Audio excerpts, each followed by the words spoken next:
Chapter 1. Venturing out to encounter Bibi Dong? My head is pounding. What on earth is happening? A young boy, adorned in exquisite garments, collapsed to the ground, emitting a low, anguished growl. Young master, are you all right, young master? A nearby attendant, resembling a servant, immediately fell into a state of panic. It was he who had secretly brought the young master out, albeit under duress, and if anything were to happen to the young master, his own head would surely be on the line. The boy's distress sent tremors through the attendant's legs, a foul odor emanating from his trousers as he lost control in sheer terror. Yet, it was somewhat understandable after all. This was a matter of life and death. Ning Wudao disdainfully pushed the attendant away and began to gently massage his still aching head. Had he traversed worlds once more? Indeed, he was originally the young master of the Seven Treasures Glazed Tile School, Ning Wudao, the elder brother of Ning Fengji. But today, darkness had suddenly engulfed him, and he found himself in a realm known as Blue Star, where he had lived for over a decade. And today, he had inexplicably returned. Moreover, it was the same time and place. Ning Wudao was filled with exhilaration. He was aware that the Douluo Continent was a world from a novel he had once read on Blue Star. He naturally recognized Douluo Continent as the place he inhabited in his previous life, which prompted him to read through the novel late into the night, ultimately forgetting his homework. It was during this frantic attempt to catch up that darkness had once again claimed him, and he lost consciousness. Then he found himself back again. Now, he was the young master of the Seven Treasures Glazed Tile School. For someone like him, well-versed in the intricacies of Douluo Continent's narrative, being born with a golden key as the young master was a stroke of fortune. Even becoming a beggar would bring him joy. It was akin to a fully leveled powerhouse effortlessly dominating a mere novice. While pondering the notion of being a beggar, a small beggar suddenly approached him, tugging at his sleeve. "Brother, could you spare me some food? I've been starving for several days, brother." Ning Wudao snapped back to reality from the voice. It was a little girl. The attendant, witnessing this scene, was on the verge of madness. "You filthy beggar! What status does my young master hold that you dare to grasp his sleeve? Quickly remove your filthy hands." As he spoke, the attendant swung his leg towards the little beggar. The little beggar froze in fear, letting out a piercing scream. As a good-hearted young man from Huaxia, Ning Wudao could not stand such blatant classism and bullying, especially against a little girl. A kick like that could very well cost her half her life. Ning Wudao hurriedly stepped forward to intervene, sending the attendant flying with a swift kick. "What's your rush? Did I say anything? Truly, the emperor is not anxious, yet the eunuch is." Ning Wudao found himself increasingly disdainful of this attendant, who, despite being cowardly enough to soil himself, still dared to bully the weak. It was infuriating. He then gently stroked the little beggar's head. "Are you all right, little sister? I will ensure he pays for this." With that, Ning Wudao cast a fierce glare at the attendant. The attendant knelt nearby, a look of grievance on his face, his mind swirling with confusion. What has come over the young master? Wasn't he the one who despised these beggars the most? Did I not act as he instructed? Now, when I attempt to chase away this beggar, he kicks me instead. The attendant felt increasingly wronged as he pondered these thoughts. Ning Wudao, however, paid no mind to the attendant's plight, glaring at him once more. He then retrieved a handful of gold soul coins from his storage soul guide, intending to give them to the little girl. Just as he reached out to hand her the coins, he noticed the other beggars nearby eyeing them like wolves. He could not give her the money. If he did, those other beggars would surely snatch it from her. At that point, the little girl might not even survive. The little girl, unaware of such harsh realities, felt only the radiant warmth emanating from Ning Wudao. Her parents had long passed, and she had survived by begging. Occasionally, a kind soul might offer her half a bun, while the unkind would resort to blows and kicks. But this brother not only stopped the attendant from harming her, but also wished to give her money. She had never seen so much money in her life. "If only I could repay him with my heart," the little girl mused, though the stench of her filth brought her back to reality. At present, even becoming his maid felt like an unattainable dream. A trace of melancholy flickered in her gaze as she looked at Ning Wudao. Would you come home with me and be my maid? Ning Wudao spoke softly. The little girl, upon hearing this, appeared entranced. What did he just say? He wants to take me as his maid? Surely, she must be dreaming. Ning Wudao noticed the girl lost in thought. Puzzled, was she so starved that she had zoned out? Hey, are you listening? The little girl snapped back to attention. Yes, I'm willing. The little girl repeated eagerly, her eyes filled with excitement as she gazed at Ning Wudao, fearful he might change his mind. Ning Wudao smiled gently and took the little beggar with him as they departed.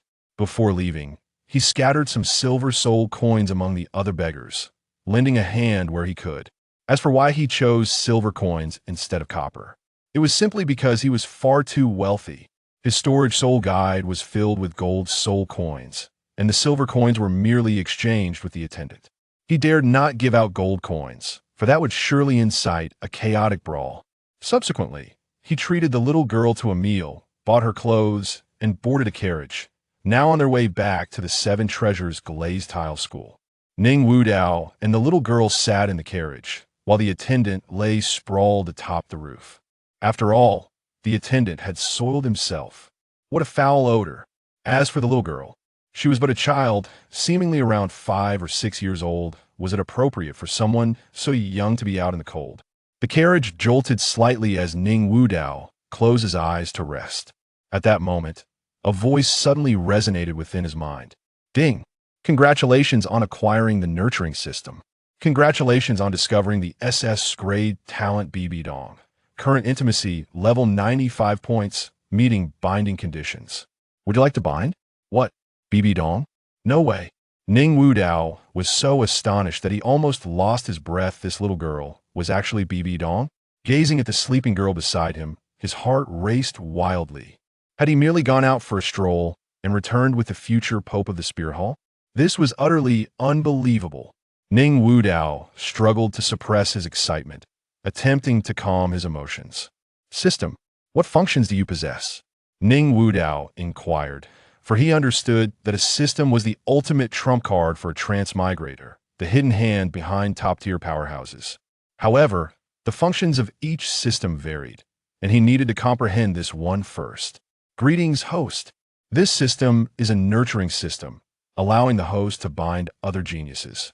The soul power cultivated, soul rings and bones absorbed, and celestial herbs utilized by the bound genius will be amplified tenfold on the host.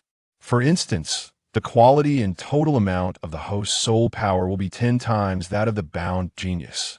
If the bound genius absorbs a 10th Sandier soul ring, the corresponding soul ring duration of the host will increase by 100,000 years. Furthermore, it only amplifies positive effects, not negative ones. Note, binding requires an intimacy level of 95 points or higher. Chapter 2. Returning to the Seven Treasures glazed tile school. Bind. Quickly bind. Ning Wudao exclaimed excitedly. This was BBDong, the future Pope of the Spirit Hall, a divine powerhouse. When it comes to talent, she was undoubtedly top tier across the continent. Ding! Congratulations, host, binding successful. As the system's prompt echoed, a warm current coursed through his body, and he felt immeasurably stronger than before.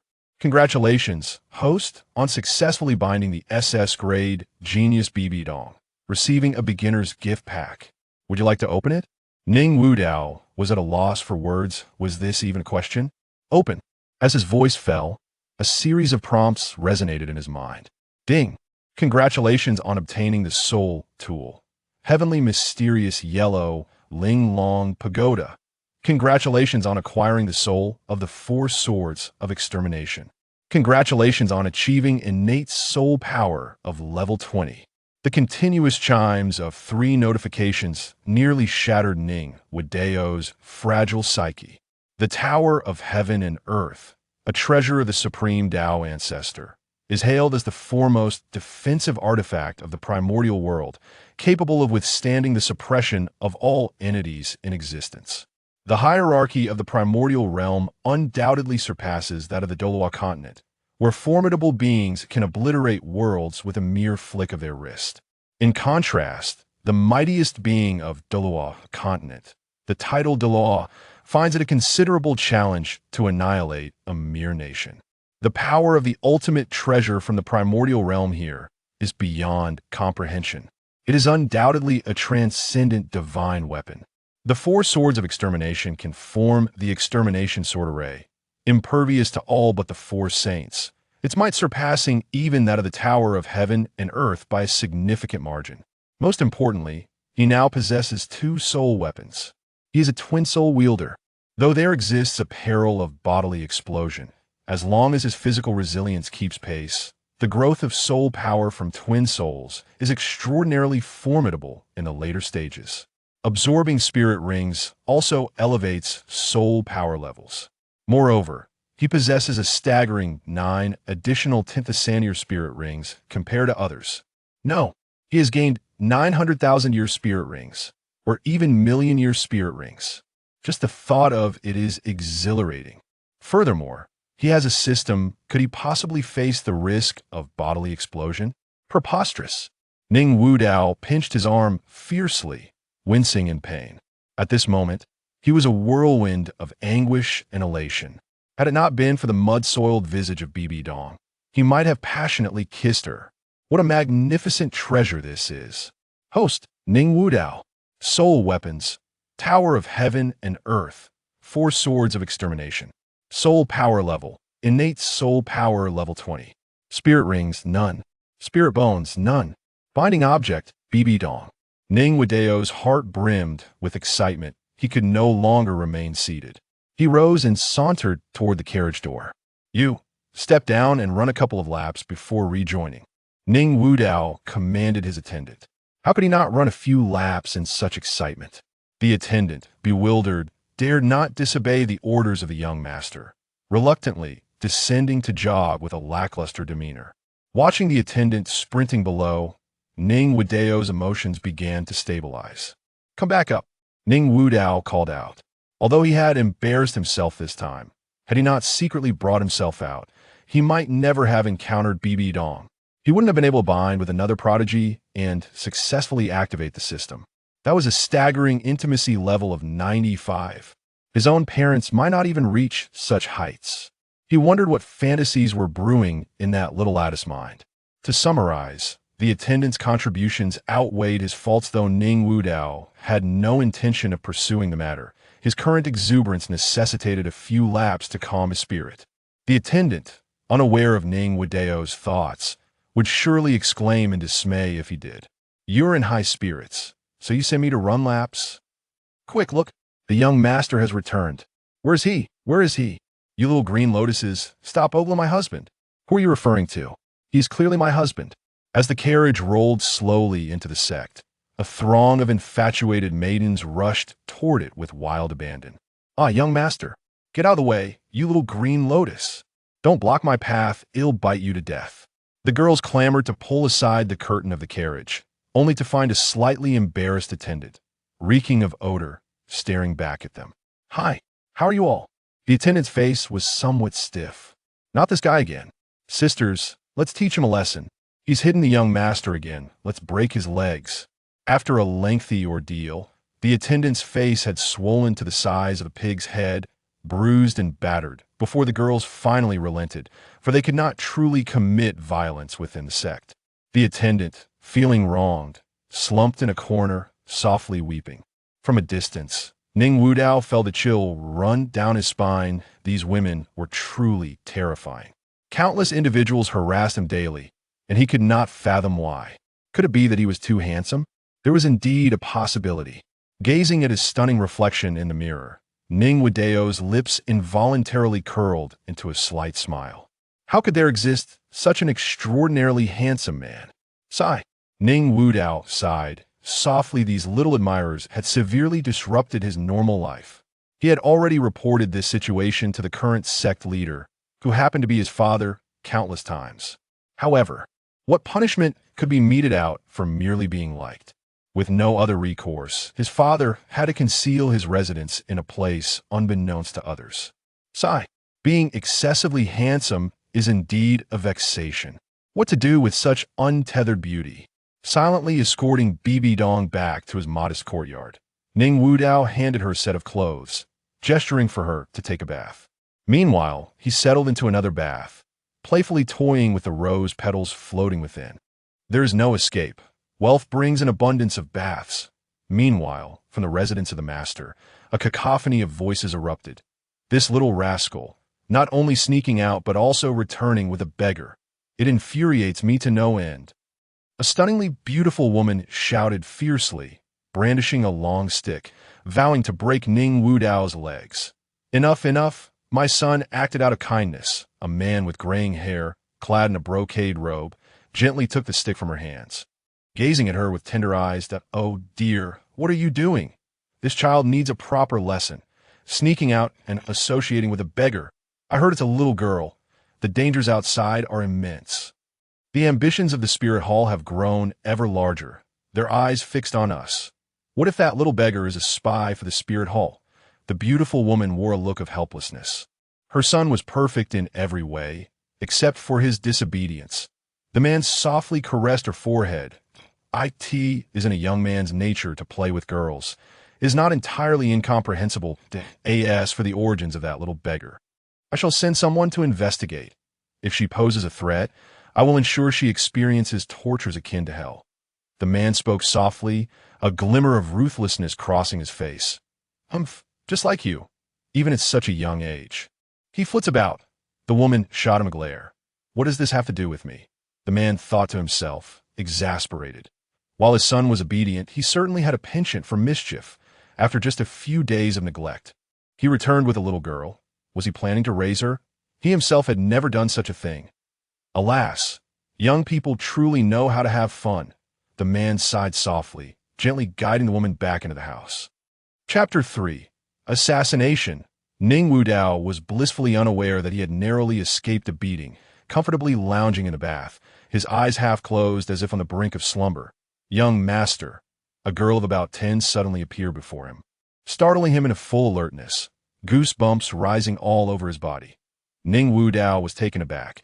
He hadn't expected his secret hideout to be found so quickly. Alas, my beauty has nowhere to rest. I truly wish to avoid entanglements. He then scrutinized the girl before him, who was quite pleasing to the eye, with long, jet-black hair, strikingly defined features, skin as fair as snow, and fingers as delicate as green onions. She was undeniably beautiful. Moreover, she must be utterly infatuated with him.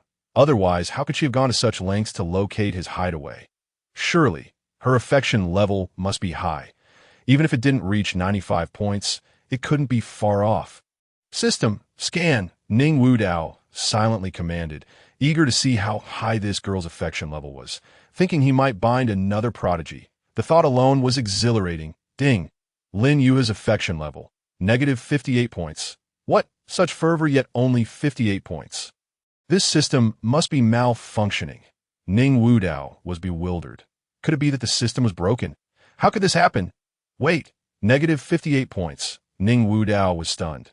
This girl didn't just dislike him. She harbored animosity. But why had she gone through such efforts to find him? Could it be? Young master, are you all right? Would you like me to give you a back rub? The girl exclaimed, her face alight with excitement, her eyes sparkling like little stars. Ning Wudao looked at her, a chill running down his spine. Had he not checked her affection level, he might have almost believed her. Now, observing her demeanor, he found it increasingly nauseating. Stop pretending. You must be the assassin sent by the spirit hall. A faint smile played on Ning Wudao's lips as he regarded her with a teasing glint, as if he held all the cards in this game. Lin Yuha, startled by his words, faltered. Huh, why does young master say that? How could I possibly be an assassin? Alone, infiltrating the Seven Treasures glazed tile school, she was confident that she had left no stone unturned. She had undergone the most rigorous training. Yet now, Ning Wudao had unmasked her assassin identity.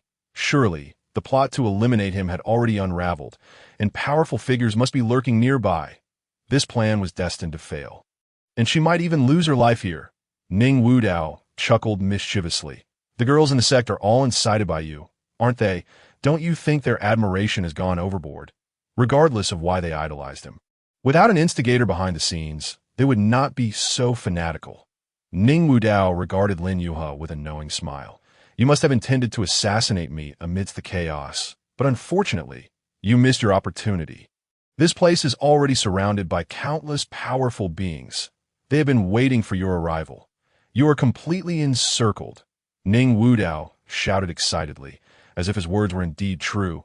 But the reality was, there were no powerful figures at all.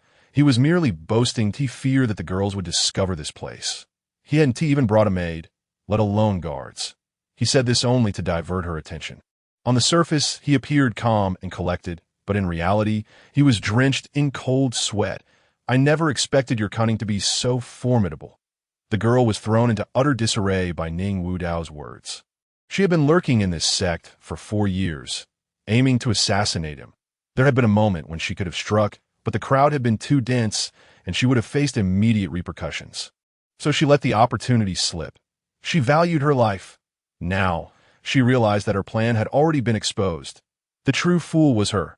Seeing her panic, Ning Wudao suddenly lunged, seizing a nearby hairpin and thrusting it towards her heart.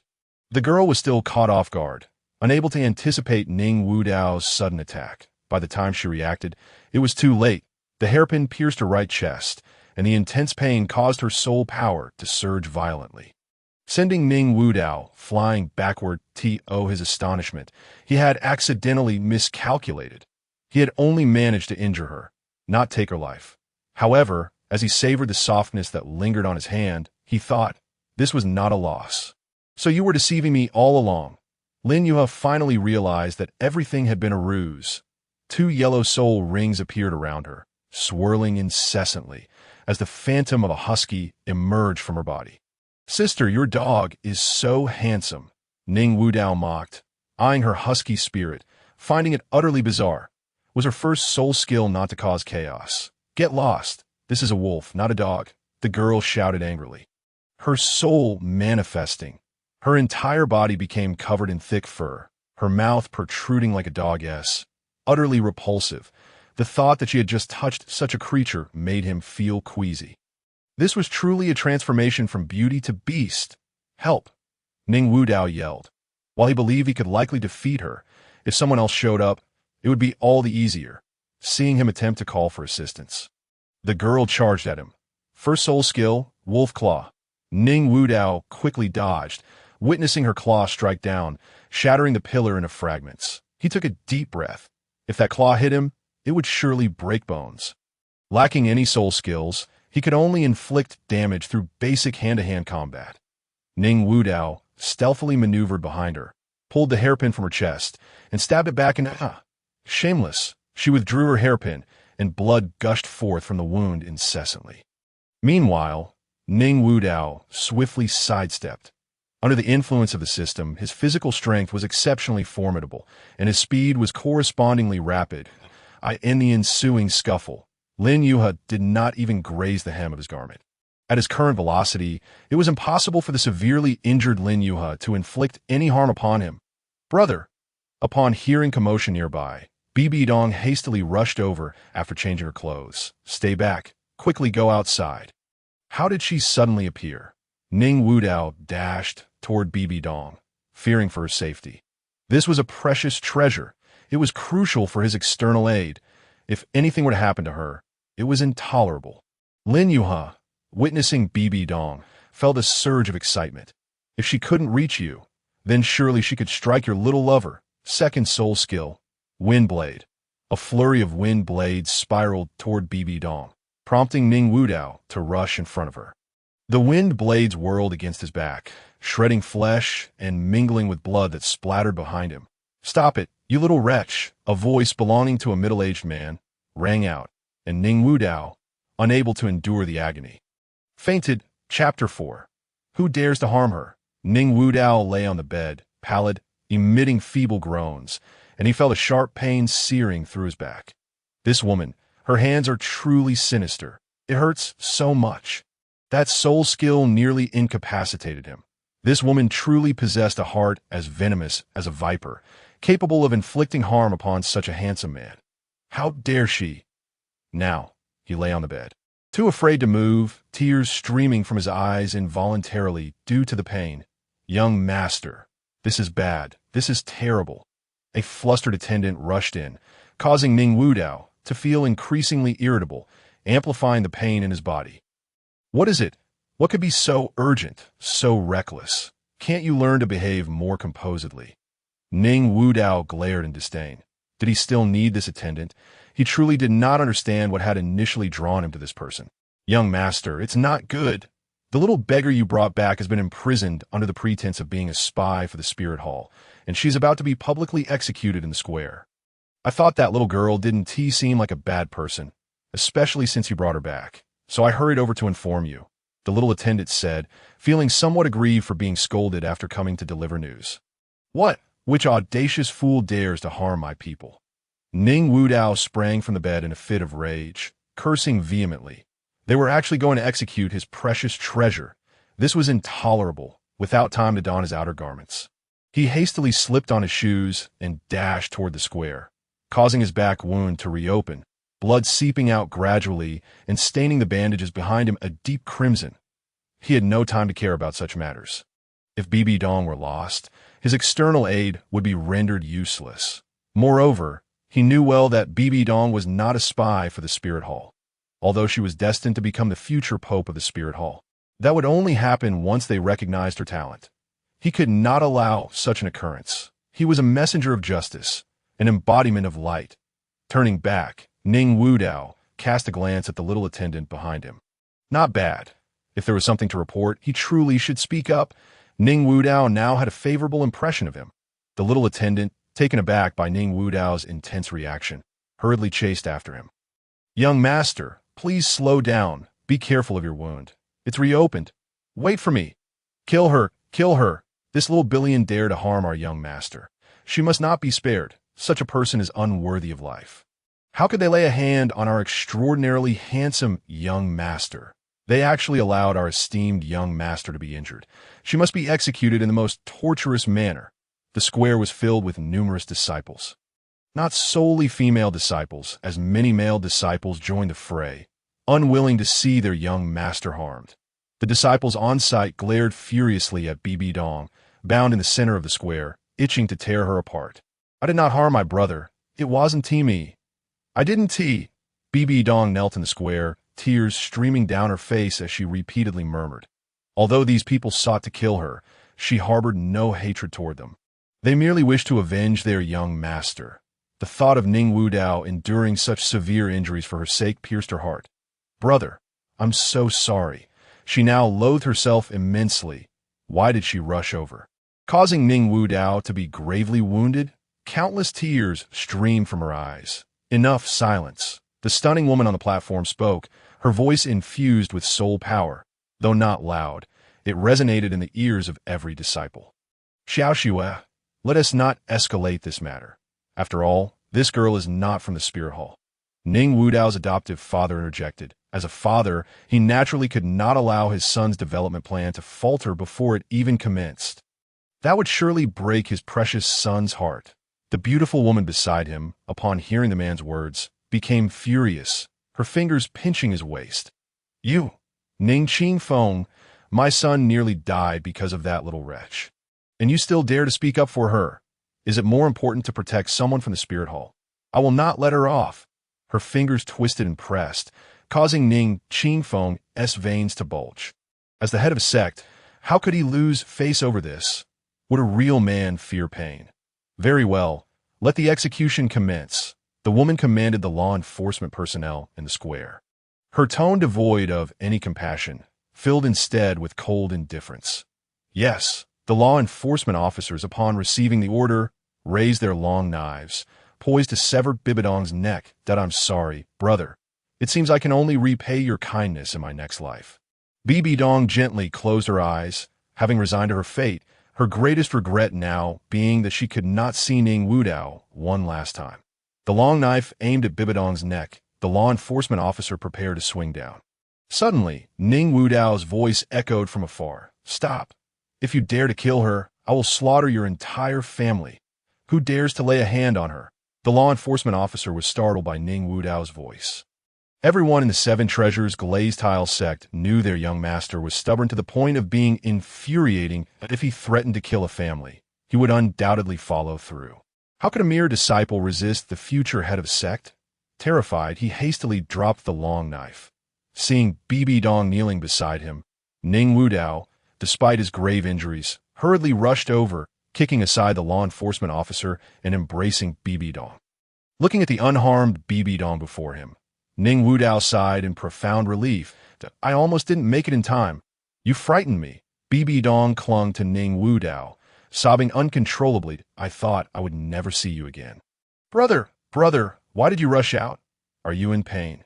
BBDong gazed at the blood-soaked bandages, her heart aching. He had actually come over dragging his injured body. Clutching the sweat-drenched Ning Wudao, BBDong felt overwhelming guilt for causing him harm once more. Ning Wudao gradually rose, his face filled with fury. Who was it? Who issued the order? Ning Wudao fixed his piercing gaze upon the law enforcement officer, his eyes filled with a murderous intensity. That it was Madame Jiang. The law enforcement officer stammered. My own mother? Very well. I cannot provoke her. Ning Wudao slowly stood, supporting BBDong as they made their way toward his courtyard. Meanwhile, the law enforcement officer wore a face of grievance. He had merely been following orders and had inadvertently crossed paths with the young master. The disciples present silently dispersed. With Ning Wudao protecting her, no one could harm BBDong.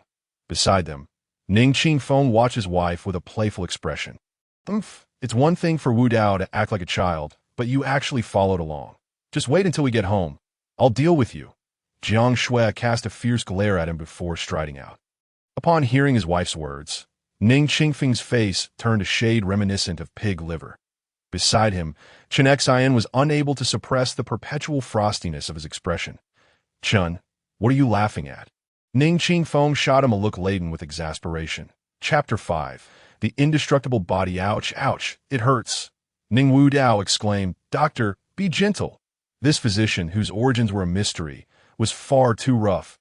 The bandages were still clinging to his flesh. And in a swift motion, they were torn away, causing tears to stream down his face. Beside him, BBDong looked on with concern, her sleeves wrinkled from her anxious fidgeting. He had sustained his injuries for her sake. Just as his cries filled the air, a man entered, accompanied by a woman. Ning Wudao's adoptive parents. Oh, so now you feel pain, do you? Why didn't you show this level of concern earlier? You ran so far right after waking up.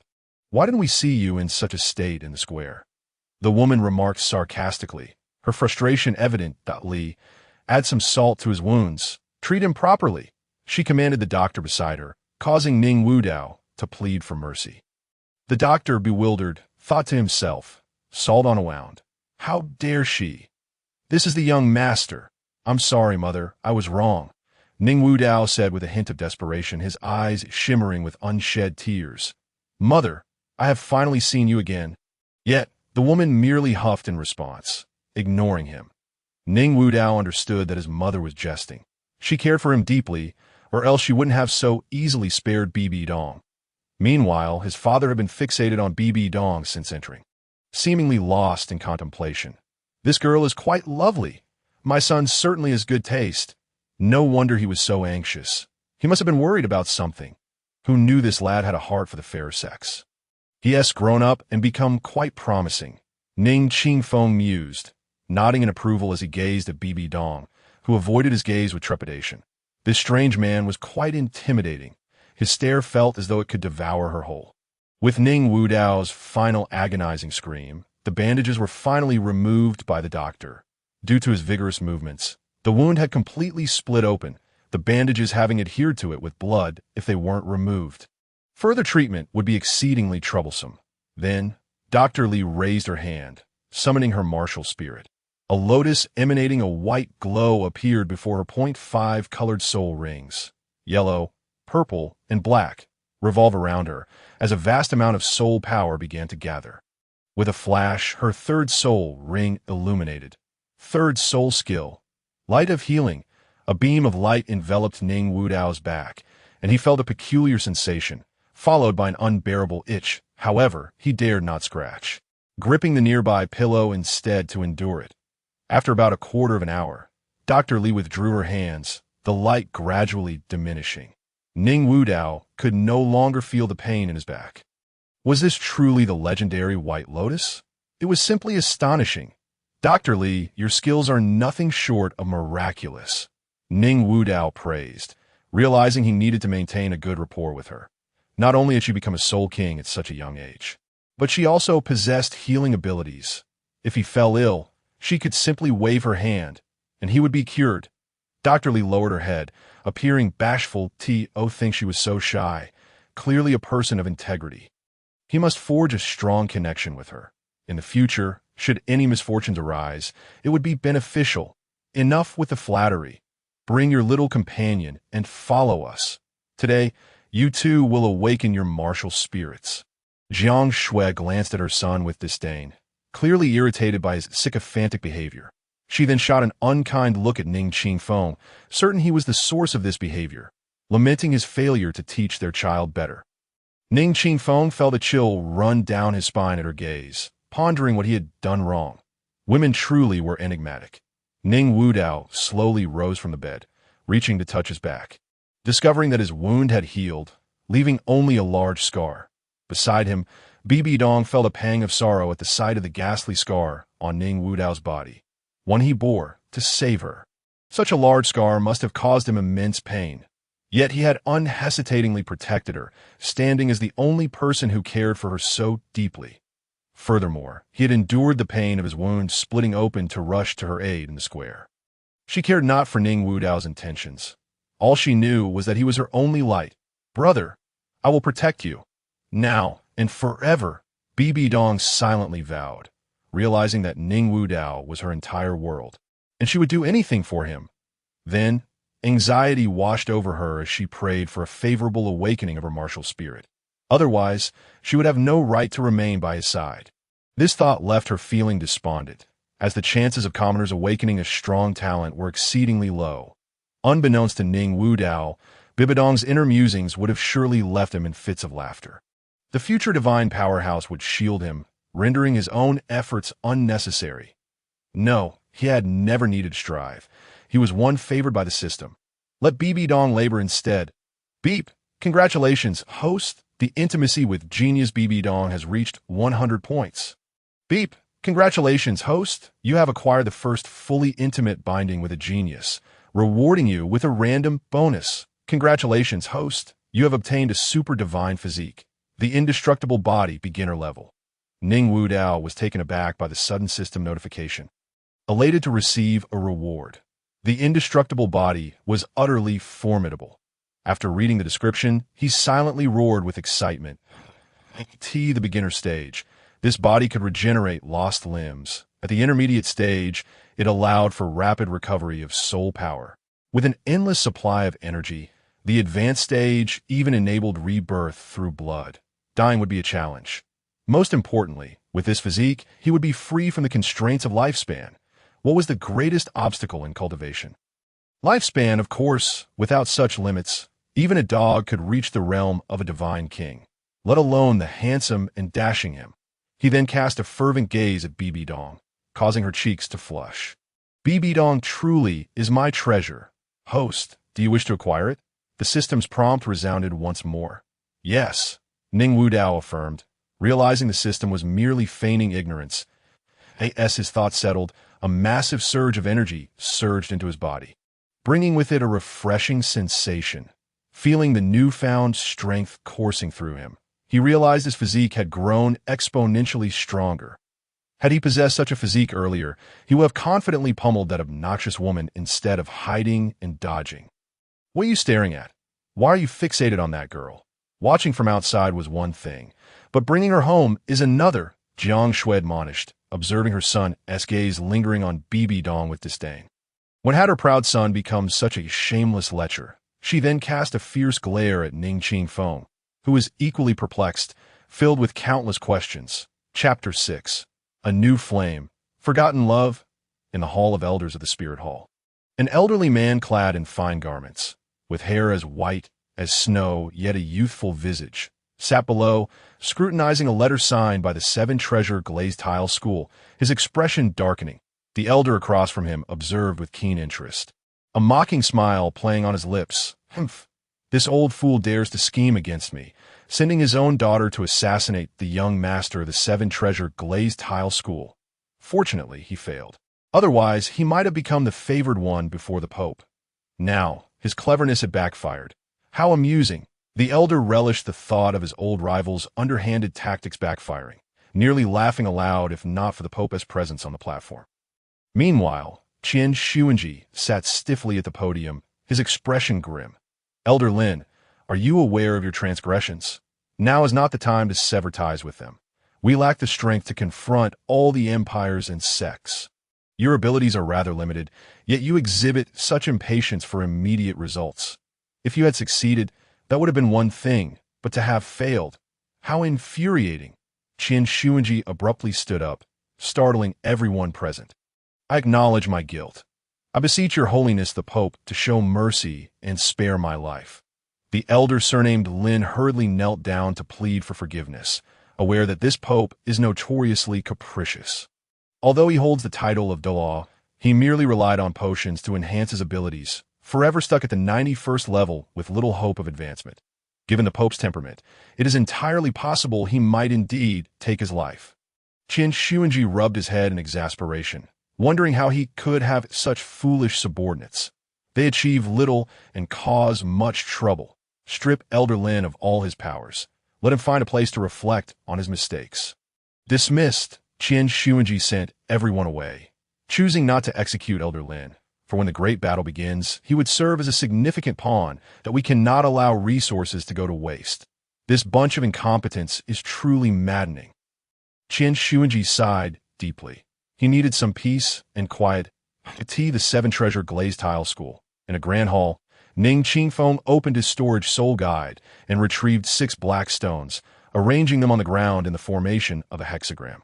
At that moment, Ning Qingfeng felt a wave of anxiety. After all, he had only this one precious son and naturally wished for his talents to be exceptional. Of course, even if his son turned out to be a waste. He would ensure he lived a life of wealth and comfort. Beside him, Jiang Shui wore a grave expression. She was extremely indulgent towards his son, often scolding him, but that was the extent of it. She had never denied him anything he desired.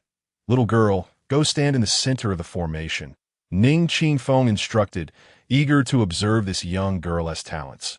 If she proved gifted, the two of them could indeed be compatible. However, the likelihood of a genius emerging from the common folk is exceedingly slim. Should her talents be lackluster, it would even be difficult for her to serve as a maid in the future. BBDong stepped cautiously into the formation, her heart racing. Whether she could remain by Ning Wudao's side hinged on seizing this opportunity. She slowly sat cross-legged in the center, awaiting the commencement of the awakening ceremony.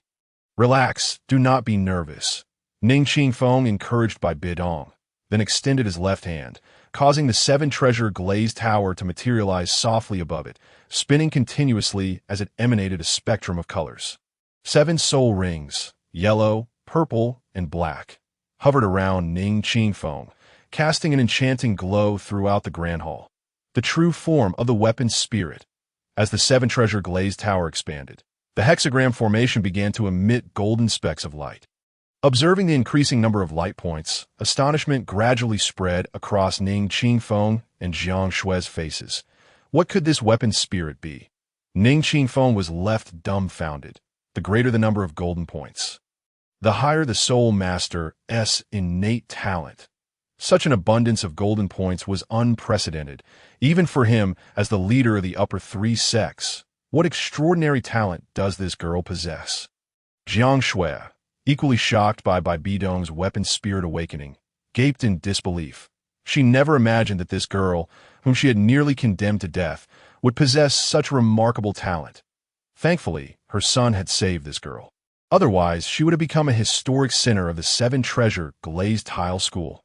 Jiang Shui continuously adjusted her breathing, striving to calm her emotions. Meanwhile, Ning Wudao stifled a laugh at the comical expressions of his parents but dared not show it. Lest he become the target of their ire, he then cast a proud glance at BBDong. Impressive, isn't she? My girl. Ning Wudao's expression grew increasingly exaggerated as Bibi Dong's weapon spirit awakening drew to a close. Two spiders crawled out from her hands. These were the Death Spider King and the Soul-Devouring Spider King. They were, in fact, the legendary twin weapon spirits. Ning Qingfeng was astounded. What luck for his son to return with such an extraordinary genius. He remained stunned for a full minute. Regaining his composure, he produced the weapon spirit testing crystal, gesturing for Bibi Dong to place her hands upon it. As her hands touched the crystal ball, it suddenly burst forth with dazzling blue light. Innate full soul power. She possesses innate full soul power. Ning Qingfeng could hardly contain his excitement. What a genius! Uncle, how is my talent? Bibi Dong cautiously inquired. Her heart racing at the thought that her weapon spirit, merely two small spiders, might be deemed worthless, preventing her from staying by Ning Wudao's side. Child, your weapon spirit is extraordinary. You possess the legendary twin weapon spirits, a talent unmatched across the continent. Moreover, your innate full soul power marks you as a true prodigy. Ning Qingfeng exclaimed, utterly bewildered by the fortune that had brought him such a remarkable daughter-in-law. Jiang Shui, equally thrilled, approached Bibi Dong and affectionately stroked her forehead, increasingly satisfied with this prospective daughter-in-law. Yet a twinge of regret struck her heart. Her own impatience had left a poor impression on the young girl. Meanwhile, Bibi Dong's face flushed with shyness. Ning Qingfeng, beaming with pride, moved closer to Bibi Dong, leaving Ning Wudao feeling neglected. Unaware of their thoughts, Ning Wudao felt a wave of indignation. What do you mean by your daughter-in-law? I haven't consented yet. Hey, I haven't awakened yet. Can I get some attention here? Ning Wudao protested, feeling sidelined. Enough. The weapon spirit awakening is of utmost importance. You must understand what takes precedence here. Jiang Shui admonished Ning Wudao, her gaze firmly fixed on by Bibi Dong. Indeed, son, the weapon spirit awakening can happen at any time. Do not interrupt our conversation with Xiao Dong. Ning Qingfeng added, reinforcing her statement. Out with the old love, in with the new. Ning Wudao silently grumbled in the corner. These two are clearly not from the same family, yet they share the same door. Just wait until I awaken my weapon spirit. I'll show you. Chapter 7. Ancestors, please do not let anything happen. What do you think of our little Ning? Ning Qingfeng inquired, his eyes glued to Bibi Dong. Filled with anticipation, Bibi Dong was momentarily taken aback. A rosy hue blooming on her cheeks. She had never expected such a drastic shift in Ning Wudao. As parents, my life was given to me by my brother. He is my everything, Bibi Dong murmured, though her face flushed with shyness. Her eyes revealed unwavering determination. Ning Qingfeng and Jiang Shui exchanged pleased glances, nodding in approval. Then, would you be willing to become engaged to our little Ning? Rest assured, if this rascal dares to bully you, we will take care of him. Ning Qingfeng fixed his gaze on Bibi Dong, as if fearing she might refuse. This was, after all, a necessary measure. The heirs of the Seven Treasure Glazed Tile School typically possess the Seven Treasure Glazed Tower as their weapon spirit, which, while the foremost auxiliary weapon spirit on the continent, lacks in combat prowess. Thus, their spouses are usually powerful combat soul masters. For instance, Ning Wudao's mother, Jiang Shui, is an 89th level assault-type soul Douluo, which explains her tempestuous temperament. Bibi Dong, standing before them, was evidently the ideal match for Ning Wudao. Otherwise, these two elders wouldn't be so eager, fearing they might miss out on this opportunity. I am willing, Bibi Dong replied, her voice barely above a whisper, her head nearly buried in her collar from shyness. Despite her soft voice, Ning Qingfeng and Jiang Shui, both soul masters, heard her clearly. Excellent, excellent. I shall bear witness to your union. Ning Qingfeng let out a hearty laugh, and Jiang Shui nodded in satisfaction beside him. Her unreliable husband had managed to accomplish something worthy of her acknowledgement. However, before Ning Wudao could finish his words, he was abruptly silenced by a swat from his mother. Adults are speaking. What business do you, a mere child, have interrupting? You are everywhere. Jiang Shui glared fiercely at Ning Wudao, as if she would devour him should he dare to utter another word. Seeing this, BBDong mistakenly believed that Ning Wudao was displeased. Brother, I can do everything that a maid does, BBDong declared resolutely, her eyes shimmering with unshed tears. Ning Wudao found himself at a loss and could only acquiesce. He could never win an argument against his mother. Had he known, he would have awakened his martial soul first. Now, it seemed his little maid had transformed into his fiancée, although she remained his maid. It would not be appropriate to command her too often. Nevertheless, if it were Bibi Dong, it would not be out of the question. Very well, let it be so. Now, hurry and awaken my martial soul. Ning Wudao urged anxiously, eager to slap their faces with his prowess. By heavens, just wait until I show you what a true genius looks like. Ha! He could already envision their astonished expressions. All right then, let's expedite this, Ning Qingfeng said in a calm tone. Whether Ning Wudao as talent was exceptional or not had become irrelevant. With Bibi Dong by his side, even if his son turned out to be worthless, it mattered not. Fortunately, Ning Wudao remained oblivious to his father's thoughts. Or else it would have been an entirely different scene of paternal affection. Ning Wudao slowly stepped into the formation and sat cross-legged.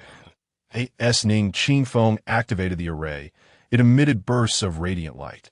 And countless golden specks ascended from within the formation.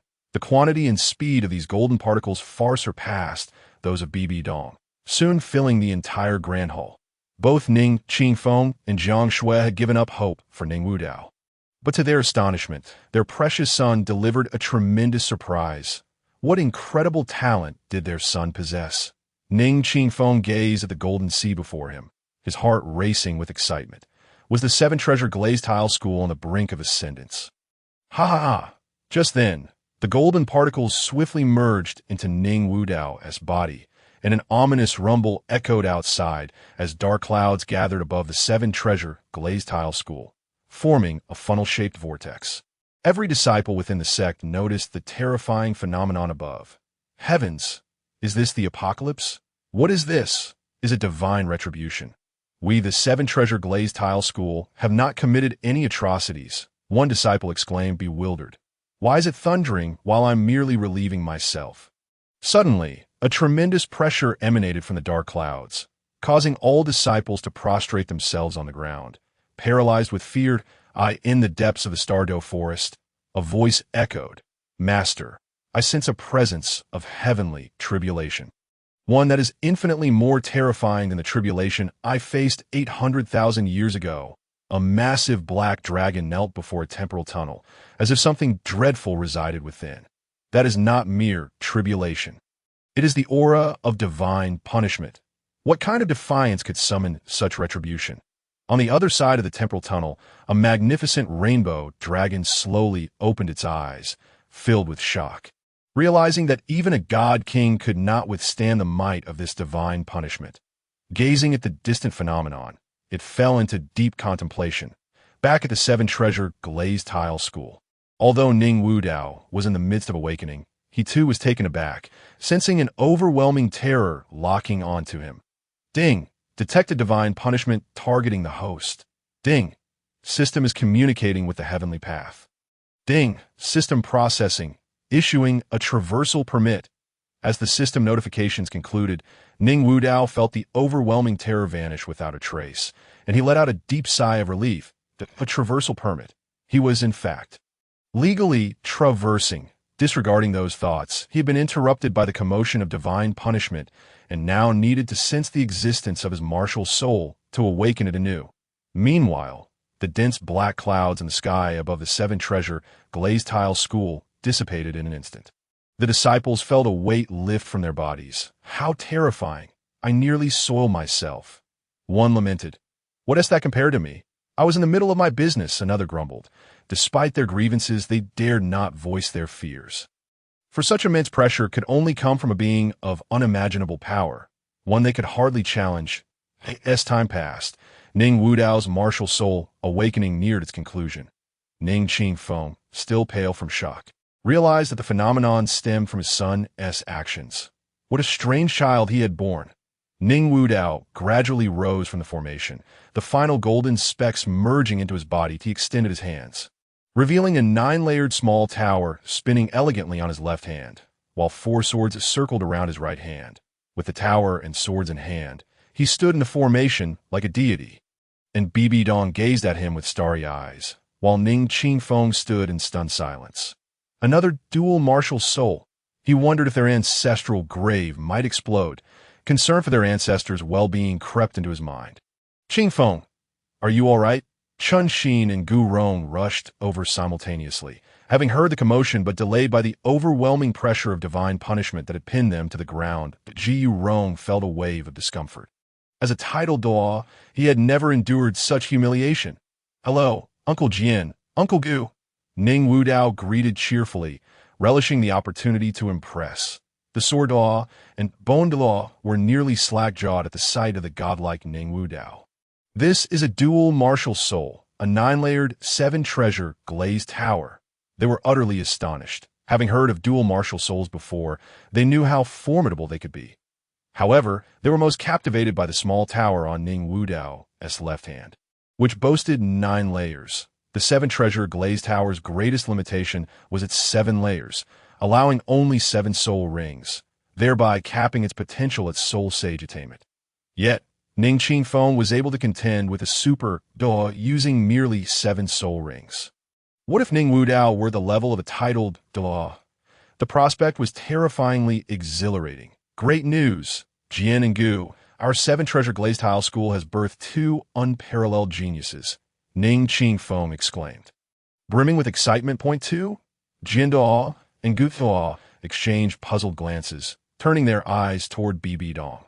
There, BBDong extended her hands, and the Death Spider Queen and soul-devouring Spider Emperor crawled forth slowly from her grasp. Chun Xin and Gu Rong were left speechless. Despite being titled Douluos, they had never witnessed such a spectacle. Good heavens! 2 dual martial souls, my goodness! They gasped, utterly dumbfounded. What was happening to the 7-treasure glazed tile school? Had their ancestral grave exploded? They inhaled sharply, their eyes wide with disbelief. All right, in a few days, I'll take you both to acquire soul rings. The usually taciturn Sordo suddenly spoke, his face radiating rare joy. Having watched Ning Wudao grow up, he felt immense pride in the boy's extraordinary talent. Moreover, this young lad had a remarkably gifted companion. He had witnessed Ning Wudao drag himself to rescue that little girl, and he had been impressed. All right, but I haven't tested my soul power yet. Ning Wudao observed the astonished expressions on everyone's faces with great satisfaction, but the moment of revelation was far from over. Is this what you call a genius? Just wait until I drop the bombshell on you. Ning Qingfeng gently placed the crystal ball before Ning Wudao, nearly forgetting this crucial step. However, given his son's talent, it was undoubtedly destined to be innate full soul power. With the outcome already anticipated, the crowd felt no tension. Smiles adorned their faces. If you were not endowed with innate full soul power, it would indeed be a travesty against nature. Ning Wudao gently placed his hands upon the crystal orb, and an irresistible force emanated from within, followed by a dazzling burst of blue light. The onlookers were taken aback, their brows furrowing slightly. This was not right. The brilliance of innate full soul power should not manifest in such a manner. It was far too blinding, as the crowd stood in stunned silence. Delicate cracks began to appear on the surface of the crystal orb, spreading like a spider's web. With a resounding crash, the orb shattered into countless tiny shards. What is happening? Ning Qingfeng stammered, overwhelmed by the day's multitude of surprises. Nearly brought to his knees by shock, he then retrieved a more exquisite crystal orb from his soul device, gesturing for Ning Wudao to place his hands upon it. Observing the astonished expressions of those around him, Ning Wudao felt a surge of delight within. When it comes to talent, it is clearly up to me, he thought proudly, slowly placing his hands on the crystal orb. Ning Qingfeng gazed at the orb's radiance, his expression brimming with excitement, tears glistening in his eyes. 20 levels of innate power. This was the legendary innate 20. Ning Qingfeng was now visibly agitated. Only a martial spirit possessing divine power could achieve such a level. Was their Ning family about to produce a true deity? Excellent, excellent. Truly, my precious son is remarkable. Ning Qingfeng exclaimed thrice in affirmation, unable to find words that could adequately convey his emotions, hearing his father's words. Ning Wudao could not help but smirk. Wasn't he it just moments ago that he had been met with disdain? Such a fickle stance. Oh, Ning Wudao replied nonchalantly, though internally he was elated. Ha, old man. You once paid me no mind, and now I'm beyond your reach. Humph. Ning Qingfeng felt a tinge of embarrassment at his son's reaction. Meanwhile, Bondoa looked on with excitement. Well done, Wu Dao. In a few days, I'll take you to hunt for soul rings, Bondoa declared, clearly thrilled, feeling that joining the Seven Treasures Glazed Tile School was indeed a wise decision. Jiandoa shot a cold glance at Bondo. I was here first. I'm going, Jiandoa said dismissively, irritated that this old bone was trying to encroach on his territory. Just as Bondoa was about to retort, he reluctantly held back. There was no chance of winning. Although they were only one rank apart, the disparity in strength was significant. As for why they wouldn't both go together to hunt the first and second soul rings. Sending two titled to hunt for the first and second rings would be akin to using a nuclear bomb to swat a mosquito. If not for their astonishing talents, they would fear that any random soul king or soul emperor could easily lead them to hunt for soul rings, to the hall of the Pope in the Spirit Hall. A middle-aged man knelt before the throne, his forehead pressed firmly to the ground, not daring to raise his head in the slightest. Your Holiness, we have just received reports that an anomaly has occurred at the Seven Treasures Glazed Tile School. The phenomenon was extraordinarily terrifying, but then suddenly dissipated. It seems that the Seven Treasures Glazed Tile School. I understand, Qin Shuanji said, rubbing his forehead, nearly driven mad by the burdens of being a pope. He was already overwhelmed with the affairs of the Haotian sect and the two great empires, and yet that foolish subordinate had provoked the Seven Treasures Glazed Tile School. Was he a fool? Although the Seven Treasures Glazed Tile School did not appear to have any title de law on the surface, it had stood for millennia on the continent, and its hidden strength was undoubtedly more formidable than it seemed. It was a power that could rival nations. If they had succeeded, it would have been one thing, but to fail, were it not for his esteemed position as Pope, he would have wanted to slap his subordinate with his shoe.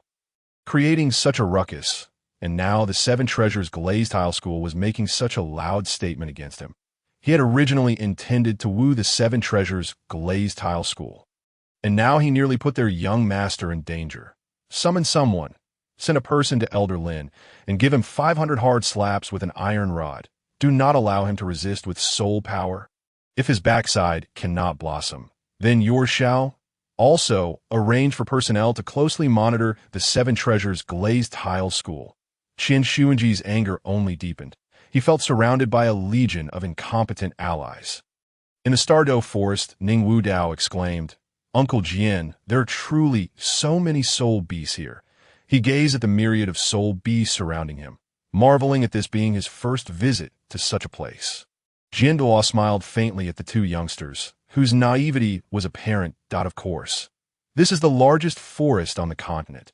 Originally, they had planned to hunt for soul rings in the soul-hunting forest near the Seven Treasures Glazed Tile School. But since Jiandoa was leading the group, they opted for the more expansive Stardow Forest. The Stardow Forest offered a greater chance of acquiring rare soul beast rings. However, it was also considerably more perilous. Nevertheless, with Jiandoa present, the danger could be largely disregarded, as they were merely on the outskirts of the Stardow Forest. The soul beasts in the soul-hunting forest were rather lacking, having been artificially cultivated, and even if there were rare soul beasts, they had all been hunted down. These soul rings could not be taken lightly. To better absorb the soul rings, he and BBDong had undergone a grueling month of training. After such rigorous training, Jiandoa finally led them to the Stardow Forest, ensuring they could absorb rings of higher age. Otherwise, they would undoubtedly meet a disastrous end. 423 years was the ideal age for the first soul ring. But if one's physical strength could not keep up, absorbing such a high-age ring would be impossible. Ning Wudao currently felt capable of absorbing a 1,000-year soul ring. His physical strength was exceedingly high. With the indestructible body and BBDong's tenfold physical enhancement, his physical prowess reached a terrifying level. At first, he had left Jiandoa utterly astonished, exclaiming that he was beyond human. Ning Wudao felt somewhat speechless. How was he not human? He merely possessed a smidgen more talent than others. Uncle Jian, do you think I can absorb 1,000-year soul ring from my first? Ning Wudao inquired, having already asked Jian Douluo this question on multiple occasions. Jian Douluo did not respond, uncertain of how to answer, as he had never encountered a prodigy like Ning Wudao before. Although he was a titled Doa, he could not definitively ascertain Ning Wudao's limits regarding the age of soul rings he could absorb. Brother, absorbing soul rings beyond your level is very dangerous, BBDong said softly, her primary concern not being Ning Wudao's strength, but rather his safety. It's all right, Uncle Jian. Let us continue searching for soul beasts. Ning Wudao, sensing Jian Doa's silence, deliberately shifted the topic. After all, talents like him were rare indeed. It was entirely reasonable for Jian Doa to be at a loss. On Douluo Continent, the outcome of absorbing soul rings beyond one's level was invariably the same: exploding to death. Jian Doa was also concerned for his safety. The three of them continued to search the forest's outskirts for suitable soul beasts, encountering many types along the way, but regrettably, none met their standards. Even in the Stardow Forest, such formidable rare soul beasts were not easily found. That is the seven-colored Spider King, Jian Doa remarked with surprise, pointing ahead to a spider the size of a basin. Its body adorned with vibrant colors, tirelessly weaving webs that bound two large trees tightly with silken threads. Ning Wudao instinctively recoiled at the sight. In both of his lifetimes, he had harbored a profound fear of insect-like creatures, let alone a spider the size of a basin. This was also the reason he felt somewhat indifferent toward BBDong. Otherwise, he would have needed no parental intervention to bring them together, as a man would naturally be drawn to beautiful women, not to mention a stunning beauty like BBDong. Uncle Jian, can I absorb the seven-colored Spider King? BBDong's eyes lit up, unlike Ning Wudao. Her martial spirit was comprised of two spiders, and she held a fondness for such creatures. The vibrant spider before her was particularly appealing. Most importantly, with the soul ring, she could protect Ning Wudao. Of course, this seven-colored Spider King is still a juvenile, having just reached 400 years of cultivation, making it perfect for you to absorb, although it had only 400 years of cultivation.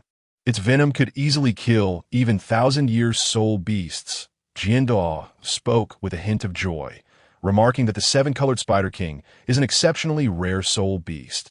Only those possessing the most pure-blooded lineage of the seven-colored spider can undergo the mutation into this formidable creature. Known to be among the most venomous of all soul beasts, Dunger, once I sever its 8 legs, you shall deliver the final blow.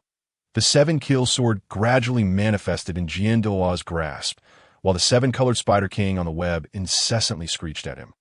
Without summoning a soul ring, he simply thrust his sword into its mandibles to prevent it from expelling toxins, followed by a flurry of sword shadows that effortlessly severed its 8 legs.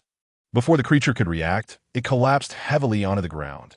Hurry, Dunger can barely hold on, Jian urged BBDong, recognizing that his initial strike had been too forceful, injuring its brain, and time was of the essence. If they did not absorb the soul ring quickly, it would surely be wasted. Observing the situation, BBDong swiftly retrieved a long knife from her storage soul guide and plunged it into the seven-colored Spider King.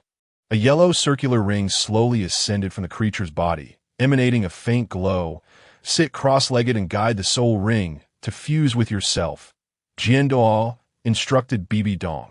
After days of training, Ning Wudao and BBDong had become proficient in utilizing soul power, making the process of guiding and absorbing the soul ring a trivial matter. BBDong settled into a cross-legged position, gently coaxing the soul ring closer until it hovered above her head. With the yellow ring resting atop her, BBDong appeared like an angel with broken wings, fallen to the mortal realm. Untouched by dust, radiating an aura of sanctity that left Ning Wudao, the old lecher, utterly mesmerized. Having such a fiancé doesn't seem so bad after all, Ning Wudao mused, assuring himself that his admiration for BBDong was not merely a desire for her beauty, but rather an obedience to his parents' wishes. Yes, I am indeed a well-behaved child. Just as Ning Wudao was entranced by BBDong, a thunderous roar erupted from the forest. A ferocious 300-year-old barbaric bear charged toward them, its demeanor suggesting it intended to tear them to shreds. You beast, how dare you? Jian Doa bellowed at the approaching creature, unleashing a wave of pressure that bore down upon the bear, rendering it unable to lift its head. What a pity, too low in age and too inferior in species. Ning Wudao regarded the fallen bear with disdain, deeming such a worthless soul beast unworthy of their table. He felt a growing urgency to find a suitable soul beast for himself, especially since Bibi Dong had already acquired her first soul ring and become a soul master, while he, as the elder brother, was now shown by his sister. Just as he sighed in frustration, a group of individuals accompanied by a boy of about 5 or 6 arrived. "You lot have such audacity. How dare you touch my soul beast? You must want to die." The boy spoke arrogantly, embodying the essence of a spoiled child. Chapter 10. The son of the divine. This, Ning Wudao was taken aback, realizing the child's remarkable status. How could he dare speak to him and Jian Douluo in such a manner?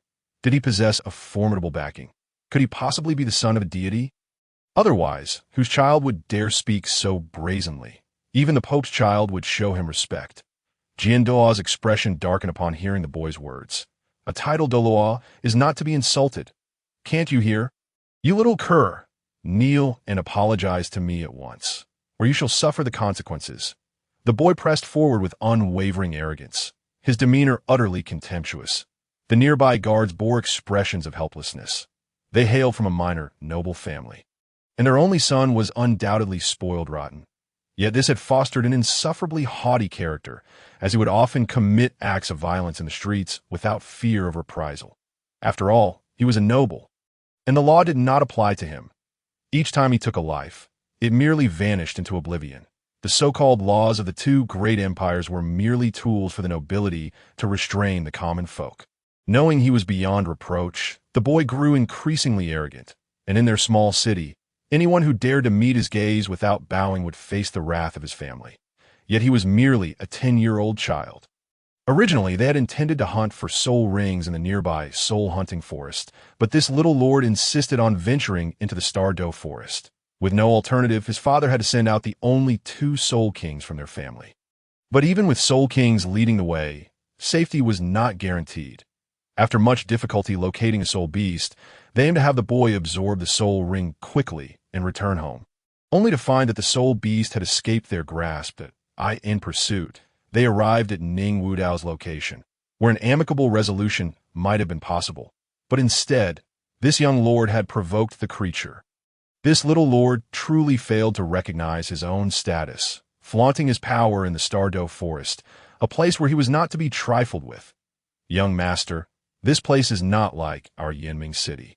Please be cautious in your words. There are individuals here whom we cannot afford to offend."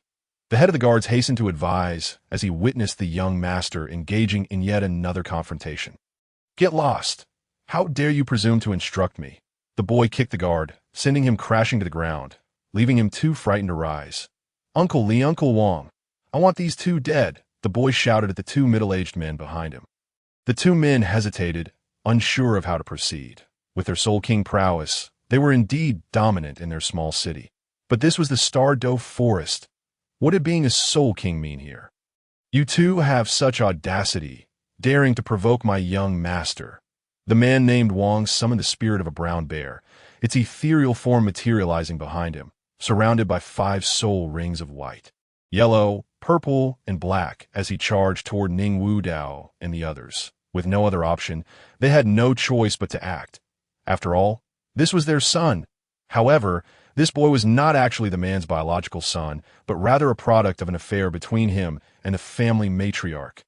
The man's complicity in raising the boy to be so insufferably arrogant was undeniable, as he frequently came to his aid, thus reinforcing the boy's haughty demeanor. Upon witnessing the 5 soul rings adorning the man, Ning Wudao nearly burst out laughing. This it? A mere soul king with a white soul ring?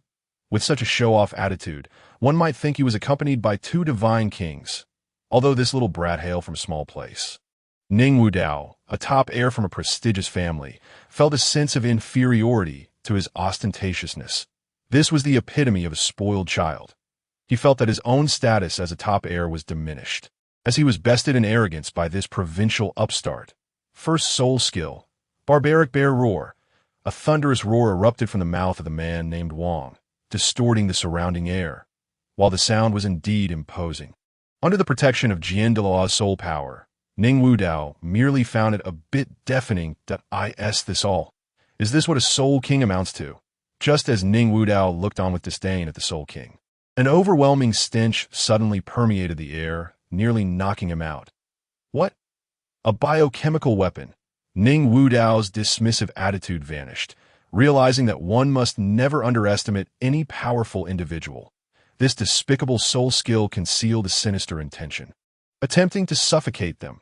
The technique was terrifyingly malicious. Meanwhile, Jianduo was evidently affected by the foul stench as well, his expression now one of fury, his eyes radiating an immense, killing intent. Jianduo's demeanor startled Ning Wudao. He had never witnessed such a side of him in all these years. "You scoundrel, you've ruined my new clothes with your stench. Damn it, I will see you dead." Jianduo roared, unleashing a terrifying surge of soul power that stirred up clouds of dust, with 2 yellow and 2 purple soul rings swirling around him. What? A title Douluo? The man named Wang stood agape, astonished that a mere insult could provoke a title Douluo. Was this a stroke of misfortune accumulated over generations? "Your Grace, I beg your pardon. I was unaware of your presence. Please grant me mercy." The man named Wang hastily knelt in supplication, realizing he had offended a title Douluo while merely seeking a soul ring. "Uncle Wang, why are you kneeling to him? Quickly eliminate that beast." The boy, witnessing the Wang surname man kneeling and pleading for mercy, was so enraged that he nearly leaped up, scolding the Wang surname man for his lack of fortitude. The Li surname man beside him was nearly struck down by his young master's words, delivering a sharp slap across his young lord's face. "Please spare my life. Your Grace, I am blind to my faults. I implore you to show mercy." With a thud, the Li surname man returned to the ground, his head bowed deeply, too afraid to raise it. "Uncle Li, how dare you strike me? When we return, I shall ensure my father teaches you both a lesson." The boy, clutching his reddened face, felt a surge of grievance. "Just you wait, old fool. I have never endured such humiliation in my life." The boy secretly harbored resentment toward the Li surname man. Meanwhile, the sword Douluo's murderous aura remained undiminished. "You think you can get away with soiling my new clothes? You shall all perish." The sword Douluo's soul power surged, and the 6th soul ring illuminated. 6th soul skill. All swords returned to their source. With a thunderous shout, countless silver great swords floated in the air. "Your Grace, no, we can compensate," the Wang surname man began, but before he could finish, a torrent of sword energy surged toward them, carving deep scars in the air. Boom! With a tremendous sound, the area was left devoid of any presence, the land hundreds of meters ahead stripped bare, the soil itself uprooted. "Good heavens!" Ning Wudao exclaimed, astonished. "Is this the might of a title Douluo? It's simply terrifying."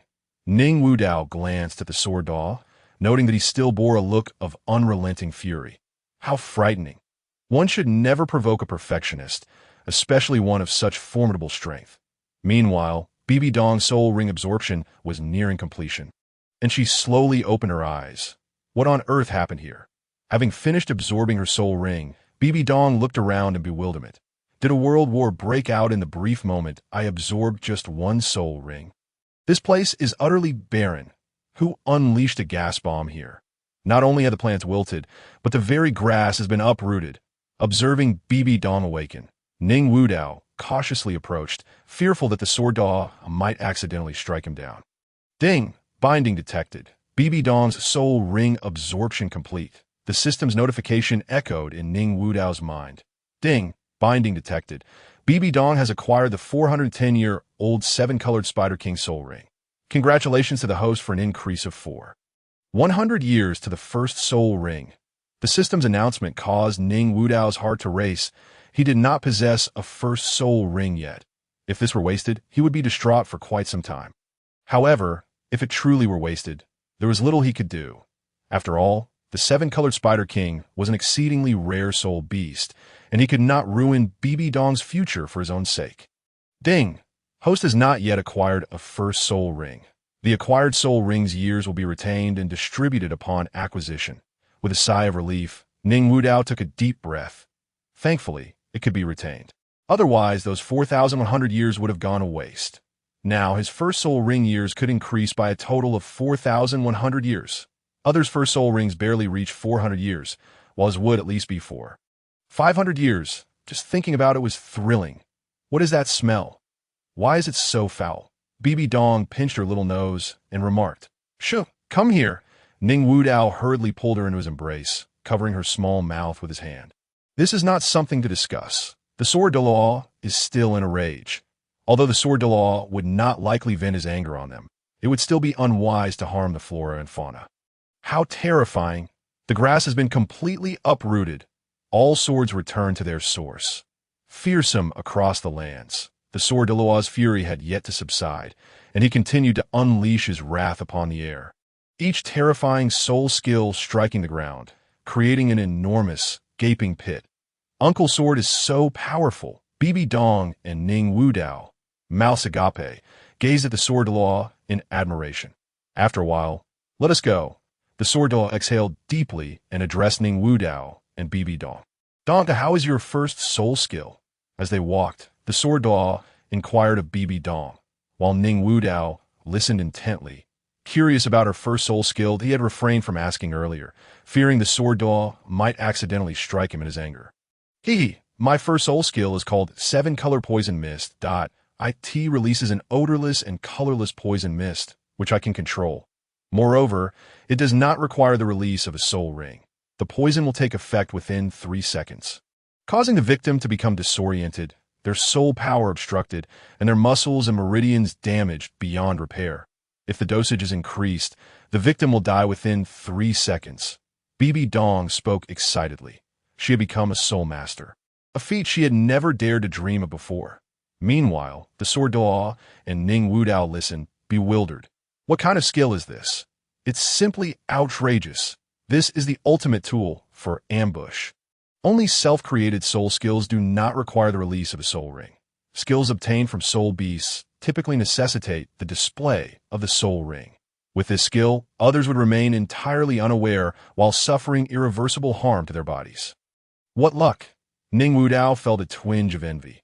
"All right, let us go. We must find a soul ring for Wudao." The sword Douluo, having listened, was also quite excited, though he had refrained from testing the skill's power. After all, irreversible harm could lead to his own stagnation and cultivation, which would be unwise. Nevertheless, there was no denying that this soul skill was extraordinarily formidable, capable of ruining one's foundation. The three traveled all day, finally settling down in a forest at a strategically sound location as night fell, having found no suitable soul beast for Ning Wudao. "Brother, this roasted meat is delicious," Bibi Dong exclaimed, clutching a large pig's leg and devouring it without any regard for manners. The success of roasted meat depends on the selection of ingredients. I have confidence in this. The ever-elegant sword Douluo was also displaying poor table manners, and Ning Wudao couldn't help but smile at the sight of the two gluttons. The culinary style of the Douluo Continent resembled that of Western countries on Blue Star, with meals often being undercooked. It took Ning Wudao considerable time to adapt. Although this way of eating had its unique charm, he still preferred fully cooked dishes, and it seemed the two of them enjoyed it as well. They devoured an entire pig between them. He had even had a bite. Not a single morsel left for me. After all his efforts, he found himself without a meal. Reluctantly, he had to roast another. Awoo. Just as Ning Wudao prepared to roast another wild boar, the sounds of howling wolves echoed around them, freezing Bibi Dong, who was clutching half a pig. Although she had become a soul master, she had never encountered such a scene and felt a pang of fear. It's merely a pack of wolves. When you come to the forest in the future, you must not act this way. You cannot even light a fire, or you will become the target of all soul beasts. The sword Douluo continued to chew on his roasted meat, appearing unperturbed. After all, he was a titled Douluo. Suddenly, the rustling sound surrounded them as a dozen wind demon wolves appeared before the trio. Awoo! With a resounding wolf howl, the pack parted to create a path, as if welcoming something grand. The sword Douluo observed the opening with a serious expression, ceasing his chewing. The Wind Wolf King, one of the most elite existences among wolf-type soul beasts. Moreover, it is the young Wind Wolf King. As Douluo gazed at the Wind Wolf King before him, he gradually fell into deep contemplation. This was a wind wolf king with a cultivation level reaching a millennium, and he found himself hesitating, uncertain whether he should allow Ning Wu Dao to absorb its spirit ring. Although rare spirit beasts were a treasure, human life was paramount. The notion of absorbing a spirit ring beyond one's level was merely a legend. Despite Ning Wu Dao's exceptional talent, how could he face Ning Qingfeng and his wife if he were to fail? After all, they had but one child. A howl erupted from the Wind Wolf King, summoning a throng of wolves to surround it. Humph! How audacious of this beast! Jianhua unleashed his spirit power, stirring up a cloud of dust that rendered the wolf pack, along with their king, momentarily dazed. Observing the unconscious wolf king before him, Jianhua pondered for a moment and decided to inform Ning Wu Dao of the wolf king's existence, allowing him to make his own choice. Wu Dao, oh Wu Dao! Jianhua suddenly scanned the surroundings, only to discover that Ning Wu Dao had already begun to absorb the Wind Wolf King's spirit ring. Well, that settles it. No more inner turmoil. This lad is resolute. He is indeed absorbing the spirit ring. Jianhua sighed softly, watching Ning Wu Dao engage in the absorption process. As a disciple of a prestigious family, Ning Wu Dao could discern that this was the Wind Wolf King of over 1,000 years. He did not hesitate in the slightest, possessing unwavering confidence in his indestructible physique.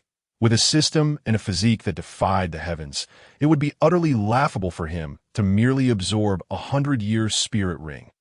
Meanwhile, BBDong and Jianhua exchanged worried glances, fully aware that throughout history, none had survived the attempt to absorb a spirit ring beyond their level. Even those who did survive often ended up with their meridians damaged. Reduced to a state of helplessness. Chapter 12. The terrifying 5,200-year spirit ring. Alas, this child. Jianhua sighed softly. He would surely have a word with him later, for he had been far too reckless. All his inner turmoil over the past few days had been for naught. Yet now, he could only silently pray for Ning Wu Dao's success in the absorption. After all these years of companionship, he had come to regard Ning Wu Dao as family. Beside him, Bibi Dong wore a tense expression as she watched Ning Wu Dao. She understood the grave dangers associated with absorbing spirit rings beyond one's capacity. But since it was his choice, all she could do was offer her support. She had even prepared herself for the possibility of accompanying Ning Wu Dao in death, if he were to perish. Her own existence would lose all meaning. That moment, as Ning Wu Dao absorbed the spirit ring, he felt an unbearable pain coursing through him, far greater than when he had been attacked previously. However, he dared not succumb to unconsciousness. If he were to faint during the absorption, the spirit ring within him would lack the necessary spirit power communication, leading to only one fate: shattered ring. Shattered life. Outside, Jianhua and BBDong witnessed a horrifying scene. Ning Wu Dao's body appeared to be fracturing, covered in cracks, blood gushing forth.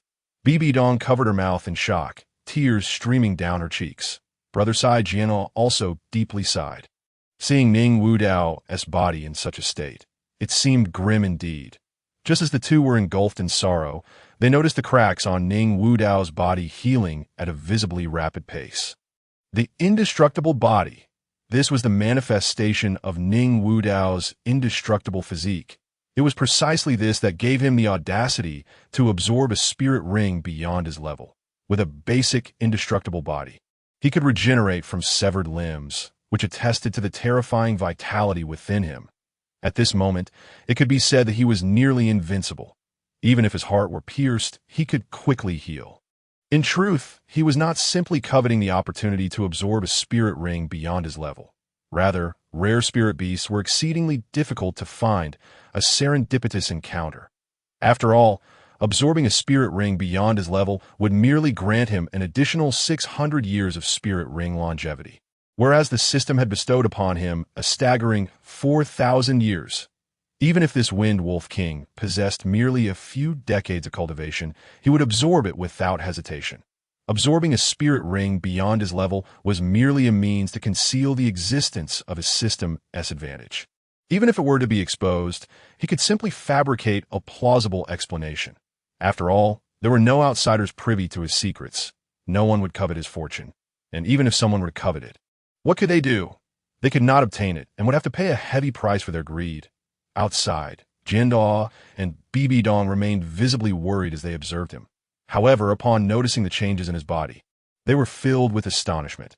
After some time, Ning Wudao's body had completely healed, and the spirit ring had integrated into him, indicating that the absorption process was nearing completion. It could be said that this spirit ring absorption had been a resounding success. Ding! Congratulations to the host for successfully absorbing the first spirit ring. The 4,100-year spirit ring longevity has been conferred, resulting in a current first spirit ring longevity of 5,200 years. Ning Wudao slowly opened his eyes. Having completed the absorption of the spirit ring, he felt an exhilarating sensation wash over him. Previously, he had possessed an abundance of spirit power but lacked the means to direct it, leaving him unable to manifest it. Now, he sensed a pathway for his spirit power within his mind, as if it were inscribed in his very bones, ready to be wielded at a mere thought. This was surely the essence of spirit skills. Ecstatic, he realized he had finally become a spirit master. Wonderful, wonderful. Jiandao spoke with a voice tinged with tremors. At last, the absorption is complete. My roasted pig has grown cold. Jiandao sighed deeply as he touched the now slightly cool roasted pig in his hand. Ning Wudao looked towards Jiandao. Noticing the redness in his eyes, he felt a pang of regret. Realizing he should not have acted on his own impulse and absorbed the spirit ring without even a word of warning, especially when so many cared for him. Fortunately, he remained unaware of Jiandao's thoughts. Otherwise, he would have surely been left speechless. He was even less worthy than half a wild boar. Well, Wudao, how does your first spirit skill fare? Jiandao inquired, intrigued by the formidable prowess of the first spirit skill associated with a 1,000-year spirit ring. Little did he know that Ning Wudao's first spirit ring was not an ordinary 1,000-year spirit ring, but rather a remarkable 5,200-year spirit ring. My first spirit skill is a speed enhancement. Allow me to demonstrate. With that, a small tower materialized above Ning Wudao's left hand, a deep purple spirit ring swirling around him. Indeed, he had manifested the heavenly yellow Linglong Tower martial spirit, a guise to conceal the secret of his dual martial spirits. For the woods are often beset by the winds that seek to uproot the tallest trees. He did not wish to become a target for the great powers of the world. First spirit skill, yellow-black speed. As the deep purple spirit ring shimmered, a golden light enveloped Jiandao. Jiandao felt a peculiar change in his physical state, realizing this spirit skill even granted him a slight enhancement. What does this imply? Ning Wudao was still but a fledgling spirit master. Such an enhancement, when applied to a spirit master, could surely yield a multitude of benefits. When he eventually reached the rank of title Douluo, this spirit skill would undoubtedly amplify the speed of a title Douluo by several times. How terrifying. Brother Jian, I can maintain this level of enhancement for approximately 15 minutes, and this spirit skill can enhance multiple individuals. Although it does consume a considerable amount of spirit power, as he spoke, Ning Wudao raised his hand to summon a golden radiance that enveloped Bibi Dong. Bibi Dong felt her body lighten, and with a swift whoosh, she found herself propelled into the branches of a nearby tree. Bibi Dong, with a lump on her head, squatted there crying. Ning Wudao, seeing her collide with the tree, nearly burst into laughter, rushing over to check if she was hurt. Jiandao stood in shock. Was this truly a first spirit skill? Surely he was not simply gaming the system. Meanwhile, Ning Wudao gently patted the bump on BBDong's head, examining her with care. Fortunately, it was nothing serious. Merely a bump that would fade in a few days. Brother Jian, did you think this was the end?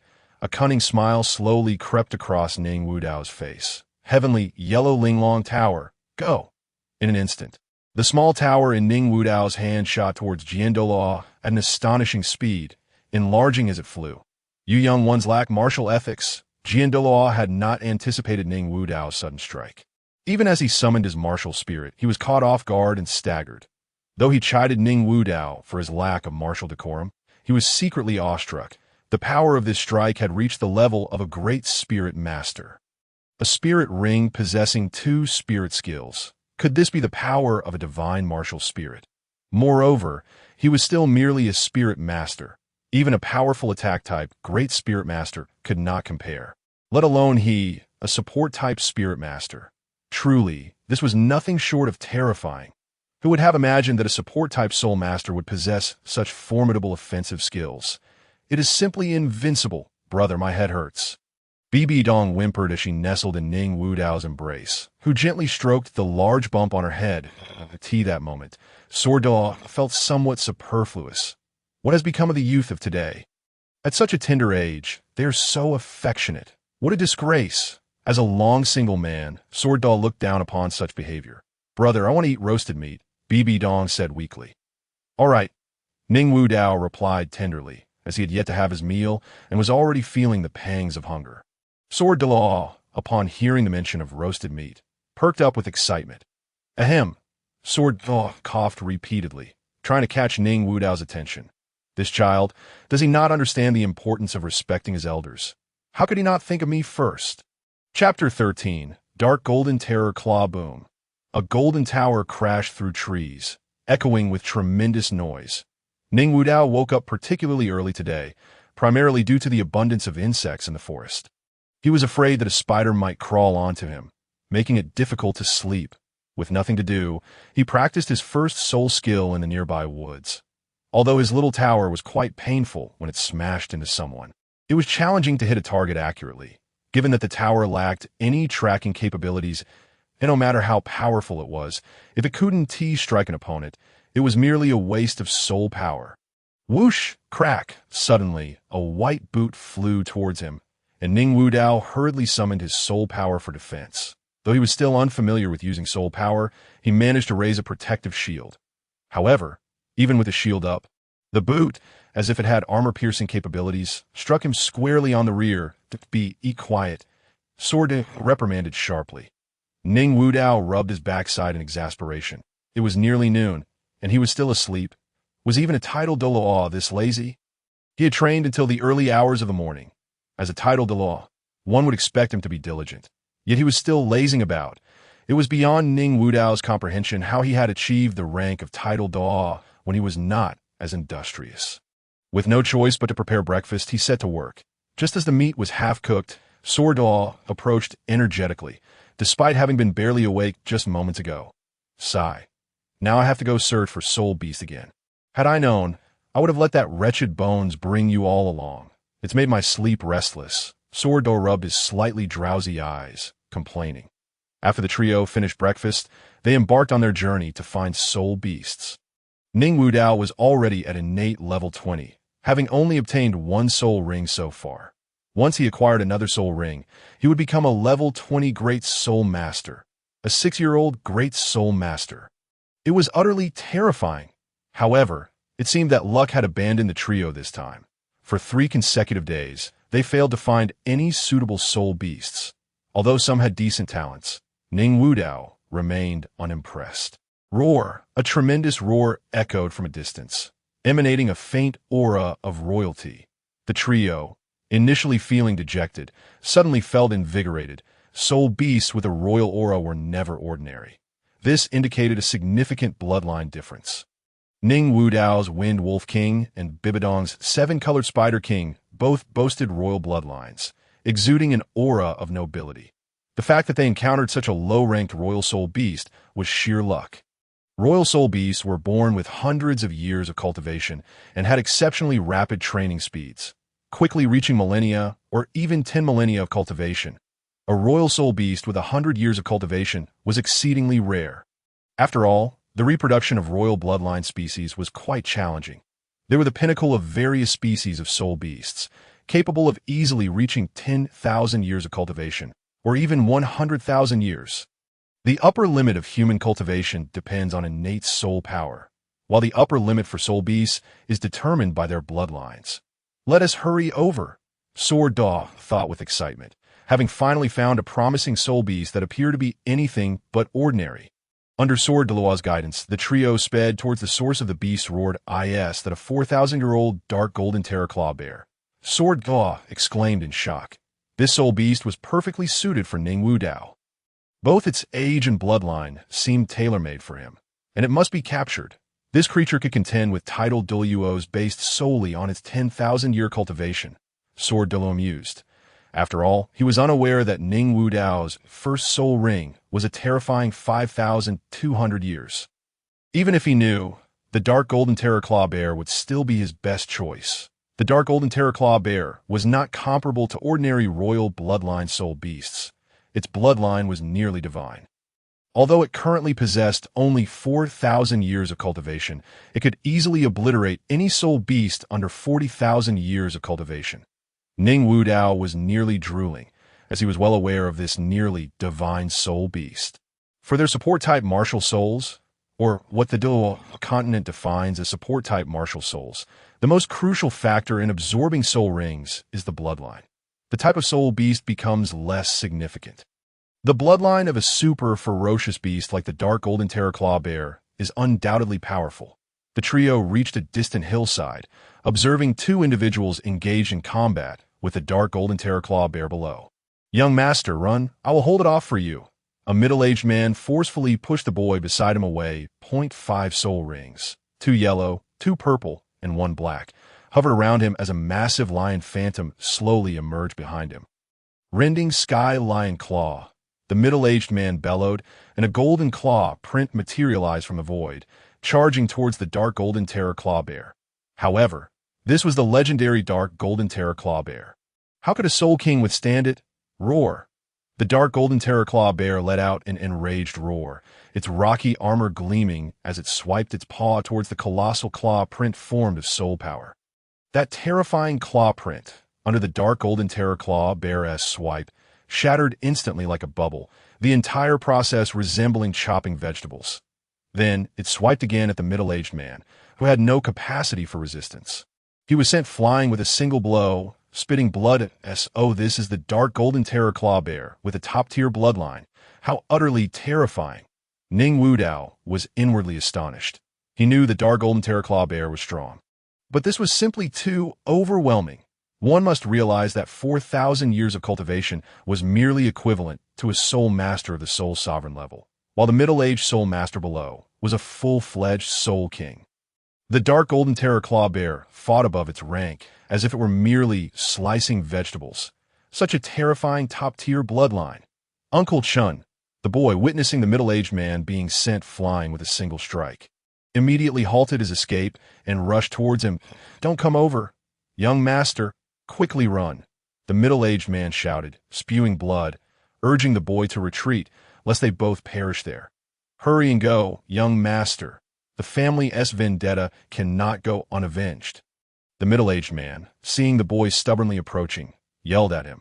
Upon hearing the middle-aged man's words, the boy gradually came to a stop. Yes, he still bore deep-seated enmity. How could he die here? Roar. The dark golden terror claw bear, perceiving the boy's approach as a challenge, charged towards him. "Well, it seems I can't escape this time." The boy, seeing the dark golden terror claw bear rushing at him, hastily summoned his martial soul for defense. And 3 soul rings, 2 yellow and 1 purple, slowly appeared around him. Miraculous bloom, 10,000 blossoms, the area around the dark golden terror claw bear filled with petals formed from soul power, swirling and floating endlessly. Attack! With a mighty shout, countless flower petals scattered, hurtling towards the dark golden terror claw bear at breakneck speed. Yet not a single scratch was inflicted upon the dark golden terror claw bear. The disparity in levels was too great. The boy was merely a soul master of over 30 levels. How could he possibly harm a 4,000-year-old dark golden terror claw bear? Roar. The dark golden terror claw bear, having sustained no damage, became even more enraged. How dare this little insect challenge it? Before the boy, the dark gold terror claw bear extended its right paw and gently waved towards him, unleashing 3 colossal golden beams imbued with an unparalleled force. "No, young master." "Ah!" The middle-aged man, upon witnessing this scene, became frantic, his eyes marred by deep crimson veins. Yet he found himself unable to rise, helplessly watching as the 3 golden beams surged towards the boy. Despair gripped the boy as he closed his eyes in resignation, contemplating his fate. Chapter 14. The extraordinary mushroom of ascendancy. Note. Sword, Bondoa's age modified for the purpose of enhancing Qibao. Is this truly how it ends? The boy gazed at the impending golden beams, acutely aware that this time there was no hope for salvation. Must I perish like this? My vengeance remains unfulfilled. I refuse to accept this. Father, mother, forgive me. Slowly, he shut his eyes, bracing himself to meet the specter of death, fully cognizant that he could not withstand the onslaught of the 3 golden beams. Sword uncle, quickly, stop that dark gold terror claw bear. Ning Wudao shouted urgently at Sword Duo, imploring him to rescue the boy. Initially, he had intended to remain a mere spectator, waiting for the dark gold terror claw bear to eliminate the 2 individuals before dealing with it himself to acquire a soul ring. After all, in this world, acts of betrayal and avarice were all too common. There was no obligation to save someone who might one day turn against him. Yet, when the boy unleashed his martial soul, he became unsettled. The boy's martial soul was none other than the extraordinary mushroom chrysanthemum. This lad was likely to become the future chrysanthemum Yue Guan, such a rare genius, although his current strength was somewhat lacking. His potential was indisputable. He was destined to become the continent's foremost plant-type soul master. His power was merely constrained by his martial soul. Moreover, he shared a fearsome martial soul fusion technique with Ghost Douluo. The 2 instruments' stillness domain. This technique pertained to the domain of space, where time stood still and space reigned supreme. The power of this soul skill was unimaginable if Yue Guan fell into his hands. He was confident he could cultivate him to the pinnacle of divinity. After all, he knew of a tangible, extraordinary mushroom chrysanthemum of celestial quality on the continent. Time was of the essence. Sword Duo acted swiftly, manifesting his martial soul in its true form. Although he did not comprehend Ning Wudao's motive for saving the boy, their common objective was to eliminate the dark gold terror claw bear, a task that was inevitable. Rescuing the boy was therefore a matter of course. As for gratitude, he was a titled Duo. Would he truly concern himself with such trivialities? Spirit Sword Guardian. Sword technique returns to origin. Sword Duo refrained from overextending himself, launching 2 soul skills towards the dark gold terror claw bear, severing its limbs and simultaneously rescuing Yuan. The boy, who had already prepared to welcome death, was jolted as a thunderous explosion resonated beside him, nearly causing him to bleed from his orifices. As he slowly opened his eyes, he beheld the devastation around him. The terrifying dark gold terror claw bear had lost its limbs, lying in a pool of its own blood. He was still alive. Who saved him? Yue Guan frantically searched his surroundings. Soon, he spotted Sword Duo and Ning Wudao approaching him. The middle-aged man also wore a dazed expression, which quickly transformed into unbridled joy, tears streaming down his face as he scrambled to his feet. Their young master had survived. They had been rescued. The man rushed to kneel before the trio, bowing repeatedly in gratitude.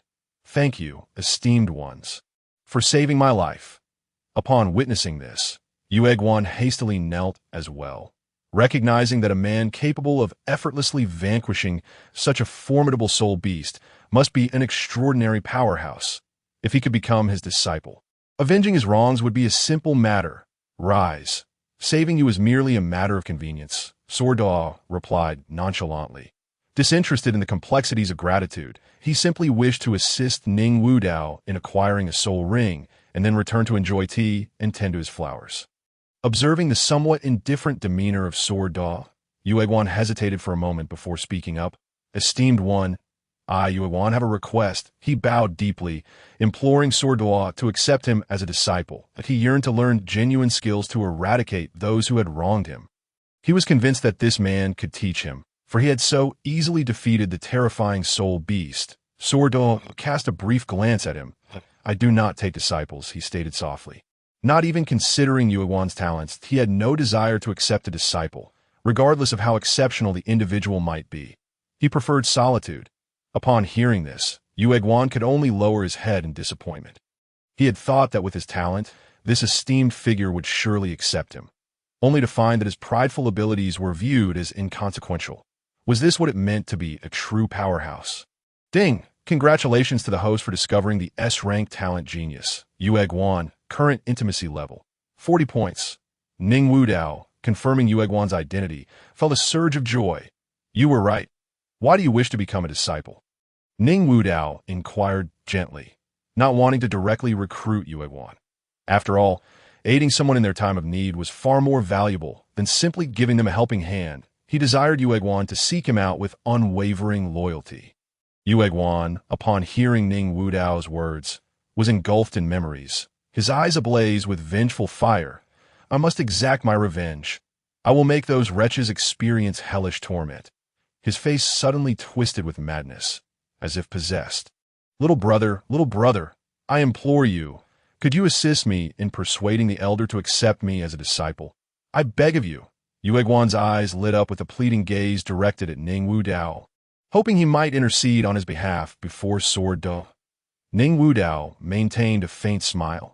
While I cannot assist you in becoming a disciple, I may be able to help you with your vengeance. He replied coolly, a slight smirk gracing his lips as he fixed his gaze on Yueguan. Initially disheartened by Ning Wudao's response, Yueguan soon felt a surge of excitement. With such a powerful ally by his side, it was evident that this boy's background was extraordinary. Yueguan thought to himself, little brother, as long as you help me avenge my family, I will serve you loyally for life. My innate soul power has reached level 9. And my talent is commendable. Yueguan knelt before Ning Wudao, his pleading eyes locked onto him, aware that Ning Wudao still held some interest in him. Otherwise, he would not have hinted at anything.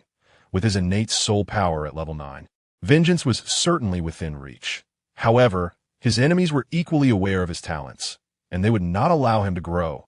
Their pursuit had led them to the Star Do forest. Had they not fled into the forest, they would have long since perished. Sword Do was secretly astonished. This child possessed innate soul power at level 9. Ning Wudao nodded slightly. I am a young master of the Qibao Glazed sect.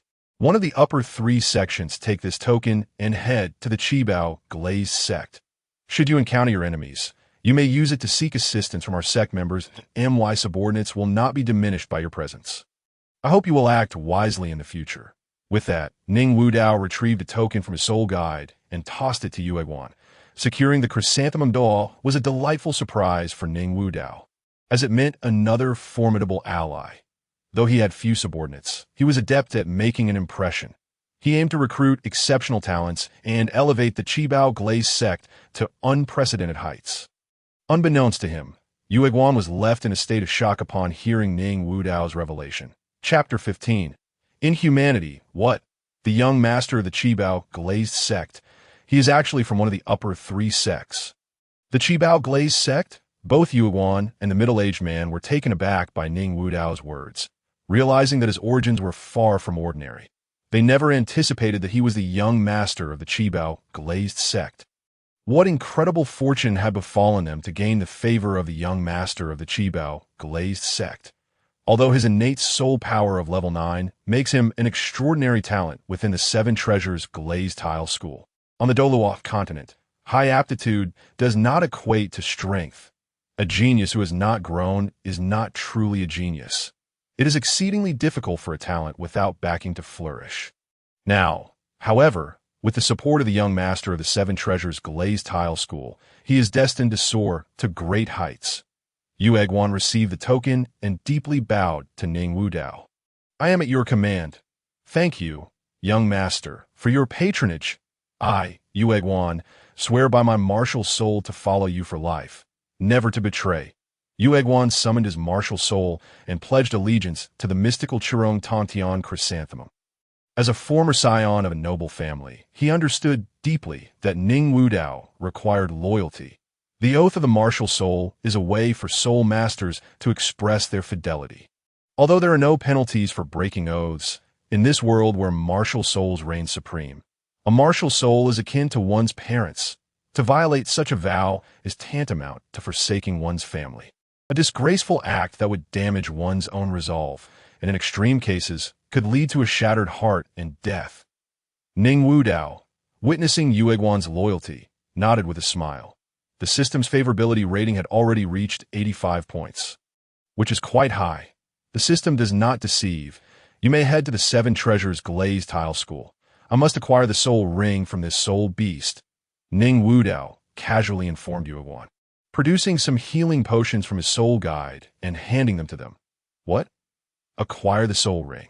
The young master intends to absorb the soul ring from this 4,000-year-old dark gold fear-claw bear. Yue Guan gazed at Ning Wu Dao in shock. The young master appeared to be no more than 6 years old, yet he could absorb a 4,000-year soul ring. What a prodigy! Is this the foundation of a super sect? Truly terrifying, Yue Guan silently reflected. He felt like a mere buffoon, a frog at the bottom of a well. He had previously reveled in his innate level 9 talent, only to discover that at 6 years old, others could absorb a 4,000-year soul ring. The age of a soul ring essentially represents its strength. It dawned upon him that in the eyes of those top-tier powers, he was merely an ant with slightly better talent. With this realization, Yue Guan's resolve to pledge allegiance to Ning Wu Dao grew ever stronger, and he respectfully accepted the potions from Ning Wu Dao, assisting the middle-aged man as they slowly departed from the scene.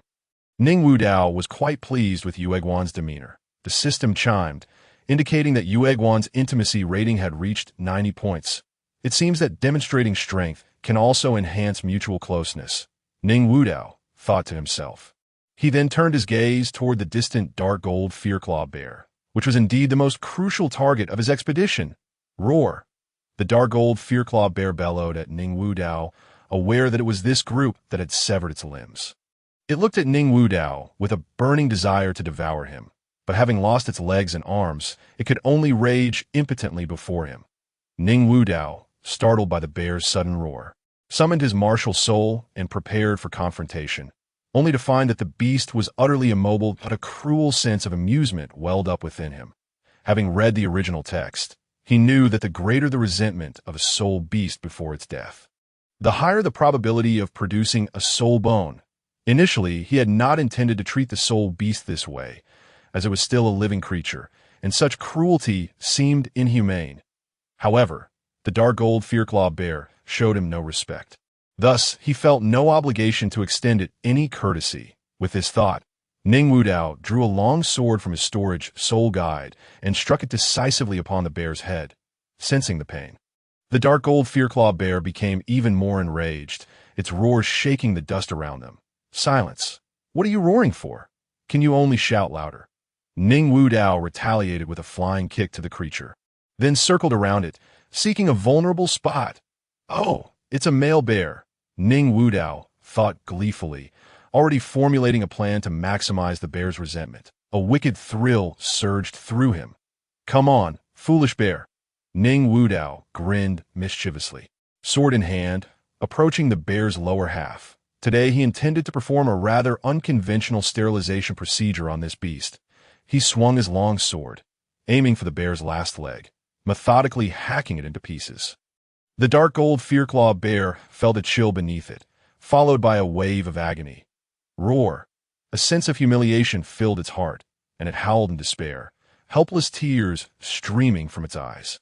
This child, what on earth has he learned? Douluo remarked, utterly speechless. This approach was akin to killing a bear while targeting its heart. For some reason, Ning Qingfeng's figure gradually materialized in Douluo's mind. Beside him, BBDong looked on in confusion, unsure of Ning Wu Dao's motives. Why not just kill the soul beast outright? But what on earth is my brother chopping? Why does this old beast have 5 legs? BBDong pondered Ning Wu Dao's actions with perplexity, yet she would support him no matter what. Go, brother, chop it! BBDong cheered him on with excitement. Ahem, all right, Ning Wu Dao replied, a bit awkwardly, his sword momentarily pausing in mid-air. Uffed! Ah, Sword, usually so serious, burst out laughing uncontrollably.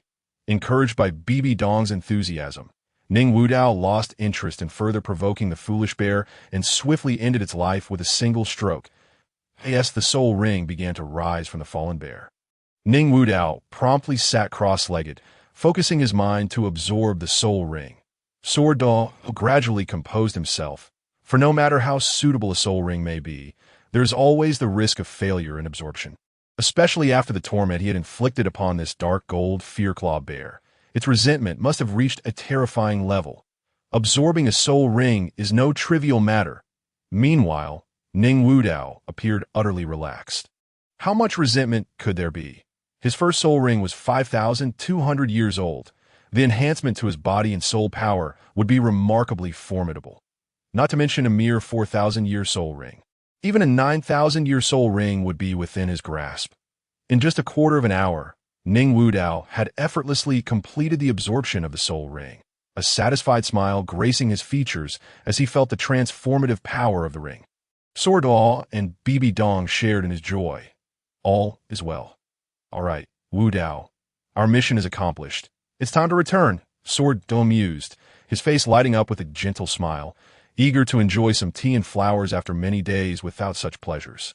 Wait, Ning Wudao, who had been silent until now, suddenly exclaimed, his face alight with excitement. There's one more thing I need to retrieve. He slowly approached the corpse of the dark gold fearclaw bear, extending his right hand as the Levection sword materialized before him. With a swift motion, he plunged the sword into the bear's body, effortlessly slicing it open, revealing a faint but visible glow emanating from within. Is that a soul bone? Douluo exclaimed, exhilarated. What good fortune to encounter such a treasure. Have we stumbled upon good luck on our way here? Douluo mused, glancing down at his shoes as though searching for dog excrement. Seeing the emanating light, Ning Wudao felt a rush of delight.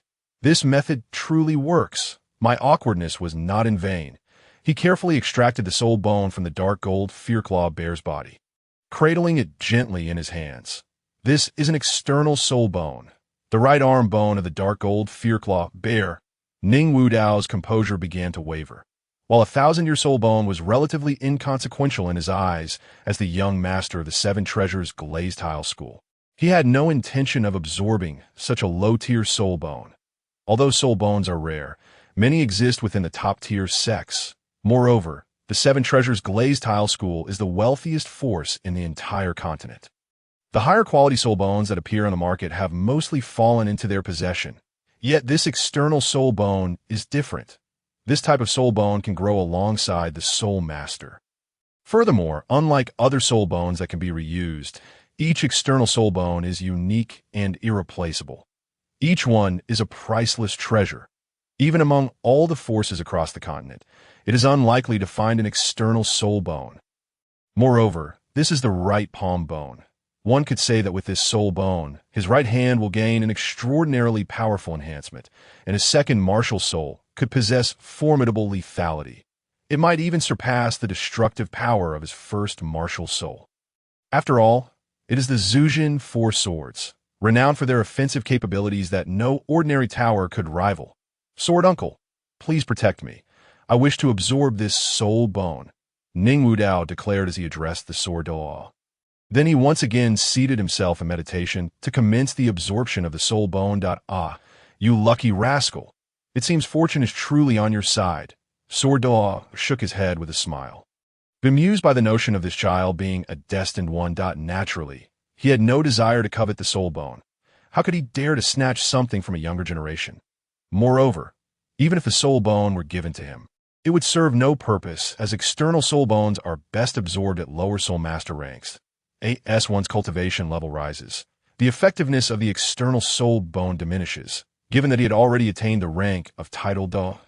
The soul bone would merely amount to the absorption of an inconsequential 1,000-year soul bone for him. Erming, stop sleeping, you lazy bum. It's deafening. Your snoring could rival a beast battle. A massive soul beast with the head of a bull and the body of a serpent swung its colossal tail, relentlessly battering the snoring Titan giant ape beside it. Just as the Titan giant ape was on the verge of slumber, the raucous snoring from the nearby primate jolted it awake, leaving it irritable and yearning for more sleep. The infuriated sky blue bull python struck the Titan giant ape on the head with great force. Why are you hitting me? Do you really think I won't retaliate? The Titan giant ape, awakened and filled with grumpiness, immediately countered, raising its fists in defiance. Very well, you little rascal. It seems you are once again in need of a lesson. You dare challenge me? Watch how I put you in your place. The sky blue bull python, incensed by the insolence of the Titan giant ape, swung its tail directly at it. All right, Deming, you initiated this. Don't blame me for retaliating. The Titan giant ape met the challenge head-on, and amidst their fierce clash, the surrounding forest was left in disarray. Although the Titan giant ape was also a 100,000-year soul beast, it was significantly inferior to the sky blue bull python in terms of cultivation and bloodline, leading to its gradual defeat. Stop fighting, brother. I was wrong. The Titan giant ape, pinned to the ground by the sky blue bull python, cried out in a desperate plea for mercy. Humph. You deserve this. You were given chance. Do you not know who is the elder here? The sky blue bull python, with a look of disdain, delivered 2 heavy blows to the foolish gorilla. By the way, where's the bear you brought back? The sky blue bull python paused its assault, puzzled, as it recalled that the foolish gorilla had returned with a bear from its outing. It was nowhere to be found. The Titan giant ape glanced around. Realizing the bear had truly vanished, I must have accidentally dozed off. It probably went out to play. I'll go find it. The Titan giant ape hastily formulated an excuse to avoid further beatings. Eager to escape the predicament, go on, come back, and I'll deal with you then. Although the sky blue bull python was aware that the foolish gorilla sought to evade punishment, it too was exhausted from the scuffle and welcomed the chance to get rid of the loud snoring primate for a while to catch up on some sleep. Ning Wu Dao, having absorbed the soul bone, slowly opened his eyes. That it was merely 1,000-year soul bone, so the process was rather effortless for him. How goes it, Wu Dao? Is the absorption proceeding smoothly? I truly cannot fathom what stroke of luck you have encountered to attract such fortunate events. Sordaw cast a sidelong glance at him, jealousy evident on his face. Quite well. It has granted me a formidable soul skill. My soul power has now reached the 26th level, Ning Wu Dao exclaimed, exhilarated. With the enhancement from 2,000-year soul rings and 1,000-year soul bone, his soul power had surged by 6 levels, and he had acquired 3 powerful soul skills. The second soul skill. Xianhuang Jiyu, a beam of earthy yellow light emanated from the Tiandi Xianhuang Linglong Tower, illuminating Sword Douluo. Feeling the light upon him, Sword Douluo sensed a slight increase in both his defense and attack. Recognizing it as a potent auxiliary soul skill that previously could enhance a soul master of equivalent rank by at least double in both offensive and defensive capabilities. What does it mean for a 6-year-old to be a 26th level Great Soul Master? Is he a monster? A sense of frustration began to well up within him. Having traversed the continent for so many years, he had never suffered such humiliation. Not done yet. Tiandi Xianhuang Linglong Tower. Go. Ning Wu Dao commanded, and the small tower in his hand transformed into a streak of light, hurtling towards Sword Douluo. Here we go again. This time, I want to be caught off guard. A barrier of soul power materialized before Sword Douluo. But the Tiandi Xianhuang Linglong Tower failed to breach even his protective screen. Nonetheless, there was no denying the overwhelming strength of this attack. This assault could now rival that of a formidable soul master. Feeling the residual power from the soul power barrier, Sword Douluo was secretly alarmed that this truly an auxiliary soul master. Seeing Sword Douluo feign nonchalance, Ning Wu Dao felt a surge of delight. Gotcha! Ha, Sword Uncle. Is this all you can manage with my talents? The Zhuzhen sword slowly materialized in his right hand. Chapter 17. Titan, Giant, Ape, Dark, Golden Zhuzhen, / Golden light continuously converged into a blade-like gleam on the Zhuzhen sword martial soul. And as Ning Wu Dao swung it, the golden blade transformed into a streak of light, slicing towards Sword Douluo. What is this? Sword Douluo barely registered the threat before the blade was upon him, startling him with its suddenness. Wasn't this his second martial soul? How could it possess a soul skill without any soul rings attached? Could it be a soul bone technique? But how could a soul bone technique be released through a martial soul? Sword Douluo was utterly bewildered. This defied all logic. As for whether this blade could penetrate his soul power barrier, he had no doubts. That barrier could withstand attacks at the Soul King level. If a mere soul master could breach it, he would gladly eat his words. Ridiculous! Wu Dao, you are far too naive. Allow Sword Uncle to teach you a lesson today, Sword Douluo thought to himself, a smug smile gracing his features. With a whoosh, the golden blade struck the soul power barrier, and to Sword Douluo's shock, it pierced through as effortlessly as cutting through tofu. Seeing the blade slice through, Ning Wu Dao smiled inwardly, confident that Sword Douluo would not muster his full strength against a mere soul master's attack. To break through his soul power barrier, he had even summoned the Zhuzhen sword. This was the sharpest of the Zhuzhen 4 swords, the one most likely to breach the soul power barrier. What? Sword Douluo, realizing the blade had easily penetrated his barrier, quickly summoned his 7-killing sword to defend. He had been careless. The strike landed, causing him to stagger and nearly topple over. The sharp blade had sliced a small wound on his arm, revealing crimson blood. Sword uncle, are you all right? Ning Wudao rushed over, genuinely surprised that he had managed to injure a titled Douluo. All is well. The youth lacks martial ethics. I was merely careless and didn't evade. Otherwise, how could you have wounded me? Sword Douluo insisted stubbornly, annoyed at being embarrassed by this rascal, plotting to find a way to get back at him later. I didn't realize you were so fragile. Sword uncle, Ning Wudao remarked with a cheeky grin. Sword Douluo's face flushed with anger upon hearing this, and he retaliated with a swift blow to Ning Wudao's neck, exclaiming, "You little brat, you've grown too arrogant." However, he indeed possesses the capital to be arrogant.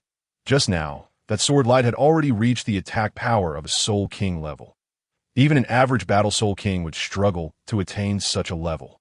Ning Wudao covered his mouth, unable to contain his foolish laughter. He had actually injured a titled Douluo. Beside him, Bibi Dong, observing the antics of the two, also stifled a giggle, just as the trio was reveling in their amusement and preparing to return. The ground suddenly trembled. Roar! A colossal roar echoed from a distance. The sword Douluo hurriedly ascended into the sky on the 7-killing sword to assess the situation, only to behold a gigantic gorilla, akin to a hill, charging towards them. That the Titan Great Ape? What is it doing here? Sword Douluo was filled with confusion. The Titan Great Ape should be in the core area of the Douluo Forest. So how did it end up at the outskirts? Moreover, it seemed to be heading directly for them. Titan Great Ape, what brings you to the periphery of the Douluo Forest? Sword Douluo called out to the distant creature. The titled Douluos rarely clashed with soul beasts over 100,000 years old. After all, a battle between them would result in widespread devastation. Having already attained the rank of titled Douluo, they no longer required soul rings. Even if they were to slay a 100,000-year soul beast, only the soul bones would be of use to them. Furthermore, most soul beasts of such age tend to live in groups. Striking one would be akin to attacking a nest. Who would dare provoke that? Upon catching sight of the sword hovering in the air, the Titan Great Ape slowed its pace. I came here to find a bear. Before it could finish its sentence, the Titan Great Ape spotted the dismembered dark golden fearclaw bear below. Humans, you seek death. None of you shall leave here today. The Titan Great Ape roared in fury, swinging its arm towards the sword Douluo, its simian visage brimming with wrath. These humans had brought it tremendous trouble. It had initially believed that with the strength of this foolish bear, it could roam freely in the outskirts of the Douluo Forest without encountering any danger. Little did it know that among these accursed humans, there was a titled Douluo powerhouse. Now that this foolish bear was dead, how was it supposed to explain to its father? Humans, you must die. The Titan Great Ape bellowed. Sword Douluo, witnessing the Titan Great Ape charging towards him, although perplexed, realized that a fierce battle was now unavoidable. 7th soul skill, 7 killing true body. 8th soul skill, move mountain and fill sea. A colossal illusion of the 7 killing sword enveloped Sword Douluo, an overwhelming sword intent surging forth like a tidal wave towards the Titan Great Ape. He dared not hold back in the slightest. After all, soul beasts and humans were natural enemies, and if he hesitated, it would surely be his demise. Accursed humans. Titan sky-splitting fist. The Titan Great Ape, enraged that the human dared to strike first, became serious. The clash of sword intent and the Titan Great Ape's fist erupted in a deafening roar, sending shockwaves that caused the surrounding air to convulse wildly. Though the Titan Great Ape's fist was formidable, it was not facing a mere ordinary titled Douluo. This was the future's mightiest offensive force. The sword intent sliced through its fist, leaving droplets of blood in its wake. Yet, it seemed impervious to pain. Frenziedly lunging once more at Sword Douluo. This is bad. Sensing the residual force from the clash of two titans, Ning Wudao swiftly embraced BBDong. Although it was merely the aftershock of the battle, it was difficult for them to withstand. They were propelled several dozen meters away, with Ning Wudao's clothing torn to shreds. The Titan Great Ape, now aware of the two, diverted its attack from Sword Douluo and lunged towards them instead. It recognized the man's strength. it might not be able to defeat him. However, could it not overpower these two? Once I dispose of them, I can return a deal with you. Huh. The Titan great ape thought to itself. A flicker of cunning revealing itself on its otherwise foolish face. Brute! How bold! Douluo exclaimed, infuriated that the Titan great ape had chosen to attack Ning Wudao and BBDong instead, deeming the gorilla dishonorable. Spiritual, sword guardian, divine and demonic dual slashes. A sword-shaped barrier enveloped the two, and two streams of sword intent, both sacred and sinister, surged towards the Titan great ape, feeling the might of these two sword intents. The Titan great ape panicked. Strong, extremely strong. It had to muster all its strength to defend. Titan descends. A titanic illusion enveloped it, radiating unmatched authority, each movement seemingly possessing apocalyptic power. Yet, even such a formidable Titan illusion barely managed to fend off the two sword intents, and numerous wounds appeared across its body. This won't do. I must get them out of here, Douluo thought, realizing that Ning Wudao and BBDong's presence hindered his performance, and they were also in danger. Spiritual sword clone. A strand of soul power coalesced into a sword, propelling Ning Wudao and BBDong towards the outskirts of the Douluo Forest. Chapter 18. The Grudge of the Bear King. Roar! Daming, come save me! The Titan great ape bellowed towards the sky. With its strength, it could not hope to defeat the man before it, and those two children had already been sent away, with this man holding it back. It found it difficult to pursue. However, it could not allow this man to escape. It would summon reinforcements. This man shall not leave the Douluo Forest today. Air cannon. A sphere of air was continuously compressed in the Titan great ape's hands. The densely packed air mixed with turbulent soul power, producing explosive sounds. Boom! The sphere, formed from the fusion of air and soul power, hurtled towards Douluo like a cannonball, revealing its true strength. IT aimed to keep Douluo occupied until Daming arrived, eager to deliver a fierce blow to this human. You've asked for this, that accursed gorilla.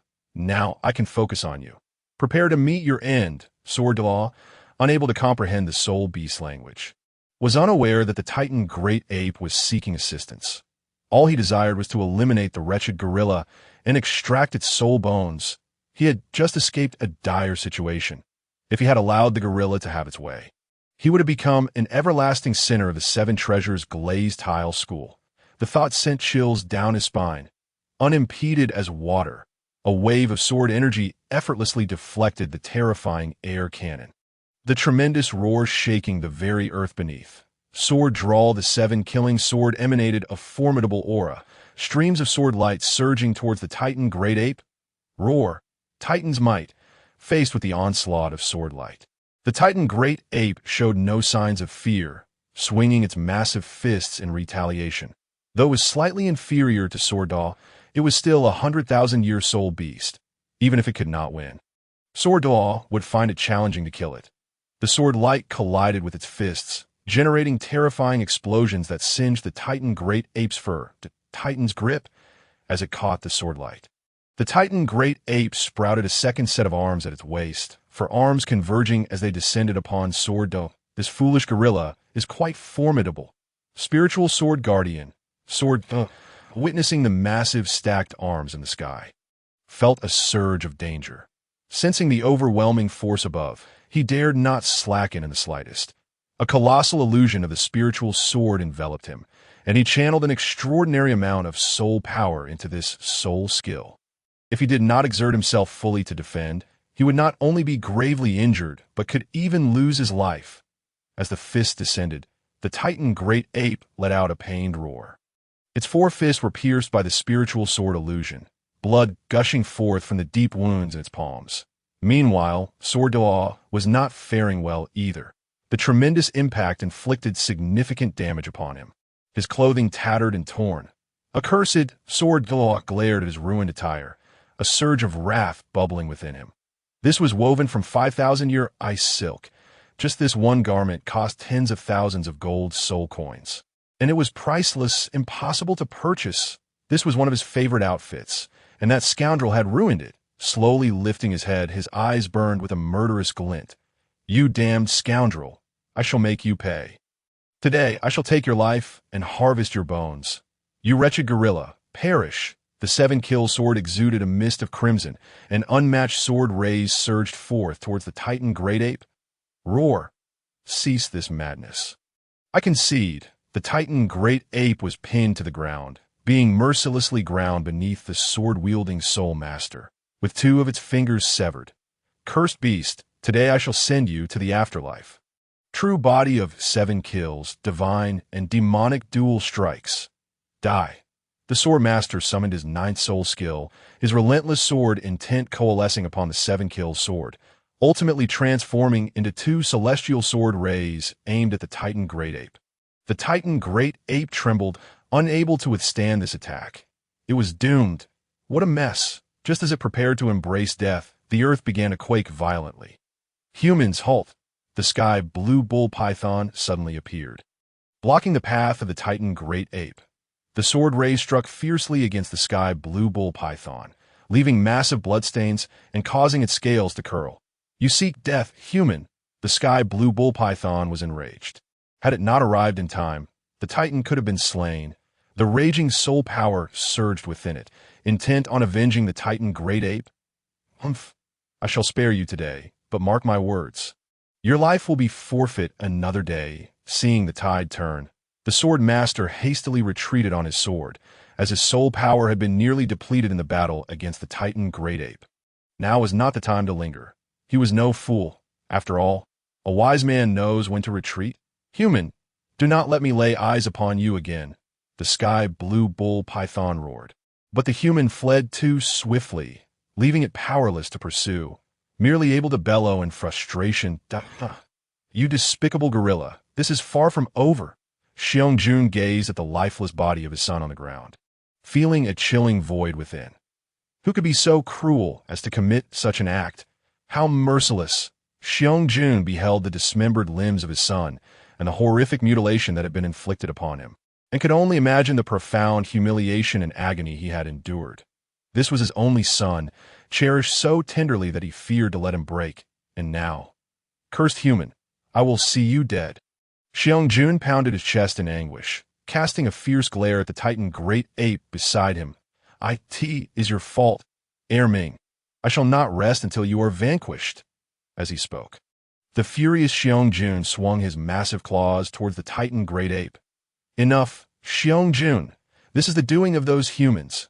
Erming sustained grave injuries while trying to protect your son, nearly losing his life. The sky blue bull python interposed itself before the titan great ape, absorbing the blow intended for him. That it was no fool, and refrained from mentioning that the titan great ape had been too engrossed in slumber, allowing his son to venture out and be slaughtered. For if it were to speak thus, Xiong-jun might truly kill the titan great ape. Ah, cursed humans, I shall slay you! Xiong-jun raged, pounding the ground and creating a massive crater. I must avenge him. The more he pondered, the more enraged he became, and he sprinted towards the outskirts of the Douluo forest, intent on slaying that human. Enough, Xiong-jun, return. Our master will not permit you to enter the human realm. A colossal black dragon emerged from the heart of the Douluo forest, blocking Xiong-jun's path. Dtion, do not impede me. I must kill that human. Master, what nonsense. Merely a pitiful creature who was nearly slain by a human. How dare she seek to control me?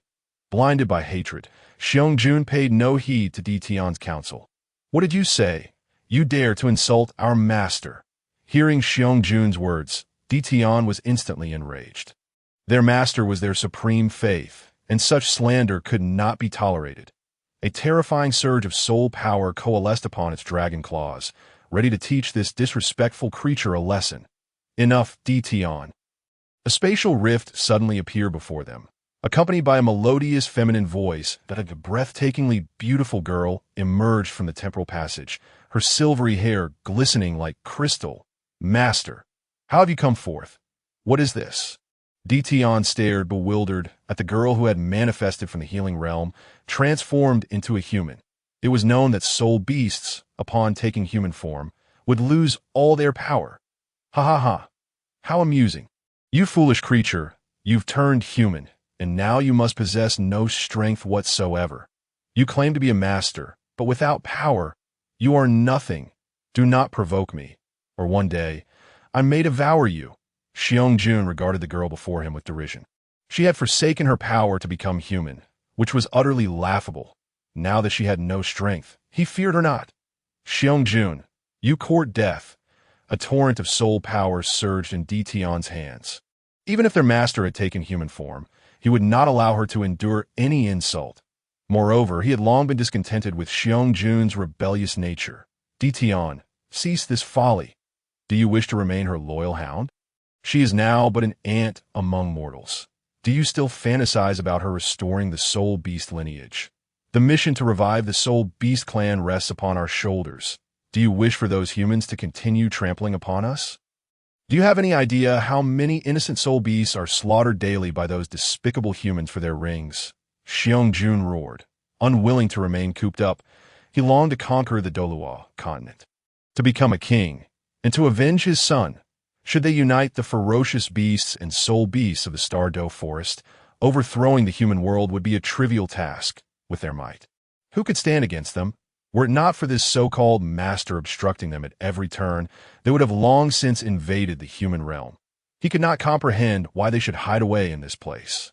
For with the strength of the ferocious beasts of the Douluo Forest, they could easily overwhelm those self-important humans. This so-called master was nothing but a foolish and ignorant fool. How dare you insult our master? If you do not leave here today in tatters, I shall consider it an act of mercy." Tion, filled with rage, prepared to strike Xiong-jun, yet his resolve wavered. He too harbored a desire to reclaim dominion over the Douluo Continent and restore the Soul Beast clan. Yet within the Dragon clan, bloodline held precedence, and he had no choice but to obey the master's command. And now, the master had chosen to take human form. "Enough," the previously silent Gu Yuna suddenly spoke.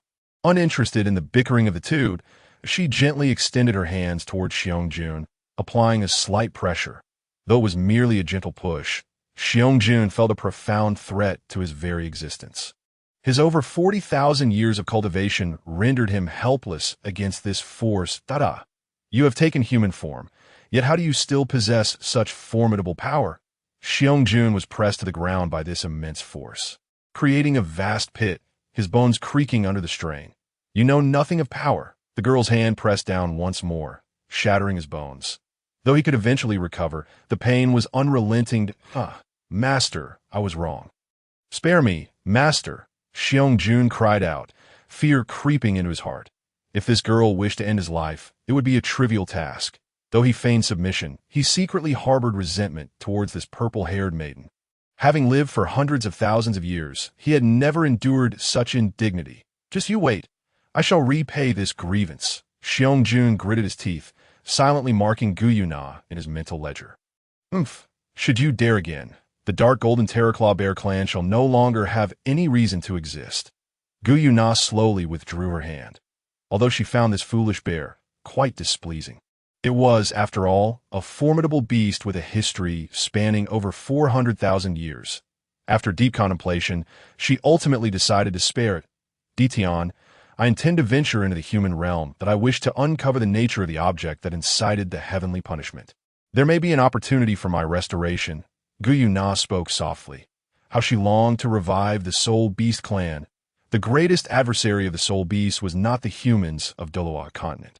"Yes, my lord." Tion promptly bowed to Gu Yuna, his eyes shimmering with a hint of brilliance that, if my lord could be restored, who could stand against her? The mere Douluo Continent would be easily within her grasp. Can this flying sword slow down a bit? I feel like I'm going to be sick." Ning Wu Dao exclaimed, somewhat exasperated. He hadn't even had the chance to prepare before taking off. And his pants were in tatters, still unaltered. "Wow, Mom, look! That person is flying in the sky with no pants on." A child, clutching a candied hawthorn, gazed up with excitement at Ning Wu Dao and his companion. A stream of mucus from his nose silently dripping into his mouth. "How can a person fly? You silly child, always telling tales." A nearby woman scolded, delivering a sharp slap to the little rascal. Clearly, he needed some proper discipline upon their return. "Brother, I'm feeling a bit dizzy," BBDong said weakly, as the cool breeze rushed in her nose and mouth, making her feel breathless. Upon hearing her words, Ning Wu Dao draped what little clothing he had left over her face. Why won't he stop? Just as he complained, the flying swords suddenly transformed into soul power, causing them to plummet from several meters high. Ning Wu Dao hastily cradled Bibi Dong in his arms. She was a precious treasure and couldn't be harmed. This was crucial for his own advantage. Puffed. Is this flying sword's landing mechanism this haphazard? What a poor review. I must file a complaint. Ning Wu Dao grumbled incessantly, feeling dazed from the fall, stars dancing in his vision. Brother, are you all right? BBDong quickly scrambled up from Ning Wu Dao's embrace, her expression frantic. She and T fully grasped the situation before being sheltered by him. If he were to be injured because of her, she would feel immensely guilty. It's nothing, it's nothing. Ning Wu Dao gradually stood up. This minor impact was merely a drizzle to him. His current strength could easily rival that of the Soul Sect, even contend with the Soul King.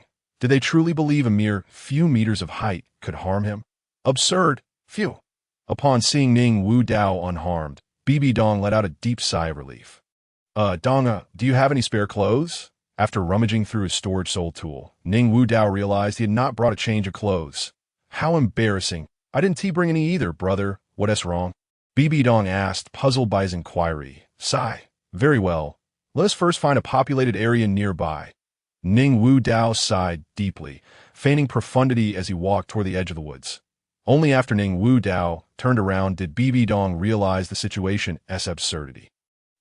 Brother, your backside is so pale. Ning Wu Dao's face turned dark upon hearing BBDong's words. This little girl was utterly unrefined. What kind of outrageous words were these? Chapter 20. I truly do not wish to live off others. Brother, hurry and leave. Why are you following me? BBDong turned to look at him, her face adorned with a mischievous smile, her gaze sparkling like tiny stars, flickering with delight. Please, just go. Don't tease me anymore. Ning Wu Dao was rendered speechless. Initially, he believed BBDong to be a rather shy girl, but it seemed she was quite the opposite, chasing after him to glimpse his backside. While it was true, he was exceptionally handsome. It did not mean she could stare unabashedly. Very well then. Observing Ning Wu Dao's flustered expression, BBDong beamed with joy, occasionally glancing back to sneak a peek at him. Ning Wu Dao was engulfed in confusion. Was she truly the same aloof and enchanting high priestess? This was not the demeanor he had expected. Someone, please save me. There's a female rogue here. Ning Wu Dao, an old soul in 2 lifetimes, felt as though his innocence was slipping away. His once glorious reputation was at stake. Alas, what to do with this uncontainable charm of his? Stop right there. You 2 little rascals, stand there obediently. A group suddenly appeared before Ning Wu Dao and BBDong, the leader bearing a horrific scar that crossed his entire face. Great, just what I expected. This is a straightforward robbery, Ning Wu Dao thought, astonished that as a young master from a prestigious lineage, he would find himself in such a predicament. How embarrassing for a prodigal. Scarface, why are we robbing these 2 kids? What could they possibly have? Look at that boy. He can't even afford pants. A plump underling remarked disdainfully, revealing his contempt for Ning Wu Dao and BBDong. What?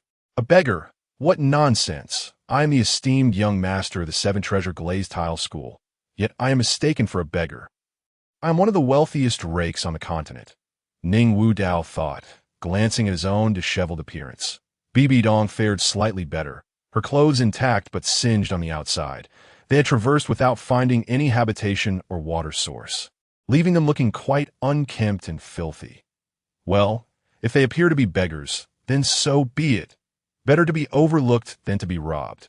Ning Wu Dao resigned himself to this truth, dismissing the bandits before him entirely. Even the most formidable among them was merely a great soul master. With his current strength, he could easily dispatch them even without absorbing any soul rings. At this point, even a casual breeze could bring about their downfall. Scarface, incensed by his underling's words, retaliated with a sharp slap. Fool!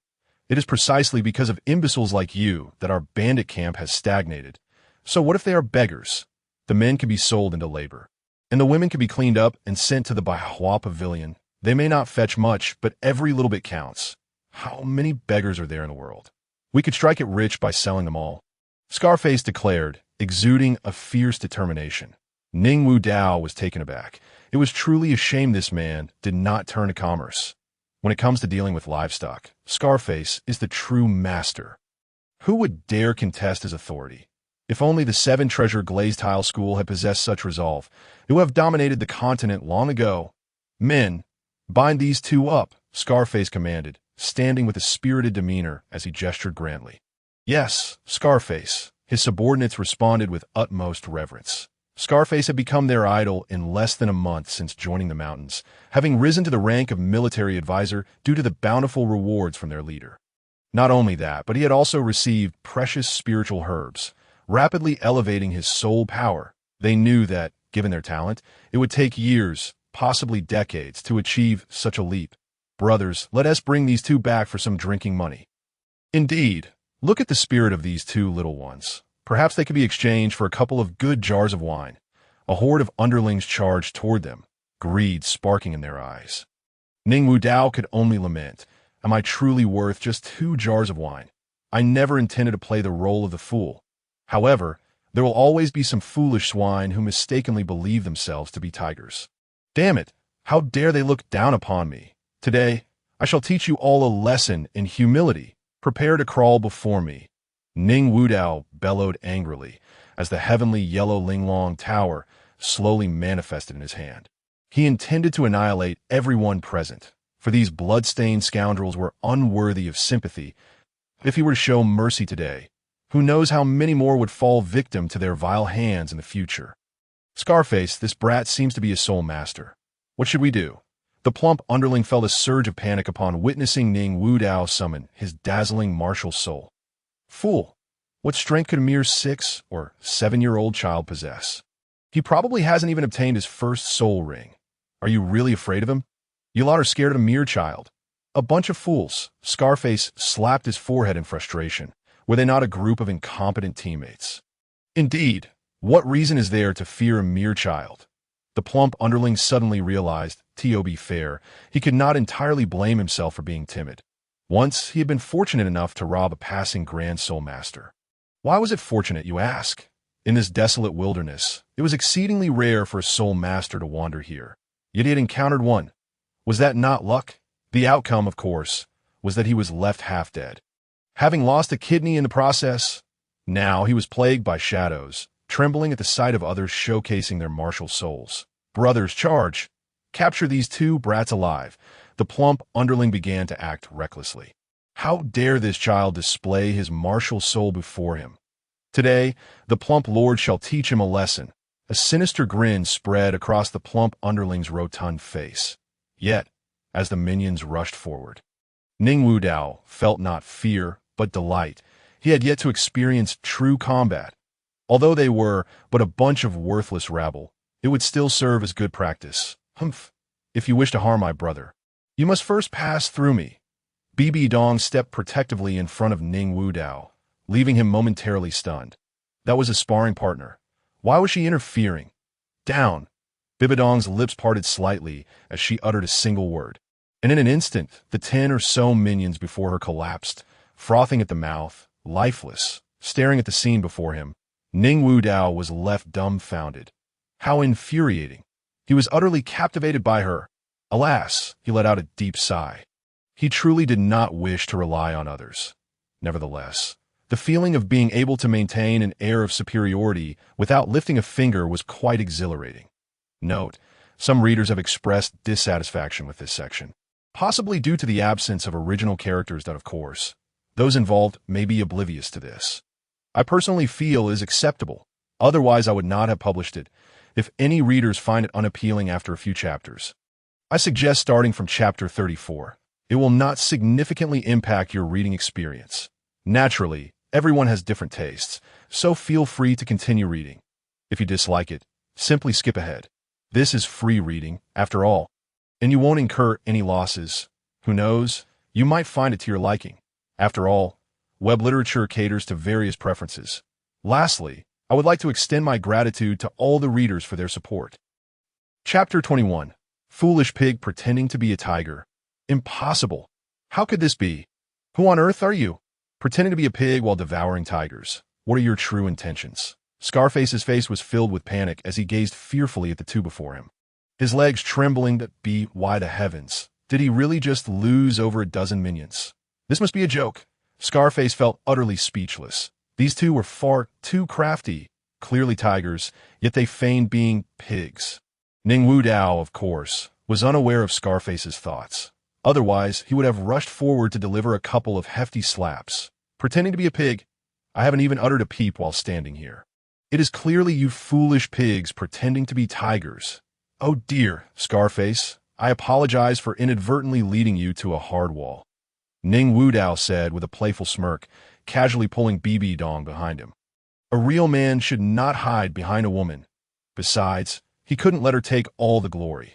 With only this one practice opportunity left, he could not afford to yield to her. Humph. Although I do not know what trick you two employed to swiftly bring my minions to the ground. Your demise is imminent. How dare you harm my subordinates? You shall pay dearly. To be honest, I recently broke through to the Grand Soul Master realm and obtained my second soul ring. You are now about to face a level 20 Grand Soul Master. Prepare to welcome the terror that is to come. Ha. Scarface laughed maniacally, nearly fooled by these two brats. He was a Grand Soul Master. Dealing with two children would be a piece of cake. Ha! Oh my, a Grand Soul Master, how utterly terrifying. You nearly scare me to death. Ning Wu Dao almost burst out laughing. Given Scarface's bravado, one might think he was a titled Douluo. He received full marks for his performance. Beside him, BBDong struggled to contain her laughter at Scarface's serious facade. After all, Ning Wu Dao was now a level 26 cultivator. A level 20 soul master boasting before a 26 level prodigy was simply ridiculous. Her laughter was nearly uncontrollable.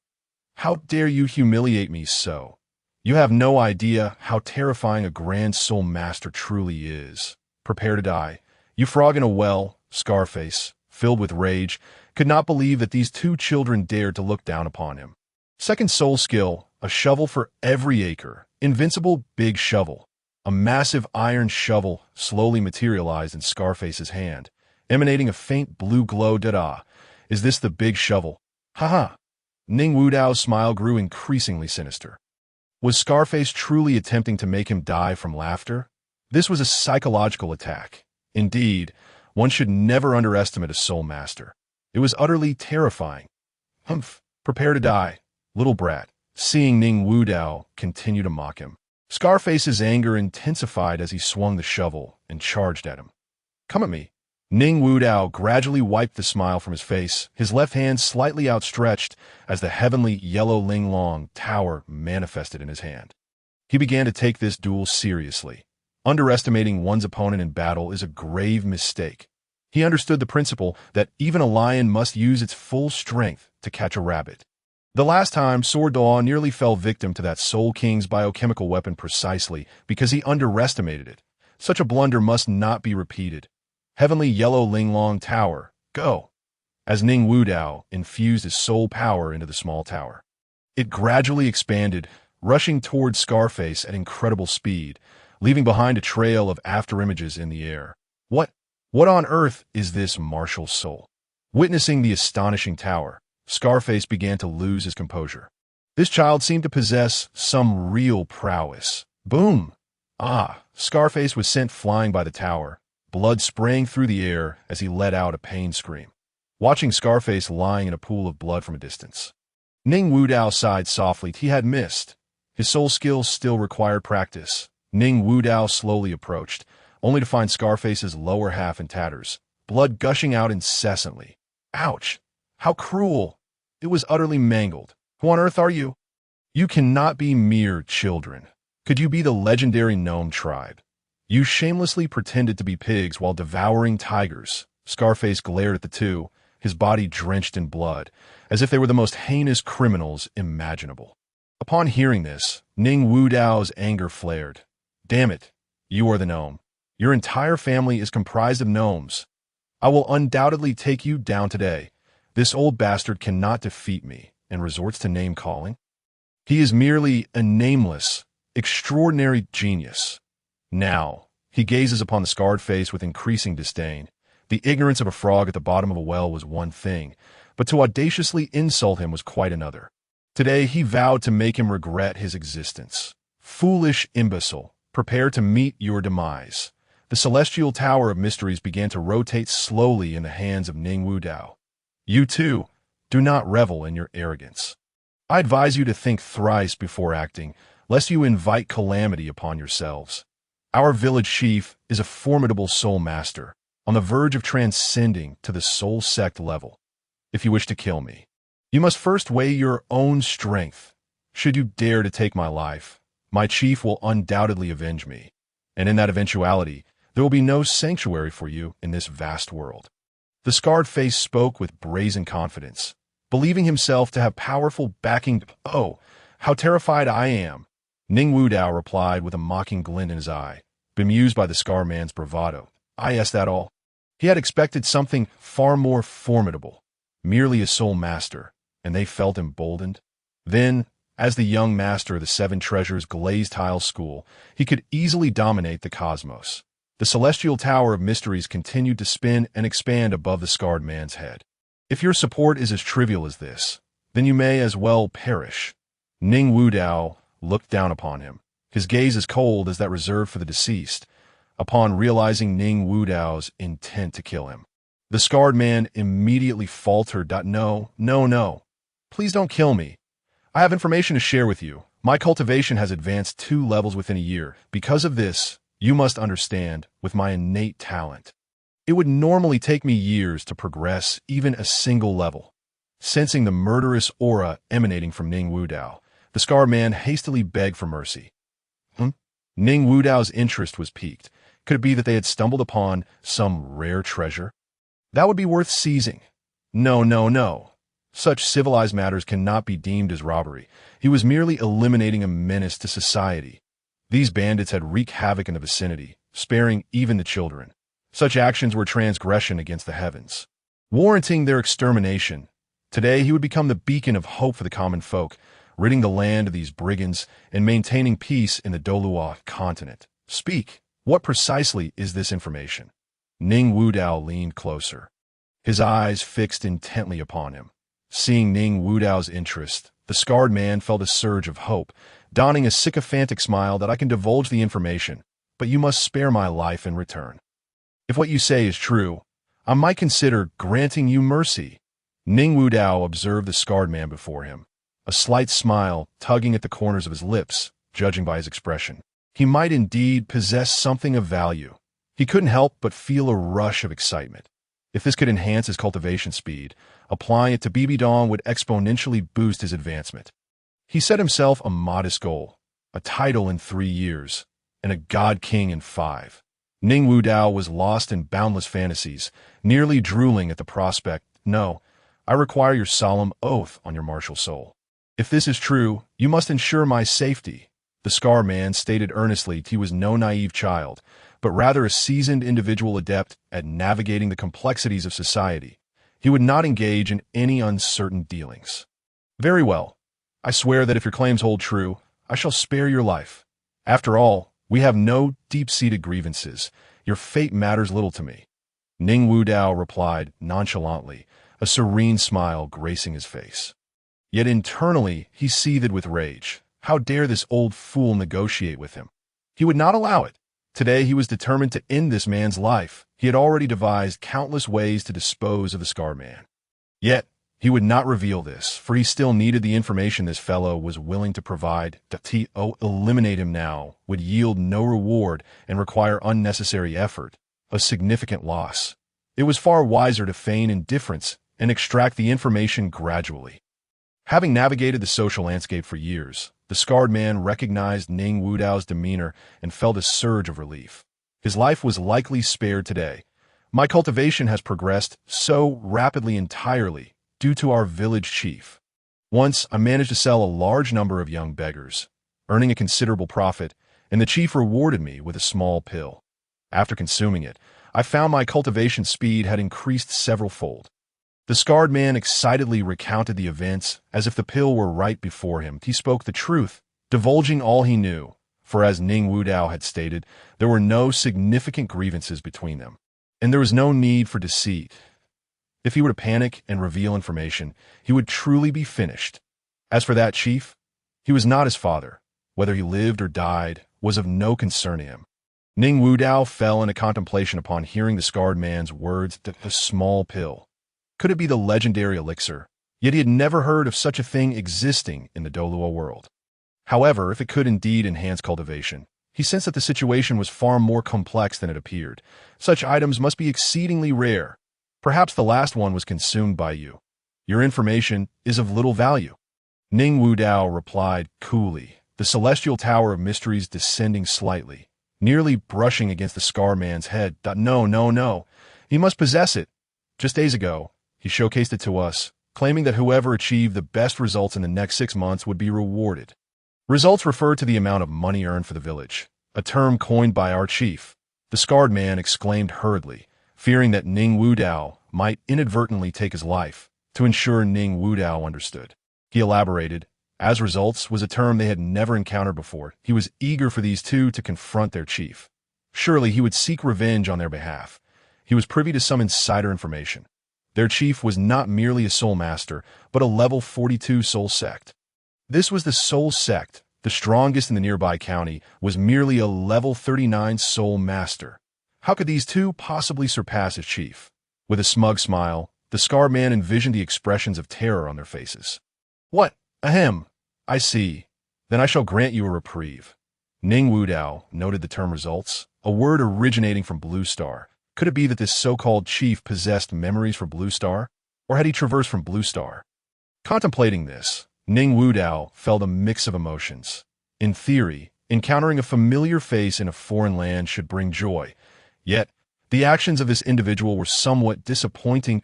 Ning Wudao called to BBDong beside him, signaling her with a glance. Yes, BBDong nodded emphatically, though it was unclear if she fully comprehended. You're not trustworthy. Did you not promise to spare my life? The scarred man suddenly felt a tightening in his chest, a wave of dizziness washing over him. This is poison. He now understood how his fellows had met their demise. Trading my worthless life for your potential as a genius. It was worth it. The scarred man laughed maniacally. Breaking the oath of the martial soul equated to betraying one's own spirit, rendering his cultivation advancement virtually impossible henceforth. He was merely a wasteful soul master with his talent. There were countless others like him in the Douluo Continent, yet he had now severed the path for a super genius. His death was not in vain. It was worth it. Ning Wudao seemed to anticipate his reaction. Swiftly moving in for the killed, I said I would spare your life. But my companion seems rather displeased with you. As he regarded the arrogant scarred man, a smirk crept across Ning Wudao's face. Upon hearing Ning Wudao's words, the scarred man stood frozen in disbelief. How dare you play word games with me? You are truly treacherous. Do you not understand the virtues of respecting the elderly and cherishing the young? The scarred face pointed a finger at Ning Wudao, his eyes wide with shock. Before he fell straight down, he died with his eyes wide open. He was literally driven to death by Ning Wudao's anger. BBDong also wore a perplexed expression. This was not the result of poison, as she had not yet increased the dosage to Indeed, splendidly executed. Ning Wudao extended a thumbs up to BBDong, marveling at their seamless cooperation. Little did he know, the scar man was not poisoned by BBDong, but rather had succumbed to his own rage. BBDong stood there, grinning foolishly, still trying to comprehend the situation. Well then, let us proceed to that mountain stronghold. I can hardly wait to rid the world of these pests. Ning Wudao exclaimed, excitement radiating from him as he selected a relatively clean garment from the pile and stripped it off. Ugh, it reeks. After a brief complaint, he disdainfully wrapped the garment around his waist, feeling that he had never endured such indignity in his life. After gathering themselves, the two prepared to head towards the mountain stronghold. Although BBDong seemed to be in a rather foul mood. Dong, do you know where their stronghold is? I'm not sure. It seems we haven't asked. Ning Wudao's face darkened, initially eager to eliminate the threats to the people, only to find himself clueless about the bandits' whereabouts. If only the scarred man had held on a little longer, he might have remembered. That scoundrel with the scar truly had a knack for dying too soon. Chapter 23. The most formidable bandit, great king. Today I have brought back 30 beggars. We are about to strike it rich. A middle-aged man hurriedly approached, having struck fortune by stumbling upon a beggar's den. This was their chance to reap a windfall. What? So many? Excellent, Lu Elder. You truly are my invaluable subordinate. The man seated in the foremost chair of the hall stood up excitedly, his eyes fixed on Lu Elder below, brimming with enthusiasm. Yet he soon let out a slight sigh. Recently, they had been scouring the city and its outskirts for lost children or beggars, even resorting to abducting children from others. Logically, this should have led to immense profits. However, the issue lay in the demand. The 100 Flowers Pavilion only selected a few attractive ones, leaving the rest to be sold at the slave market. Not only did the slave market offer low prices, but competition was fierce. Those from prominent families had enough slaves already and did not require any more. Nonetheless, through his efforts, most could still be sold, while the remaining robust ones were conscripted to repair the stronghold. They were assigned all sorts of menial and laborious tasks. After all, their daily wages amounted to merely 2 meals. Not a loss. However, he was not repairing a palace, and there was little need for such a surplus. Some who had fallen ill or were weak and emaciated were broken and forced to beg, though these beggars remained beggars, with no significant change. Their earnings, however, no longer belonged to them. Overall, selling them brought in quicker cash, especially since he lacked the manpower to accompany them in begging. Although he had found a prominent family in need of slaves, their demand was still limited. Being a bandit leader was truly challenging. To rob, one must remember that people are aware of the bandits here and thus avoid this area, as for farming and raising chickens. They were bandits. How disgraceful to engage in such labor. While their stronghold had prospered due to these activities, it was not a sustainable plan. Moreover, engaging in such acts would lead one to hell after death, flayed, skinned, and boiled alive. Merely contemplating it was terrifying. The man inwardly lamented, fearing the inferno. Given his crimes, even the 18 layers of hell might not suffice for him. Leader, have you seen that? My performance this month should be. Lu Elder frantically hinted at the man. What was he working so hard for? The little pill. With this pill, he might just break through to the realm of the Grand Soul Master, with the cultivation of a Grand Soul Master. He could be considered a minor powerhouse within a 10-mile radius. Although Lu Elder had made significant contributions, there remained quite some time until the settlement day. But if I were to give it to you now, how could I quell the dissatisfaction of the others? The man replied slowly, cursing Lu Elder in his mind. This old fellow, cunning and sly, yet upon reflection, without the lure of benefits, who would willingly toil for another. They were no fools. Initially, they had vehemently opposed his ascension to the position of bandit leader. Why now did they fawn over him? It was merely because they had tasted the sweetness of his leadership. Seeing that he was about to refuse, Lu Elder immediately knelt down. Leader, I am willing to go through fire and water for you, without hesitation. If you send me east, I shall not dare to venture west. Lu Elder promptly knelt, pledging his loyalty to the man.in that case. This pill shall certainly belong to you, Lu Elder. The man wore a faint smile, but internally he was fuming. This old fox, utterly shameless. However, granting it to him was inconsequential. It was merely a pill that would drain potential. Though precious, he did not place much value on it, as he possessed a system. Indeed, he was not of this world. Once he had engaged in the trafficking of humans and was caught, sentenced to death. After death, he found himself transmigrated. Even a scoundrel like him could transmigrate. Moreover, he had obtained the strongest bandit system. Do not let the name fool you. All of his achievements today were thanks to this system. Otherwise, how could he possibly acquire pills and command respect? System, when will I become a second-tier bandit leader? The man mused silently, for becoming a second-tier bandit leader would yield a substantial reward. Conditions for upgrading to second-tier bandit leader. Possess 1 soul sect, met. Possess 4 Grand Soul Masters, halfway completed. How could this be? There were clearly 3 Grand Soul Masters in his stronghold. Merely 1 more was needed to upgrade to second-tier bandit leader. Otherwise, he would not have so readily given the pill to Lu Elder. That was an incredibly valuable item. Where could such a grand soul master have gone? Is the system malfunctioning? Just as he was infuriated by this news, a small bandit's voice rang out from outside. Great, great, great king! Bad news, bad news. The military advisor has been killed. The small bandit rushed in, stumbling and falling heavily before the bandit leader. Upon hearing the small bandit's words, the leader's eyes nearly popped out. His right-hand man had been killed. This was a comrade who shared his ambitions. Who was it? Which scoundrel dared to act so brazenly? Find out for me. I want to flay him alive. The leader hurled the wine cup in his hand to the ground, causing the small bandit to tremble and hastily kneel. His reward, which damned soul dared to sever his source of wealth? Investigate. I must know who this person is. I will avenge my military advisor. How dare they plot against my subordinate? Such audacity is akin to consuming the heart of a bear and the gall of a leopard. The leader lamented, determined to consolidate his follower support. After all, the military advisor's death could not be in vain. Having reached this point as a bandit leader, he had no doubts about his stronghold's bright future. He inwardly mused that he asked for whether the military advisor lived or died. It bore no significance to him. He was merely a dog under his command.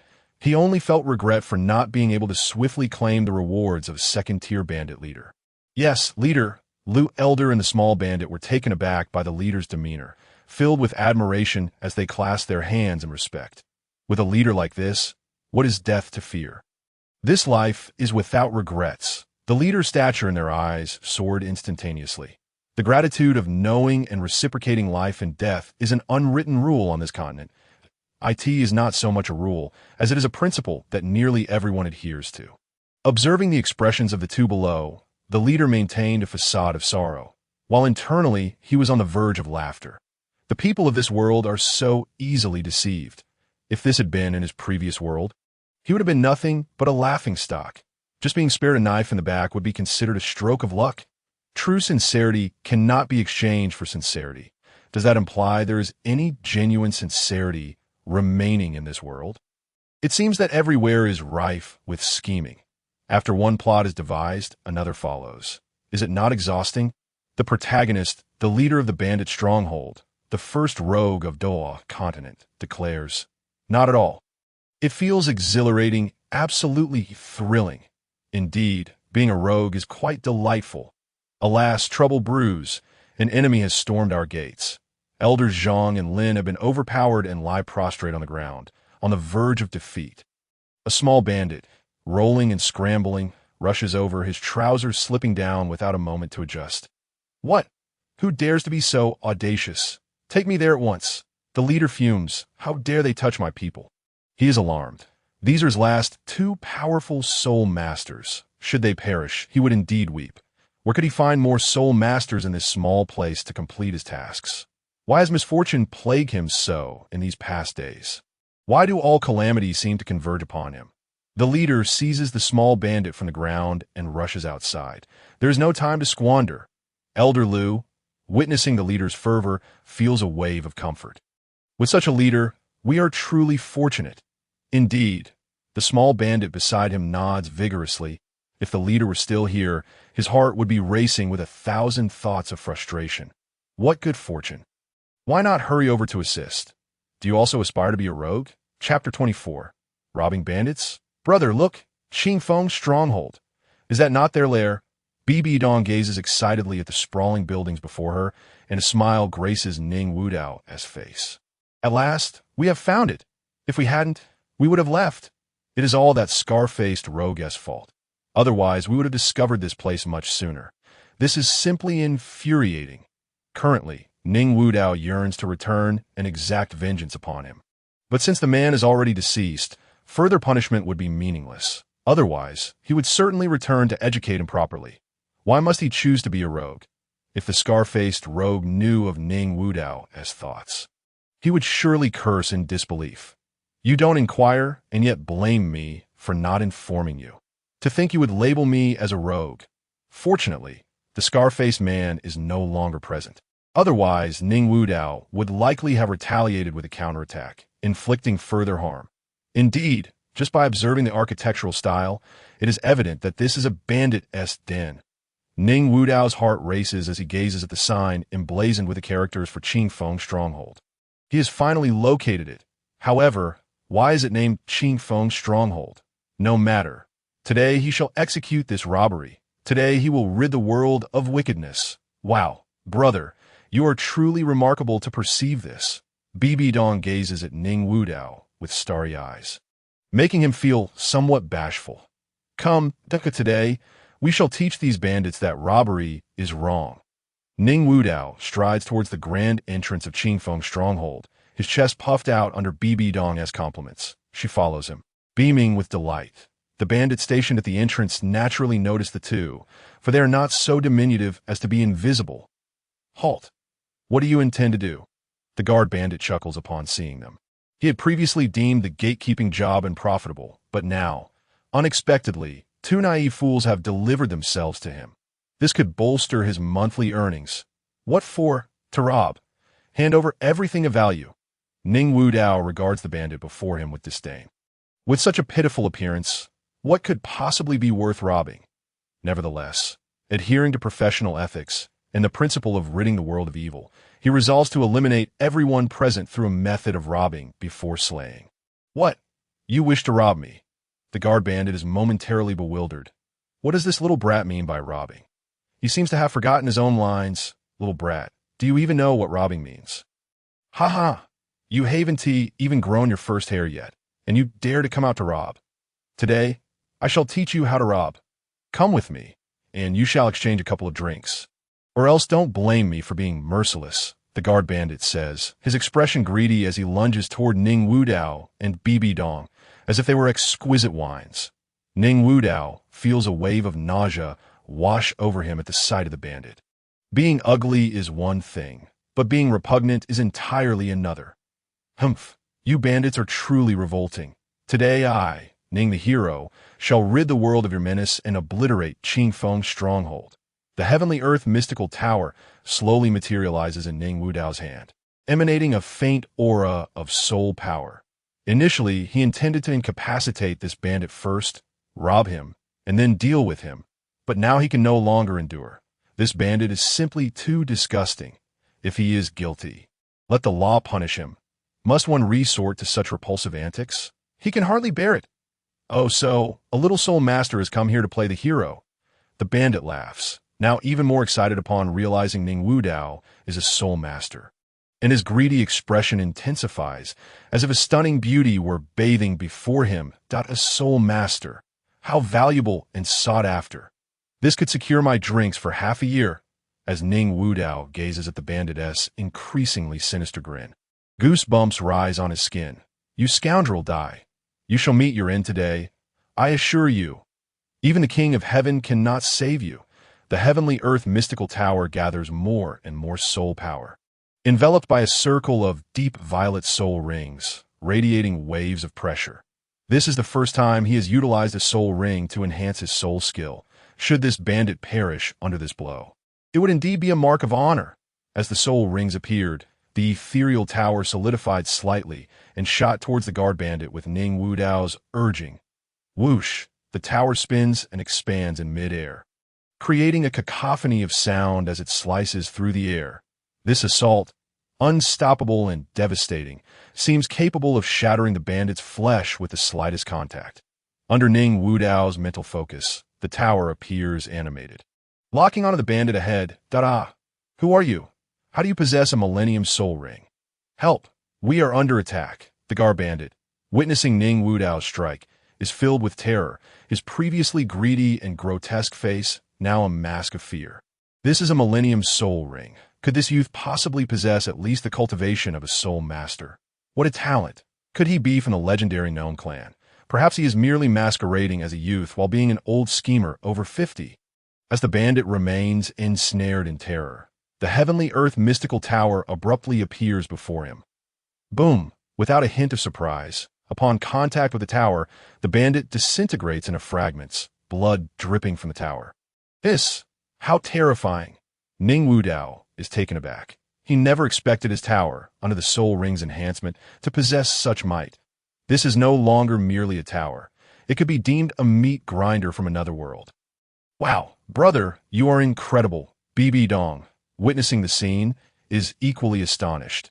Ning Wudao's demeanor was akin to that of a descending deity. Let us be modest. One should not be overly ostentatious. Ning Wudao waves his hand, a smile creeping onto his lips as he basks in the admiration of his little fan. With a slight flick of his somewhat disheveled hair, Ning Wudao strides into Qingfeng's stronghold. Would you look at that? These bandits seem to know how to enjoy life, having maintained their stronghold's environment impeccably. Clearing his throat, Ning Wudao declares, "Today, I, Ning the hero, have graced your presence. All bandits of Qingfeng's stronghold, come forth. I am here to rob. Surrender your weapons, relinquish your feudal resistance, and hastily kneel before me, your esteemed elder, Ning, to beg for mercy. Present all your valuables without delay. If I am in a good mood, perhaps I might grant you a chance at survival. Otherwise, you shall all meet your demise." Ning Wudao bellowed, leaving both the bandits and non-bandits alike momentarily stunned. Chapter 25. Is this truly the behavior of bandits? Who is this insolent little brat, daring to speak so boldly? Do not think that just because you have bested the gatekeeper, you are invincible. He was merely a dog of our Qingfeng stronghold. You little beggar, surrender at once, or you shall suffer the consequences. Little brat, have you even weaned before coming to rob us? Ha ha ha. A throng of bandits encircled them, jeering incessantly. Though Ning Wudao had just slain the gatekeeper, no one took it to heart. Only the most wretched of the wretched would be assigned to guard the entrance. The recently slain gatekeeper had not even reached the rank of a spirit master. At best, he was merely a slightly stronger ordinary person. Besides, what could this tiny child achieve in terms of cultivation?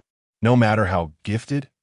Among them were several spirit masters who had already acquired their spirit rings. With their strength, they could easily besiege a small town, so why would they fear such a little brat? Meanwhile, the slaves laboring nearby watched as Ning Wudao and his companion were surrounded by the bandits, and they began to laugh. Look at those two kids. Are they fools, coming here to seek death? Indeed, they may be courting disaster, but let's hope it doesn't involve us. A group of slaves gathered, some with mocking expressions, others with anxiety, fearing that their association with the two would draw the ire of the bandits. Ning Wudao's enhanced hearing, amplified tenfold by BBDong, picked up on the slave's remarks. To be honest, he felt a pang of disappointment. Truly, those who are pitiable often possess their own flaws. Although he had come seeking rare treasures, his purpose also included rescuing these slaves and children. Disheartened, Ning Wudao shook his head. He could save their bodies, but he could not alter their servile mindset. If that were the case, he had no need to concern himself with them, as it was exceedingly difficult to uplift the irredeemable. Moreover, his true purpose was not for their sake. He was here for the treasures. He was no benevolent savior, and their lives were of no consequence to him. I shall give you one last chance. Hand over all your valuables, or do not blame me for my lack of courtesy. Ning Wudao stated impatiently. He had already shouted for quite some time. Yet not a single person complied. What is this? Do you look down upon me? Little brat, we shall also offer you a chance. Bind yourself and present yourself to us, or we shall show no mercy. Yes, hurry and bind yourself. The bandits disregarded his words, continuing their raucous jeering. Very well. You shall serve as the perfect opportunity for me to stretch my limbs. Teach them a lesson first. Ning Wudao cracked his knuckles and turned to BBDong. Exchanging a knowing glance, he had no desire to deal with each of them individually. With over 100 of them, it would surely exhaust him. Furthermore, he still needed to take down their so-called leader. Whether by coincidence or mutual understanding, the two seemed increasingly in sync. With just a glance, BBDong grasped his intention and nodded emphatically. 7-colored poison mist. BBDong silently chanted, and the poison mist emitted from her first spirit ability enveloped the surroundings, creating a zone of isolation around the two. Although it was called 7-colored poison mist, to the naked eye, it appeared nearly transparent. Whoosh! Brother, I'm done, BBDong said weakly. The bandits occupied a vast space, and using her spirit ability had exhausted nearly all of her spirit power. Ning Wudao nodded approvingly. Indeed, she was his beloved partner, exhibiting remarkable synergy. Ha ha ha. Little brat, you're not scared, are you? Surely you are. This little brat has never seen such a spectacle. Huh. If you lack the courage, hurry back for a swig of milk to bolster your bravery. The bandits continued to mock Ning Wudao, inciting his anger. They had no idea what kind of being Ning Wudao truly was. What is happening? Why do I feel so dizzy? I feel the same. In mere seconds, the majority of the bandits collapsed, frothing at the mouth. The few remaining appeared dazed and disoriented as spirit masters. Their physical prowess was naturally superior to that of ordinary individuals. Although BBDong's poison was indeed formidable, dispersing it over such a large area diluted its potency significantly. It was trivial to poison these ordinary bandits, yet far more challenging to incapacitate those who had become spirit masters. Damn it. You two little rascals, how dare you unleash poison? You young people disregard martial ethics. If you have the capability, face me in a fair duel of 300 rounds. The bandits finally realized they had been subdued by a mere child. Hearing their words, Ning Wudao nearly burst into laughter at a duel of 300 rounds. You lot think you are worthy? With this rabble, do you truly think you can engage in such a battle with me? Prepare to meet your end. Ning Wudao clenched his fists and lunged forward. Indeed, he charged right in. Preferring close combat over relying on his martial spirit, he relished the visceral sensation of striking flesh. This was the true essence of manly combat. Furthermore, with his current physical strength, he could easily overpower these newly minted spirit master bandits. Not to mention, they were already poisoned. However, it would have been even better if he were grappling with a female opponent.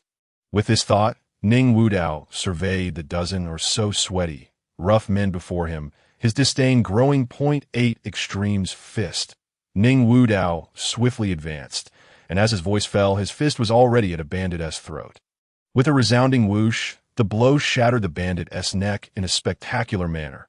The once straight neck now protruded grotesquely. The bandit felt a tremor course through his body. Darkness enveloped his vision, and before he could register any pain, he had already lost his life.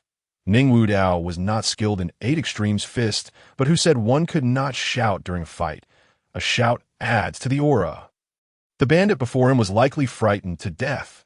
Ning Wudao gazed at the bandit whose head was nearly sent flying, marveling at the strength of his own presence. In ancient times, Yanzhong Ida had frightened Xiahou Jie with a single roar, and now Ning Wudao had terrified a small bandit with a shout. Is this it?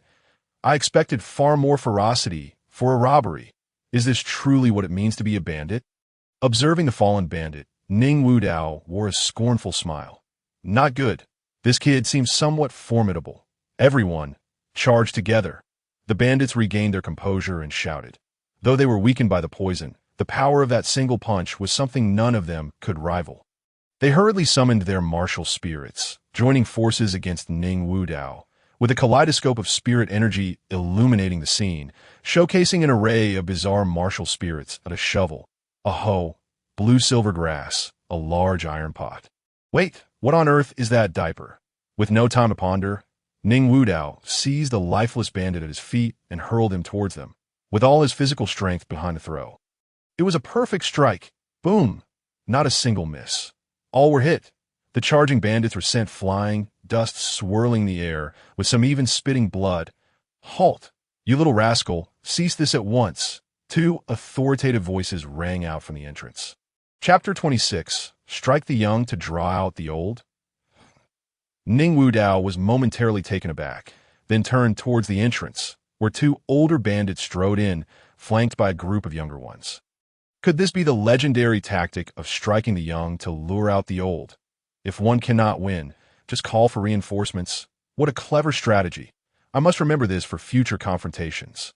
Ning Wudao mused inwardly. Impudent ruffians, how dare you invade my Qingfeng stronghold? You may be unaware of who stands behind our Qingfeng village. Today, I shall ensure that you come and do not return. The 2 old bandits wore expressions of arrogance, astonished that anyone dared to encroach upon their territory.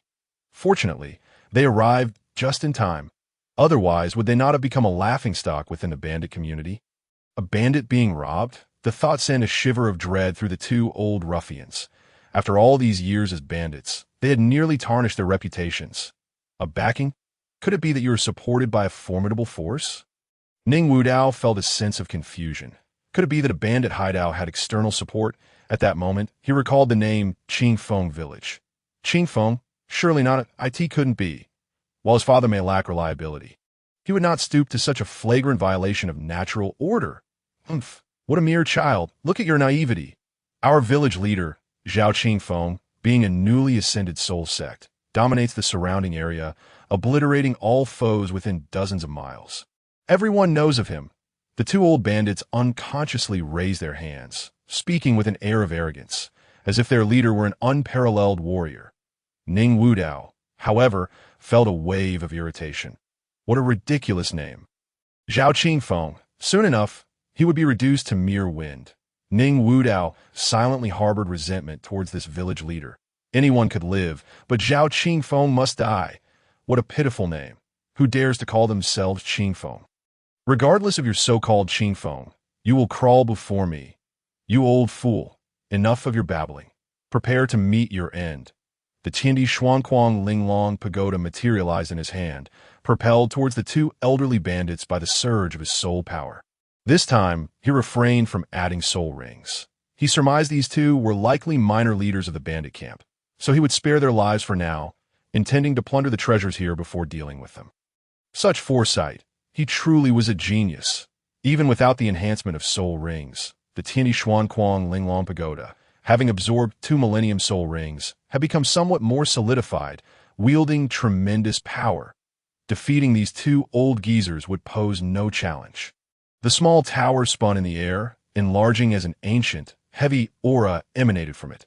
The tower accelerated, the sound of breaking air growing louder, and in the blink of an eye, it appeared before the two old bandits.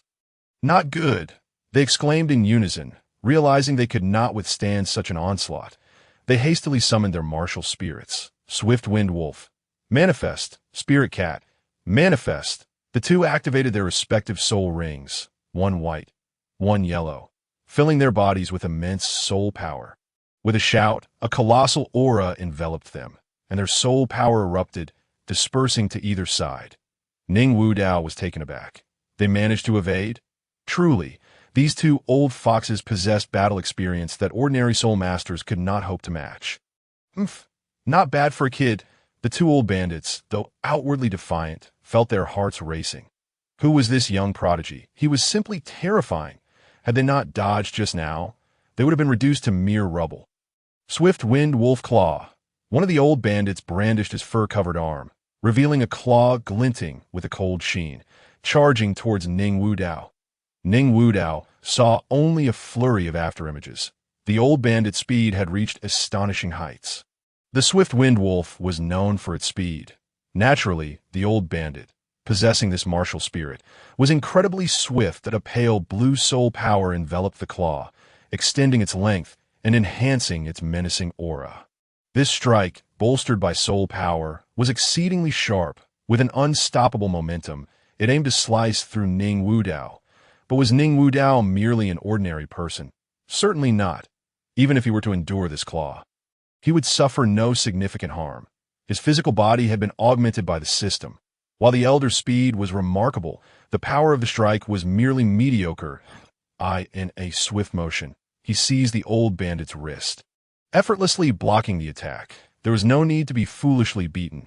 The old bandit felt as though his hand were caught in an iron vice, unable to move an inch. What? The old bandit gasped. Astonished. What kind of strength was this? How could someone capture his wrist with such ease, even at such a rapid pace? His expression darkened, akin to one who had swallowed something vile to that moment. The Tiandi Xuanquang Linglong pagoda returned to his grasp. This time, he did not use the tower to crush the old bandit, but instead gripped the tip of the tower, swinging it like a mighty hammer towards the bandit. This strike is worth 80. Old man, you better meet your end swiftly. Ning Wudao chuckled inwardly. The old bandit was terrified by the swinging tower, desperately attempting to flee, yet his hand remained firmly in Ning Wudao's grasp. Would Ning Wudao allow him to escape? Certainly not. His fingers dug deeply into the old bandit's flesh. The old bandit felt a surge of agony radiate from his arm, and then the tower materialized before him. Accompanied by a wretched scream, the old bandit was sent flying, his body riddled with cracks, blood seeping from the wounds. Observing the old bandit sprawled in a pool of blood, Ning Wudao felt a profound sense of satisfaction. Who said the tower couldn't be used to thrash people? Was it not quite effective? The denizens of Douluo Continent were indeed talented. The seven-treasure glazed tile pagoda was merely an auxiliary tool. Wasn't that a sheer waste? The old bandit, battered and bruised, slowly rose. Ning Wudao did not unleash his full power against him, for he would need the bandit to reveal the location of the treasure soon. Lin Elder, why aren't you joining the fight? The recovering old bandit glared fiercely at the other. They had agreed to attack together, yet here he was, fleeing. Zhang Elder, I had no choice. I was struck by that tower and have sustained significant internal injuries. I can no longer utilize my soul power. Lin Elder looked innocently at Zhang Elder, inwardly deriding his foolishness. How could someone so young possess such formidable strength and audacity? Surely, they were disciples sent out to hone their skills from prominent families. Although Qingfeng village instilled fear for miles around, in the eyes of those great families, they were nothing, failing to seize this opportunity to ally with a powerful figure and instead foolishly attempting to kill him was sheer folly. You think I would believe you? You traitorous fool! Zhang Elder snarled at Ning Wudao, though his trembling legs betrayed his fear. Stop!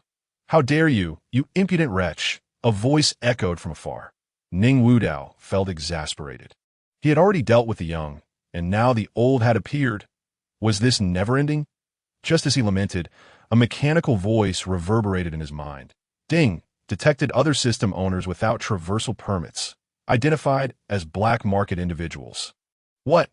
Other system owners. This person has not only traversed here, but possesses a system as well.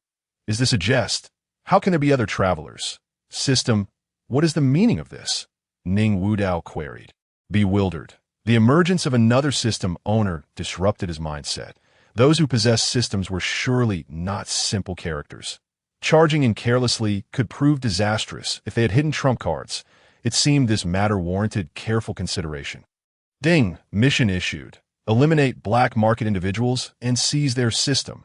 Rewards. Soul power increased by 4 levels. 1 adaptive soul ring, level 30, and an external soul bone, the divine phoenix wings. A system notification echoed in Ning Wudao's mind, leaving him momentarily stunned. What such bountiful rewards! This is tailor-made for me. Gazing at the rewards, he felt a surge of eagerness. System, can they discover that I also possess a system? Ning Wudao's brow furrowed slightly, his expression grave. If the opponent realized he too held a system, matters could become complicated. Humph!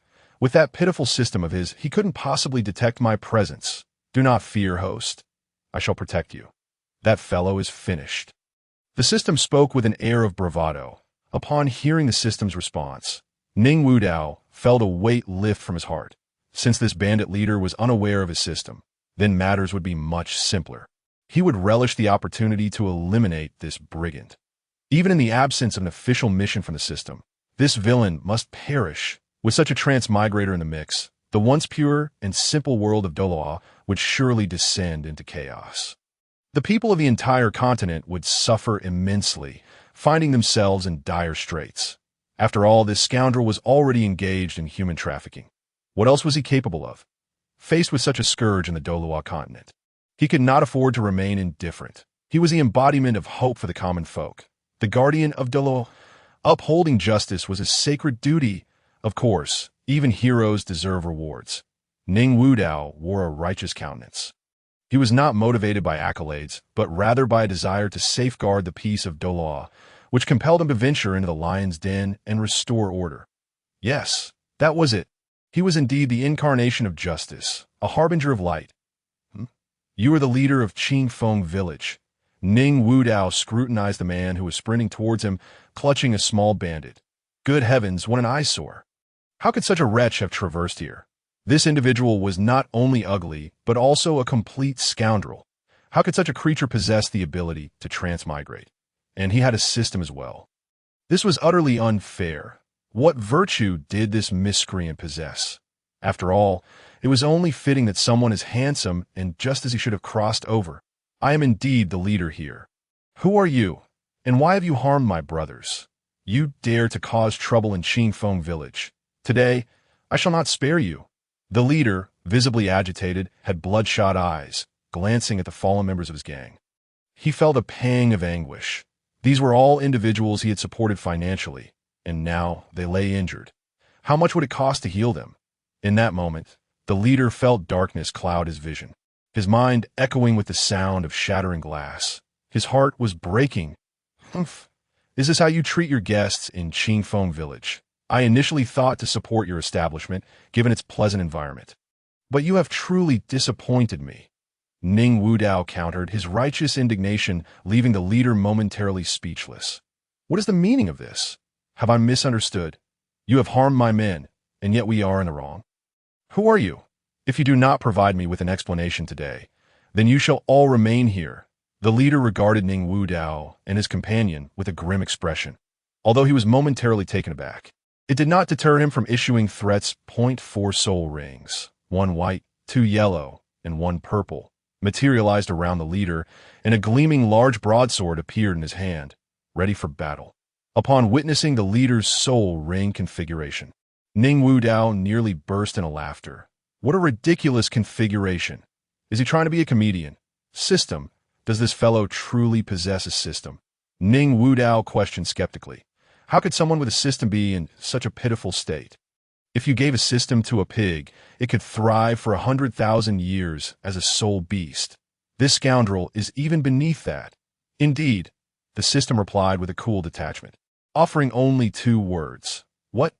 Ning Wudao could scarcely believe his ears. This fellow actually had a system. This was a disgrace to all transmigrators. No, he must die. I cannot allow him to bring shame upon us. Ning Wudao felt utterly speechless. Did this not slap him in the face? Ugh, how embarrassing. How shameful to be associated with such a person. Gathering his composure, Ning Wudao resumed his haughty demeanor. "Humph, I'm the illustrious Duke Nicholas Zhao Ritian, the eldest son of the Duke's household. You, a mere bandit leader, dare to challenge me. Let me be clear. My 4th uncle is nearby. Should you dare to lay a hand on us, I shall unleash a piercing arrow, and my uncle will arrive in an instant to flatten your Qingfeng village. Furthermore, whether you can even defeat us remains to be seen." A purple soul ring gradually manifested around him as Ning Wudao regarded the bandit leader with an air of arrogance. As he spoke, he produced the token bestowed upon him by the Spirit Hall, brandishing it for all to see. Those of us from prominent sects or noble families possess different grades of tokens issued by the Spirit Hall. This symbolizes our status and serves as proof of our strength. Aside from these esteemed individuals, some exceptionally powerful beings recognized across the continent also receive tokens. However, their tokens are of a significantly higher grade. In the realm of spirits, strength reigns supreme. Beside him, BBDong was equally bewildered by Ning Wudao's proclamation. What on earth is happening? The Duke's household, were they not affiliated with the 7 Treasure Glazed Tile sect? Yet she suppressed her curiosity, knowing that it would be foolish to undermine her fiancé's bravado. BBDong was left in a daze, not to mention the bandit leader, whose eyes nearly bulged from his head. What was happening? A duke? How could a small mountain village contend with such a formidable power?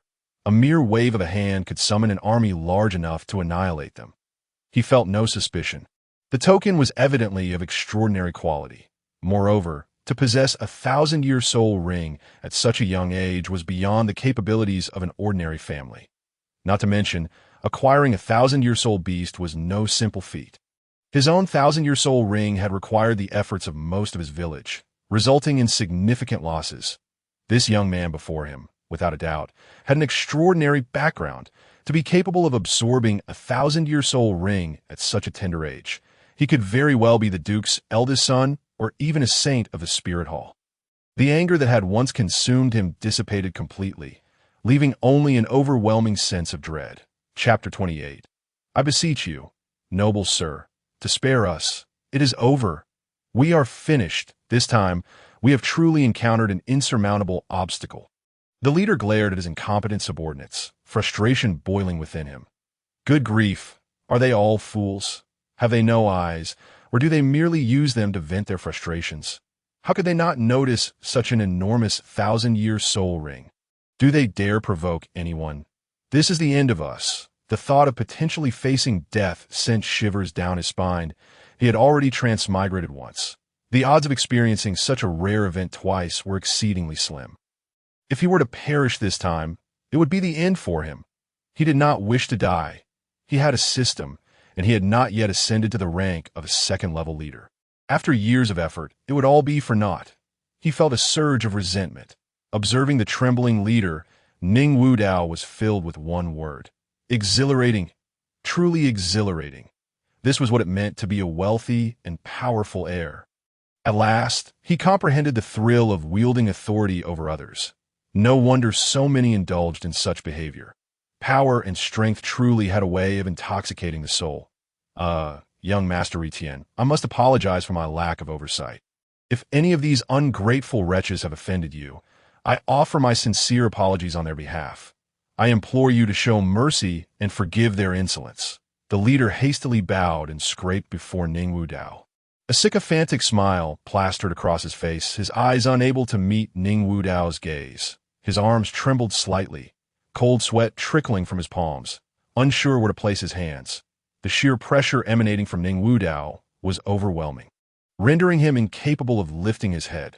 Simultaneously, he began to believe in Ning Wudao's status. Could an ordinary person exude such an aura? This was the intimidation of someone from a higher echelon.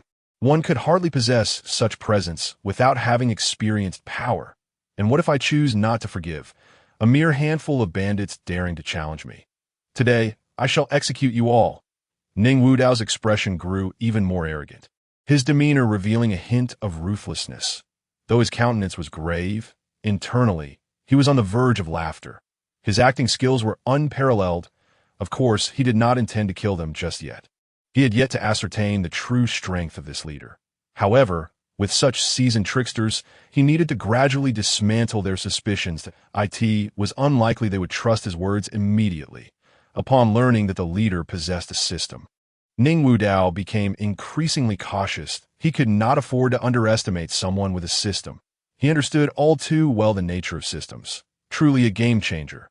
The leader's strength could not be solely assessed by his soul rings and soul power. Jest aside, he would never treat matters concerning his life lightly. Upon hearing Ning Wudao's words, the leader of the stronghold felt a pang of anxiety in his heart, his legs trembling involuntarily. He then turned his gaze to the blood-soaked elder Zhang, cursing his ancestors in his mind. This old scoundrel. His usual arrogance was one thing, but to be so utterly devoid of sense was another. He dared provoke anyone, and now, not only had he brought calamity upon himself, but he had also dragged the entire stronghold into the mire. That it was he, the leader, who might have to pay the ultimate price. Elder Zhang stood there, bewildered, feeling the leader's gaze as if it were a dagger aimed at him, causing him to shiver involuntarily. Although Elder Lin was equally tense, he could not help but feel a sense of delight at witnessing his old rival's predicament. Were it not for the leader's presence, he would have burst into laughter. This old fool had truly landed himself in deep trouble. The two had been at odds for a lifetime, each unable to tolerate the other, and had the current leader not intervened, one of them would undoubtedly have been the stronghold's chief. Though they had fought each other, Elder Zhang's strength had always overshadowed Lin's, often flaunting his might and leaving Lin gritting his teeth in frustration. Now, seeing this old cur in distress filled Lin with immense satisfaction. Old fool, you two have your day of reckoning. My lord, I beseech you to show mercy and spare us from this day forth. All of us in the Qingfeng stronghold shall pledge our allegiance to you, ready to face fire and water for you. The leader hastily knelt in supplication, his humility reaching the depths, for this was a matter of his very survival. Indeed, my lord, we are willing to sacrifice everything for you. The others present, sensing the gravity of the situation, also knelt, fervently begging for mercy. Did it shame them to kneel publicly? Not in the least, for this was a figure of great importance from the Duke's estate, whose mere breath could spell their doom in their minds. The divide between nobility and commoners was deeply ingrained. Nobility was elevated above them, deserving of their utmost respect and obedience. You dare to follow me? How do you presume to do so with your mere spirit master qualifications? What use could you possibly be to me? Even the labors of my household possess greater strength than you. Do you truly think you can align yourselves with me? Ning Wudao spoke with an air of arrogance, his eyes brimming with genuine disdain. This contempt was no pretense. Their skills were indeed inferior. My lord, please forgive us. We implore you to grant us clemency. The leader quickly knelt again, not daring to retort, tears streaming down his face as he gazed pleadingly at Ning Wudao. Ning Wudao looked at him with utter disdain. It was simply humiliating to beg for survival with no shred of dignity left, had all of his innate courage been devoured by dogs. And this man claimed to be a transmigrator and had a system? Oh, what a disgrace to transmigrators. Why did such a person still exist in this world? Yet the leader's groveling did align with Ning Wudao's wishes, sparing him further exertion of eloquence. Sigh, I do not wish to indulge in needless slaughter. Yet you dare to be so disrespectful. Were it not for our three needing a guide to find our way after losing track while hunting spirit beasts, your insubordination would have warranted death for all of you. Today, I shall grant you mercy that I will remain here for a few days, enjoying the scenery. Should you behave well, I might consider supporting your Qingfeng stronghold. After all, the surrounding mountains and waters are quite beautiful. Perfect for a retreat. Ning Wudao inhaled deeply, savoring the fresh air, a contented smile gracing his visage. Yes, yes, my lord, please follow me. You must be weary from your journey that I shall find you the finest accommodations and prepare the best garments for your change. Tonight, we shall host a grand banquet in your honor. The leader's face lit up with joy. Not only had he preserved his life, but he had also secured an invaluable ally. This was the eldest son of a duke. To be associated with him would elevate his status beyond that of a mere second-rate stronghold leader. With such support, he could swiftly ascend to the rank of a titled Douluo.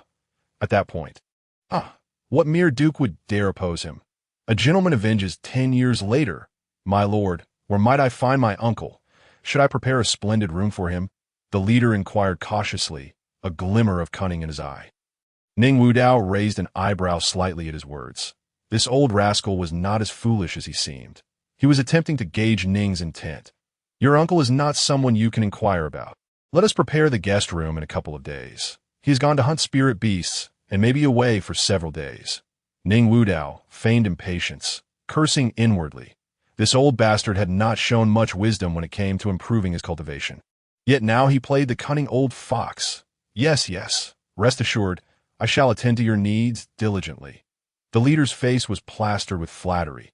Though he had not extracted any useful information, it was evident that Ning Wudao hailed from an extraordinary lineage. However, feeling the disdain emanating from Ning Wudao, the leader's heart raced with trepidation, fearing that a moment's displeasure from the young lord could lead to his demise. He dared not press further. His life was at stake.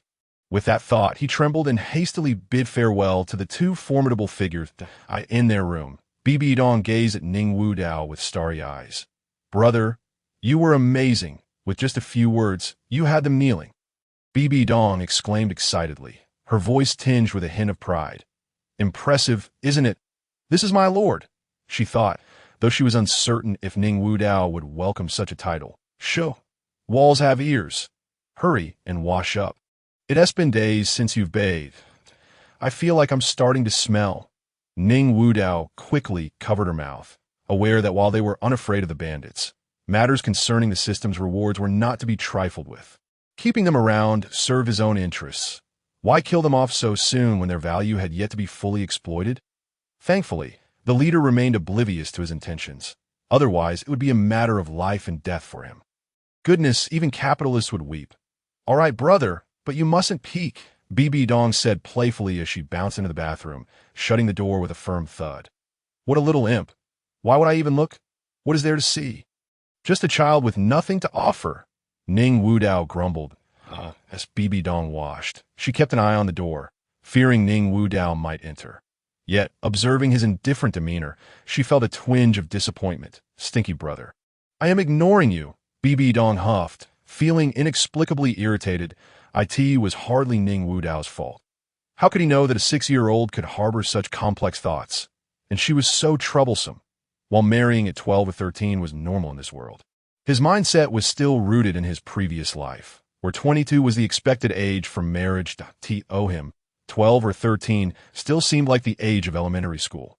In truth, if one reached 22 without settling down in this world, they would be considered a true leftover. But 12 or 13 was still too young. He simply could not accept it that a mere child could not evoke any feelings. As night descended, the bonfire crackled to life. All the bandits who could still move gathered in the square, the aroma of food wafting through the stronghold. Brothers, today we are immensely honored to have the young Lord grace our Qingfeng stronghold. Let us raise a glass in his honor. The leader stood, raising his cup high, forced cheerfulness painted across his face. Indeed, let us toast to the young lord. Yes, yes, welcome to our Qingfeng stronghold. The assembled bandits rose, their faces similarly contorted into forced smiles. How absurd! After having lost so many of their brothers to this very lord, they were now compelled to fawn over him. What a farce! Yet, what recourse is there? If one does not appease others, their very life may be at stake. Ning Wudao, too, adorned himself in a fresh outfit. Though it did not compare to the luxurious silks of yore, the fabric was nonetheless of commendable quality. As the saying goes, clothes make the man, and indeed, the once ragged Ning Wudao, after a refreshing wash and a change of attire, exuded an aura of elegance, with lips like rubies and teeth as white as pearls. His striking features and perfectly sculpted face were complemented by his slightly tousled, dark gray locks. Clad in a pure white robe, he bore a 3-foot cloak as bright as freshly fallen snow, which accentuated his dignified presence splendidly. Merely standing there, he enveloped those around him in a refreshing breeze. Every gesture radiated grace and refinement, evoking warmth yet retaining an air of authority. The onlookers were transfixed by the almost divine figure of Ning Wudao. Good heavens! If you were to present yourself like this, who would dare show you disrespect? Is this not a case of a wolf in sheep's clothing? By my grandmother's grace, you truly are a master of deception. Though dissatisfaction brewed within them, they dared not express it openly, for the stakes were perilously high. Ah, as the saying goes, no fight, no acquaintance. Our gathering today is indeed serendipitous. As for my brothers, consider me, Nicholas Zhao Ritian, your protector. Should you require assistance, come to my duke's estate. Ning Wudao slowly rose, raising his cup and draining its contents in a single gulp. The tea merely 6 years of age. How could he indulge in wine? Indeed, he had no taste for alcohol. He preferred the fragrant embrace of tea over the robust bite of spirits. Perhaps this preference harmonized better with his cultured demeanor. Young master, where is your companion? Why has she not joined us? The chieftain inquired. Noticing the absence of Ning Wudao's small attendant, that a companion of such stature must possess remarkable skills in winning favor, and he had hoped to glean some wisdom from her. Yet, she was nowhere to be seen. Ah, she inadvertently fell asleep, and seeing her so peacefully slumbering, I chose not to disturb her. Ning Wudao replied dismissively. Gnawing on a pig's trotter, he had not brought BBDong along, for this gathering was ill-suited for her. She preferred tranquility, and the atmosphere here was far too boisterous. As for her safety, he harbored no concerns. She was a half-blood heir of a top-tier sect, and individuals of their caliber seldom lacked a trump card. Upon hearing Ning Wudao's words, the chieftain nodded, feeling a pang of regret. As the wine flowed and the bandits grew intoxicated, the chieftain remained cautious, sipping his drink in moderation, having consumed little. This old fox is still wary of me. Ning Wudao mused inwardly, irritated that the chieftain did not fully trust him. Why not simply enjoy your drink and rest? Do you really doubt my intentions? I may have taken a few of your subordinates, but is that not in the past? Ning Wudao silently cursed, realizing this was a splendid opportunity that had been tainted. Today, in celebration, I shall treat everyone to a bit of coin for drink. Follow me, and there shall be meat to feast upon. With that, he produced a handful of gold coins from his storage device and scattered them about. If they did not trust him, he would fortify their relationship through generosity. Upon witnessing the gold coins, the bandits instantly sobered up, scrambling wildly to seize the precious currency. The chieftain's eyelids twitched with envy. He too desired to share. Yet, as the chieftain, he could not lower himself to fight for it. Observing Ning Wudao's extravagant display and his possession of a storage soul guide, the chieftain was reluctantly compelled to acknowledge the boy's status. Such wealth was a sight he had never encountered in his lifetime. If he could secure favor with this young master, wealth and prosperity would surely follow. Surely, it was easier to curry favor with a child than to cultivate his own skills. The chieftain's gaze towards Ning Wudao brimmed with fervent ambition. Chapter 30. I am a serious person. I truly do not require a maid. Is it truly that dire here? Ching Feng. Is this meager sum of gold coins enough to cause such excitement? I have yet to truly begin. Observing the bandits' frenzied antics below, Ning Wudao's hand, poised to toss more coins, froze momentarily. His intention had merely been to sprinkle a few handfuls for merriment, yet a single handful had incited such chaos. The chieftain shot him a covert glared, "Oh, you presume everyone is as ostentatious as you, a newly affluent landlord? The epitome of capitalist greed. Indeed, we are but a humble mountain stronghold, quite impoverished," the chieftain replied. Ning Wudao's eyes sparkled at this revelation.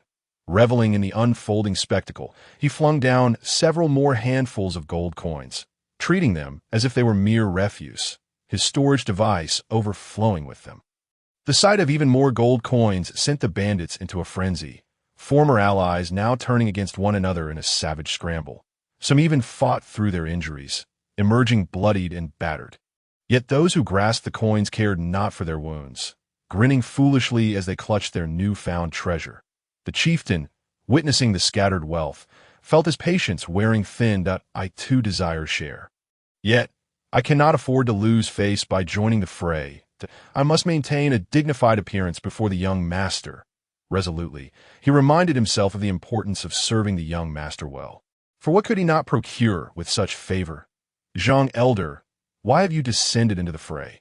he called out, spotting Zhang Elder, wrapped in white cloth and bloodied, beneath a tangle of feet.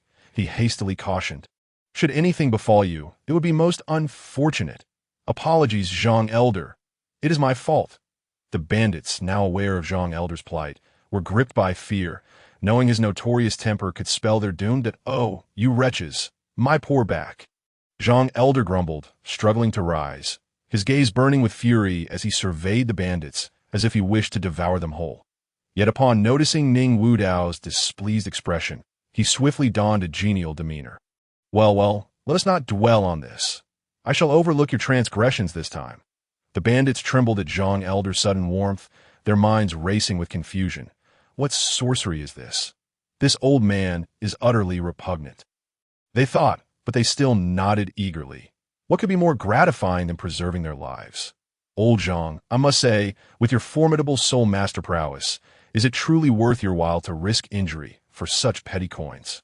Surely it would be ill-fated to perish here," Ning Wudao remarked with disdain, growing increasingly irked by the elder's actions. "Such disgraceful behavior for one of your age."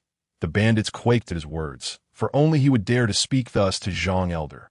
Nearby, Elder Lin sipped his drink, occasionally glancing at Zhang Elder's misfortune, unable to contain his amusement. My apologies, young master. This time is indeed my folly. Business has been rather poor of late," Zhang Elder muttered, lowering his head, still delighted despite the reprimand. "So much gold. I recognize my error. Yet I shall not change my ways. If you continue to toss coins, I shall continue to seize them. To pass up such wealth would be folly." The chieftain standing nearby seemed to have grasped some crucial point, standing there in a daze. Indeed, business. In recent days they had captured 2 exceptionally beautiful young girls in their encampment. Initially, they had intended to sell them at the Baiwa Tower for a handsome price. But now it appeared they had found a far better destination for them, that if these girls could catch the eye of the young master, would he not, as the one who introduced them, reap the rewards? Even if he could extract a morsel of benefit from the young duke's generosity, it would be more than enough to elevate their fortunes. "Young master, you must be quite weary from your travels. I have specially prepared an exquisite maid for you. She was just captured from the foothills and is stunningly beautiful." The chieftain's eyes gleamed like flashlights as he stared at Ning Wudao, adopting a posture that suggested he would be deeply saddened if the offer were declined. "I do not require a maid. I have brought my own." Ning Wudao hurriedly declined, recalling how he had nearly been beaten senseless for bringing Bibi Dong back last time. Thankfully, BBDong's exceptional talent and unblemished background had saved him. Otherwise, his mother would have surely thrashed him for consorting with dubious acquaintances. His mother was a fierce and formidable soul master, known for her explosive temper and painful strikes. He dared not provoke her wrath. Seeing that Ning Wudao was reluctant to accept, the chieftain grew anxious. Young master, having an extra maid is of no consequence. If you dislike her, you can simply dismiss her. You have gone through great lengths to visit us, and we have little to offer. You simply must accept this gift. She is truly beautiful. If she were not, I would not be presenting her to you. I beseech you. The surrounding bandits echoed their agreement. Yes, young master, please accept her. After all, you have given us so much money. We cannot possibly offer you nothing in return. Before Ning Wudao could refuse, the chieftain, along with the little bandits, pushed him toward a larger building, presumably the place where they kept their captives. Upon entering, Ning Wudao was nearly overwhelmed by a pungent stench that was unbearable. Covering his nose lightly, he began to survey the surroundings. Inside, dozens of individuals were imprisoned, most of whom appeared to be beggars and children, all emaciated and seemingly starved for days. Ning Wudao couldn't help but cast a sidelong glance at the chieftain. This old scoundrel was utterly ruthless. When it came to treating people this way, he was indeed the master. He resolved to dismember this scoundrel later. Such scum had no right to exist. Clenching his fists slightly, his resolve to eliminate this chieftain grew ever stronger. Delivering justice for the oppressed could also bring substantial rewards. Damn it all. Just then, a sharp female voice rang out from a distant cell. You filthy bandits, you must have the audacity of a bear to dare capture me. Young lady, release me at once. My father is the lord of the Wuhuan Temple in Linshan City. You wretches have no idea what you are getting yourselves into. The fiery girl barked like a mad dog, her voice brimming with indignation. The chieftain's eyes widened in alarm upon hearing her words. Who dared speak so boldly while the young master was present? He was determined to teach her a lesson today. Was she slapping him in the face? Who is that barking like a dog? Are you seeking death with such insolence? I will ensure you experience the agony you deserve. Bring that person to me.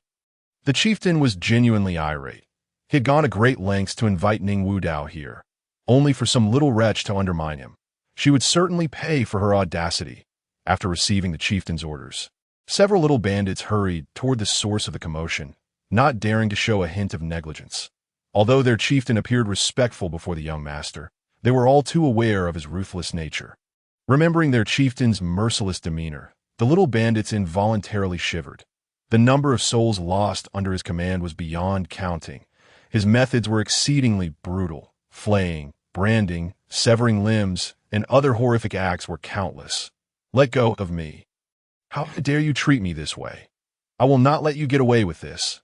I will have my father kill you all. A few little bandits entered the distant room, dragging out a girl who was still cursing.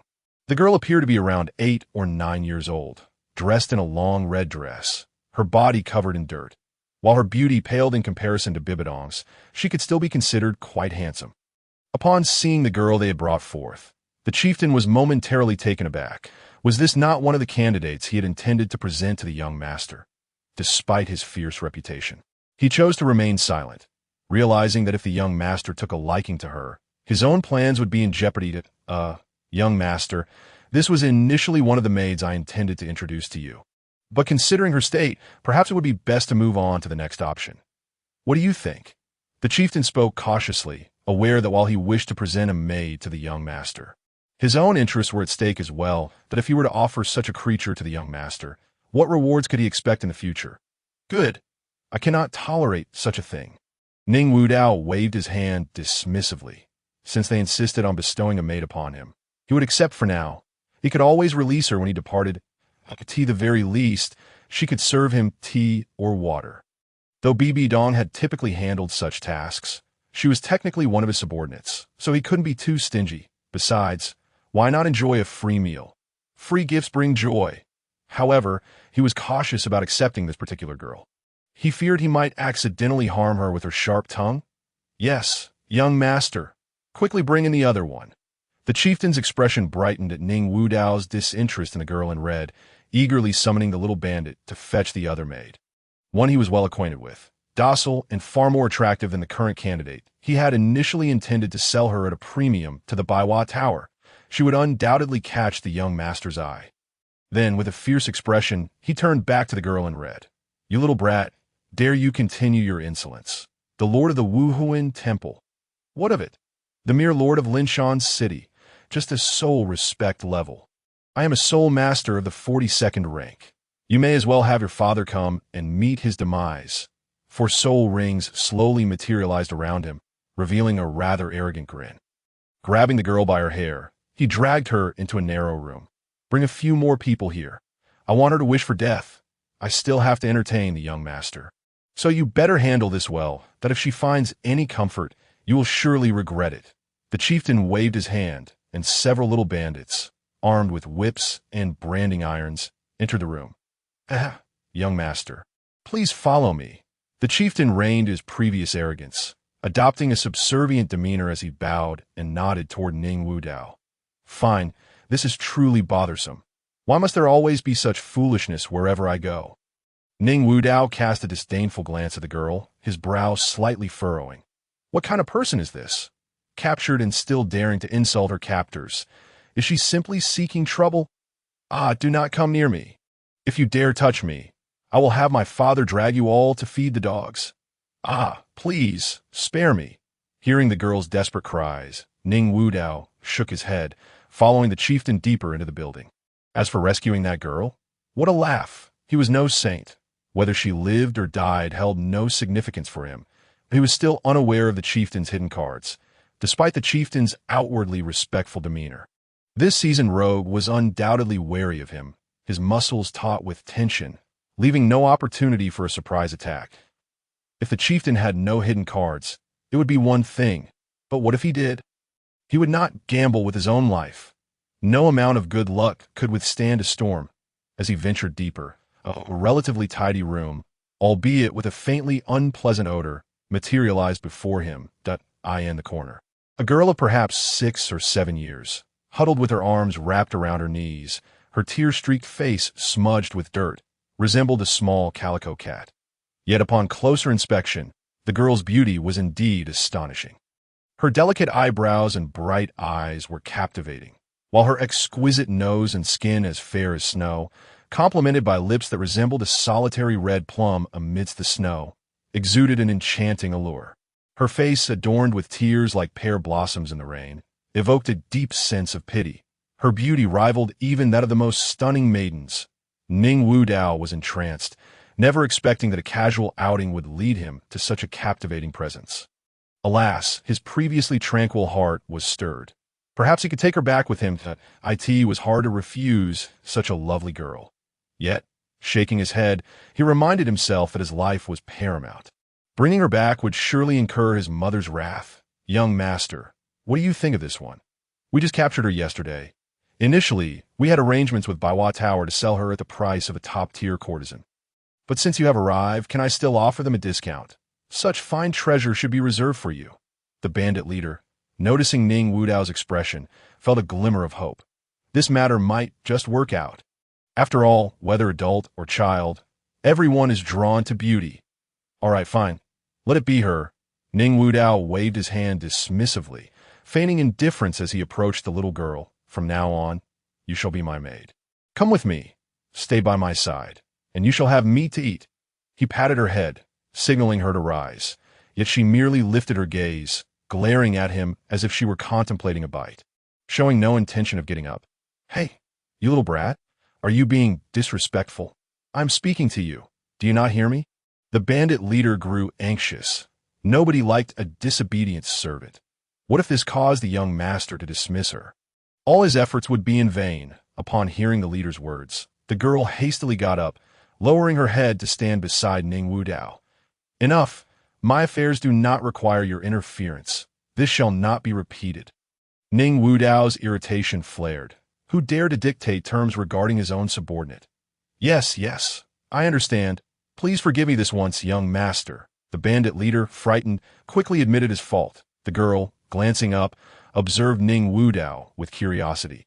This person seemed different from the others here. Chapter 32. Each with their own motives, all right. This shall not happen again. Hurry outside, it reeks. Ning Wudao waved his hand, not intending to pursue the matter further. The night was already late, and he had no time to waste on such trivialities. Are you not tired? Yes, yes. I will take you out immediately, the bandit leader replied, swiftly leading a group of small bandits along with Ning Wudao. Once outside, Ning Wudao separated from them, taking his newly acquired maid with him. After so many days outside, he felt fatigued and longed to return for a proper rest. Watching Ning Wudao and the girl gradually recede into the distance, the bandit leader's eager expression faded, replaced by contemplative thoughts. Suddenly, as if struck by delightful realization, a cruel smile crept upon his lips. Elder Zhang limped over, observing the departure of Ning Wudao and the girl, and sighed softly. Leader, I fail to understand why we are so afraid of this little brat. A mere child, how strong could he possibly be? Can he outmatch you, the leader? I see he possesses quite a few golden soul coins. That fortune would sustain us for several lifetimes. Once we complete this job, we can seek another mountain to claim. Wouldn't that be splendid? What of his background? So what if it is substantial? We could simply go incognito and find a small place to establish ourselves as minor landlords. Who would know it was us? Elder Zhang licked his dry lips, his eyes gleaming with greed. The small bandits behind him shared the same glimmer. Their purpose in becoming bandits was to secure a life free from worry. Now, a veritable gold mine lay before them. How could they not feel tempted? The bandit leader shook his head at Zhang's words. You know nothing. You are a liability. How could you even consider such foolishness? He suddenly turned and forcefully kicked Elder Zhang away. Leader, did I say something wrong? Are we to serve him for a lifetime like dogs? Zhang Elder collapsed to the ground, clutching his bleeding waist. Groaning in agony, his back had suffered greatly today, enduring continuous torment. What sin had he committed to deserve this? You are insufferable. You are a fool with nothing but nonsense in your head, nearly causing us great trouble. The leader approached Zhang, harshly slapping his head. How can someone so clever have such a foolish subordinate? Afraid of him? Do you think after so many years in this world, I would fear a mere child? That was merely an act. The leader's lips curled into a smirk, while Zhang looked utterly bewildered. An act? Why pretend? Upon seeing Zhang's expression, the leader sighed, shaking his head. Alas, a rotten wood cannot be carved. What do we bandits fear the most? We fear the nobles and their purges for the sake of merit. We fear the self-righteous who come to eradicate us. But if we align ourselves with the Duke's residents, we will no longer be mere bandits. We will be the Empire's official bandits. We will be righteous. We shall both become officials of the Empire. Who dares to challenge us then? They would be deemed wicked, and the Empire will not allow it. Standing alongside the Empire, will we ever worry about food? The leader grew increasingly animated, his arms trembling with excitement, his expression wild. But why must we remain bandits? If we seize that young master and then live in anonymity, enjoying a life of luxury, wouldn't that be more appealing? Elder Zhang timidly suggested, struggling to understand why they must continue their banditry after so many years. The leader's eyes widened in anger, and he delivered a swift kick to Zhang's forehead. You fool, what else do you wish to pursue? With your foolishness, you wouldn't even be able to eat hot meals. The leader scolded, exasperated by Zhang's lack of sense. Elder Zhang, feeling wronged, hugged his head, tears streaming down his cheeks. Having faced 4 beatings in one day, he had never endured such humiliation. The leader paid him no mind, gazing up at the increasingly bright moon. Sighing softly, he too did not wish to be a bandit. But the system had assigned him the goal of becoming the strongest leader. Given a second chance at life, he aspired to rise above the ordinary, to stir the winds of change. Who would willingly settle for mediocrity? Now that the opportunity had arisen, he intended to seize it fiercely. Enough, wipe your tears. I am no villain. Ning Wudao, observing the tear-streaked girl before him, felt a headache coming on. He could hardly bear to see a girl cry. Yet he was not one to comfort. The girl, undeterred by his words, continued to weep softly. This only exacerbated his frustration. The two walked side by side, their mismatched presence drawing attention under the unusually bright moonlight. Leading to an awkward silence. What is your name? Ning Wudao inquired softly, attempting to break the tension. I am Lin Qingsnow, the girl managed to stammer out after a prolonged silence, only adding to the awkwardness. Oh, it's fine. In a few days, once I depart from this place, you may go wherever your heart desires. I shall not be bereft of a single maidservant. Upon hearing his words, Lin Qingshu wept even more vehemently, leaving him utterly flummoxed. This was no mere acquisition of a maid. It felt as if he had invited an ancestral spirit into his abode. Lacking the ability to offer comfort, he could only guide her towards their quarters. The modest stronghold was soon traversed, and the awkward journey came to an end. Ning Wudao exhaled deeply, relieved to finally escape the clutches of this living ancestor. He had not experienced such torment even when facing the titan giant ape. Dong, I have returned. Open the door, quickly. Ning Wudao called out to BBDong, eager to entrust this girl to her care, knowing they would surely find common ground as they were both girls. Coming, BBDong, upon hearing Ning Wudao's voice, hurriedly leaped from her bed. She had been waiting for what felt like an eternity, and it was nearly midnight when he finally returned. Still miffed at Ning Wudao, she opened the door with a huff. As she swung the door wide, she was taken aback to see Ning Wudao standing there with a remarkably beautiful young girl awaiting his arrival. She was momentarily rendered speechless. Dong, this is my newly acquired maidservant. Her name is Lin Qingshu. However, she seems rather disinclined to engage in conversation. Since you are both young ladies, you should have much in common. Why don't you take her to wash up? Ning Wudao awkwardly smiled at the stunned BBDong. BBDong, however, fixed her gaze upon Ning Wudao, her eyes brimming with a murderous intent. I could see that moment. She could no longer suppress her indignation. How dare he bring back another girl after such a brief absence? Was he truly insufferable? What common language could they possibly share? BBDong regarded Lin Qingshu with an unwelcoming expression. Chapter 33. I'm truly a good person. Dong, what do you think? Is Qingshu not as lovely as you? Ning Wudao beamed, oblivious to BBDong's menacing glare, and clumsily continued speaking, BBDong's face flushed with rage at his words. Lovely? What nonsense! You heartless rogue! But upon observing the girl's attire, she surmised that Lin Qingshu had likely been captured by bandits, thus making her a pitiable soul. With this realization, all of BBDong's frustrations dissipated.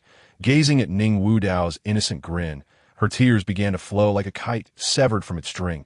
Indeed, he was inherently a kind-hearted individual. What was there to lament? Had it not been for his compassion, she might still be wandering the streets, begging for alms and suffering indignities, becoming a sole master, attaining wealth and prestige, joining the Seven Treasures glazed tile school. Such aspirations were mere fantasies. Even with exceptional talent, she was still just a little beggar. Unlike commoners, beggars lacked the qualification for soul awakening. Ning Wudao had bestowed upon her everything. What reason did she have to complain? Little did Ning Wudao know her thoughts. Otherwise, he would surely have erupted in laughter as he merely desired a maidservant to serve tea and water.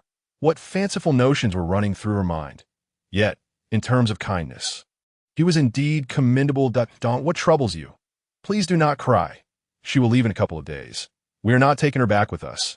Seeing BBDong weeping, Ning Wudao felt a wave of exasperation and hurried to console her.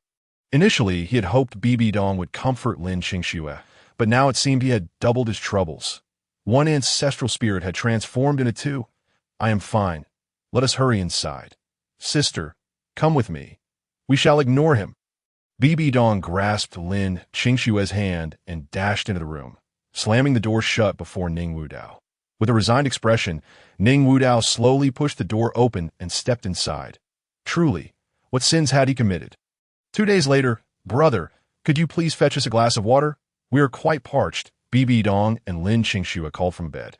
The two had successfully deciphered Ning Wudao's character.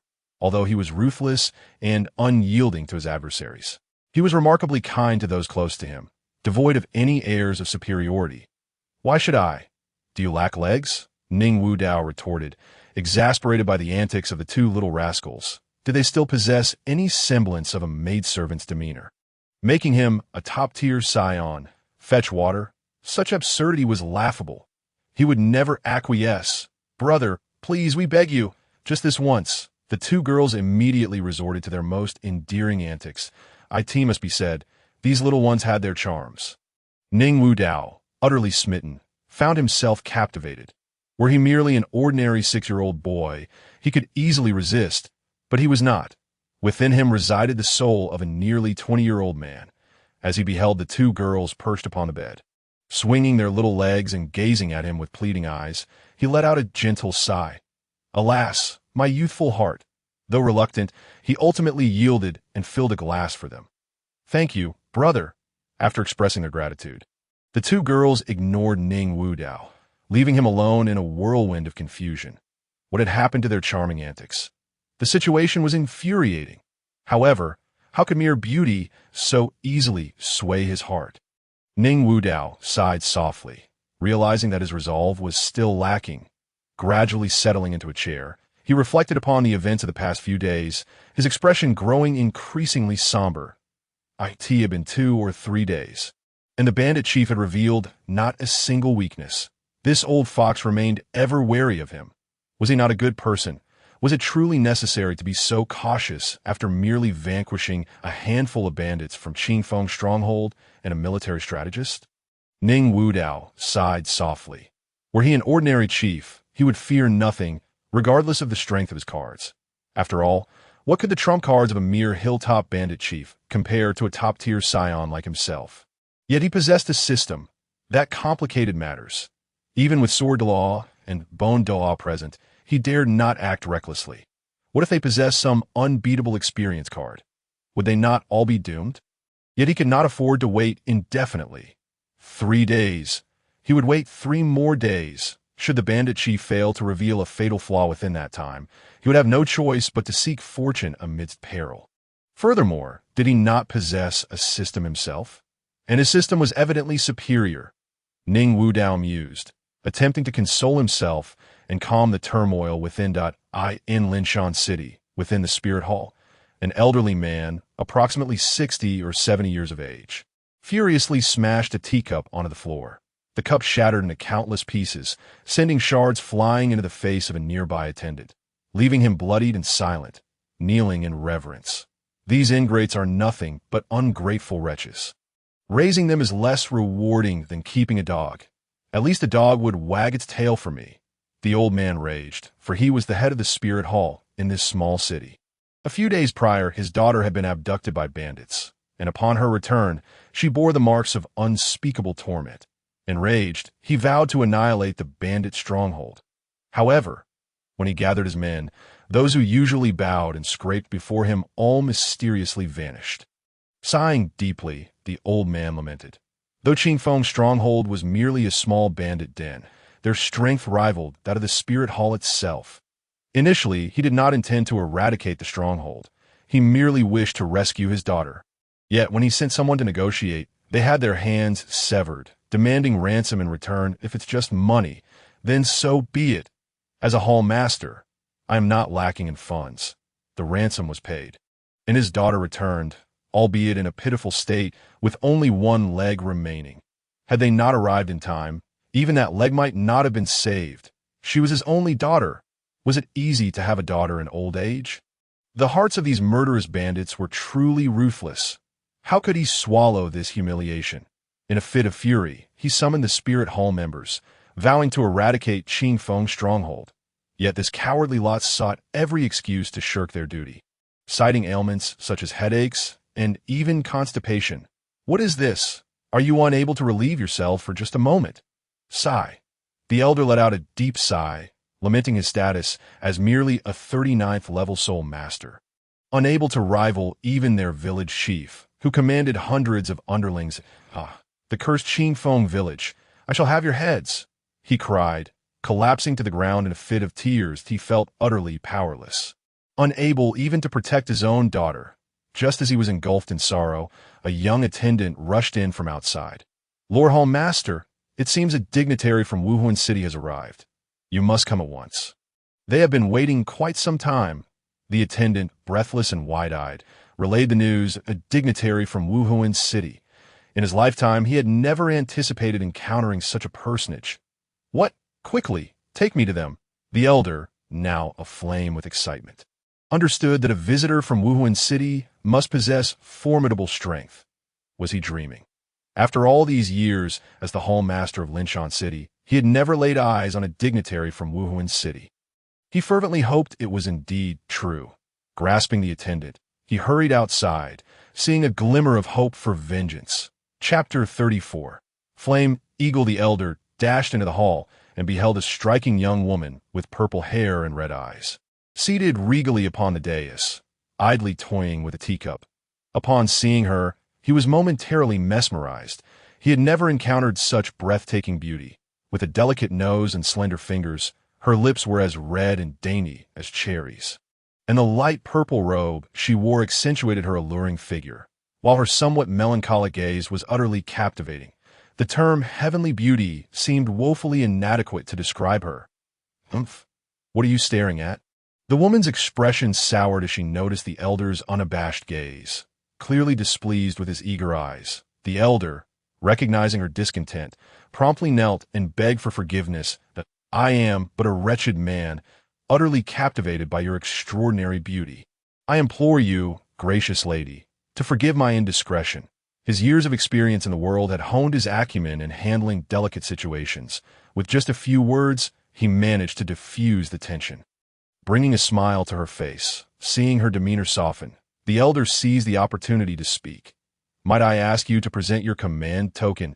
It has been quite some time since a dignitary from Wuhuan City graced our humble town, and I beg your understanding. He lowered himself in submission, knowing full well that offending her could spell disaster, regardless of her true identity.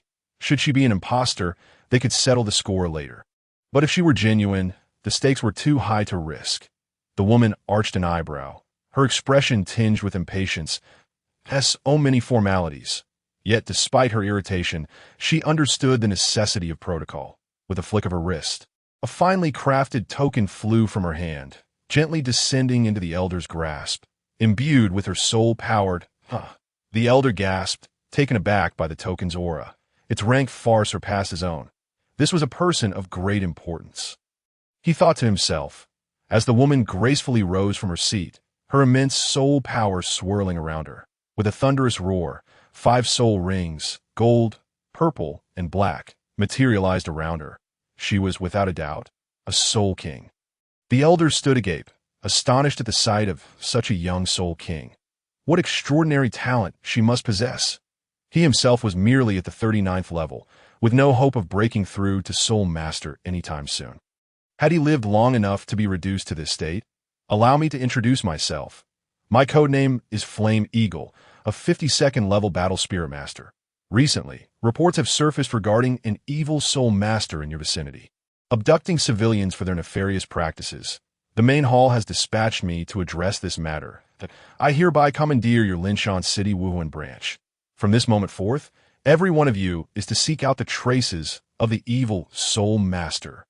Those who defy this order shall face execution. Flame Eagle regarded the elder with a hint of disdain, her words dripping with arrogance, though she certainly had the merit to back it up. She was among the most gifted in the Wuhuan Hall, here to enhance her record for a smoother ascent within the organization. After all, how powerful could an evil soul master be if they were only capturing ordinary people? Soul masters were the true nourishment for evil soul masters, and common folk held no value to those of greater strength. Therefore, she reasoned, this adversary could not be too formidable. Otherwise, it would not be mere civilians disappearing. With her prowess as a soul king, she could easily dominate the situation. Her presence here was merely a formality. Perhaps those below her could resolve the issue without her direct involvement. Upon hearing Flame Eagle's proclamation, the elder's face lit up with joy, his eyes widening in disbelief. Truly, the heavens had favored him. It seemed the end was nigh for Qingfeng village. Overwhelmed with gratitude, he prostrated himself before the woman. Lady, I have long awaited your arrival. I am well acquainted with those vile, evil soul masters. They recently abducted my daughter, those despicable fiends. My daughter is but 8 years old and nearly turned into a mere tool for their dark purposes. She is now left with only one leg. Ever since her return, she has been in a deep coma. You are my savior from the heavens. I implore you to take vengeance for us and rid our land of those wretched, evil soul masters." The elder's lamentations stirred something within Flame Eagle, who, despite lacking maternal experience, could empathize with his profound anguish. These evil soul masters were indeed a scourge upon the realm of soul masters. Flame Eagle silently vowed to eradicate them all. Initially, her mission to eliminate them was purely task-oriented, devoid of any personal sentiment. Yet she had not anticipated that these evil soul masters would evoke such public ire. "Rest assured, I shall personally sever their heads," she declared resolutely. "Now, you must gather everyone immediately and return to inform me about the strength of the evil soul master's lair," Flame Eagle commanded the elder, though she considered taking a few days to rest. Now she felt no inclination to delay. She would strike against the evil soul masters today. Such scoundrels had no right to exist in this world, not even for a moment. "Brother, what troubles you?" BBDong inquired, noticing Ning Wudao's somber demeanor upon his return. She had never seen him like this before. Ning Wudao shook his head, releasing a faint sigh. "It's nothing. You should go play with Qingxue." "Very well." Perceptive to his mood, BBDong quietly departed. After gently ruffling her hair, Ning Wudao offered a faint smile, revealing a hint of helplessness akin to that of a small adult. 3 days passed in this manner. Yet he still had not found an opportunity to strike. That cunning fox never revealed his back, leaving him with no chance to act. This could not continue. He had no time to waste in a prolonged standoff. If by tonight he still couldn't find a decisive opportunity, he would strike when the chief was distracted. Ning Wudao mused internally, confident in his ability to defeat the village chief, but executing a fatal blow was proving challenging. After all, the chief was no pushover, boasting a soul power level exceeding his by over 10 ranks, and that did not even account for the chief's hidden trump cards. Ning Wudao felt overwhelmed. Enough! That bandit leader must die today. The rewards were far too enticing to abandon. He would never relinquish them. A 4th-level soul power, a self-adaptive soul ring, and an external soul bone.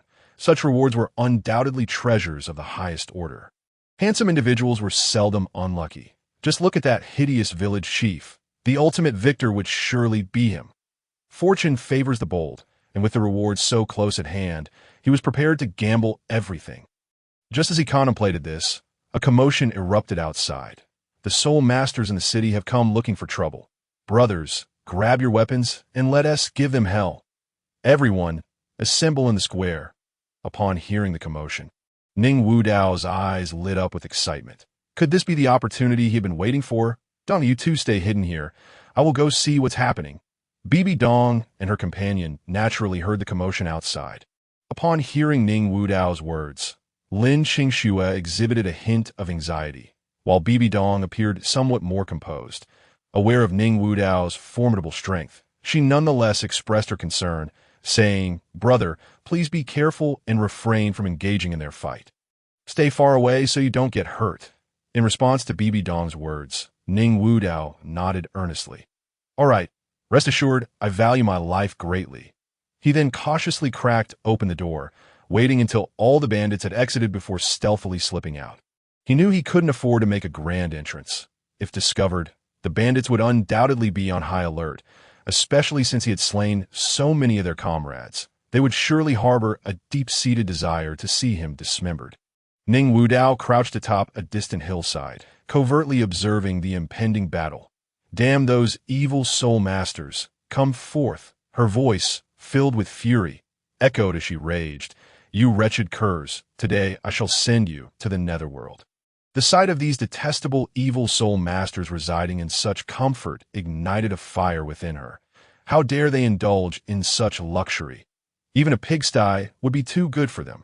As she shouted, her fiery phoenix spirit gradually manifested beside her, the blazing flames scorching the surrounding vegetation to a desiccated yellow.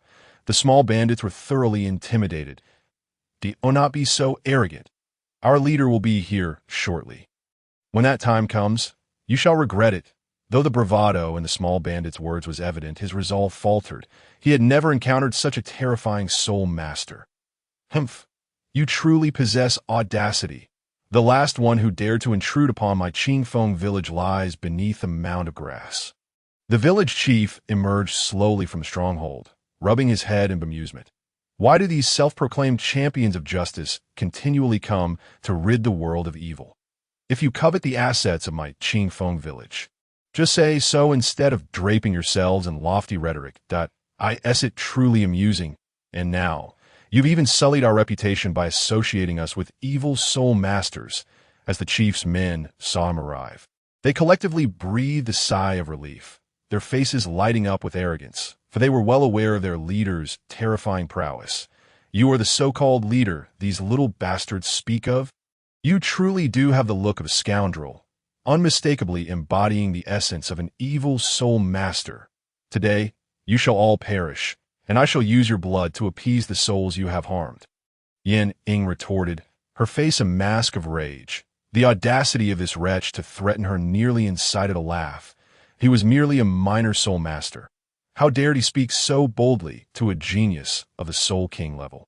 Such unbridled arrogance was astounding. Flames roared to life in her hands as she gazed at the despicable figure before her, wishing nothing more than to rend him to pieces upon hearing her words. The chief's anger flared. This woman has not yet finished. Humph! You speak of evil soul masters, yet today we shall embrace that title. What can you do about it? The chief's bravado was palpable, and he leered at her. You may be quite the looker, but alas, you shall be a prize for my brothers today. His laughter echoed, for he knew his comrades were eager for the encounter. The small bandits nodded in agreement, their eyes gleaming with anticipation as they had never beheld such an exquisite woman. Should the chief truly share even a morsel with them, it would be a delight beyond measure. Meanwhile, the members of Yin Ying's faction wore grim expressions. The bandits were insufferably arrogant. Very well. So you finally admitted to being evil soul masters. Today, you shall all meet your end. Yin Ying's fury surged, her body trembling with intensity. Spirit possession. The phoenix spirit erupted into a magnificent form, resembling a fiery phoenix as it circled around her, leaving sparks in its wake. Then, the fiery phoenix merged with her, granting her enormous wings of flame that spanned 3 to 4 meters. With a powerful flap, she lifted off the ground, her long hair transforming into blazing flames. The onlookers felt waves of heat wash over them, scorching everything in their vicinity. Wow, this girl is on fire, but will her hair survive being burned? From afar, Ning Wudao witnessed the spectacle, swallowing his half-chewed melon in astonishment. He could not intervene just yet. He could only watch the unfolding drama. Thankfully, he had prepared well. Otherwise, the weight would have been unbearable. The chief, witnessing the scene, felt a tightness in his chest. This spirit was indeed impressive. Yet he stubbornly clung to his bravado as, oh, what if your spirit is beautiful? The ability to fight is what truly matters. Not to be outdone, the chief summoned his own spirit, a massive, earth-shattering bear that materialized behind him, slowly merging with his body. As his spirit integrated, the chief's physique expanded dramatically, his clothing shredding under the strain. In mere moments, he transformed from a scrawny man into a muscular giant, utterly devoid of clothing. By the heavens, you scoundrel, you truly deserve to die. Prepare to meet your end. Yin Ying's cheeks flushed with anger. Having grown up in the spirit hall where the garments were specially designed not to tear, this was her first encounter with such a sight. 5 soul rings, 2 yellow, 2 purple, and 1 black, materialized around her, and the immense soul power stirred the surrounding dust into a frenzy. 4th soul skill, flame, Phoenix's fury. This strike bore the weight of inevitability, devoid of hesitation or testing, as she could no longer endure the presence of this loathsome scum. An inferno erupted from her fiery wings, surging towards the bandits with ferocity. The sky ignited with flames, resembling a shower of meteors descending upon the small bandits. A colossal bird of fire began to take shape in Yin Ying's hands. The crackling of flames resonating like the cry of a phoenix, piercing the hearts of all present. As the fire phoenix took form, the surrounding air warped under the intense heat, causing a searing pain to wash over the onlookers. The chief stood there, dumbfounded. What the hell? 5 rings, Soul King. This is a genius. He had initially thought her merely a self-righteous underling. Now, it seemed he had underestimated her gravely. Meanwhile, Ning Wudao, upon seeing the 5 soul rings encircling Yining, dropped his melon in shock. This was beyond his expectations. He had merely intended to draw the chief's attention, assuming this place lacked strong fighters. Yet he had never anticipated such ferocity. This could even expose the chief's hidden strengths. "Run!" The chief shouted to the small bandits behind him, that he doubted he could withstand such a soul skill, let alone those who were merely novice soul masters or had yet to reach that level. If they did not flee soon, none would escape alive, and all his years of hard work would be for naught. "Chief, be careful. We're leaving now." "Indeed, Chief, in our next life, we shall still be your loyal subordinates." "Chief, we shall take our leave out of respect. Do take care." The voices of the small bandits echoed from afar, their tones suggesting they had already fled a considerable distance. The chief's lips curled into a smile. Filled with pride, as expected of my subordinates, they're quick-witted. However, upon glancing back, he found himself utterly alone. What the hell? That's not right. Those fools aren't just running away. They're fleeing because they've spotted a strong opponent. Anger boiled within him as he cursed under his breath. Yet, with the fiery bird locked onto him, he realized that if he did not resist, his life would soon be forfeit. Roar. The 4th soul skill. Shield of the Earth. The chieftain let out a long howl towards the heavens, releasing his soul power as if it were without cost. As the soul energy surged, the ground trembled slightly, and a colossal circular shield made of stone materialized before him. The chieftain dared not underestimate the situation. He continuously reinforced the stone shield with his soul power, pressing his body firmly against it. The stone shield. This was also the reason he did not flee. As long as he ensured the shield remained intact, he would only suffer minor burns at most. And should he withstand this blow, the outcome of the battle remained uncertain. After all, he was no pushover. Do they still wish to stubbornly resist? No matter what tricks you possess, you shall surely perish today.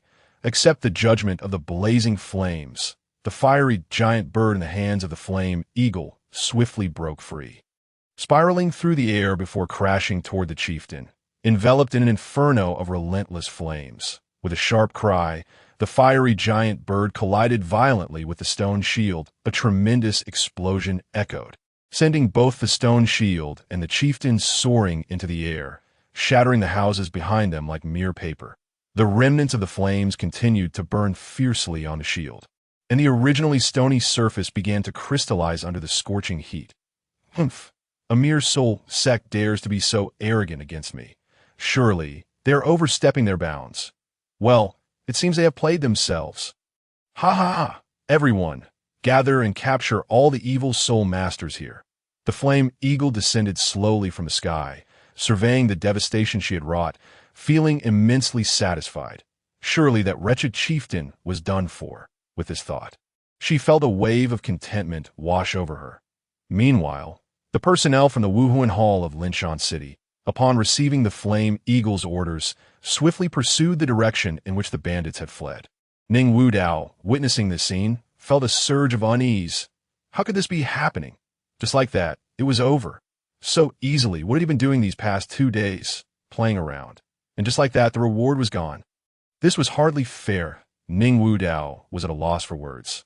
The chieftain was far too disappointing, vanishing so quickly. He felt as though his heart was bleeding. "Brother, at long last, I have found you. We were worried and came to check on you." Just as he was in turmoil, the voice of BBDong suddenly rang out behind him, and he saw the 2 girls running toward him hand in hand. Ning Wudao's heart leaped with joy upon seeing them. "You arrived just in time. I was about to search for you." The subordinates brought by the girls had gone into the mountain stronghold to capture the bandits, and he was afraid of endangering Bibi Dong and her companion. Just as he was preparing to return, they had come to him instead. "All right, let us lie here and enjoy the spectacle." Ning Wudao generously shared the sweet melon with the 2 girls, who, noticing his troubled expression, exchanged puzzled glances but eventually laid down beside him. Under the guidance of an elder, a group of bandits was quickly captured. After all, their strength was lacking, and the entire stronghold relied solely on that one chieftain for support. The Flame Eagle gazed at the kneeling bandits below, her heart filled with delight and pride. She had become a hero ridding the world of evil. "My lord, spare us. We are innocent. It was that damned bastard who forced us. He is the evil soul master, not us. We are blameless. My lord, look at my wounds. They are a result of not following his orders." Elder Zhang, whose body was wrapped in white cloth, hurriedly bowed and pleaded for mercy, speaking as if his words were the absolute truth. Just moments ago, he had been the most arrogant, and now he was the quickest to beg for forgiveness. Was this not a pure display of bullying? A cowardly and treacherous scoundrel. "Good sir, please rise. This is not your fault. It is the sin of that damned evil soul master." However, the Flame Eagle was oblivious to these details upon seeing his injuries. She felt a surge of compassion. Not only did she help Elder Zhang to his feet, but she also procured a chair and some pastries for him, attending to him with utmost care. The other bandits nearby watched in envy. "My lord, we too were captured as laborers by that scoundrel." "Yes, my lord, that bastard only feeds us once a day. If we disobey, we are beaten half to death." Over the years, we have resorted to gnawing on tree bark and eating roots. We have nearly stripped the nearby trees bare. Why are our lives so miserable? Being captured as laborers is one thing, but to be executed as well? The other bandits echoed his sentiments, each one crying out with tears streaming down their faces. Not only did they avoid death, but they also received such generous treatment. Only a fool would not play along. It was merely a matter of cursing their former chieftain. What was so terrible about that? He was not their father, merely a dogged superior who knew nothing but to exploit his subordinates. The chieftain amidst the ruins nearly laughed in exasperation upon hearing these words. After years of nurturing them, they had all turned into ingrates. Damn it, these wretches truly have no sense of humanity. "System, activate the blood sacrifice." The chieftain slowly withdrew the golden card from his hand, speaking with a voice tinged with a roar. As his words fell, an ominous shadow descended upon the entire Qingfeng stronghold, rapidly enveloping it in darkness. Crimson patterns began to spread across the ground, outlining a vast and intricate design. Chapter 37. The Might of Blood Sacrifice. Boom! A thunderous sound echoed in the sky as the blood-red patterns formed a gigantic and eerie symbol, shrouding the entire stronghold. The once clear sky transformed into a suffocating gray. What is happening? The Flame Eagle was momentarily stunned. She had never witnessed such a scene before.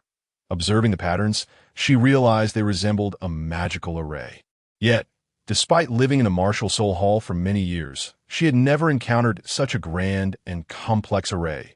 How could it be so vast and intricate? The most complex array she knew was the one for awakening martial souls, which was also the only one she was familiar with. However, she understood the power of such arrays all too well. Anything related to them was never simple. It was known that even a simple array covering just a meter or two could awaken a martial soul. How terrifying must this enormous and intricate array, covering the entire stronghold, be? My goodness! Ning Wu Dao was also left speechless, feeling a mix of joy and shock at the sight. He knew the chieftain would not fall so easily. But this trump card was far too strong. Thankfully, he had refrained from intervening. "Run, everyone, retreat outside the stronghold." The Flame Eagle regained her composure and shouted to those around her, regardless of what this magical array was. They could not afford to gamble with their lives. Life is the most precious of all. What on earth is this? Run! The end is nigh. The crowd was filled with a cacophony of voices. Yet their steps were remarkably unified as they all rushed toward the exit of Qingfeng stronghold. Some fled so hastily that they forgot to collect their belongings, scrambling away like frightened dogs. Still wish to escape?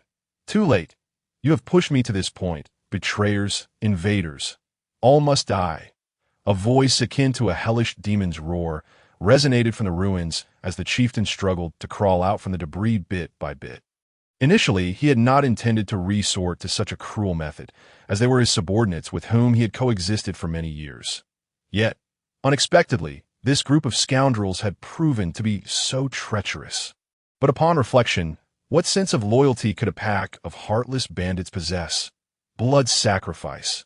The chieftain was engulfed in rage and sorrow, knowing that years of effort were about to be obliterated. One by one, The bandits felt crimson runes emerge upon their bodies, which, upon closer inspection, bore a striking resemblance to the magical array. Awe. Why is my blood flowing out on its own? What is happening? Why does my body hurt so much? It hurts. All the bandits knelt on the ground, wailing in despair, their soul power, blood, and vitality merging into the colossal formation that I in but a fleeting moment. Every bandit was reduced to a pile of desiccated bones. Damn these wretches, perish, the leader bellowed. Empowered by the life force and flesh of the bandits, his stature surged several-fold, and the phantom of the earth-shattering beast grew ever more tangible. Earth-shattering strike. The immense soul power coalesced into dual fists above the heads of Yin Ing and the others, casting a shadow over every individual present. This punch, imbued with an unstoppable momentum, sought to annihilate Yin Ing and her companions. This is bad, Yin Ing exclaimed in alarm. The force of this punch was at least at the Soul Emperor level, perhaps even reaching the full might of a Soul Sage. It was insurmountable. She could no longer afford to concern herself with the fates of those around her. Her only prayer was to survive this onslaught. Flame Phoenix Feather Shield. The grand flaming wings unfurled once more, but this time it was not her domain. The fiery wings enveloped her tightly as she activated her soul defensive soul skill, leaving her to fate's whims. Xian Huang's protection. In the distance, Ning Wudao summoned the celestial Xian Huang Linglong Tower, launching a defensive auxiliary soul skill towards Yin Ing. After all, she had helped him probe the leader's hidden cards. It would be unseemly to let her perish without assistance. Naturally, he would only grant her a boon. Whether she survived was no longer his concern. Boom. The colossal fists of soul power crashed down upon the crowd, creating a vast pit in the earth. Yin Ing felt as though a small tower had suddenly descended upon her, followed by darkness enveloping her vision, accompanied by an excruciating pain coursing through her body, while a thunderous roar reverberated in her ears. Gazing at the ruins before him, the leader could not help but burst into manic laughter. How dare you oppose me? Look at this. All is lost. This is the fate of those who defy me.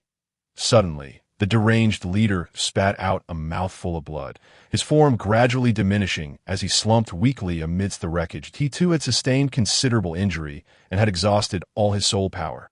Standing was a challenge for him now. Despite his grievous state, he clutched the resplendent golden card tightly. Ning Wudao, witnessing this, felt a surge of delight, like a mantis stalking a cicada, unaware of the oriole lurking behind. Now it is finally time for me, Ning the hero, to showcase my skills. Donger, you two step back. I'm about to make my move. With that, Ning Wudao dove off the small hill that he stood upon the celestial Xian Huang Linglong Tower, wielding the legendary weapon, the killing immortal sword, charging straight for the leader. Young master, I never anticipated you would turn against me. I fail to comprehend why you persistently target me. I do not recall having wronged you. I once envisioned us collaborating to jointly rule this Douluo Continent. Yet, why must you betray me? The leader's expression grew increasingly agitated as he shouted in a hysterical voice upon seeing Ning Wudao approach. Lacking in skill, yet harboring grand ambitions, you believe you can dominate the Douluo Continent. Your deeds have ignited the wrath of gods and men alike. You are destined to perish today. Dark gold killing immortal slash. Ning Wudao swung the killing immortal sword, unleashing a golden blade of light that shot towards the leader's neck. This was his soul bone skill. During his experimentation with soul skills, he had fortuitously discovered that this particular soul bone skill was extraordinary, capable of being released through his second martial spirit, and could even inherit the properties of that spirit. As the saying goes, to slay immortals is to bring about their demise, and when the killing immortal sword is wielded, the golden light is bestowed with an unstoppable sharpness. That it was precisely for this reason that the sword Douluo had once been wounded by him. The killing immortal sword primarily targets souls. The immortal capturing sword ensnares foes within illusions, while the immortal severing sword transforms infinitely, forming its own formations. Each of the four divine swords possesses unique characteristics and unparalleled power. Now, he intended to use the killing immortal sword to conclude the leader's life. And to be slain by the killing immortal sword would be the pinnacle of his glory. You think this will be the end of me?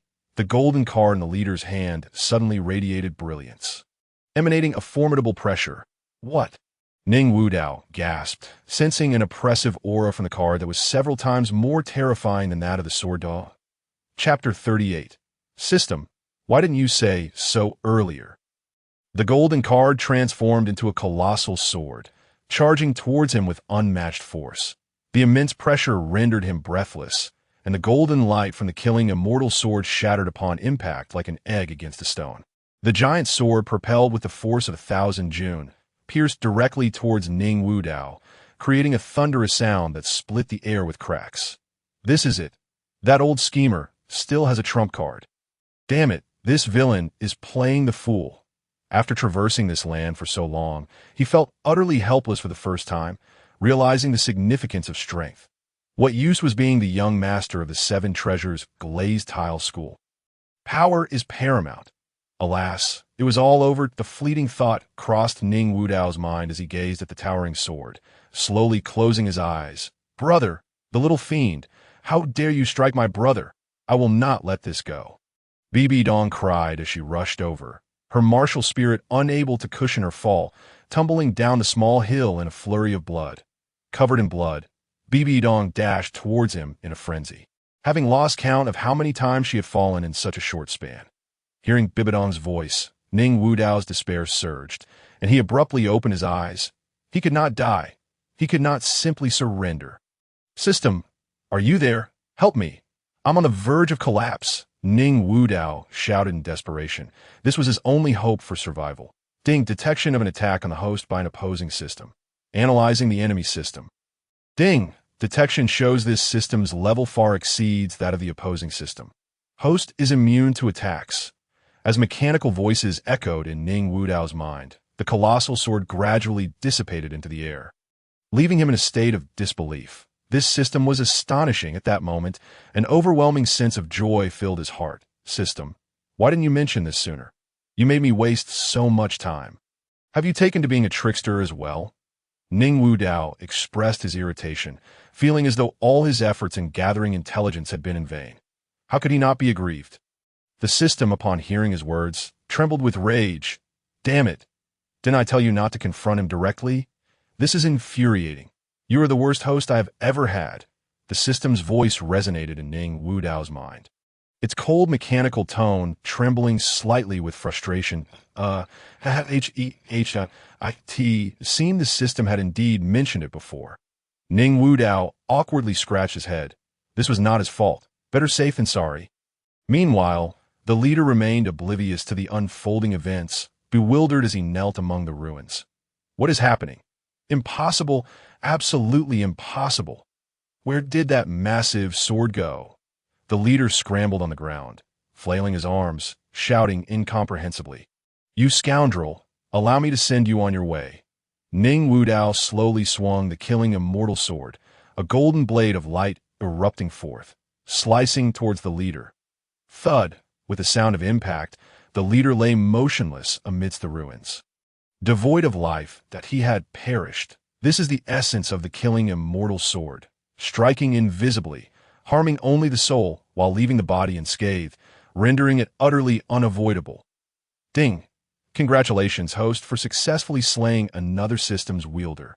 Ding! Congratulations, host, for a 4-level increase in soul power and for obtaining a divine bestowed soul ring. Ding! Congratulations, host, for acquiring the most potent bandit system essence. Host. Ning Wudao martial soul. Heaven and earth mysterious yellow Ling Long Tower. 4 swords of immortal slaying soul power level. Level 30. Soul rings not yet acquired. Soul rings. Purple soul bone. Dark gold fearsome claw bear right palm bone binding object. BBDong system space. Adaptive soul ring 1. Level 30. External soul bone divine phoenix wings. Supreme bandit system origin. A series of 3 mechanical system prompts echoed in Ning Wudao's mind, leaving him momentarily stunned. After laboring for so many days, he had finally received his reward. However, upon examining the items in the system space, a wave of confusion washed over him. This reward seemed to contain more than he anticipated. System, what is this supreme bandit system origin? Ning Wudao inquired. as he could not recall such a reward being mentioned when he accepted the task. This is the system of the individual you just defeated. This system has refined its origin, and you may now transfer it to another. Note, it cannot be utilized by the host. This system refuses to share a host with such a garbage system. The mechanical voice of the system resonated once more in Ning Wudao's mind. And at last, he understood the purpose of this item. This external aid could indeed be gifted. Ning Wudao was taken aback by the casualness of it all. "Brother, are you all right?" BBDong, having just tumbled to the foot of the small hill, rushed towards him in a frenzy. Seeing her, Ning Wudao hurriedly caught her. "Why are you so careless? Look at you, covered in injuries. What were you in such a hurry for? It infuriates me," gazing at her body adorned with wounds. He spoke with feigned annoyance, though deep down, he felt a pang of concern, for she had risked herself to come rushing down for him. "I was merely worried about you. You still blame me?" Bibi Dong retorted, her voice quivering as tears began to fall onto the ground. All right, it's fine." He embraced her tightly, gently caressing her injuries with a gaze full of tenderness. "System, can you change the name of this supreme bandit system?" Ning Wudao called out to the system, wishing to gift it to Bibi Dong, but he certainly could not take her long to become a bandit. Ding, modifying the supreme bandit system origin. Ding, congratulations to the host for acquiring the supreme Pope system. As soon as Ning Wudao's thoughts settled, the system responded, completing the modification in an instant. Supreme Pope system. The system truly understood him. "Dunger, let's share some blood." Ning Wudao made a deep cut on his arm, blood gushing forth. "Brother, what are you doing? Why would you do this? Does it hurt?" Bibi Dong was bewildered by Ning Wudao's self-harm, her heart aching at the sight of such a deep wound. Ning Wudao paid no heed to her protests and forcefully opened her mouth, pouring his blood inside. Gradually, his blood flowed into her abdomen, and her wounds healed at a visibly rapid pace. Indeed, his blood was extraordinary, possessing the eternal body. Each drop was imbued with vast life force, ceaseless and revitalizing. For an injured person, it was akin to a divine elixir that it was practically a must-have remedy for any journey. Incredibly convenient. As Bibi Dong's condition improved, Ning Wudao slowly withdrew his arm, and she wore an expression of astonishment. Realizing her wounds had vanished, the pain alleviated. "Dunger, would you like to have a system?" Ning Wudao whispered to Bibi Dong. "Huh, what is a system?" Bibi Dong asked, perplexed, her muddy little face filled with confusion, as she had never heard of such a thing before. "Do you know why brother is so powerful? It is because he possesses a system, but this matter must remain our little secret." Ning Wudao smiled at Bibi Dong, envisioning how her power would soar if she acquired a system. After all, anything she used would grant him a tenfold enhancement. Naturally, this enhancement excluded any negative effects. But wouldn't that be too precious? Bibi Dong's eyes widened in disbelief. Such a valuable item, and he was willing to give it to her. What if she ran away with it? How could he trust her so deeply? Bibi Dong thought to herself, her heart brimming with emotion. The 100 points of intimacy truly were formidable. She had not even realized that her first instinct upon receiving something from Ning Wudao was to worry about taking it and fleeing. "Don't worry. Who else would I give it to? You are the closest person to me." Ning Wudao gently stroked Bibi Dong's head, his gaze resolute. And it was indeed true. When he had used the system to probe his parents, it revealed their intimacy levels as 97 and 98, while Bibi Dong's reached a full 100. Anyone could betray him, but she would never. Otherwise, he would not have confided the secret of the system to her. As for why he was currently bound to only one person, the system claimed that his parents were too old for binding due to the significant age gap. He had been furious and had argued with the system for quite some time over this. So what if they're older? Isn't that age discrimination? Although he could not alter the system's rules, he had successfully shut it down in frustration. "Well, if you insist," Bibi Dong replied softly, her head lowered, a faint blush rising to her cheeks. She did not care about the system's power. What mattered was that Ning Wudao thought of her first when it came to such a precious item. At that moment, her heart raced with joy, filled with immense happiness. Ning Wudao, seeing her reaction, slowly retrieved the system origin, now transformed into a luminous orb from the system space. "System, if Bibi Dong acquires the system, Can I also receive a tenfold enhancement from what she obtains? Ning Wudao silently pondered, for if he could not attain the enhancement, he would feel as though he had celebrated prematurely. However, even without the enhancement, this system still belonged to BBDong. After all, no one disliked loyalty, be it humans or beasts. Loyalty was the most endearing trait, and T present, BBDong's loyalty to him was absolute. If not for her, who else could he trust? Theoretically, it should be possible, but this system has never handled such a situation before. But enough with the buts. Let us go with the theory. Ning Wudao interrupted the system, insisting on proceeding. If the system were to regain its senses and refuse, he would lose a great deal. Noticing the system's lack of objection, Ning Wudao secretly rejoiced, having seized a tremendous opportunity. Meanwhile, the system was also delighting in its good fortune. After all, BBDong had just acquired a system. How could it bestow an enhancement upon Ning Wudao? Did it need to provide him with another supreme system? Although it was an omnipotent system, had anyone ever seen a system granting a host another system? This was a situation it had never encountered. Fortunately, it had stumbled upon a foolish host who failed to realize this possibility. Ning Wudao, blissfully unaware of such intricacies, continued to draw the system origin closer to BBDong. As soon as the origin touched her body, it swiftly merged within her to BBDong felt a rush of comfort and involuntarily let out a soft sound. Becoming aware of her own ungraceful reaction, she lowered her head, trying to hide her crimson cheeks. Dongjia, brother, are you both all right? Lin Xingxue hurriedly approached, having not yet awakened her martial soul and possessing no soul power. If she had jumped from a small hill, she would have certainly met a disastrous fate, so she could only rush over, anxious. All is well. You should sit down and take a break. Ning Wudao addressed the heavily panting Lin Xingxue, observing the tiny beads of sweat on her forehead. Suddenly, a thought struck him. Logically, having rescued Lin Xingxue from the depths of despair, their intimacy should not be too low. Surely, binding her to him wouldn't be excessive. System, conduct a scan on Lin Xingxue. Ning Wudao silently summoned the system within his mind. When he first encountered Lin Xingxue, the system had provided no notifications, leaving him unaware of her talents or their current intimacy level. Lin Xingxue, favorability 85 points, talent C grade, not bindable. A blue luminescent screen appeared in the air before Lin Xingxue, causing Ning Wudao to let out a faint sigh. A mere 85 points in favorability, just shy of 10 points for binding. This presented quite the conundrum. Though it was only a difference of 10 points in intimacy, the challenge was far from trivial. System prompt: talents below S grade cannot be bound. Please do not harbor unrealistic expectations. Just as Ning Wudao was mired in his troubles, the system dealt a blow to his fantasies. Indeed, if anyone could be bound, wouldn't he be soaring to great heights instantly? After all, he possessed considerable wealth. Raising favorability seemed like a simple task, yet it was regrettable that such a beautiful girl had such low talent.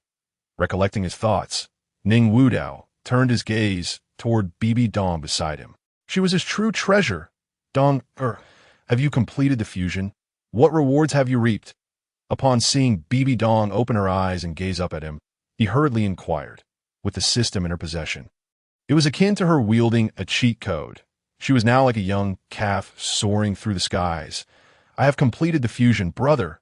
The system states that as long as the power I create can possess 5 Grand Soul Masters, and my own strength reaches the Soul Sovereign level, I will receive a reward of a 4-level increase in soul power, along with a Millennium Soul Bone. Is this truly real, brother? Such a reward seems too outrageous. Perhaps you should keep it for yourself, brother. BBDong appeared indecisive, knowing full well the preciousness of what Ning Wudao had bestowed upon her, yet she never anticipated it would be something so extraordinarily valuable. After a month of cultivation in the 7-treasure glazed tile school, she was acutely aware of the immense worth of a Millennium Soul Bone. Even a titled Douluo would covet it. No need for that. Do you think I lack such treasures? My system is far superior to yours, and I must protect you. Ning Wudao affectionately patted BBDong's head. This girl is quite remarkable. Her affection towards him was not in vain. Well then, thank you, brother. Upon hearing his words, BBDong ceased her objections. After all, she yearned to stand beside Ning Wudao, but he was simply too formidable, a presence that was almost unattainable. Now that she had such an opportunity, she certainly wished to seize it. Cough, cough, that wretched evil soul master. I shall not let you escape. You should have no trump cards left. Prepare to meet your demise. A female voice resonated from another ruin, as a massive stone was hurled into the air. Chapter 40. The conclusion of the shanty business. Flame Eagle burst forth from the ruins, her mouth incessantly boasting, seemingly oblivious to her earlier disheveled state. Little brother and sister, you must flee. There's an evil soul master here. Have you seen that wicked villain anywhere? Flame Eagle froze upon spotting 3 children before her. Where had they come from? Where had the towering evil soul master disappeared to? Yet, these 3 children were undeniably strikingly beautiful, especially the young boy, who was simply breathtaking. If only she could take him back. Hello there, evil soul master. Are you referring to that fellow over there? Ning Wudao innocently pointed at the now lifeless bandit leader, genuinely startled. He had thought she was long gone, and when she suddenly emerged from the rubble, her loud exclamations sent his heart racing. Flame Eagle followed Ning Wudao's finger. Yes, he dead. But he was so full of life just moments ago. Flame Eagle was taken aback. Could it be that these 3 children had slain him? This was impossible. Little brother, how did this fellow meet his end? Flame Eagle inquired, assuming the children must know. I have no idea, sister.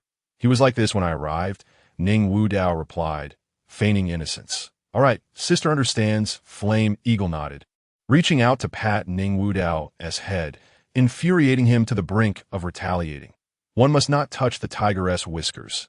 However, he refrained, recognizing the woman's soul king status. He would find it quite challenging to contend with her. His current strength was roughly at the soul master level, barely able to reach the soul king tier, that if he utilized his second martial spirit and soul bone techniques, he might even surpass the soul king's attacking capabilities. Though it would not last long. With just 2 bursts of soul power, he would be depleted. Had it not been for BBDong's tenfold enhancement of his soul power, he might not have been able to unleash a single attack. At this level, eliminating a genius-level Soul King would still pose a significant challenge to one must be wise to the times. Flame Eagle continued to scrutinize the bandit leader's corpse, donning a contemplative expression. The body remained intact, and his garments unscathed. It seemed the prior formation was a forbidden technique, and he had lost his life due to its after-effects. Otherwise, that attack would not have been so fearsome. It had to be this way, Flame Eagle mused internally. Such a scenario was the only plausible explanation. After all, how could a soul master meet such a bizarre demise at the hands of these children? Ridiculous. If that were true, she would wash her hair with feces while standing on her head. Yet, what she could not fathom was that the bandit leader had indeed been slain by this 6-year-old child. Little brother, where are you from? Sister will take you home. Flame Eagle crouched down to look at Ning Wudao, her eyes shining like flashlights. This little brother was simply too stunning. If only she could take him home. We hail from the nearby Linshan city. We were captured by these villains while playing outside. Dad, I'm so hungry, sister. I haven't eaten in days. Ning Wudao lamented pitifully, genuinely feeling famished. Judging by her demeanor, it seemed plausible she would treat him to a meal. If not, he would gladly treat her, as long as she would lead him to a populated area. After all, he and BBDong had wandered aimlessly for several days, going in circles. This mountain is quite large. Even wild beasts are a rare sight. Had it not been for the jerky he had stored in the soul guide, they might have starved to death. All right. Sister will take you back to Linshan City for a grand feast. Flame Eagle's eyes sparkled with delight at Ning Wudao's words. Now that they were in her domain, this charming young man would not escape her grasp as she surveyed the corpses of the spirit hall members around her. A faint sigh escaped her lips. Just hours ago, they had been vibrantly alive before her eyes. However, there is nothing to be done. The deceased cannot be resurrected, and lamenting here serves no purpose. The immediate priority now is to rescue the civilians who have been captured. Before long, several individuals released the beggar children and others from their cage. Afterward, Ying no longer concerned herself with these people and led Ning Wudao and the others towards Linshan City. She had not come to serve them. Having freed them was already an act of great benevolence. Besides, most of those in the cage were beggars, with only a few children, all around 8 or 9 years old. They could easily find their way home, as these civilian children were not coddled from a young age. Even a trip to the nearby city was trivial for them. In truth, she could have taken them along. But they exuded an unpleasant odor, and they were not particularly handsome or beautiful. Deep down, she felt a twinge of distaste. Upon returning to Linshan City, the spirit hall was left with only a few servants, as all the spirit masters had perished in the bloodbath at Qingfeng village. However, it mattered little, for members of the spirit hall from the neighboring city would come to provide support in the afternoon. After the three had their meal, they expressed their desire to leave, which left Yining feeling quite vexed. Yet, she could not force them to stay, as she had many matters to attend to, such as temporarily assuming the role of the spirit hall master in Linshan City and distributing compensation to the fallen members. Thinking of it gave her a headache. Had she known, she would have chosen a different task. What a pity! She could only let that little brother go back. If only he had a better talent. Ah, such a charming young boy. Where would she find another like him next time? Yining lamented, tugging at her hair. The desire for beauty is a woman's nature. Not only does she wish to be beautiful herself, but she also yearns for beautiful things. Ning Wudao's striking appearance was simply unparalleled. She had never encountered someone so exceptionally handsome. From both his demeanor and looks, he resembled a celestial being descended to earth. It was unfortunate, however, that his talent was so poor, preventing him from ascending to the higher echelons of the spirit hall. These two were destined to inhabit different worlds. Of course, Ning Wudao's lack of talent was merely a facade. Yining did not probe further, for it was indeed challenging to find geniuses in such a small place. And who among the commoners would not desire to enter the spirit hall? How could they conceal their talents? Goodbye, sister. Please take care, little brother. Yining reluctantly bid farewell to the three as she watched them depart. Upon reaching the city gate, Ning Wudao suddenly halted and turned to Lin Qingxue, saying, "Qingxue, do you have family? Would you prefer to return with me or go back to your own home? If you choose to come with me, you may very well end up as a mere maid for the rest of your life. If you're reluctant to leave your family or dislike the life of a maid, I can offer you some money." Ning Wudao glanced at Lin Qingxue, who had been silent with her head bowed. He took out a pouch filled with gold spirit coins, approximately 400 or 500 of them, enough for a person to live comfortably for a lifetime. The reality was harsh, given Lin Qingxue's talent. The highest she could aspire to would be a maid in the 7 Treasures glazed tile school. "Brother, please don't let sister Qingxue go." BBDong looked at Ning Wudao with teary eyes, her face filled with a pleading expression. "It's not my decision to make. Going back with us may not be her best choice. Don't you want her to live the happy life she desires?" Ning Wudao gently stroked BBDong's head, extending his finger to wipe away the tears at the corner of her eye. Chapter 41. What a strange creature this is. "I'm sorry, brother. Even if it means becoming your maid and caring for you for a lifetime, I would willingly do so. However, my grandfather is disabled and waiting for my return.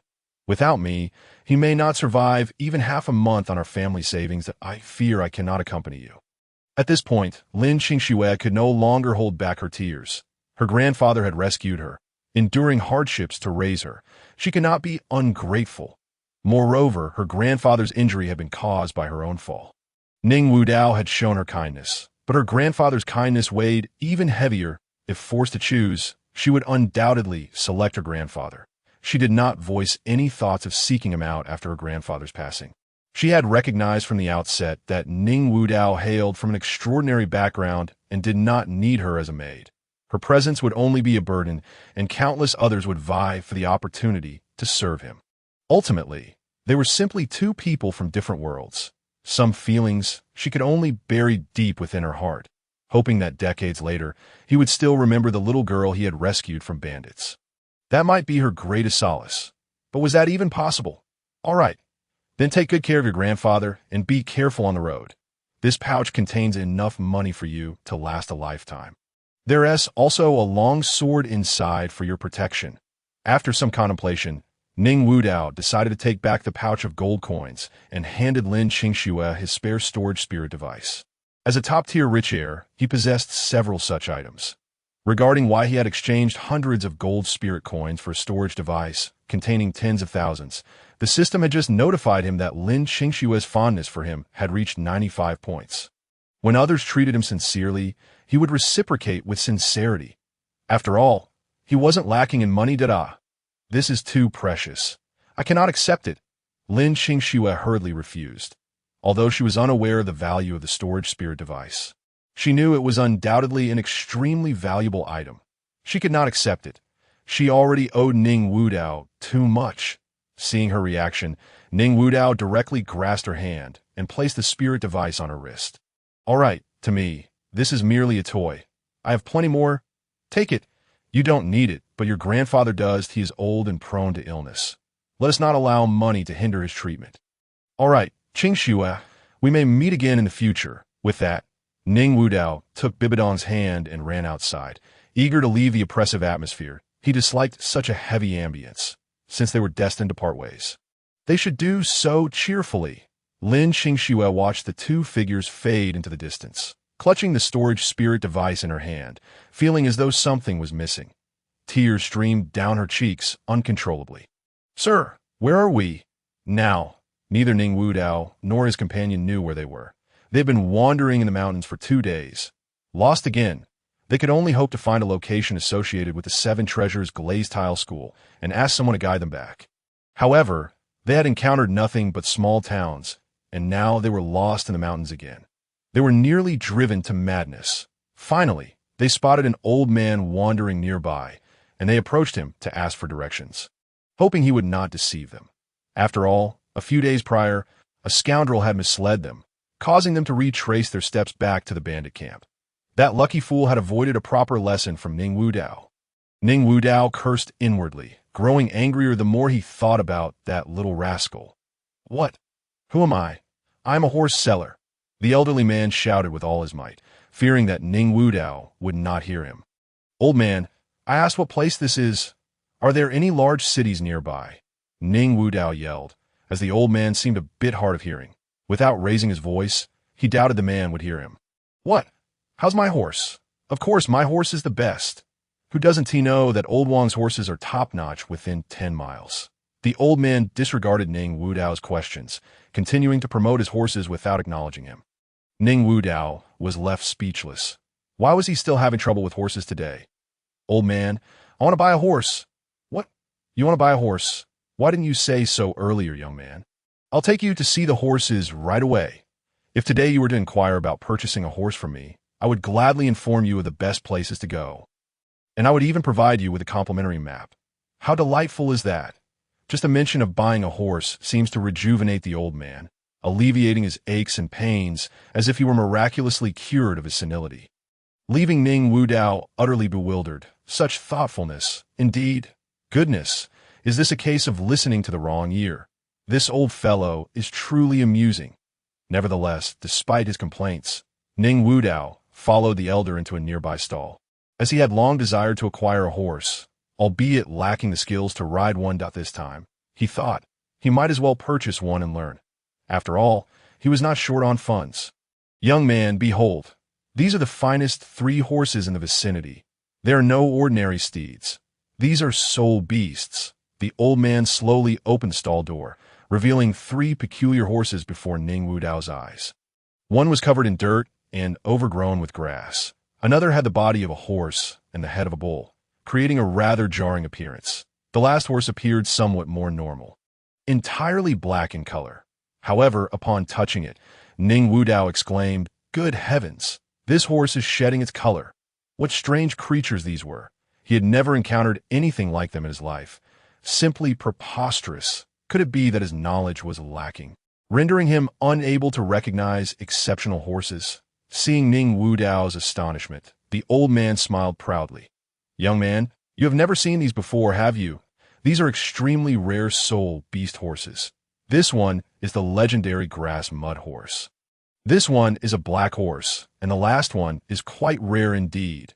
It is a new breed that I have cultivated over decades of dedication, the only one of its kind in the entire continent. The elder spoke with great pride, believing that this masterpiece of his would surely astonish the young man. And indeed, Ning Wudao was left utterly astounded. This old fellow was truly a genius. He was like a biologist who had been sidetracked by soul masters, engaging in cross-species breeding, a remarkable feat. If he were in his previous world, he would have undoubtedly earned a distinguished title. Old man, I shall take that bull horse. I will purchase it outright, Ning Wudao declared boldly.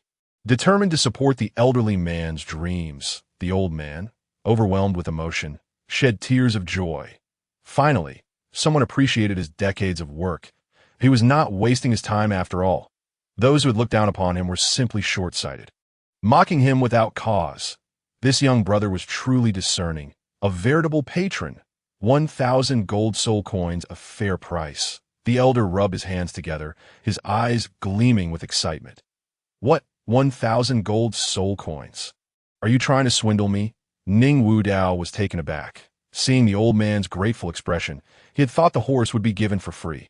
After all that, it turned out the old fellow intended to cheat him. For such a wretched creature, asking for 1,000 gold soul coins was outrageous. Even 10 gold soul coins would be too much. Although he had plenty of money and 1,000 gold soul coins were merely a trifle to him. He was no fool. He would not be a victim of such a scam. With that, Ning Wudao turned to leave, dragging Bibi Dong along. The elder quickly stepped forward to block his path. Hee, young brother, I can see you are a disciple of a prominent family. Since you have taken a liking to this bull horse, I shall extend you a favor. Name your price. And if I find it agreeable, this divine beast will be yours. The elder's face was plastered with a smile. His earnest gaze fixed on Ning Wudao, making him feel quite uneasy. 5 gold soul coins? Ning Wudao suggested tentatively. Deal.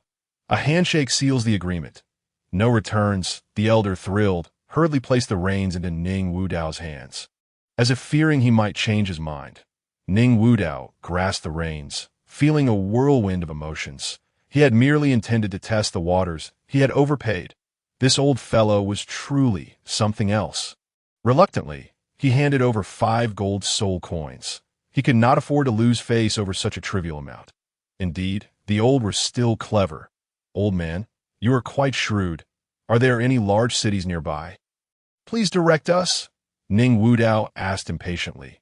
Having completed the purchase, that was a minor matter, but finding the way was crucial, especially since they had been wandering around these mountains for 2 days without making any progress. That is simple. Just continue in the direction you are heading, cross this mountain, and keep going, and you will reach Tiando City. The elder's eyes sparkled as he wiped the gold soul coins in his hands. Speaking nonchalantly, today had been a profitable day for him. He had sold a soul beast that no one wanted for 5 gold soul coins. It was far quicker than robbing someone. Upon hearing the elder's words, Ning Wudao was nearly driven to confront this old fellow. Goodness, what a scam! Why hadn't he mentioned this sooner, old man? Yet with a smile on his face, he mounted the bull horse alongside BBDong and headed toward Tiando City. At last they had found their way, and it led to Tiando City. He would consider this a lesson learned. His experience was still too limited. Next time he encountered such an old trickster, he would not hesitate to confront him. Finally arriving at Tiando City, Ning Wudao said, "Let us discard this horse. It's too embarrassing." Bibi Dong buried her face in Ning Wudao's chest, using his clothing to hide her little face, fearing others would gaze at her strangely. They had attracted quite a bit of attention with their steed. Even Ning Wudao felt slightly embarrassed by the stares they received from passersby. All right, let us get rid of it. It's just too humiliating.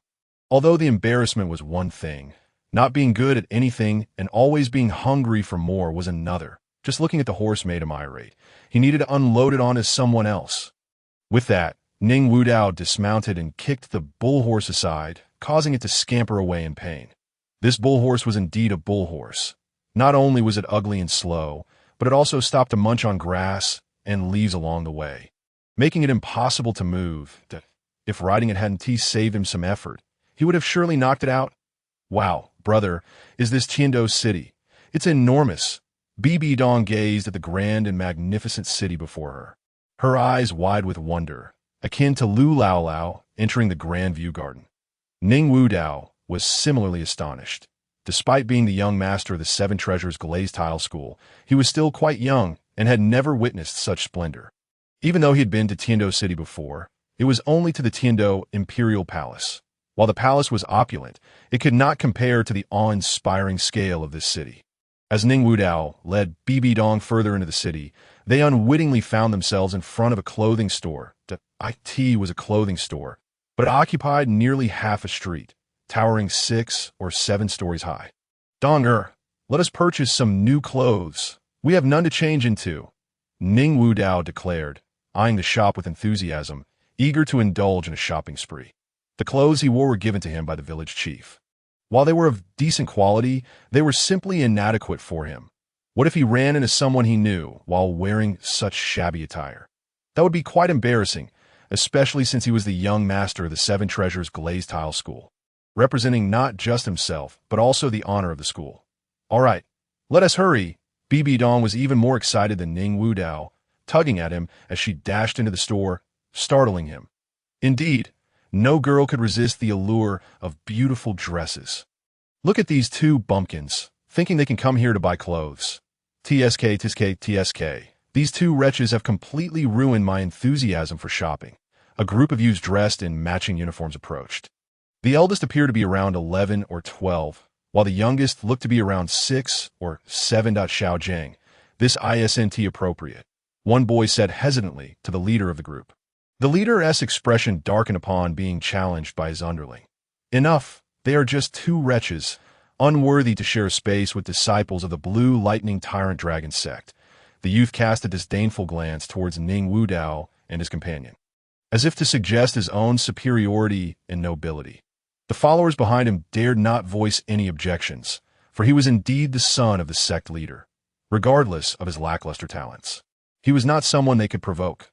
Fearful though they were, nearly every disciple of the Blue Lightning Tyrant Dragon sect looked down upon this wastrel. What was he but a beneficiary of a fortunate lineage? Perpetually riding high on the backs of others, one might think him a prodigious talent. Yet in reality, he was nothing more than a monumental failure. Were he a genius, it would be one thing. But to be a mere waste, and yet so arrogant. He could behave with impunity within the sect, but to lack restraint in public was utterly disgraceful. "What do you mean by that? Are you courting death?" Upon hearing his words, Bibi Dong's temper flared, her demeanor suggesting she was ready to charge at him. It was one thing for her to endure insults, but this scoundrel dared to speak ill of her brother. Observing the situation, Ning Wudao hurriedly intervened, whispering, "Enough, Donner, just give him a light punishment. There's no need to be angry over a worthless person." Gradually calming down at her brother's words, Bibi Dong realized she must heed his advice. Lowly peasant, seeing Ning Wudao restrain Bibi Dong. The youth mistakenly believed they were backing down, letting out a haughty snort and strutting inside with his followers. Little did he know that his already dismal talents had sunk even lower, dragging his companions down with him. Ning Wudao watched the youth's retreating figure, the corners of his mouth curling into a faint smile as he muttered, "What a remarkable you, Xiaojiang. I never expected to encounter you here. How intriguing, truly intriguing." Chapter 43. Little enchantress brother, why did you stop me just now? Bibi Dong pouted, her irritation evident. How could she tolerate such humiliation from a group she could easily defeat? It would be a mere mercy to crush their heads. Yet her brother had intervened. Ning Wudao, noticing her sulky expression, gently ruffled her hair. This girl was rather adorable. "Well, you did teach them a lesson earlier. Now they're all reduced to nothing." Ning Wudao smiled at Bibi Dong, acknowledging that while her first spirit skill did not require a spirit ring to be released, it still demanded the use of spirit power. He had felt the fluctuations of her spirit energy when he held her tightly moments ago. This girl was truly ruthless. Nevertheless, one could not deny that she had executed that maneuver splendidly. As for Yu Xiaojiang, he was merely a buffoon. To kill him would be doing him a favor. Better to let him linger a while longer, for he had yet to experience the scorn of the world, and the title of the continent's greatest failure did not yet hang over his head. Did he not deserve to stew in his own disgrace?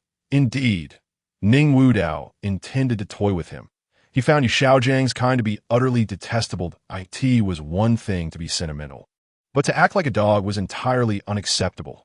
Just the thought of Yu Xiaojiang's various antics sent chills down Ning Wudao's spine, and he sought to draw closer to Bibi Dong, hoping to leverage her status in the spirit hall to acquire clandestine information that would enhance his spirit master theories. Once successful, he would become the quintessential scoundrel, abandoning her to pursue a romantic dalliance with Liu Erlong. Even if he forsook Bibi Dong, he would shamelessly wield her Pope's decree to assert his authority, ultimately approaching her to seek solutions for the backlash of twin spirits. How audacious! And to think that as an esteemed elder in the spirit hall, he conspired with his disciple to obliterate the very institution that had nurtured him, discarding them like a mule after it had outlived its usefulness. What a farce! As for his abilities, they amounted to nothing. He merely regurgitated the spirit theories established by his predecessors, passing them off as his own. He was nothing short of a plagiarist, utterly contemptible.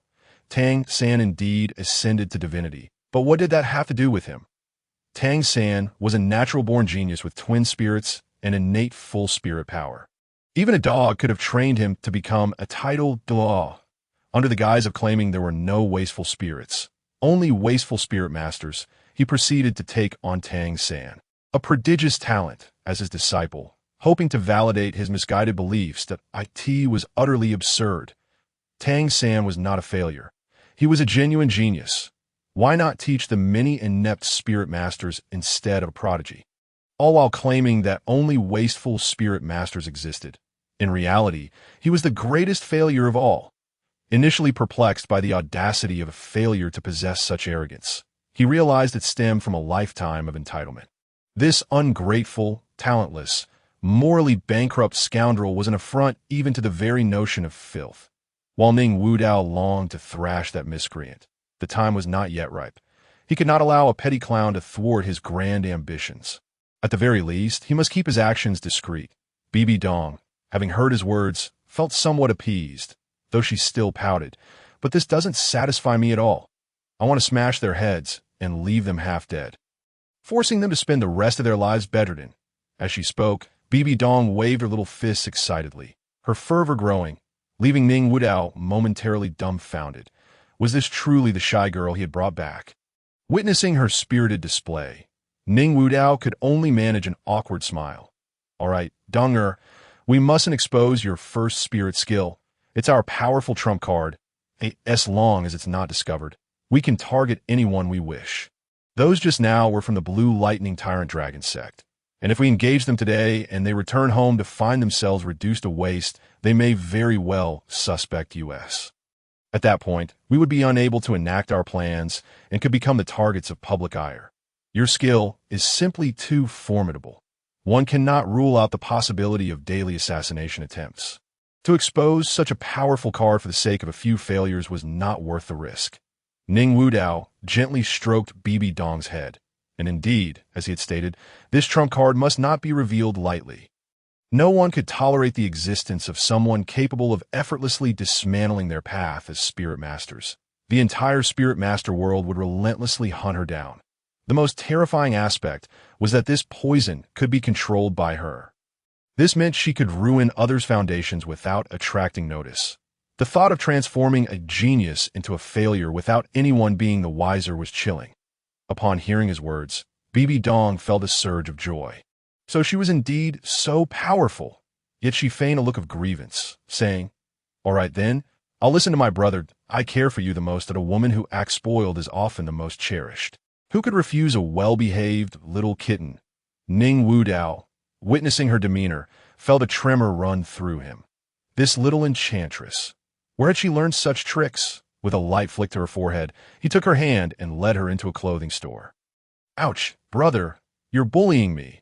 I'm so pitiable, woo woo woo." The moment they stepped inside, the two were taken aback by the grandeur of the scene before them. This was no mere clothing store. It rivaled a royal palace. Absolutely outrageous. Just as Ning Wudao stood in astonishment, a maid hurried over. "Welcome, esteemed guests. Are you here to browse for clothing?" The maid greeted them with a warm smile, unfazed by their youthful appearances or their inexpensive attire, exuding an air of grace that felt like a gentle spring breeze. Indeed, this establishment's success was not without reason. Ning Wudao mused inwardly. "Yes, dear sister, this place is enormous. Could you show us around?" Before he could voice his thoughts, BBDong eagerly approached the maid, captivated by the beautiful dresses that rendered her momentarily speechless. While she couldn't buy everything, purchasing a few dozen pieces was certainly within reach. Perfectly content to let the maid guide her to select the most exquisite outfits. "Of course, little sister. I shall take you both inside right away." The maid maintained her serene smile, leading them further into the store, engaging them in light conversation, complimenting Bibi Dong's cuteness and Ning Wudao's handsomeness, making them seem like a match made in heaven. Ning Wudao could only shake his head in bemusement. Why was she so eager to forge an unlikely pairing? While he certainly found Bibi Dong alluring, his affections were not directed towards the current version of her. In his eyes, cuteness paled in comparison to maturity. The mature woman was the true eternal favorite. Chapter 44. The withered youth Xiaojing the trio arrived at a spacious area, where the maid gradually came to a halt. "All right, we have arrived. These are our latest arrivals, each one a heartfelt creation from our designers, truly exquisite." The little maid thoughtfully began to introduce the items to the two. Surrounding them, the crystal walls were adorned with an array of colorful garments, leaving BBDong dazzled and filled with joy. She had never before encountered such a multitude of beautiful dresses. Meanwhile, Ning Wudao slightly furrowed his brows. He could discern that these clothes were evidently of inferior quality compared to those at the entrance. The maid clearly assumed that they were financially constrained. However, her intentions were considerate. If she led them to the high-end section and they were unable to afford anything, the embarrassment would fall upon them. Not her. "All right, miss, let us cut to the chase. Please take us to see your finest garments. Rest assured, I can afford them." As he spoke, Ning Wudao pulled out a rectangular black card with golden edges, embellished with ornate golden metal patterns, the words 1,000,000 embossed in gold at its center. Upon seeing the card, the maid's previously awkward expression transformed, her composure faltering to a black gold card worth 1,000,000. What kind of affluent family does this child hail from? Here she was, toiling for her daily meal. While he possessed such wealth, she felt a pang of envy. A black gold card required a minimum deposit of 100,000 gold soul coins to obtain, and his was no ordinary card. For it bore the astonishing inscription of 1,000,000. This implied a staggering sum. She earned but 5 gold soul coins per month, a figure already considered quite high for an ordinary person. This meant she would need to labor for over 16,000 years without consuming a morsel to amass such a card. She was utterly flabbergasted. What a wealthy heir! She was enamored. "Ah, yes, I will take you there right away." The maid struggled to articulate her words, her previously friendly demeanor now replaced with a flustered air, her cheerfulness evaporating as they walked in silence. It wasn't that she was inexperienced. After all, their store, the Heavenly Garment Pavilion, was the largest in the Heavenly Dough Empire, where she frequently encountered nobles and aristocrats. Yet, those individuals typically carried no more than 1,000 or 1,800 gold soul coins. This 1,000,000 black gold card was indeed formidable. Nevertheless, she dismissed the thought that the card might be depleted, reasoning that perhaps his parents had given it to him without much remaining balance. Regardless, this child was not someone she could provoke. "Esteemed guests, this is our high-end section, where you will find the finest garments sourced from the entire Heavenly Dough Empire." The maid smiled, confident in her merchandise. Certain it would astonish the two children. Ning Wudao glanced around. The ambience was indeed superior to that of the lower-end section, with garments elegantly displayed in crystal showcases, shimmering under golden light. "Wow, brother, the clothes here are so beautiful.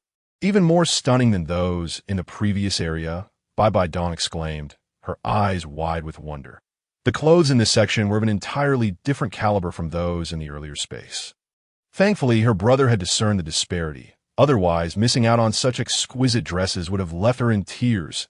Ning Wudao smiled gently, affectionately tousling BBDong's hair. "Choose whichever you like, and feel free to pick several.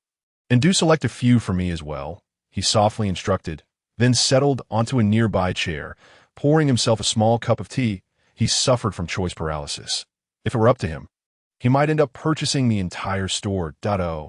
"You plan to select a few? Can you even afford one? Surely you're not here just to sip tea." Country bumpkin, it's truly baffling how the staff allows such individuals into the high-end section. "What bad luck for us, two paupers pretending to be wealthy."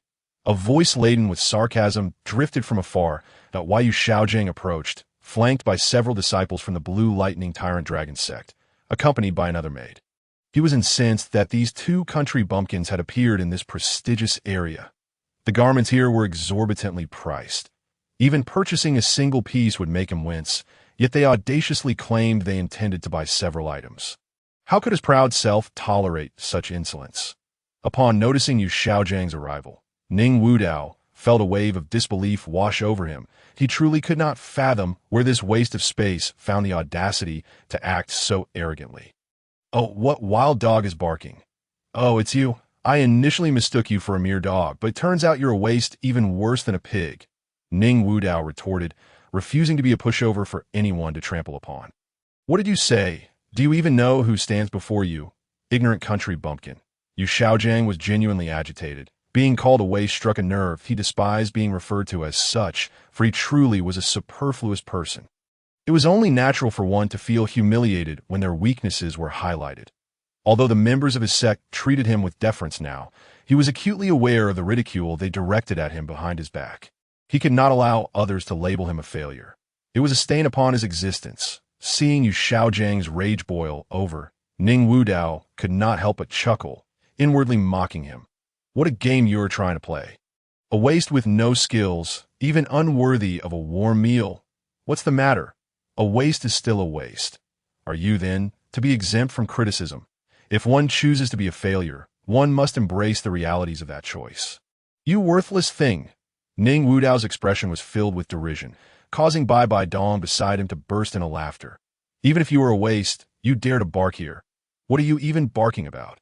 It is utterly hilarious. You dare to humiliate me so? Charge! Subdue these two! Enraged, Yu Xiaozhang commanded, intending to confront Ning Wudao and his companion. The two maids quickly stepped in to block Yu Xiaozhang and his entourage. "Please, cease this at once. Any damages incurred will be your responsibility," the maids spoke assertively. Although they were merely attendants, they had their own backing. They were not intimidated by anyone. Hearing this, Yu Xiaozhang instantly wilted. He did not possess the funds to compensate for any damaged items. Should he break even 2 garments, he would be unable to pay. He was already looked down upon, and provoking further trouble would surely make him the target of ridicule. Unable to shout back or afford compensation, Yu Xiaozhang resigned to defeat. Chapter 45. The Master of Insults, humph? Very well, I shall remember you too, we shall see, Yu Xiaozhang declared with a sinister glare. Observing his clownish expression, Ning Wudao found himself thoroughly amused. Dong, do you see? Everyone possesses their virtues. Take this waste before us, for instance. Although he is indeed a true waste, his talent for insults is remarkable. Yes, brother, his insults are so impressive they frighten me. Ning Wudao and BBDong engaged in playful banter, eliciting laughter from everyone present, save for Yu Xiaozhang, who glared at them with reddened eyes, as if he wished to kill them. Humph. We are here to purchase clothing. I hope some individuals remember to pay after their shopping spree, lest they find themselves in an embarrassing predicament with that. Yu Xiaozhang led his followers away, throwing one last taunt at Ning Wudao, who could only shake his head in disbelief. With such an ugly appearance and no talent, who grants him the audacity to speak to me like that?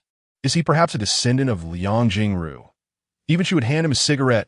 All right, Donger, let us not dwell on that waste anymore. Let us hurry and pick out some clothes. Choose a variety of sizes, not just those that fit, or you may not be able to wear them later. Ning Wudao slurped his tea, speaking softly to BBDong, causing the surrounding mates to envy them. They too wished for a brother like him. Okay, brother. BBDong's gloomy mood was instantly lifted, and she joyfully began to select clothes. Are these garments truly so inexpensive? That seems rather unlikely. Ning Wudao glanced at the price tags, discovering that most were priced in the hundreds of gold soul coins. With the most expensive not exceeding 1,000, such prices would be exorbitant elsewhere, yet here they seemed somewhat lacking. After all, these were no ordinary garments. They were crafted from materials sourced from soul beasts.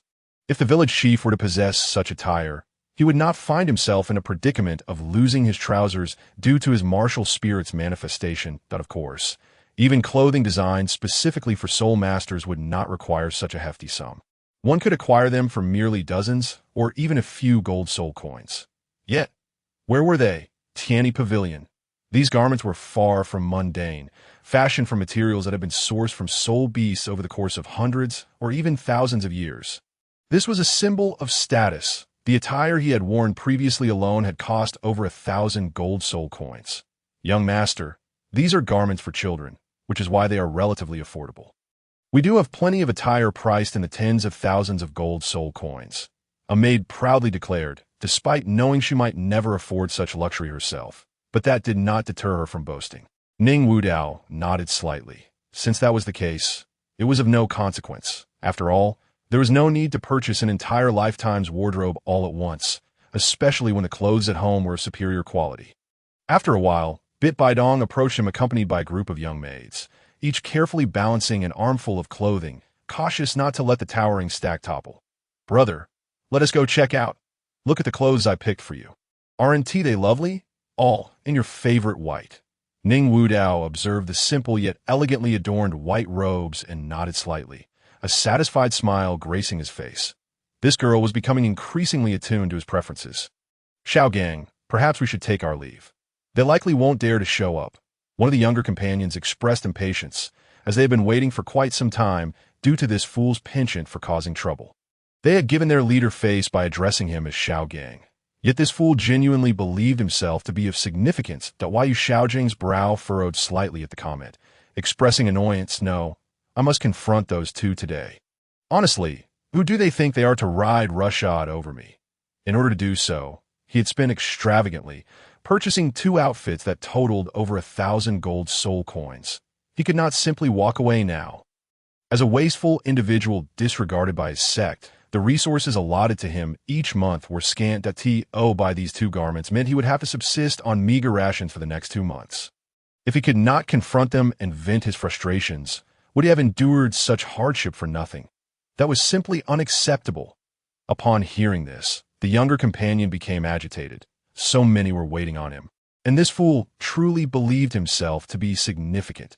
"You're just a nuisance," one of the younger members was about to retort, but was suddenly taken aback by the sight of Ning Wudao and his entourage approaching the checkout with a staggering number of garments in tow.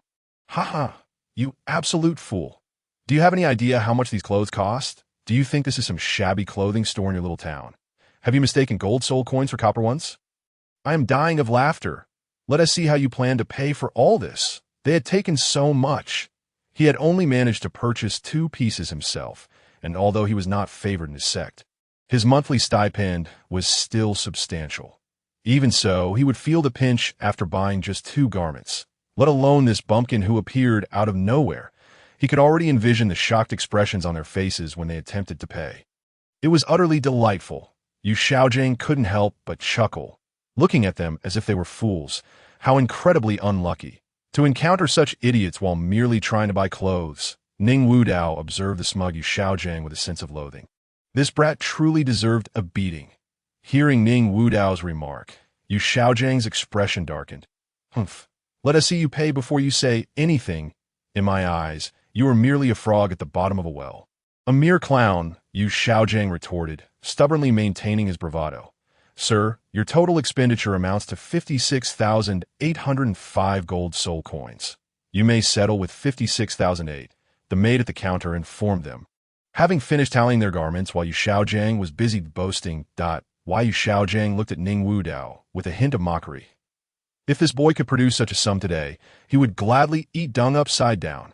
After all, such a large amount of money would take him years to accumulate, and how could a powerless brat possibly have that kind of cash? "Is that all?" Ning Wudao was taken aback. They had taken at least 100 garments, yet it had only cost this much. This was likely what he received as pocket money in a week. "Oh, impressive. You really do put on a good show. I hope you truly possess such capabilities." The venomous Yu Xiaojing resumed his taunts. Ning Wudao merely smiled at his words, producing the black gold card he had shown the maid earlier, and slowly turned to Yu Xiaojing. "Do not challenge the value of my dinner with your entire fortune." Chapter 46. "What? This is for my family. What? A black gold card?" As the son of the blue electric Tyrannosaurus sex leader, Yu Xiaojing was familiar with such a card and recognized it immediately. Initially, he had thought these 2 were merely children from an ordinary family without influence. However, upon seeing the black gold card, He felt a tremor of unease. Whose wealthy offspring is this? His father may not even possess such a black gold card. Yu Xiaojiang was at a loss for words, yet his astonishment did not elevate his opinion of Ning Wudao. What did money matter? In this world, strength was paramount. He was the son of the blue electric Tyrannosaurus sex leader. These mere country bumpkins had no chance against him. Yu Xiaojiang continuously reassured himself, belittling Ning Wudao to mask his own embarrassment. Let us go, Yu Xiaojiang commanded his companions, swiftly darting away like a shadow, as now was the time to discreetly make their exit. What else was there to do but wait to be humiliated? Was he so idle as to seek out torment? That would be utterly shameful. His companions, however, were bewildered. Did he just run away? Just moments ago he insisted on staying to confront them, refusing to leave. As the saying goes, dragons give birth to dragons, and phoenixes give birth to phoenixes. A mouse's offspring will dig holes. Their leader was a contemporary hero. How could he have produced such a creature? The group sighed, quietly slipping away as well, feeling embarrassed by the mess this fool had caused. "Ha! Brother, look! That bunch of fools has fled," Bibi Dong exclaimed, observing the group of retreating lackeys. The others present could not help but laugh at their disheveled appearance, as their large group made it nearly impossible to go unnoticed. Ning Wudao gently ruffled Bibi Dong's hair, also wearing a mocking smile. Truly, the sight of these spendthrifts was too amusing. "Excuse me, are you Ning Wudao?" A maid rushed over, clutching the black gold card, her face filled with urgency. She had initially intended to process the card but suddenly recognized the name and decided to investigate. Upon doing so, she was taken aback by her findings. Ning Wudao squinted slightly at her words. "Yes, I am Ning Wudao. Is there an issue?" He was puzzled.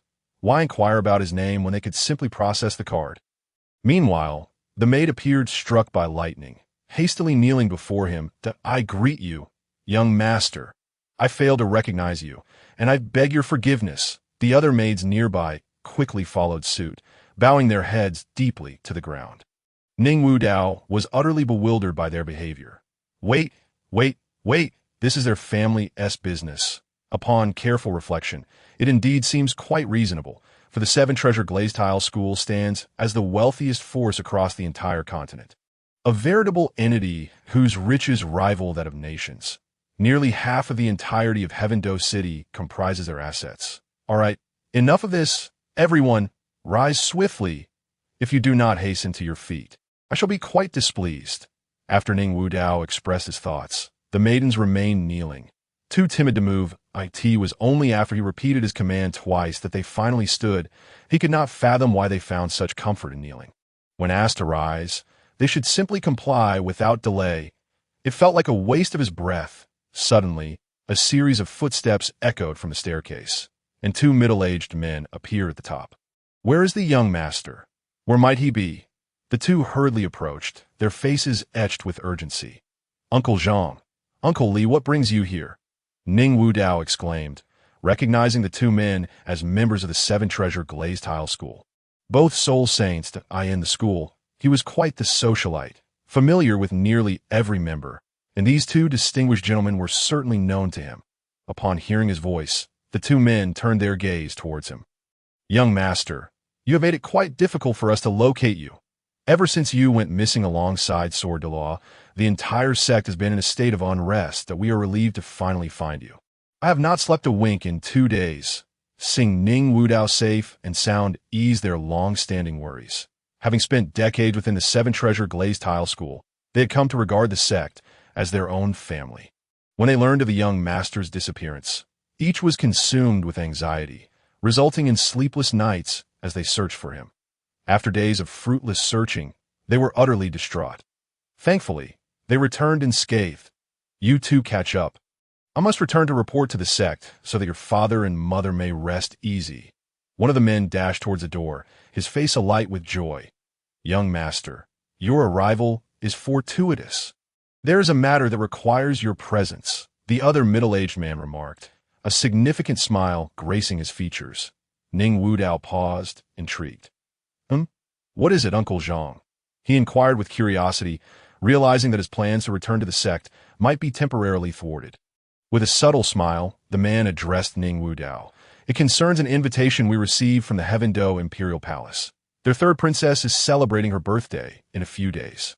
Such an occasion wouldn't warrant such grandeur unless there was a deeper motive. The third princess is notoriously untalented, yet favored by the emperor. This event is primarily to select a worthy suitor for her, securing her a rightful position as a consort. All major sects have received the news, and when they sent us their correspondence, they specifically requested your attendance. I had nearly prepared a response to decline. But it seems your timely return has changed matters. Young master, if possible, you should attend, even if only for a brief visit. After all, the Heaven-Do Empire maintains the closest relations with us among all the major forces. Uncle Zhang earnestly advised Ning Wudao. After considering his words, Ning Wudao nodded slightly. Very well, Uncle Zhang, I shall go. He readily agreed, fully aware of the strong ties between their sect and the Heaven-Do Empire, whose successive national masters have always been from the Seven Treasure Glazed Tile School. With his father currently holding that esteemed position, a sudden realization washed over him. So that is the case. No wonder that waste, Yu Xiaojiang, sought to flaunt his influence in Heaven-Do City. He is clearly aiming to align himself with the third princess, considering the blue electric tyrant dragon sex regulations. He is destined for expulsion once he comes of age. It seems he seeks a new patron. How ironic that he has cultivated such a habit of relying on women since childhood. It explains how he has managed to deceive so many. It's as if he has undergone professional training from a young age. Truly shameless to start so early. No wonder he is so unscrupulous. Yet, one cannot entirely blame him. What else can a waste do to rise above? However, one must possess some talent to trade on looks. With his appearance, who in their right mind would find him appealing? Wait, no, there are indeed two fools who have taken a liking to him, and they are both stunningly talented beauties. Are these two simply lacking in judgment? In that moment, Ning Wudao discreetly glanced at the side where BBDong was foolishly giggling while holding her skirt. Strangely enough, that does seem plausible. Returning to his senses, Ning Wudao stowed his garments into his storage soul guide and bid farewell to Uncle Zhang, conscious that their relationship did not warrant an overly sentimental parting. Uncle Zhang, we shall take our leave to explore and seek a place to rest. With afternoon upon them, they needed accommodations, lest they find themselves sleeping in the streets come nightfall. Uncle Zhang nodded in agreement. Indeed, they required a place to stay, considering the current establishment offered no sleeping arrangements. Very well, choose a luxurious lodging. Most opulent hotels are under our sect's ownership, so there is no need for expenditure. Should any issues arise, simply issue a command. Within Heaven-Do City, our Seven Treasure Glazed Tile School does not fear even the Emperor, Uncle Zhang declared with a sense of pride. Ning Wudao felt a bit bewildered by this display of boldness. Is it truly so grand? Coming to Heaven-Do City feels akin to returning home. Had he known, he would have explored more thoroughly. Then we shall take our leave. Farewell. Ning Wudao waved to Uncle Zhang. Taking BBDong by the hand as they departed, the entrance of the luxurious city hotel, Yu Xiaojiang fumed. Blast it, can't you see? You've sullied the very outfit I just purchased. Are you seeking your own demise? He clutched the hair of a blue-haired girl before him, bellowing as though he had lost a dear relative. His heart ached as he lamented over his new attire, which he had splurged on with great anticipation to flaunt, only to be knocked over by this girl as he exited the hotel. Curse it! Which miserable wretch allowed their dog to defecate right here on the street? Not only did they let it relieve itself, but they also chose the most opportune spot for me to sit upon it. This was his new outfit, costly and now utterly ruined. The blue-haired girl appeared flustered. I am so sorry. Please don't pull my hair. It hurts. I can compensate you, she pleaded, struggling against his firm grip, but her frail form was no match for his strength. In her exasperation, she wished she could rid herself of this insufferable wretch. Truly, misfortunes do not come singly. Her day had turned dreadfully unlucky. Her name was Ain, a transformation of 100,000-year soul beast known as blue silvergrass, drawn to the human world, hence her metamorphosis. Ideally, she should have spent some time cultivating within her territory before venturing out, for if a tidal Doa were to spot her, her fate would be sealed. transformed into a soul ring or soul bone. Only upon reaching level 70 could she retain a human form. Otherwise, a titled Douluo would easily discern her true nature as a soul beast. In such a scenario, she would merely be offering herself up for slaughter. Yet, she could hardly contain her yearning, and having just transformed, she had dashed out, believing it safe enough, as titled Douluos were as rare as cabbages. Many lived their lives without ever encountering one. However, upon arriving in the city, she realized she had unwittingly entered Heaven Do City. This realization sent her into a panic, for the likelihood of encountering a titled Douluo here was quite high. Thus, she had fled towards the city's outskirts, only to collide with this man. "You wretched scoundrel, had I my powers, I would skin you alive." In her heart, Yin silently cursed, casting a fierce glare at the figure of Yu Xiaojing before her, wishing fervently to peel his skin and dismantle his bones. Upon noticing her resistance, Yu Xiaojing was immediately enraged. Being slapped in the face by a nouveau riche was one thing, but to be confronted by this little girl was utterly intolerable. Judging by her attire, it was evident that she was merely a child of common origin. How could he possibly endure such humiliation? An insignificant commoner dared to presume superiority over him. It was utterly inconceivable. And to look at him that way, clearly, she was blissfully unaware of the peril she faced. As he spoke, Yu Xiaojing kicked Yin aside and, unwilling to relent, summoned forth his martial spirit, Ro San Pao. "Go and bite her to death." Instantly, a bizarre pig-like spirit beast materialized, advancing menacingly towards Yin. Yu Xiaojing's intentions were now lethal. After all, a mere commoner held no significance to him, as the son of the Blue Lightning Tyrant Dragon's sex leader. Even if he exterminated her entire family, he would face no consequences. Help. Don't come any closer. Yin truly panicked. She had fled before even condensing her soul ring, and her physical prowess was equivalent to that of a 6-year-old child. Moreover, the beast martial spirit had a suppressive effect on plant-type spirits, leaving her utterly helpless against Yu Xiaojing. Meanwhile, 2 boys, approximately 10 years old, appeared nearby. One boy, witnessing the scene, felt compelled to assist, but the other swiftly restrained him. "Xiaogu, why are you stopping me?" The boy was perplexed. How could he stand idly by while such a beautiful girl was being bullied by that scoundrel? "Tang Hao, look closely. The other party is a disciple of the Blue Lightning Tyrant Dragon sect. Are we really willing to make enemies over a common girl?"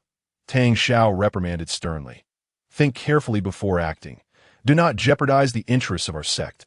However, Tang Hao was momentarily speechless. While the sect's interests were indeed important, that girl was undeniably stunning. For some inexplicable reason, feelings that were inappropriate for his age began to stir within him. Perhaps this was what one referred to as love at first sight. Yet he knew that pursuing such a course would undoubtedly harm the sect's interests. Just as Tang Hao hesitated, a thunderous roar echoed from a distance. "Release that girl, and let me handle this." Ning Wudao approached slowly, accompanied by Bibi Dong. Initially, they had merely sought a hotel to rest, but now they found themselves confronting this waste of a man. The audacity of this scoundrel to bully a defenseless girl was intolerable. Yu Xiaojing was nothing short of a societal disgrace, a blight upon humanity. He could not fathom why such a shameless fiend continued to exist in this world. Where was the justice of this realm? If the world had lost its light, then he would become that light. Today, he would enact a righteous retribution upon the pathetic Yu Xiaojing, as he prepared to deliver a sound thrashing to the worthless Yu Xiaojing. Ning Wudao's booming voice startled both Yu Xiaojing and his Ro San Pao, causing them to halt and turn their gaze towards him. While Yu Xiaojing, previously filled with fury, found himself grinning upon recognizing Ning Wudao. "What a stroke of luck to find you here. I was just about to settle the score with you, and you've come knocking on my door. Do you really believe that wealth grants you the freedom to act as you please? Today, I'll teach you that in the world of soul masters, strength reigns supreme." With a brazen demeanor, Yu Xiaojing declared, now unconcerned about the state of his clothing. This insolent upstart dared to slap his face, and he was determined to educate this nouveau riche on the realities of their world.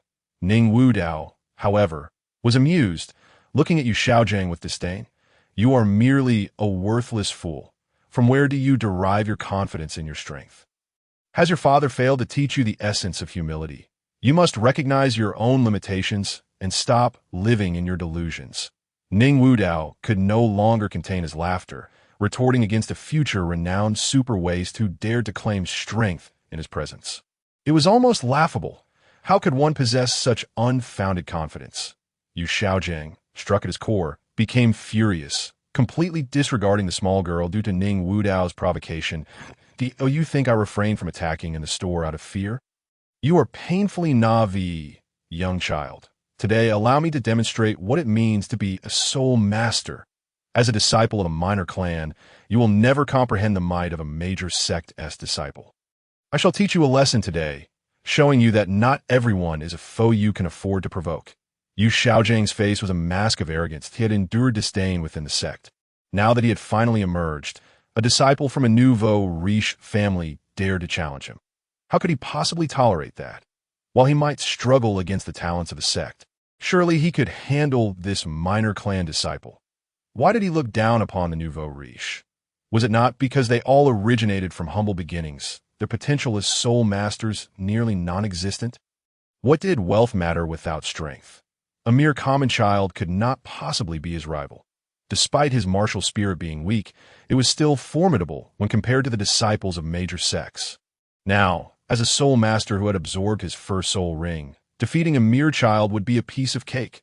Ro San Pao, prepare for battle. Let the thunderous fart reverberate across the heavens. Ro San Pao. With a resounding shout, Yu Xiaojiang donned a gas mask, a yellow soul ring slowly materializing around him. Following his command, Ro San Pao shot forth, charging towards Ning Wudao and his companion. Realizing the impending danger, Ning Wudao exclaimed, "Not good. This is a biochemical weapon. Heaven and earth, exquisite pagoda, enshroud." Ning Wudao hastily summoned his martial spirit, transforming it into a colossal pagoda of soul power, enveloping both of them within its protective confines. He had nearly underestimated the situation. This was indeed a battle, and he had been foolishly overconfident. Although Yu Xiaojiang's soul skills lacked potency, their lethality was undeniable. After a few steps, Ro San Pao let out a mighty roar. Turning its rear towards the boom! A deafening explosion followed, as a noxious green mist surged forth, enveloping the area. All flora in its path withered before the naked eye, and insects and birds fell to the ground. Frothing at the mouth, within a 10-meter radius, not a blade of grass remained. This soul skill was nothing short of terrifying. However, hidden beneath the soul power-formed pagoda, Ning Wudao and his companion felt nothing of the foul stench. The soul skill posed no threat to them. They were treated to an amusing spectacle. After all, such a loud and odorous release was a rarity, and thunderous fart was indeed an apt name. "Ha ha! Brother, look quickly. His first soul skill is flatulence. How could such a bizarre skill exist? It's hilarious. He must have been a fart bug in his previous life. Fart bug, do you have any of the tricks up your sleeve? Feel free to unleash them." BBDong laughed until tears nearly streamed down her face, continuously ridiculing the furious Yu Xiaojiang, who was now flushed with embarrassment. He had never experienced such humiliation, although he was aware that his soul skill lacked dignity and was quite embarrassing. He had never faced such degradation. Within the Blue Lightning Tyrant Dragon sect, no one had ever dared to insult him in such a manner. "Howdy. We must leave quickly. This soul skill is utterly outrageous. I feel faint from a stench." Tang Xiao pulled Tang Hao away, both of them slightly dazed from the unintended effects of Yu Xiaojiang's soul skill. "All right," Tang Hao replied softly, allowing Tang Xiao to lead him away. Casting one last reluctant glance at the blue-haired girl in the distance, disciples of the Blue Lightning Tyrant Dragon sect gathered downstairs. Yu Xiaojiang shouted towards the upper levels. Calling his subordinates, he observed Ning Wudao's striking martial spirit and felt a twinge of anxiety. It appeared rather powerful, and they were 2 in number. He might not be able to defeat them. Wasn't it time to rally his allies? If not now, then when?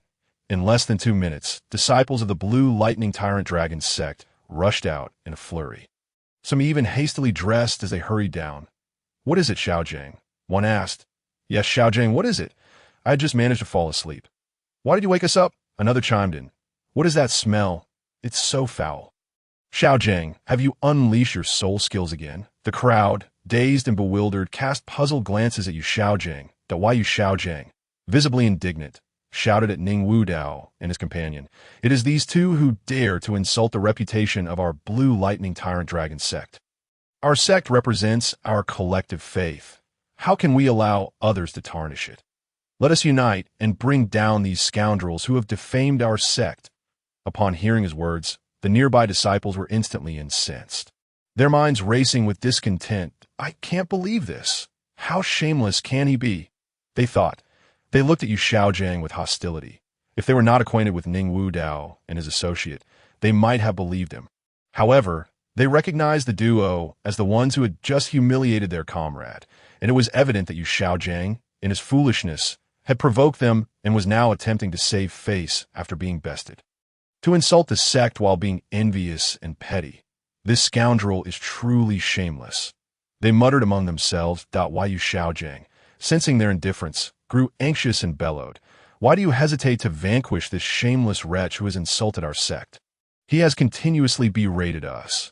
Why do you not uphold our sect's dignity? Do you wish to betray our sect?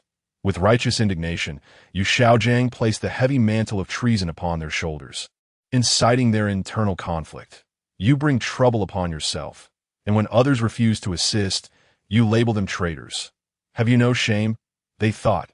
Yet, they had no choice but to act. After all, the matter was to be reported to the sect leader, who happened to be Yu Xiaojing's father. Regardless of Yu Xiaojing's standing, he was still the son of the sect leader.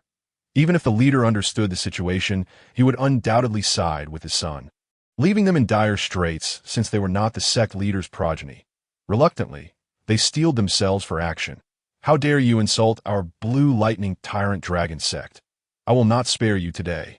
One of them shouted. Indeed, your actions are an affront to both gods and men. The crowd directed their ire towards Ning Wudao and his companion, despite their disdain for the insufferable Yu Xiaojing. He was, after all, the son of their sect leader, and they understood the consequences of inaction upon returning to the sect.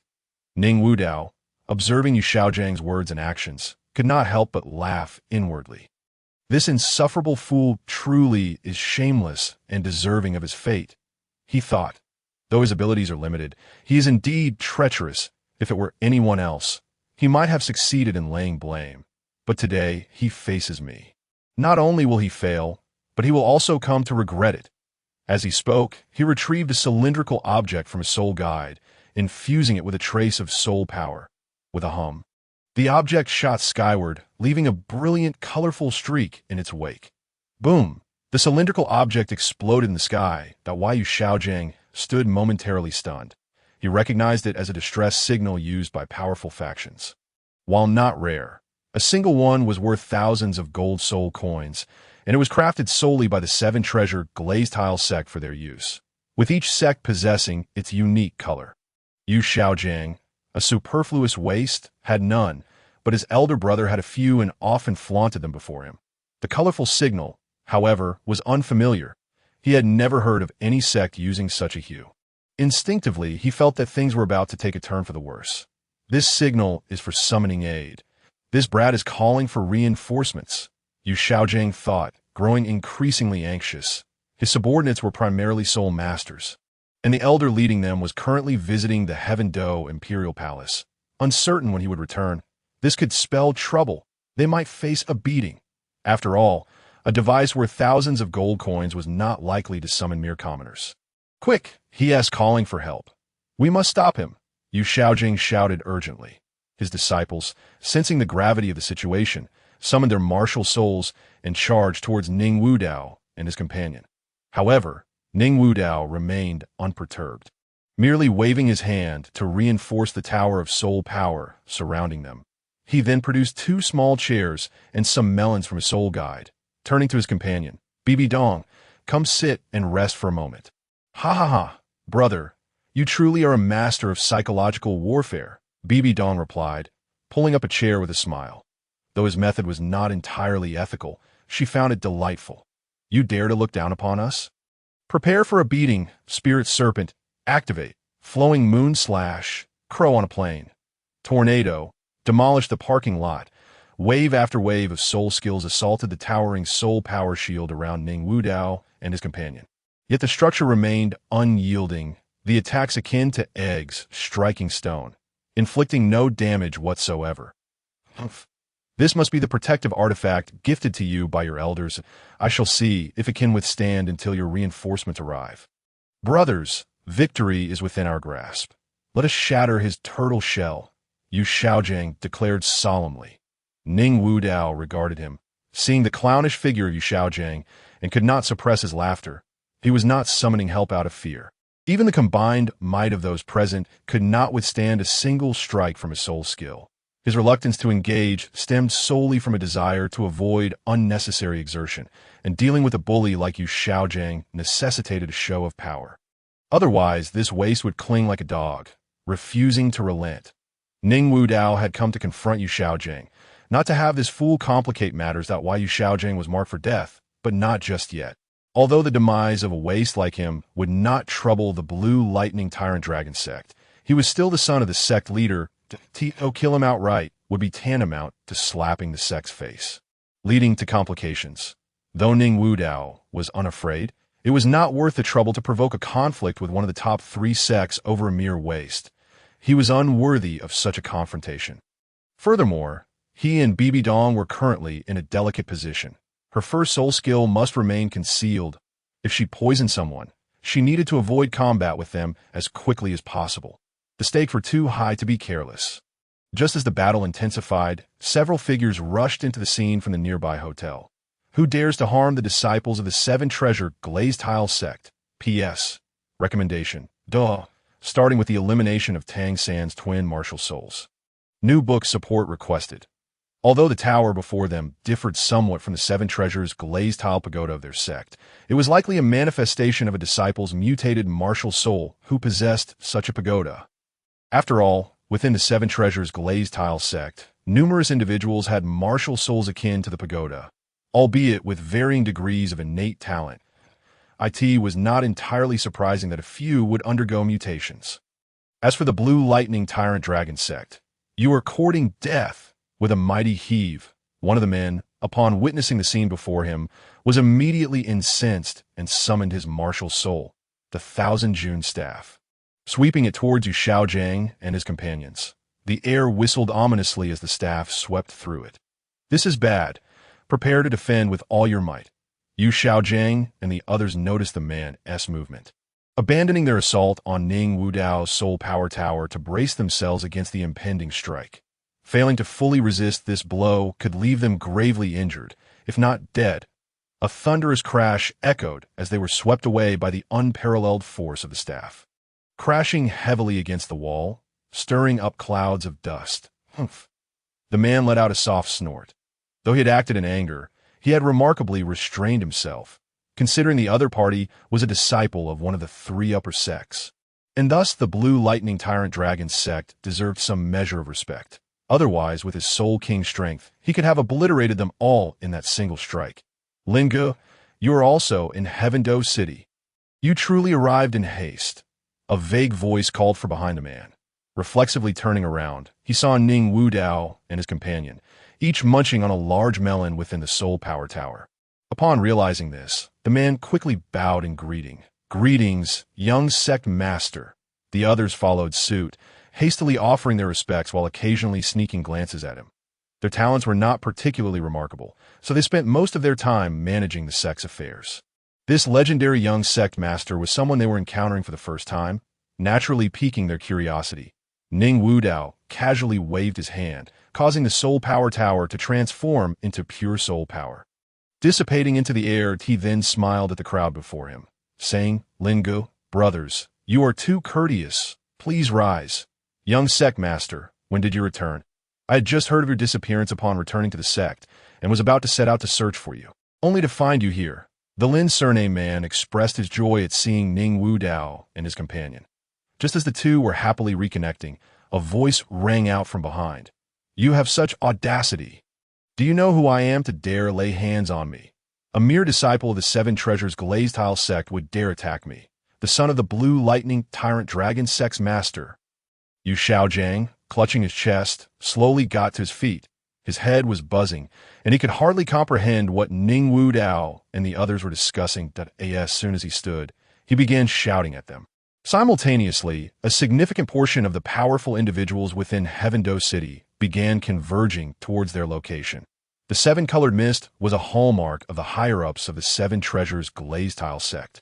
Only individuals of utmost importance to the sect were permitted such a display, prompting all disciples of the Seven Treasures glazed tile sect to rush to the source of the signal immediately. I certainly know you. Aren't you that super useless member of the Blue Lightning Tyrant Dragon sect? I didn't expect you to be so lacking in talent, yet so arrogant.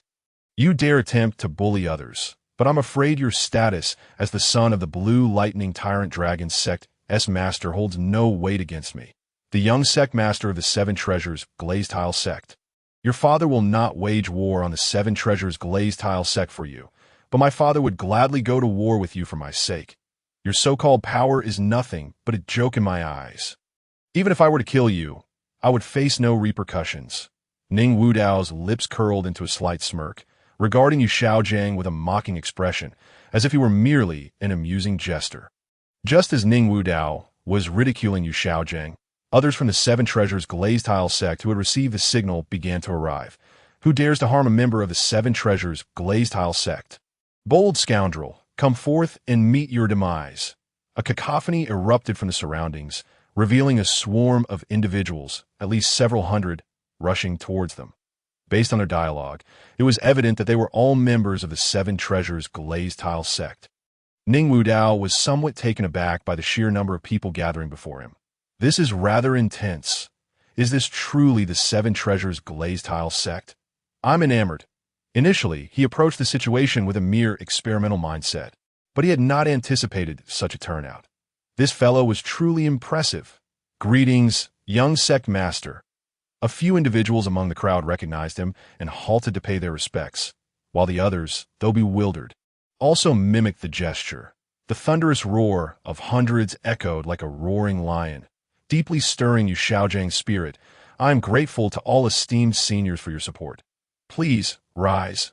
I am but a humble youth, unworthy of such grand gestures. Ning Wu Dao quickly bowed in return, expressing his humility. Among the signs of noble families, some were arrogant and indifferent, while others, like him, exhibited the demeanor of a gracious gentleman, embodying humility. The contrast was stark. Observing this scene, Yu Xiaojiang's heart sank, and he stood there, stunned. How is this possible? How could this person be the young sect master of the Seven Treasures glazed tile sect? He is clearly just an upstart. Yu Xiaojiang's mental state began to unravel, unable to accept the truth before him. Young sect master, I beg you, spare my life. I am but a wretched fool who should not have provoked you. I implore you, grant me mercy.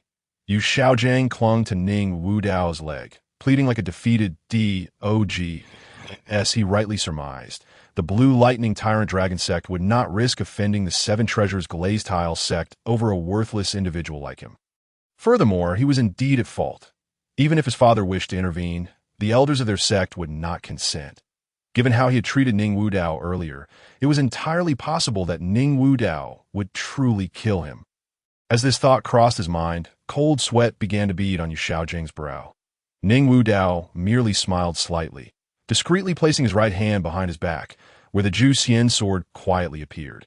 With the aid of the soul bone, the Zhu Xian sword transformed into a golden insect, roughly the size of a seven-star ladybug, hidden between Ning Wu Dao's fingers. All right, let us call it even between us today. I shall let you off this time, but do refrain from being so arrogant in the future. Running into a hard wall is not advisable. Ning Wu Dao slowly approached Yu Xiaojiang, gently patting his frozen face, while the golden insect seized the opportunity to burrow into his collar. Chapter 51. The Appearance of Tang San's Mother. Thank you, young sect master. Thank you, young sect master. Yu Xiaojiang hastily prostrated himself in gratitude. Although he was indeed incredibly arrogant, he also valued his life above all else. In the face of such peril, what dignity or pride could stand? He lacked the kind of noble spirit that would lead him to sacrifice himself for a cause.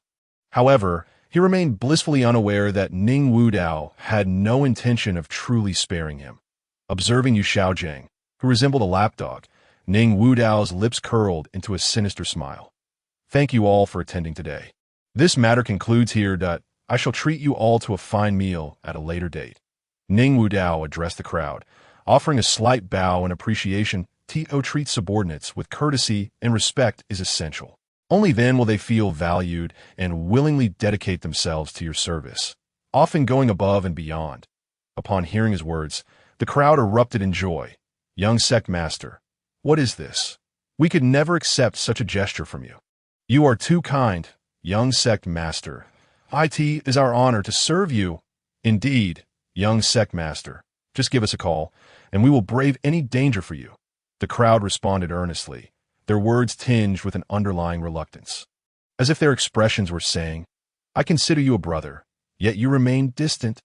Yet, in their hearts, they were elated, regarding the young sect master with newfound esteem. Who wouldn't wish to be appreciated? Young sect master, we shall take our leave for now. Someone needs to remain at the shop. As the crowd dispersed, Ning Wudao waved farewell to the two individuals, realizing they too had their own pressing matters to attend to. Each establishment required formidable guardians to maintain order, for in this world, the law held little sway, and violent acts in public were all too frequent. The Seven Treasures Glazed Tile School had risen to become the wealthiest faction on the continent. With its diverse industries sprawling across the Douluo Continent, undoubtedly supported by powerful figures behind the scenes. After all, what good is wealth if one is easily robbed by mere bandits? Without strength, could the Seven Treasures Glazed Tile School have attained such heights? Watching the departing figures, Ning Wudao let out a soft sigh. Having such formidable backing was burdensome, leaving him disheartened in his cultivation. What was he to do? He mused inwardly, feeling a mix of helplessness and an involuntary smile tugging at the corners of his lips. If the host dislikes this identity, I can allow a fresh start, granting you a life of unparalleled hardship, ensuring your satisfaction. The system's voice suddenly echoed in his mind, startling him. No. System, my apologies. This identity is quite satisfactory. I promise to cultivate diligently from now on. No need for a change. Ning Wudao hastily replied, realizing he had merely been voicing a complaint, not intending to rouse the system from its slumber. After a moment, the system fell silent again, perhaps retreating to recharge. This unexpected turn of events had alarmed him, and he took a deep breath to steady his racing heart. Subsequently, Ning Wudao ignored the inept Yu Xiaojiang and turned his attention to the blue-haired girl beside him. Dong, see? I told you not to underestimate anyone.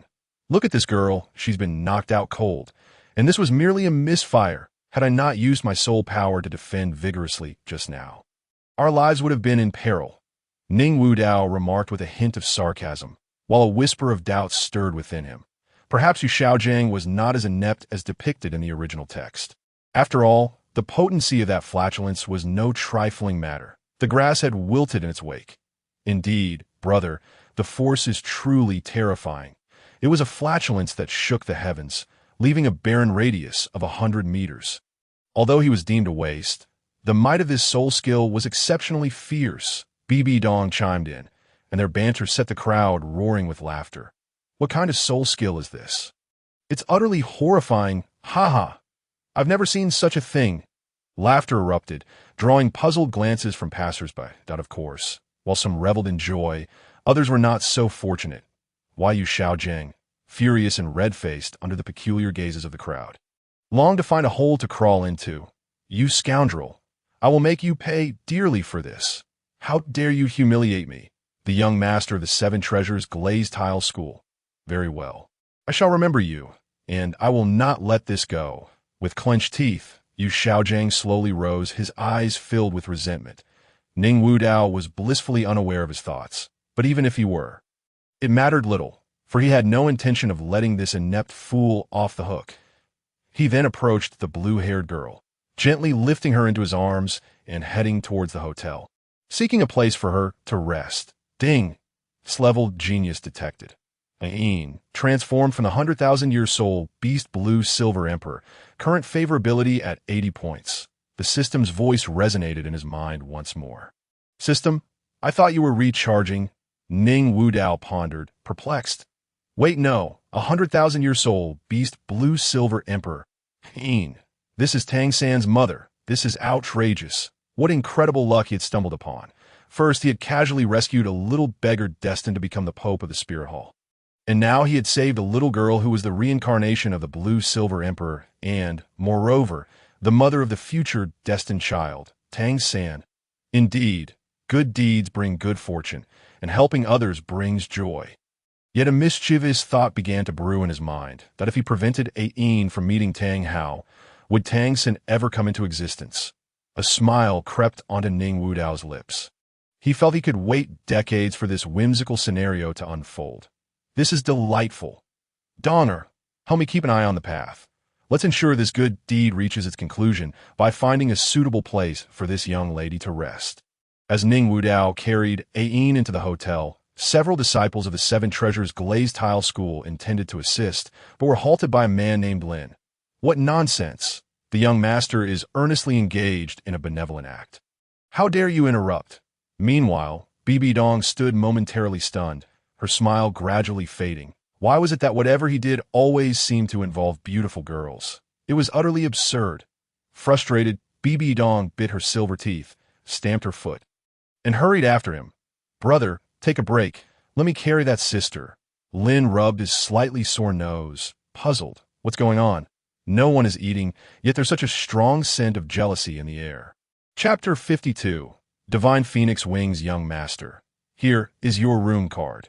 This is our hotel's highest tier suite. The front desk attendant gazed at Ning Wudao, her eyes wide with astonishment. Is this truly the young master of the Seven Treasures Glazed Tile School? He is exceptionally handsome. Thank you, Ning Wudao replied, feeling his face flush under her intense gaze. Did you hear the commotion outside, just now? Immediately arranged for some people to throw out a few clown from the Blue Lightning Tyrant Dragon sect. From this moment on, they are banned from entering any establishment of the Seven Treasures Glazed Tile School in Heaven Do City. He took the room card, his demeanor transforming from amiable to cold as a glimmer of indifference crossed his eyes. Startling the front desk attendant, who had intended to flirt, he was not so generous. Since Yu Xiaojing dared to oppose him, even if it was just once, he would not allow that waste to enjoy any respite.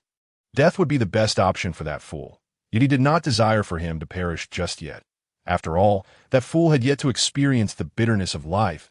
To die now would be too merciful. Understood, young master, the attendant replied, her voice trembling slightly, now cautious in her speech. She had just realized who she was speaking to, one of the top 3 sects, the young master of the Seven Treasures Glazed Tile School. What had possessed her to joke so casually with him? Though he seemed kind-hearted, she knew that any misstep could lead to dire consequences. Noticing the front desk's demeanor shift drastically, Ning Wudao absent-mindedly touched his face. Wondering why she suddenly looked so terrified. Was he truly that frightening? He considered himself quite friendly. Why did she regard him with such apprehension? However, he brushed off his thoughts and called over BBDong before heading upstairs. Donger, would you like me to help carry her upstairs? There's no need. I can manage, BBDong hastily replied. You should be cautious, after all. It's not proper for a boy to carry a girl. She might not take kindly to it. With that, BBDong scooped up Ain and dashed upstairs, as if fearing he might snatch the opportunity. Ning Wudao, left speechless, realized the girl was indeed jealous. What was there to be jealous about? It was merely a little girl. He had no inclination towards any such proclivities. With a resigned sigh, he quickly followed her upstairs, for he still possessed the key. With a soft click, they opened the door to the suite, carefully placing Ain onto the sofa in the living room. Although it was merely a suite, it boasted 4 or 5 private rooms alongside an expansive living area, encompassing at least 600 or 700 square meters. All right, Dunger, you can help her to her room and open a window for some fresh air. There is nothing to worry about. I must get back to my cultivation. Ning Wudao directed his words towards BBDong, feeling a sense of impatience as he still had 1 soul ring and 1 soul bone yet to absorb. He had initially contemplated reserving the adaptive soul ring for BBDong, but upon perusing its description, he ultimately resolved to absorb it himself, as this adaptive soul ring was exclusively applicable to the 3rd soul ring. Were it not for this limitation, he would have undoubtedly left it for her. However, this soul ring could only be absorbed upon reaching the 30th level. Curse this damned system. It truly is miserly. As for that soul bone, it was even more infuriating, for it possessed no time limit. It must be noted that the system's functionality is a tenfold enhancement, rather than a tenfold return. Soul bones and soul rings can merely augment their years. What can a soul bone with no time limit possibly enhance? 0 multiplied by 10 still equals 0, does it not? Although he was somewhat dissatisfied with the system's configuration, it mattered little. Even without the tenfold enhancement, he could still obliterate the entire Douluo Continent. All right, dear brother, I shall escort her back to her room now. You mustn't peek, Bibi Dong declared, playfully brandishing her hands as if attempting to intimidate him. However, who could possibly be frightened by such a fierce yet adorable demeanor? Strangely enough, she did possess a certain charm. That cherubic little mouth looked so inviting. One could hardly resist the urge to kiss it. Ning Wudao smiled and shook his head, dismissing any inappropriate thoughts from his mind as he turned to walk towards a room. He was not the shameless lecher he was often mistaken for. Upon entering the room, Ning Wudao gradually seated himself on the bed, crossing his legs. After some contemplation, he decided to absorb the soul bone first, as it was relatively easier for him to assimilate. After all, it was simply a soul bone without a time limit that he surmised that the process would be as simple as eating or drinking. Once he absorbed the soul bone, his physical prowess would be further enhanced, thereby increasing the longevity of the adaptive soul ring. This was undoubtedly the most advantageous method of absorption. Subsequently, he focused his mind, and a pair of colossal wings, spanning 4 to 5 meters, materialized before him. Bathed in the glow of the light, they shimmered with a kaleidoscope of colors.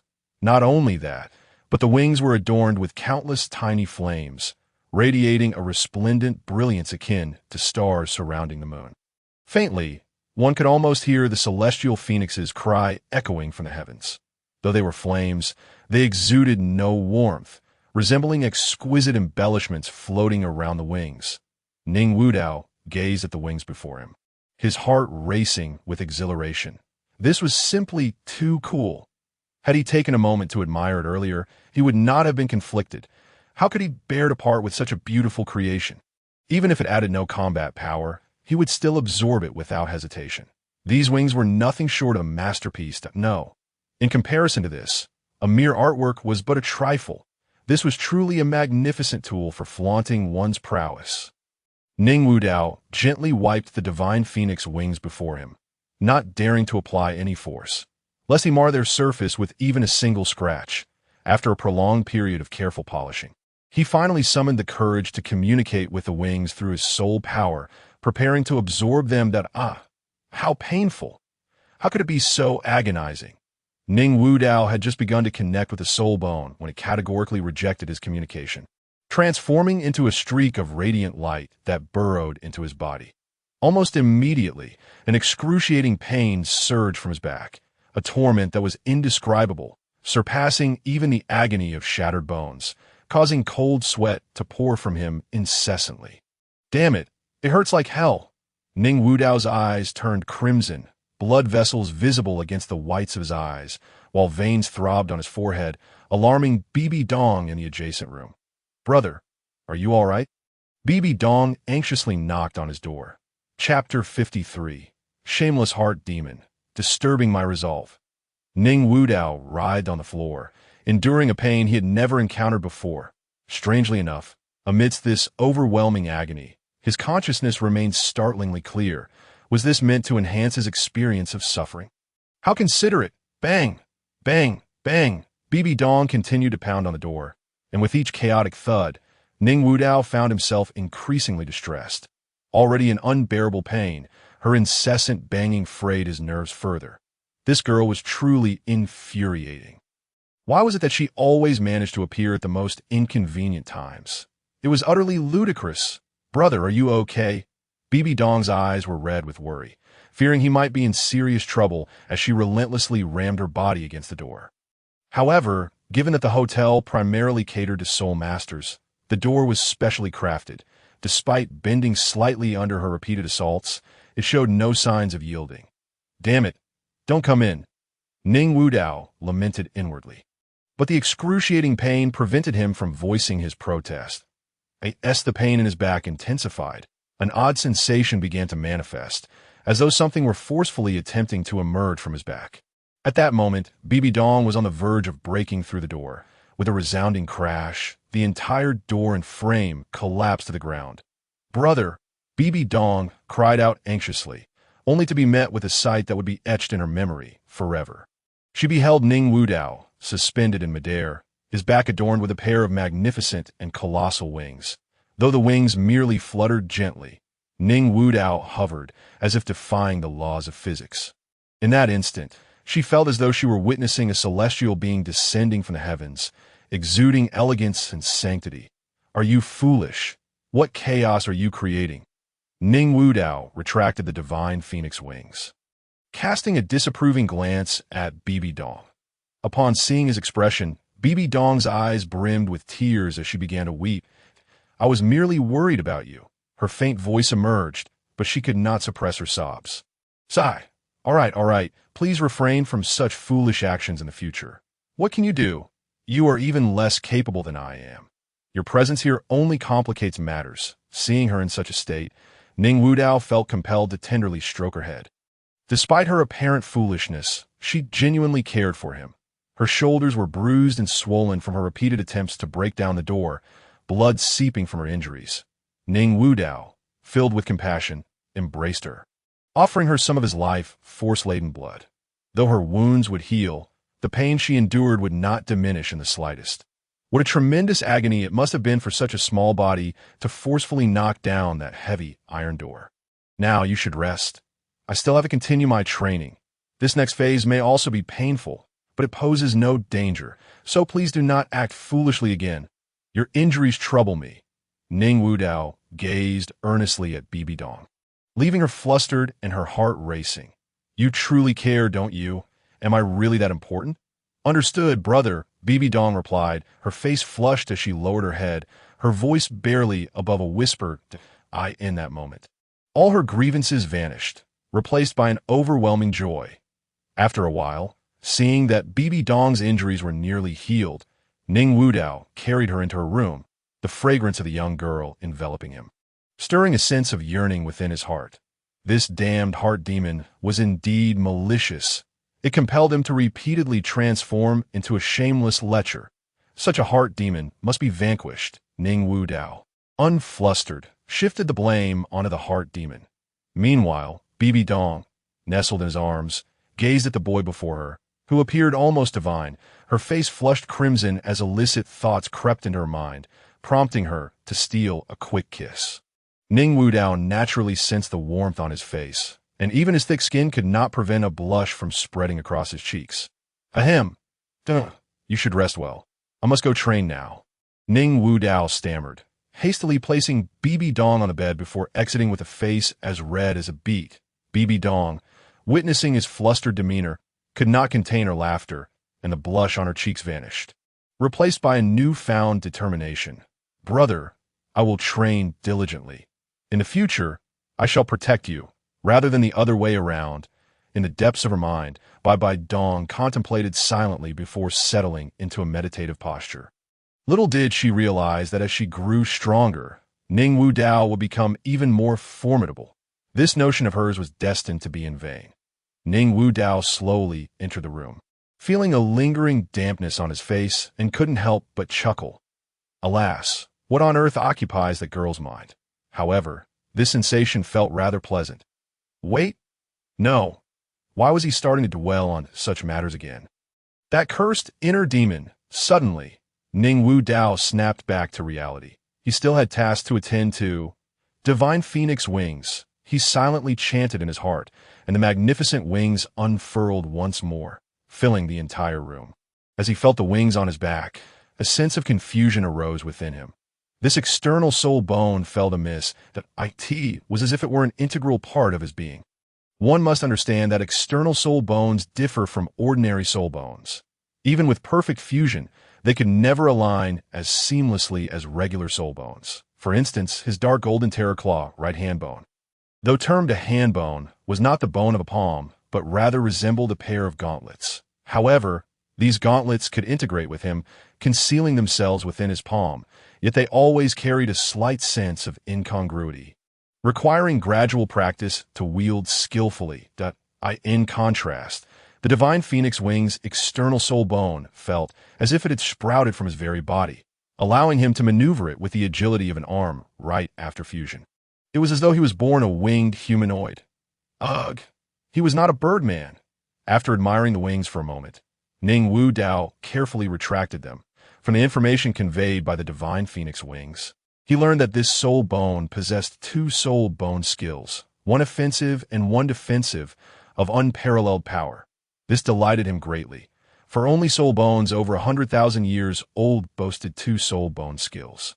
Furthermore, his physical prowess had significantly increased, at least tripling from his previous state. His last external soul bone had not provided such a substantial enhancement. Truly, this was a product of the system. This soul bone was astonishingly powerful. He felt as if he could take on 10.0, 100. It was utterly exhilarating. After experiencing the changes in his body, Ning Wu Dao gradually returned to focus. It was time to absorb the soul ring. Chapter 54. Seeking the Elder's Intervention. A golden sphere of light materialized in his hand, and under the guidance of his soul power, it slowly formed a white, circular ring, floating gently towards the crown of his head. Suddenly, a wave of pressure surged throughout his entire being. Although somewhat uncomfortable, it was not overwhelmingly painful. Overall, it was relatively manageable, though the pressure continued to intensify little by little. As the pressure escalated, the soul ring above his head rapidly changed colors. White, light yellow, yellow, dark yellow, light purple, deep purple, and finally transforming into a pitch-black soul ring. Yet, Ning Wu Dao persevered in battling against the mounting pressure, his mental fortitude truly commendable. While in truth he was unsure how to stop. He felt as if he might perish from discomfort. He had absorbed enough of this soul ring, and how could his frail physique withstand such agony? Had he known it would be this excruciating, he would have refrained from absorbing the soul ring. Regret, profound regret. After all, he possessed the system's assistance, and this minor soul ring duration was insignificant. But now, it was too late for such lamentations. He had made his choice. What could he do? Endure it, he must. Humph. A mere soul ring, daring to contend with him. Since retreat was not an option, he would fight to the bitter end. Today he would not be swayed. A trivial soul ring could not possibly triumph over his omnipotence. He steadied his mind, once more focusing his energy on the adaptive soul ring, determined to face it in battle. After a considerable time had passed, Ning Wu Dao gasped for breath, beads of sweat dotting his forehead. Feeling as though he could no longer endure, in the midst of the ever-increasing pressure, he lost consciousness. How could you do this?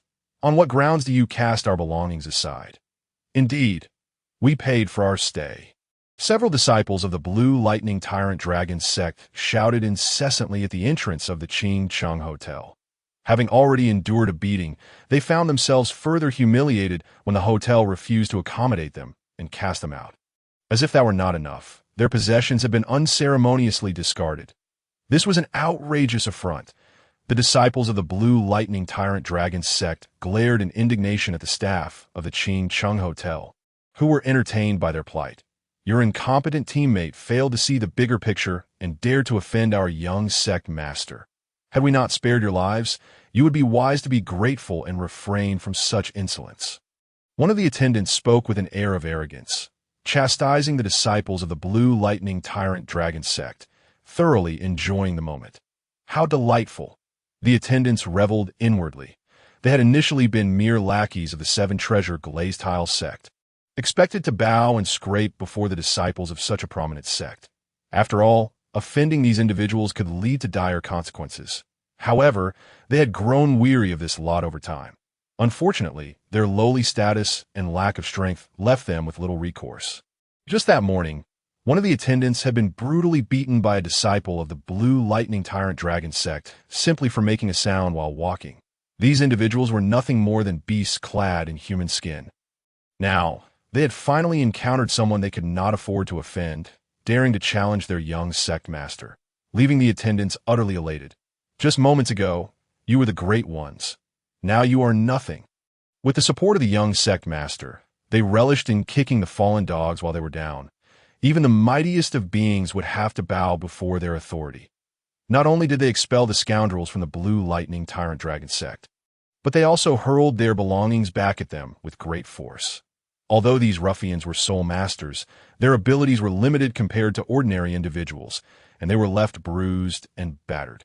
Particularly, that incompetent Yu Xiaojing was reduced to a swollen mess, having been the one to slap the attendant earlier and thus deserving of special treatment. Most of the items were aimed directly at him, and when they ran out of things to throw, they even retrieved 2 baskets of eggs from the kitchen. This is an outrageous affront, an utter disgrace. Yu Xiaojing found himself buried beneath a pile of eggs. His entire body smeared with egg yolk. He had never experienced such humiliation. Furious, he wiped at the egg on his body, but the sticky substance proved difficult to remove. Hearing his words, the nearby disciples of the Blue Lightning Tyrant Dragon sect cast scornful glances his way. How can this fool not see reality? Everyone has the right to complain about the attendant's bullying, but he's the last one who should. If it were not for his incessant troublemaking, they would not have found themselves in such a predicament. All blame lay squarely on him. With this thought, the gazes of the others turned venomous toward Yu Xiaojing. "Quit whining, you nuisance! Get lost!" shouted a small attendant, followed by 2 eggs flying toward Yu Xiaojing's face. "Do not act like a big shot here. Hurry up and leave. Do not disturb the young sect master's rest, or you will regret it." With that, the attendants each rewarded the disciples with an egg, smashing them on their heads, leaving them covered in a yellow mess. Humph! A mere attendant dares to speak so boldly.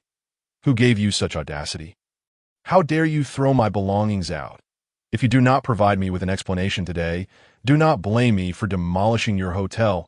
An elderly man, his hair and beard completely white, leaped down from the eaves, landing squarely among the disciples of the Blue Lightning Tyrant Dragon sect. Upon seeing the elder, the disciples felt a surge of joy, especially the hapless Yu Xiaojing, who was on the verge of tears. This was his chance for vindication.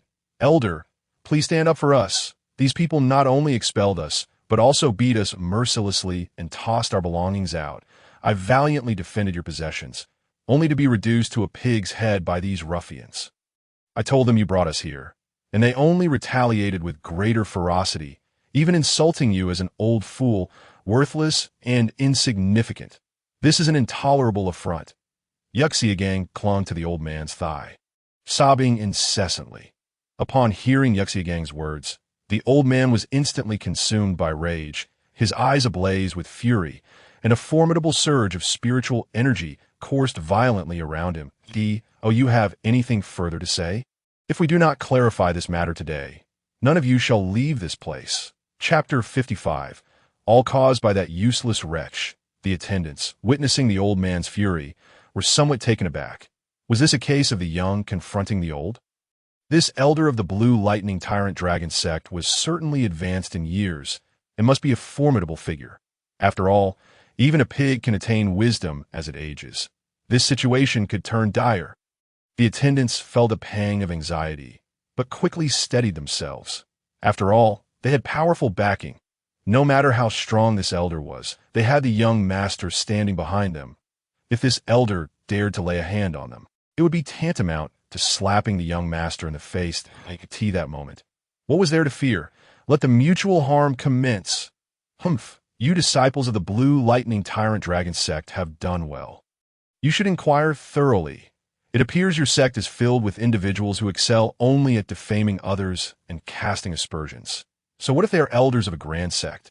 Let me tell you, I am not easily intimidated. Our young master of the Seven Treasures Glazed Tile sect is right upstairs. If you are unafraid of death, go ahead and kill me, and let us see whether our young master will spare you." The attendant straightened his back and shouted at the elder, a look of disdain etched upon his face.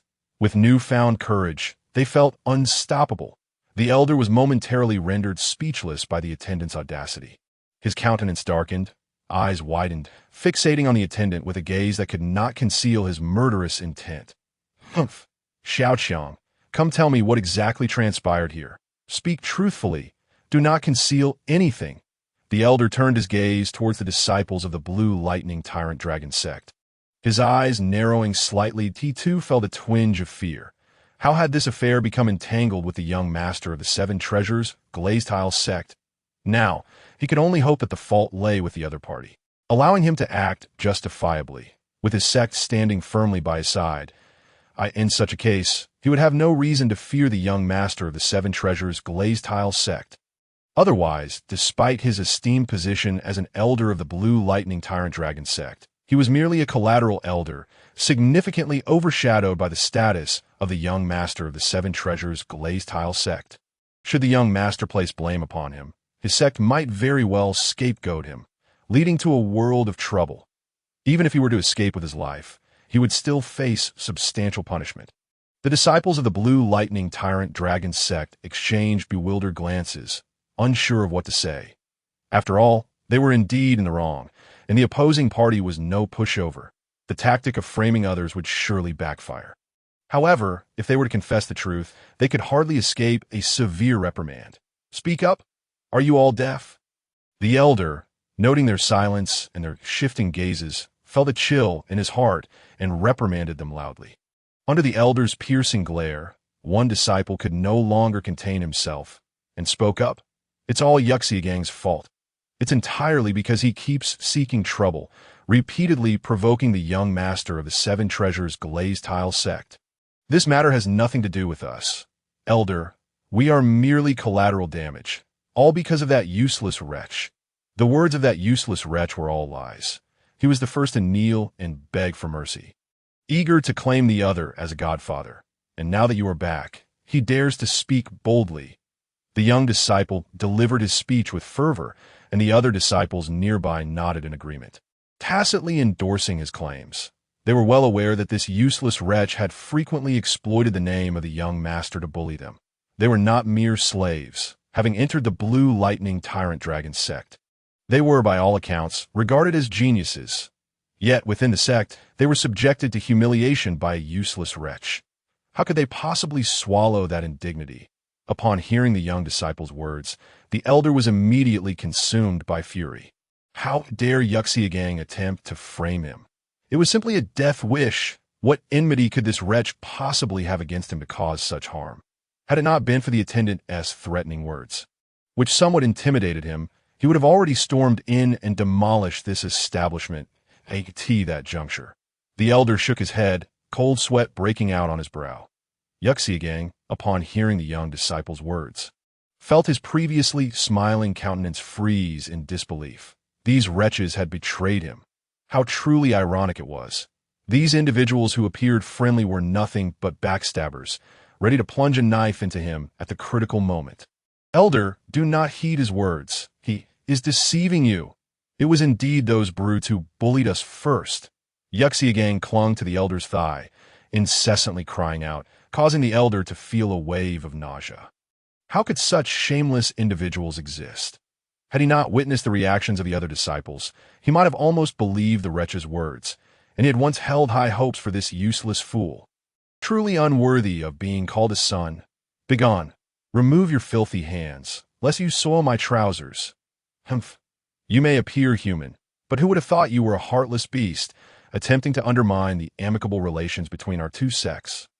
The elder glared disdainfully at Yuxiagang and kicked him away with great force.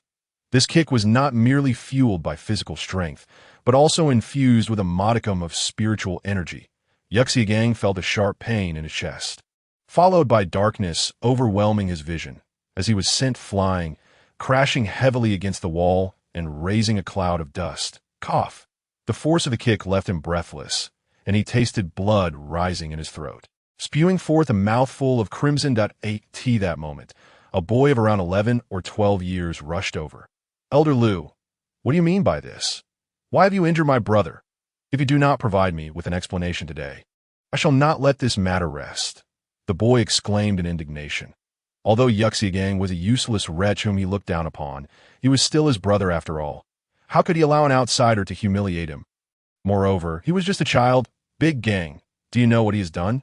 The elder retorted, feigning a heart-wrenching sorrow.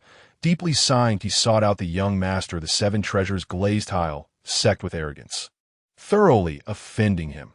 Had I not intervened in time, it would seem the Seven Treasures glazed tile sect would have declared war against our blue lightning tyrant dragon sect. Tell me, was he not deserving of a beating? The elder adopted a pained expression, and upon seeing the boy's reaction, he understood the complexities of human nature. Though Yuxia Gang and Yuda Gang were at odds, they were, after all, brothers, and he needed to find a way to smooth over the matter. What? He has truly lost his mind. He certainly deserved to be punished, and punished severely. Yuda Gang nodded repeatedly. In truth, he was indifferent to the fate of the useless Yuxia Gang. His earlier display was merely a pretense of brotherly love. After all, he could not allow his carefully crafted image to crumble. Chapter 56 did not stick properly, it fell. What? Yuxia Gang was taken aback. He could scarcely believe that such cold-hearted words could emerge from his brother's lips. Was this truly the brother who had cared for him so deeply, always defending him?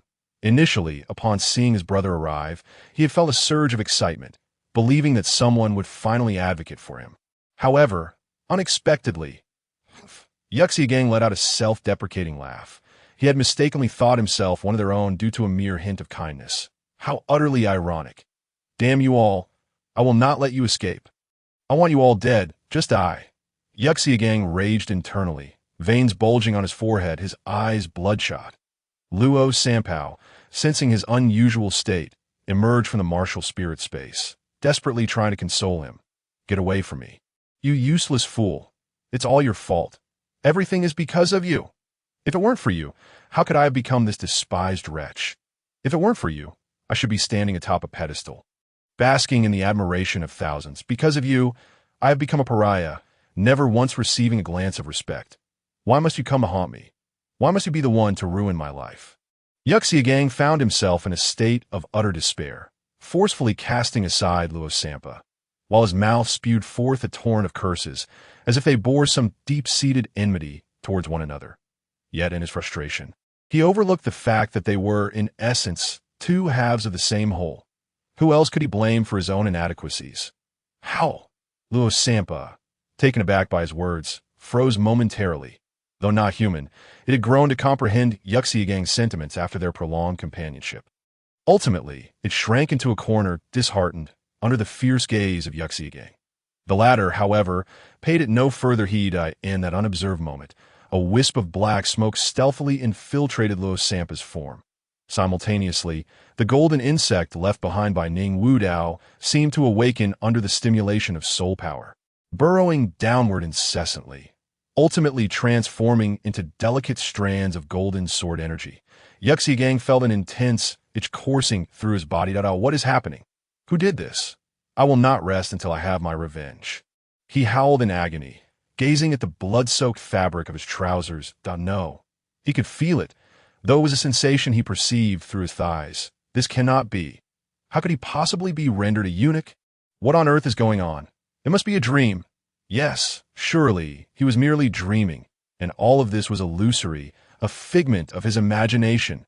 Yet, why did the pain feel so excruciatingly real?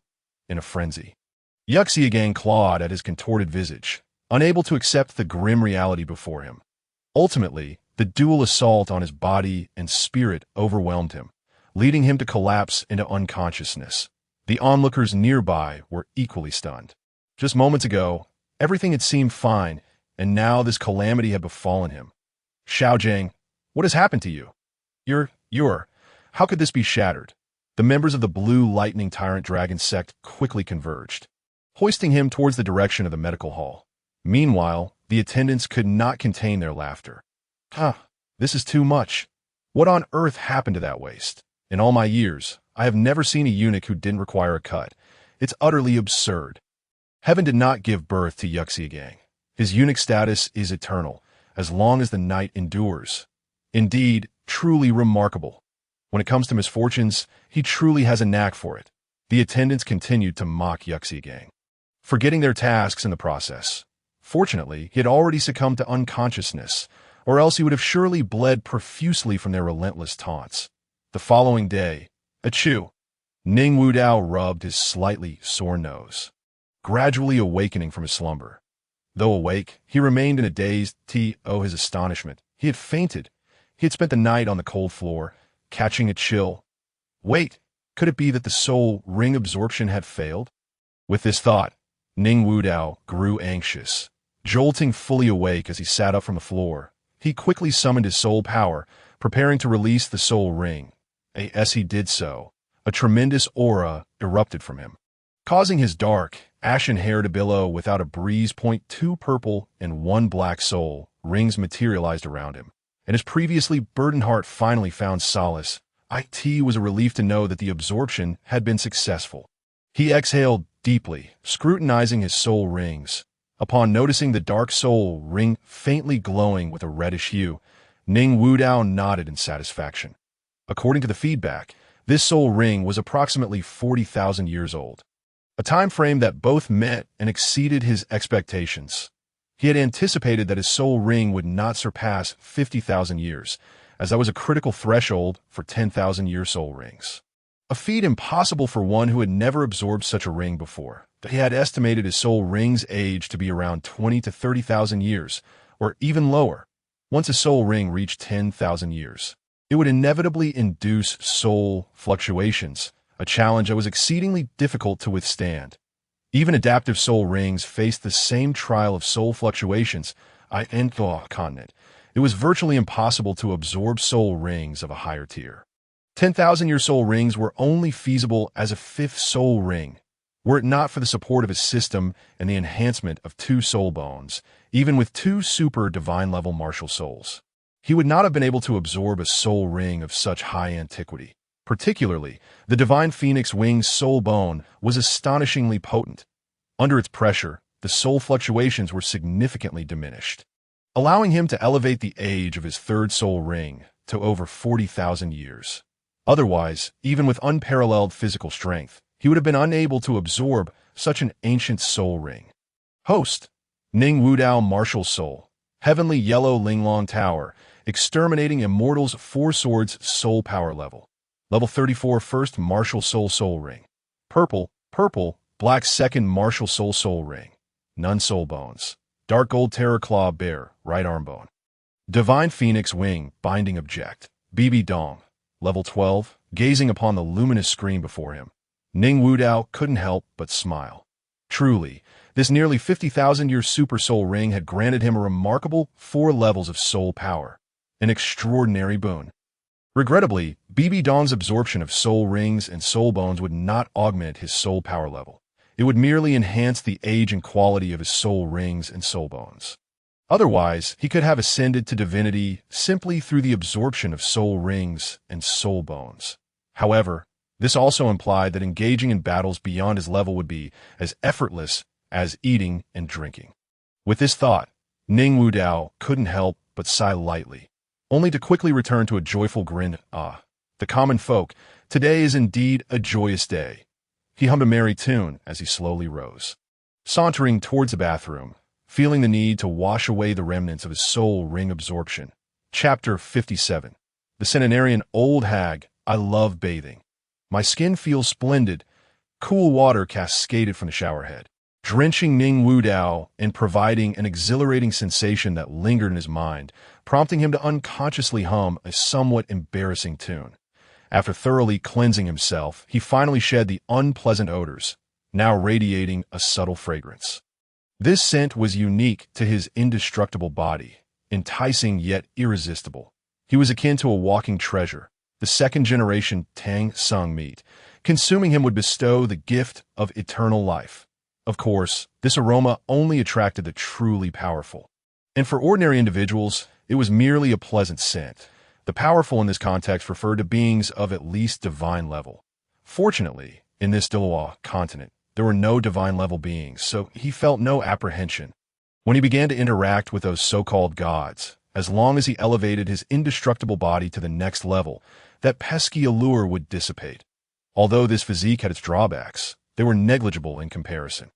After grabbing a towel to dry himself off and stretching luxuriously, he prepared to exit. Feeling invigorated, Ning Wudao couldn't resist whistling. Nothing beats the refreshing feeling after a bath.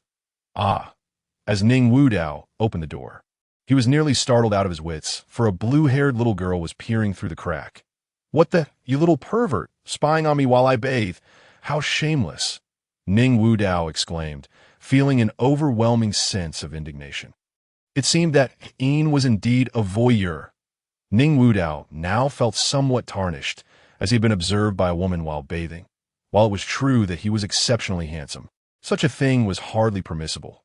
And not only had she looked, but she did so brazenly. How outrageous! Didn't she feel any embarrassment? Was she truly so unhinged? This was the epitome of the saying that one who disregards their skin will surely perish, while one who lacks shame is unrivaled in the world. As he contemplated this, he found himself feeling inferior to her audacity. He prided himself on his own boldness, yet how could he compare to someone so utterly shameless? If she had merely been an ordinary little girl, it might have been acceptable. After all, what could a child possibly understand? But she was not. Good grief, she was over 100,000 years old. At her age, she could easily be his great-great-great-great-grandmother. Who would have thought that someone of such advanced years would indulge in such antics? Truly, this was the height of immorality. Yin, equally startled, retorted, "Hey, why are you shouting at me?" "I was just curious." Her defiance left Ning Wudao momentarily speechless. "You call yourself not a pervert? Not only did you brazenly spy on me, but when caught, you still have the audacity to act indignant. Who is truly the voyeur here?" he thought, incredulous at her boldness. "How can you possess such a thick skin?" Ning Wudao, somewhat at a loss for words, subsequently chose to disregard her, settling down on the bed in solitude. Yin, filled with confusion, persistently pinched her own delicate face. Is it too thick? Not at all. This was her first venture into the human realm, and she was still quite naïve about many things. Is peeping while bathing considered lewdness? Yet, in her previous life, they never wore clothes. If it weren't for the loss of her cultivation, which left her vulnerable to the chill, she would have preferred not to wear these tattered garments, as they were most uncomfortable. Humans are truly peculiar. It seemed she must delve deeper into their nature upon her return. Yin mused silently, then slowly approached Ning Wudao, bowing her head and softly expressing, "Thank you for saving me. I shall repay you in the future." Ning Wudao, occupied with drying his hair, was momentarily taken aback by her words. Who would have thought this little grass would possess such gratitude? It left him feeling somewhat reluctant to harm her. Indeed, his initial intent was to raise her only to eliminate her, extracting her soul ring and bone. After all, Yin's favorability rating towards him was merely 80 points. Raising it to 95 points would undoubtedly take an eternity. Killing her for her ring would be much more straightforward. One must understand that as favorability increases, so does the difficulty of enhancement. There are not many foolish girls like BBDong. Moreover, this Yin before him was a spirit beast over 100,000 years old. He could hardly believe she was devoid of any cunning. "Oh, you wish to repay me? How do you intend to do that? Perhaps you wish to offer yourself to me." Ning Wudao jested, pondering what could be more amusing than teasing a 10,000-year-old spirit beast. Upon hearing his words, Yin was momentarily stunned. "Offer myself? All right, I have no objections. You decide, and I shall comply without resistance," Yin replied boldly, though she was uncertain of what offering oneself entailed, considering he had saved her life. She felt it would be petty to refuse. Cough, cough. What? Ning Wudao was so astonished that he began to cough uncontrollably, nearly gasping for air. Is this truly a 10,000-year-old virgin? What audacious words. This vehicle is not right. It is not meant for the kindergarten. I want to get off. What's the matter? Is there a problem? Yin inquired, her eyes fixed on Ning Wudao, making him feel a bit awkward. Cough, cough, it's nothing. I'm merely choked on some water.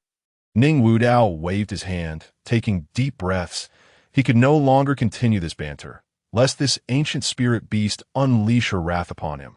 Though he had lived 2 lives combined, he had only experienced around 20 years. While the spirit beast before him had existed for over 100,000 years, with his limited experiences, he would hardly compare to her. It was quite reckless of him to engage in such discourse. Alas, what folly! How foolish it was to flaunt one's knowledge before a master. Are spirit beasts truly this open? It is simply absurd. However, it seemed that they were rather indifferent to such matters. Ning Wudao squinted his eyes, appearing to have an epiphany. How reckless! He had unwittingly measured the thoughts of spirit beasts against those of humans. One must remember that spirit beasts are not the same as humans.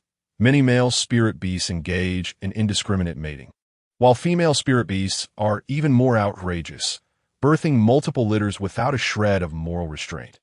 Most species of spirit beasts lack the concept of fixed partners, treating encounters as mere fleeting moments. As for plant-type spirit beasts, they are likely even more outrageous, scattering their pollen to randomly select a fortunate recipient to bestow a pregnancy gift. Moreover, the same lucky recipient could be selected by different spirit beasts in succession. A 10,000-year-old spirit beast would have birthed countless generations. How absurd! If that is the case, does Tang Hao not have an entire expanse of green grass atop his head? Contemplating this, Ning Wudao revealed a knowing smile. Meanwhile, Ian was rendered speechless by his words. Chapter 58. I demand to be pampered. What did you say? Ian exclaimed, filled with suspicion, her gaze fixed upon him, seemingly laced with murderous intent, her body instinctively retreating. She was beginning to feel uneasy. This 6-year-old child had astonishingly unveiled her identity. How could this be possible? Is he perhaps a titled Douluo? Ian's mind was rife with questions, but regardless, this child was undoubtedly extraordinary, and she could not afford to underestimate him. It is crucial to understand that spirit beasts and humans are sworn enemies, and she could not even defeat an ordinary adult. In the eyes of these humans, she was akin to a defenseless cake, tempting them to devour her. If her identity were to be discovered, she would surely be hunted down for her soul ring, and now, she likely had already been exposed. With this thought, her heart raced, and her body trembled uncontrollably. Ning Wudao, observing the plummeting intimacy rating, suddenly realized his blunder. He had inadvertently let something slip. What a misfortune, but it mattered not, given her current strength. He could easily dispatch her with a mere flick. Knowing her identity was of little consequence. Alas, it was unfortunate that his favorability dropped so significantly. It seemed he would have to resort to killing her for her ring. Ah, esteemed blue-silver emperor, please, take a seat. Ning Wudao beckoned, climbing onto the bed and clearing a space for her. How did you discern my identity? Are you a titled Douluo? Or do you possess some special abilities?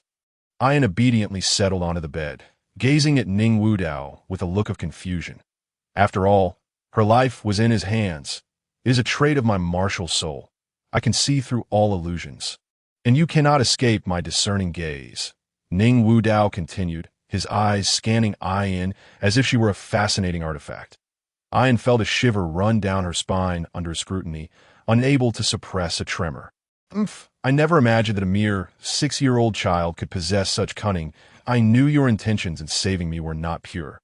Do as you wish, though I may not be able to defeat you now. I will gnaw a piece of flesh from you, even in death. Ian glared fiercely at Ning Wudao, occasionally revealing her small fangs, seemingly intending to pounce on him for a bite that, who would have thought that this blue-silver grass possesses such a canine spirit? Resorting to biting indiscriminately, Ning Wudao lamented, I must clarify, I saved you first, only to later discover your true nature as a spirit beast. Truly, it was a futile rescue for someone as ungrateful as you. Ning Wudao gazed at her with exaggerated sorrow, his mind racing with expletives. Was he not a good person? How could this woman accuse him unjustly? Such despicable behavior, which dissuades passers-by from helping those in need. Individuals like her epitomize a distortion of humanity, a decline of morals, a societal blight. How could he, an exemplary youth, be so disparaged? Did he rescue Ian for her soul ring? For her soul bone? Certainly not. Initially, he merely aimed to teach Yu Xiaojing a lesson, to prevent him from endangering Douluo Continent. After maintaining the peace of Douluo Continent, heaven rewarded him with a 10,000-year soul ring and soul bone. Is that truly strange? Not at all. This reward was well-deserved. I care not. I'm destined to perish, and I shall slander you as I please. Hurry and serve me delicacies, otherwise I shall resort to suicide, leaving you with naught but a soul bone. Upon hearing his words, Ian immediately resorted to childish defiance, leaving Ning Wudao in exasperation. He had perhaps misjudged her. This girl seemed genuinely not very bright. Quickly, get off my bed. You have sullied my pristine white sheets. Moreover, who said you were destined to perish?" Ning Wudao gazed at her in disbelief, momentarily overwhelmed, while the system sent a notification indicating that her favorability had inexplicably returned to 80 points. It was utterly absurd. Indeed, women are notoriously fickle, but this transformation occurred far too swiftly. The system has never erred. There's a reason why intimacy levels below 85 points are not taken into account. The speed at which this favorability fluctuates rivals the rapidity of a change in countenance. "What? You do not intend to kill me. I am a century-old soul beast, capable of producing a soul ring and a soul bone of the same age. A super soul beast. Furthermore, I currently possess no means of resistance. Are you truly not going to slay me?" A yin's round, large eyes fixated on Ning Wudao, her face a portrait of disbelief. Ning Wudao was equally perplexed by her audacious maneuver. "Is this how we are to play? You claim you will spare my life, yet you tempt me to end yours." He now regretted his previous words. It turned out that foolish girls like Bibi Dong were easily found. "Look, here is one even more naive than her. Have I stumbled upon a den of fools?" Contemplating this, Ning Wudao considered keeping her around. This girl seemed quite easy to deceive, should she be successfully manipulated. Her value would far exceed that of a century-old soul ring or soul bone.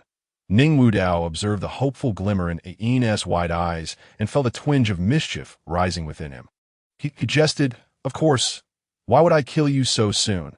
I cannot absorb your soul ring yet that I shall keep you as a pet, and when the time comes that I require your essence, then I shall eliminate you to claim your ring." Yin, initially on the verge of ecstatic relief, believing she had escaped death, was struck down by the harsh reality. "I knew it. I knew you would not let me go. Why must I be so unfortunate as to encounter such a villain the moment I step outside? You even wish to keep me as a pet. You truly are deranged." As she spoke, the girl began to weep, having never endured such humiliation in her life. "If I must be kept, then I demand to be treated to fine delicacies. Otherwise, I will take my own life, leaving you with nothing but a soul bone." Yin declared through her tears, striking a heroic pose. Ning Wudao couldn't help but chuckle at her antics. Has she truly lived for over 100,000 years only to act like a child? "All right, I was merely teasing you. Honestly, you are not amusing at all. I'm not like others. I'm a good person," Ning Wudao said, running a hand over his forehead while observing Yin's antics. Unable to suppress a bitter smile, he was indeed a good person. After all, he hadn't even laid a finger on her yet. Chapter 59. This woman must be poisonous. I refuse to believe it. You are not a good person at all. You certainly will not let me go. You are no fool and would never forfeit the opportunity to obtain a century-old soul ring and soul bone. You must be toying with my hopes only to dash them. You are utterly cruel. I shall take you down with me. I will bite you to death." Yin cried like a rain-soaked pear blossom, then lunged at Ning Wudao, waving her little tiger teeth, and sank her teeth into him. "Ouch! Ouch! Ouch!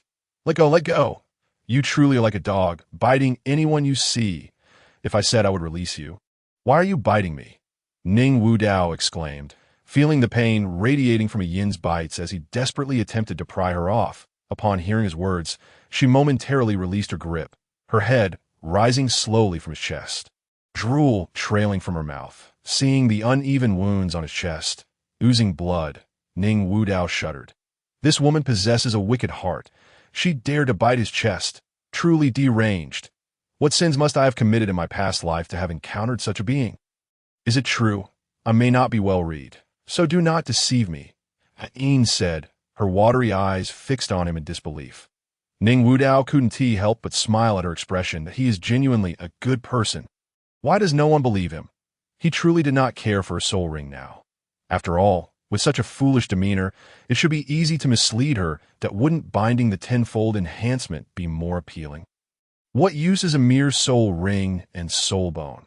He is not the type to be concerned solely with petty gains, and of course, I cannot afford to cater to you, my lady. However, if you truly wish to become my soul ring, I could be persuaded to accept you," Ning Wudao said slowly, a faint smile gracing his lips. He had made up his mind. If this girl wished to depart, he would let her go, taking the opportunity to boost her favorability. Moreover, he was not concerned about losing her. Now that she had transformed into human form, she would inevitably enter the human realm. After all, it is a significant taboo for soul beasts to transform into humans. Many ferocious beasts over 100,000 years old despise such behavior, believing it to be the disgrace of the soul beast world. They would rather perish in a heavenly tribulation than risk becoming human for a chance at divinity. Of course, just like humans, the forest is vast, and all kinds of beasts exist, including those like Ain before him or the future Xiao Wu.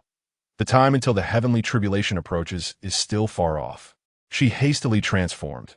Then you must not deceive me. Thank you, good sir. Upon hearing his words, Ain quickly wiped the tears from her face and gazed at Ning Wu Dao with excitement in her slightly reddened eyes. He gently wiped the blood from the corner of her mouth and then playfully gave her a playful jab. That hurts. I should not have rescued you. I should have let that pig devour you.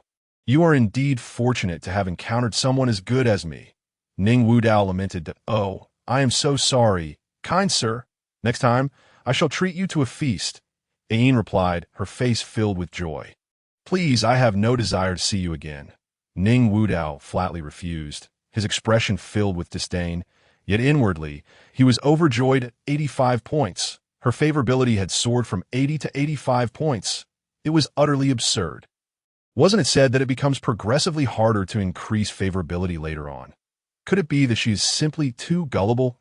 No wonder that dense man, Tang Hao, from the sect was able to win her over. This is not about talent or charm. It is clearly a matter of timing. Well, if you do not mind, I simply wish to be allowed to leave, Ain said weakly.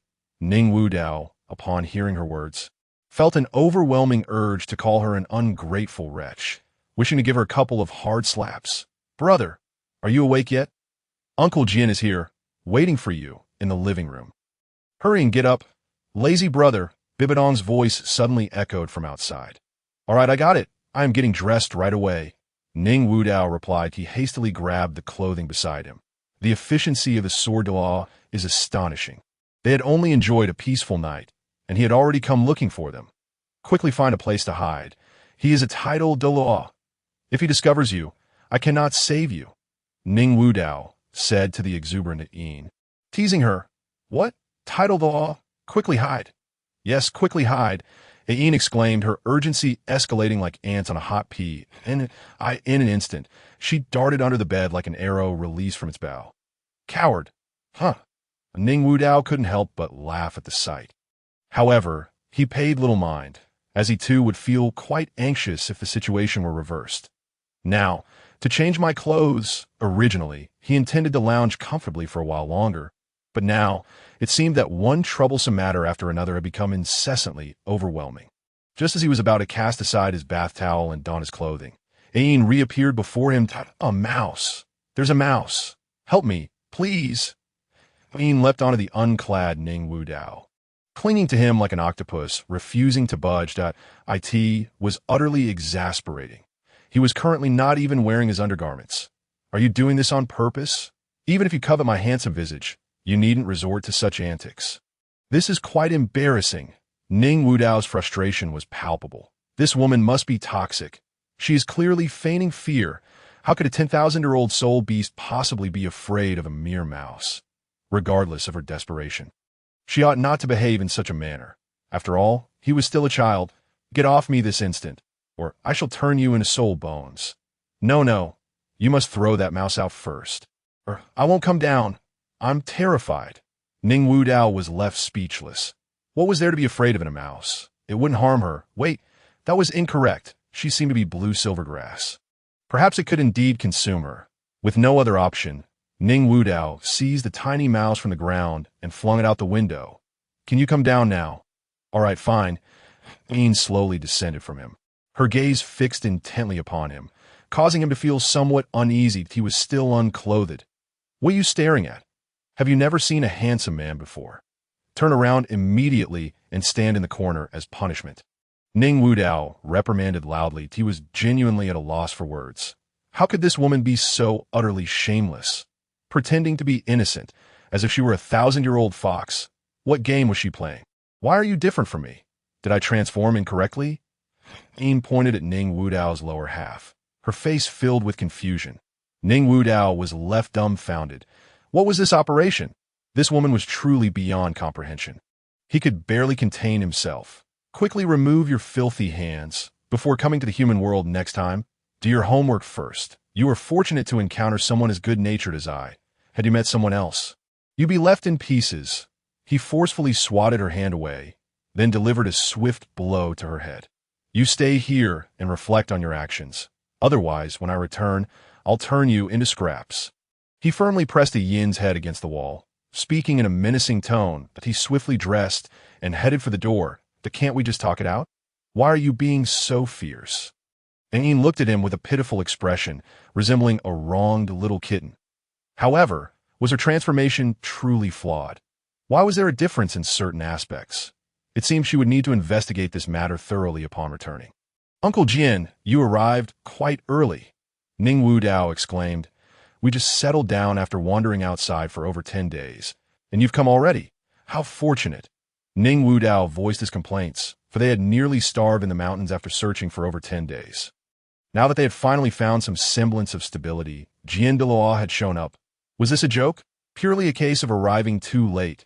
Douluo scratched his head awkwardly. Don't mention it. I sent word back to the 7-treasure glazed tile school and began searching for you both. However, I couldn't find you in any of the nearby towns. Finally, I caught a lead. Someone claimed to have seen you two heading toward the small mountain village. But that village was mysteriously destroyed by some rogue, and the trail went cold. With no other choice, I had to return to the sect to drink tea and tend to the flowers. Jianhua expressed his helplessness, as it felt as though the two had vanished in a thin air. What could he do? He was equally exasperated. Upon hearing this, Ning Wudao felt a surge of frustration. Initially, he had been pleased with the first half of Douluo's statement, but the latter part nearly made him want to confront him with a couple of blows. What did he mean by rogue? When he returned, he would have to report this to his mother and ensure that Douluo faced consequences.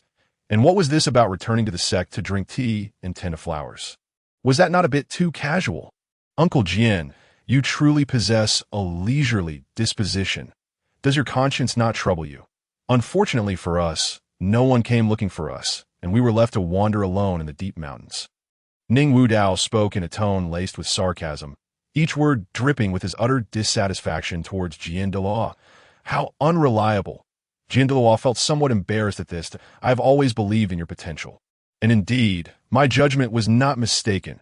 I knew you would find your way back. It wasn't as if there were no clues. I returned to the sect only because I was anxious to hear from you. As soon as I received your message, I rushed over. My eagerness led me astray in the mountains, and I even encountered an old man selling horses. When I asked him for directions, he insisted on selling me a horse instead. It was infuriating. In my rage, I ended up slaying all his bizarre horses with a single strike. You must agree, he truly deserved a beating. Douluo expressed his anger, unconsciously slapping his thigh, still riled by the encounter with the old horse seller. As for Ning Wudao and Yin's safety, he had no concerns. After all, Ning Wudao was already a 26th level Great Soul Master. His true strength could even surpass that of a soul sage. This was no ordinary being. Moreover, he had left behind a few traces of sword energy on the two of them. They would not be intimidated by any foe below the soul saint level. Upon hearing this, Ning Wudao was momentarily stunned, silently praising the old horse seller in his heart. This old man had inadvertently crossed paths with a titled Douluo. What a stroke of luck! And it was Douluo at that. Truly a splendid outcome. While he secretly reveled in this thought, he nonetheless vocally derided the old horse seller. Ning Wudao, in a few days, the third princess of the Tiando Empire will be holding a marriage selection. You are aware of this, right? Jin suddenly remarked. Yes, Uncle Jian. Elder Zhang informed me yesterday. What brings you to be concerned about this matter? Ning Wudao replied, somewhat surprised. Such a trivial affair should not be significant enough to warrant Douluo's attention. Could it be that the sect wished for him to compete for the position of prince consort? Ning Wudao was taken aback. This was not an ordinary marriage selection. That it was primarily about the Tiando royal family seeking a new ally. The Tiando royal family intends to betray us, Douluo explained, his tone grave. Upon hearing this, Ning Wudao felt a sense of confusion. Uncle Jian, what do you mean by betray? since the moment our seven-treasure glazed tile school established itself in the Tiando Empire. We have served as its guardian sect. The national master has always been appointed from our ranks. Why would the Tiando Empire wish to transfer this position to another? Ning Wudao questioned, puzzled by the implications of the Tiando Empire's actions. Ha ha! Well said. Indeed, their heads must be filled with nonsense. Jianduo laughed heartily. Recently, the Xinghua Empire has been quite restless, and the Tiando Empire's national strength and military might have fallen significantly behind. Our seven-treasure glazed tile school may not appear formidable on the surface, lacking a title Douluo, but you must know that I and your Uncle Bone have yet to enter the public eye. The Tiando royal family remains unaware that our seven-treasure glazed tile school possesses two titled Douluos. Meanwhile, both the Blue Lightning Tyrant Dragon School and the Haotian School boast titled Douluos among their ranks. Oh, I understand now. Uncle Jian, the Tiando Empire is setting its sights on those two sects. Ning Wudao suddenly realized and remarked, his impression of the Heavenly Empire diminished even further. The Heavenly Royal Family truly is not to be trusted. They're a bunch of opportunists who forget their principles at the sight of profit. Chapter 61. A martial arts courtship? Indeed, the only ones capable of resolving the predicaments faced by the Heavenly Empire are the titled Douluo. Presently, neither of the two great empires possesses a titled Douluo. And while a single titled Douluo cannot bridge the gap between the Heavenly and the Star Luo, it could certainly intimidate the royal family of the Star Luo Empire. After all, faced with an assassin of titled Douluo caliber, the Star Luo royal family would have no means of resistance. The Sword Luo smiled as he spoke. This courtship event is an attempt by the Heavenly Empire to recruit the Blue Lightning Tyrant Dragon sect and the Haotian sect. The dowry of the third princess is none other than the national treasure of the Heavenly Empire, the Hanhai Qian Kuinjia. Although the Hanhai Qian Kuinjia is not particularly useful, it is still regarded as a national treasure of the Heavenly Empire, and the royal family hopes to use it to demonstrate their sincerity in attracting one of the two major sects into the Heavenly Empire. What? The Hanhai Qian Kuinjia? Upon hearing this, Ning Wudao appeared somewhat astonished.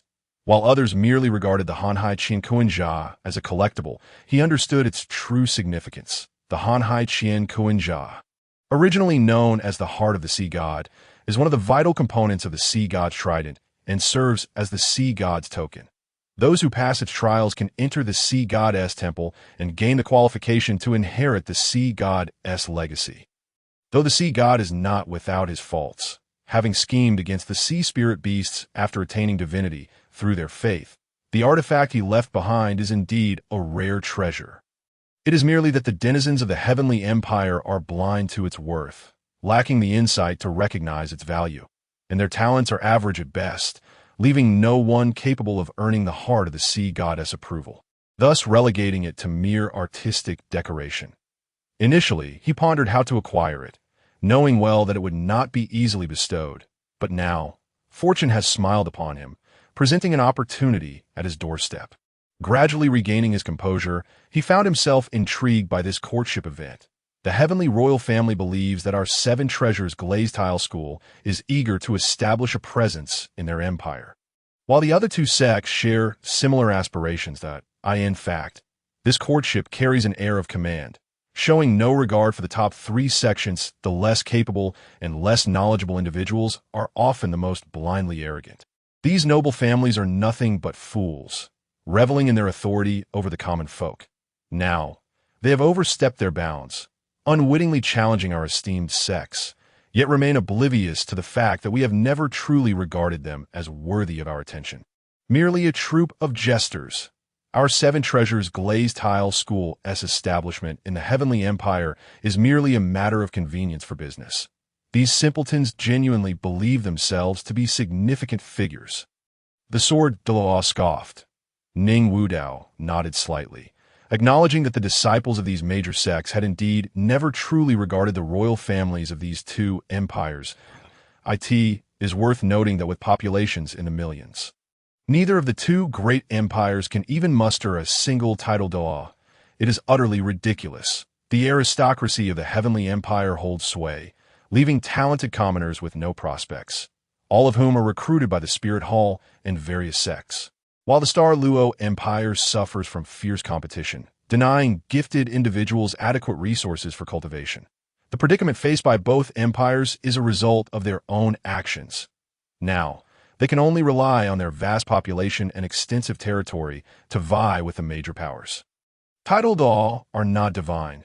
They can be overwhelmed, and the intricate web of different factions within the empire means that no major power would dare to offend them. Although the Spirit Hall is at odds with both empires, there is no deep-seated enmity between them. The root of the issue lies in the Spirit Hall's support for the commoners, which has incited the ire of the noble families. After all, if the commoners gain strength, how can the nobles maintain their positions of power? The Spirit Hall specializes in nurturing commoner talents, effectively cutting off their financial lifeline. It is a fate worse than death. Nevertheless, the friction between the two sides is minimal, as even when gifted commoners find opportunities, they still serve within the Spirit Hall and do not significantly impact the nobles, who merely harbor resentment towards the Spirit Hall. So, does this mean the little schemes of the heavenly royal family will come to naught? Ning Wudao glanced at the Sword Daw. The Sword Daw shook his head slightly, smiling as he replied, No. Their little schemes may indeed come to fruition. At this, Ning Wudao was even more puzzled. Could it be that the Blue Lightning Tyrant Dragon sect and the Haotian sect intend to establish a presence here? That seems unlikely. What benefit would they gain from such a move? Ning Wudao's face was filled with confusion, unable to fathom any common ground for interest between the Heavenly Empire and the other two sections. Have the members of these two sects lost their minds? It appears they have indeed lost quite a bit. Observing Ning Wudao's expression, the Sword Douluo chuckled and shook his head. You are still too young. It seems you cannot see through this one. Ha! The Sword Douluo leaned back against the sofa, the corners of his mouth curling upwards. The Haotian sect will not be establishing a presence here. The only possibility lies with the Blue Lightning Tyrant Dragon sect. The current generation of disciples in the Blue Lightning Tyrant Dragon sect possesses mediocre talents, while a few may stand out. They pale in comparison to the Haotian sect's two brothers in Yu and Dong. They are worlds apart, struggling to even produce a single title Douluo. Moreover, the sect leader's two sons are particularly lacking in talent, with one unlikely to ever break through the 30th rank. This implies that the leadership of the sect will no longer be within their reach, yet the leader of the Blue Lightning Tyrant Dragon sect seems unwilling to accept this, thus sending both of his sons to Heavenly City. According to the intelligence gathered by our spies, the Yulua Crown is already convening an elder council to discuss establishing a presence in the Heavenly Empire. It appears he intends to bind the fate of the Heavenly Empire to his lineage, believing that even with his son's lackluster talents, with the support of the Heavenly Empire, they could still ascend to leadership of the Blue Lightning Tyrant Dragon sect. However, this has nothing to do with us. Our 7 Treasures Glazed Tile School's enterprises span the entire continent, and we have no need to cater to this so-called Heavenly Empire. The Sword Daw stated with a smile, pride evident on his face. The 7 Treasures Glazed Tile School no longer requires the Heavenly Empire. The only reason we still support them is due to the conveniences they provided us in the past. We are not ungrateful people, but if these foolish nobles choose their own demise, there is nothing we can do about it. Hearing this, Ning Wudao also smiled slightly. Chapter 62. You have ruined my chastity. The Heavenly Empire is truly amusing, throwing away a watermelon to pick up a sesame seed. Yet they cannot be entirely blamed for on the surface. They are indeed picking up a watermelon. However, a mistake is a mistake, and once made, they must bear the consequences. Ning Wudao spoke slowly, a sense of derision creeping into his heart. I wonder how the Heavenly Royal Family will react when they learn that our 7 Treasures Glazed Tile School possesses 2 title low-level powers. Their expressions must be quite entertaining. Not only have they lost sight of the bigger picture, but they have also offended a superpower. What a blunder! I can only imagine how furious the ancestors of the Heavenly Royal Family would be upon discovering this. They would likely rise from their coffins in rage. The Sword Douluo laughed heartily at this, throwing away a watermelon to pick up a sesame seed. That metaphor is quite fitting. You truly have a creative mind. In comparison to the Blue Lightning Tyrant Dragon sect, which is only one newly promoted Douluo and a new generation with questionable talents, the disparity between our 7 Treasures Glazed Tile School and them is akin to the difference between a watermelon and a sesame seed. Sword uncle, should I dismantle their little schemes in a few days, securing victory in the courtship and leaving them with nothing for their efforts? Ning Wudao looked at the sword law, casually picking up a melon from the table and munching away. He did not care about the princess, but the Hanhai Qian Kunjia was indeed a valuable item. Moreover, if this plan succeeded, it would simultaneously thwart their little schemes, truly killing two birds with one stone. Upon hearing his words, the sword law could not help but chuckle, a glint of cunning flashing in his eyes. Wudao, as for this matter, you are free to act as you wish. Our Seven Treasures Glazed Tile School is not afraid of anyone. While it is true that our sect may not be the most formidable, no power across the continent dares to claim greater wealth than ours. One must understand that there are indeed many who would readily risk their lives for the sake of money. Who among them would dare to defy us? We could simply crush them with our riches. Understood, sword uncle. Ning Wudao replied, a flicker of pride swelling within him. Perhaps this is the benefit of being born into a powerful lineage. This backing is truly formidable. However, observing the expression on Sword Daw's face, he sensed an unsettling omen. Why did this old man seem to harbor intentions of ensnaring him? Sword Daw spoke again. However, you must consider this matter with utmost caution. Should you triumph in the marriage proposal, you will be obliged to wed the third princess. While we are not intimidated by the Heaven Do Empire, we must still afford them a modicum of respect. Sword Uncle reminds you once more. Think thrice before acting. Should you find yourself regretting your decision later, do not blame Sword Uncle for not advising you. Well, I shall take my leave to secure a room here. In a couple of days, Elder Zhang will escort you to the Heaven Do Palace. It would be unwise for me to show my face for now. But I shall accompany you back to the sect once you return. With that, Sword Douluo rose from the sofa and sauntered towards the door, not forgetting to take a couple of fragrant melons with him. How infuriating!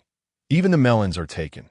If one wishes for a taste, they should simply ask the attendants, is the sweetness here any different? Alas, now that Sword Douluo has departed, it is an opportune moment for him to catch up on some much-needed rest. After enduring a series of exhausting events, he could finally enjoy a peaceful slumber, only to be interrupted by a cascade of troubles. Donner, I'm going to rest for a while, but if you feel hungry, simply fetch something to eat from the attendants. Do not concern yourself with me, as I am not hungry. Understood, understood. Brother, you truly are a great sloth, BBDong remarked with a playful laugh, her words dripping with mockery. What do you mean by sloth? I merely intend to take a brief respite to gather my strength for diligent training. How can this be deemed laziness? Indeed, it is impossible to perform well if one cannot even enjoy a proper sleep. Ning Wudao scoffed, rendering BBDong speechless. Am I lazy? Absolutely not. I am an ambitious and spirited young man. Such a base term cannot possibly apply to me.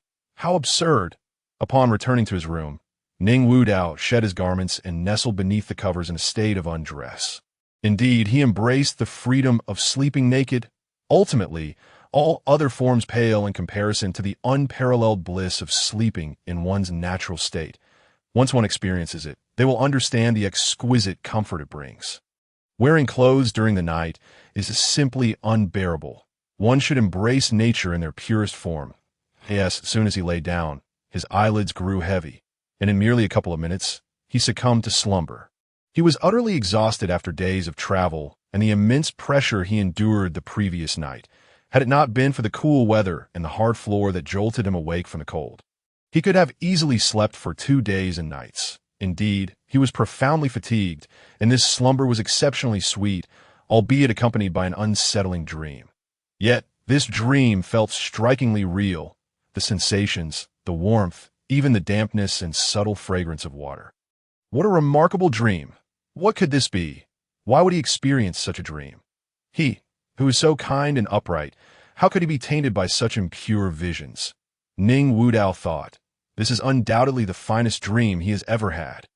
If only he could experience it every day. Of course, such desires are trivial. After all, these matters are entirely human and quite understandable. Though he is merely a 6-year-old child, he possesses the soul of a 20-year-old. And it is only natural to have such inclinations, is it not? He has committed no heinous acts. Even the most virtuous among us may harbor such thoughts, as he is certainly not akin to a eunuch like you, Xiaojing. This slumber was deep and prolonged, and the beauty of the dream made him reluctant to awaken. It was only in the evening that he gradually opened his eyes. Da-da. How is it you again? How did you end up in my bed, and without any clothes on? Ning Wudao awoke from his drowsiness to find Ain lying bare in his embrace, her mouth playfully nibbling on his fingers. Good heavens! No wonder this dream felt so vivid. This woman is utterly outrageous. What are you shouting about? You woke up before I did. Ain mumbled groggily, her lips glistening with the saliva from Ning Wudao's fingers. Still sleeping, are we? What are you doing here without clothes in my bed? You have ruined my virtue. Ning Wudao shook her head repeatedly, attempting to prevent her from drifting back to sleep. Oh, why must you be so fierce? Humans are indeed hypocritical. Who was it just now that exclaimed how delightful it was while touching me so fervently, only to now turn against me? Ain, feeling irked, swatted Ning Wudao's hand away, casting him a disdainful glance. Chapter 63. Caught in the ACT, I could see her words. Ning Wudao's face flushed crimson, resembling a monkey's behind. What? Did he truly utter such words? Impossible, absolutely impossible. This must have been mere sleep talk. Yes, that is it. Sleep talk cannot be taken seriously. Indeed, it must be so. After all, how could a person as upright and kind as he utter such despicable words? It is utterly absurd. He is not the type to lack shame. Moreover, he was merely sleeping in his own room, in his own bed. The fault lies with that blue-silver grass. Why should he feel embarrassed? This is outrageous. With this thought, Ning Wudao's expression gradually returned to normal, and he spoke with renewed confidence. You come into my bed without clothes and dare to accuse me. Answer my question. Why are you still in my room, and why are you in my bed without any clothes? Is even an ancient spirit of 10,000 years so desperate? I am but a child. Ain rubbed her eyes, blinking several times before replying slowly. You mentioned that there was a tidal door outside, and I was scared to go out, so I hid beneath the bed. When you returned, I felt brave enough to emerge, but as soon as I crawled out, I found you sound asleep like a dead pig, unable to wake no matter how much I called. I couldn't do anything. I didn't know if that tidal door was still around, nor did I dare to go check. What was I to do but wait for you to awaken? Eventually, I grew tired as well, so I lay down to sleep. It's just a brief nap in your bed. Is that so unreasonable? Ain pouted, glaring at him, her lips almost reaching the sky. Her cheeks puffed up like a balloon. Hearing this, Ning Wudao was left speechless. What nonsense! This is called focus. Do you not understand what focus means? Truly, what a na-ve creature, if one cannot even maintain focus while sleeping. How can they ever settle down to accomplish anything? They couldn't even perform the most basic functions properly. It is essential to cultivate a habit of focus in all aspects. No wonder she has not developed good habits.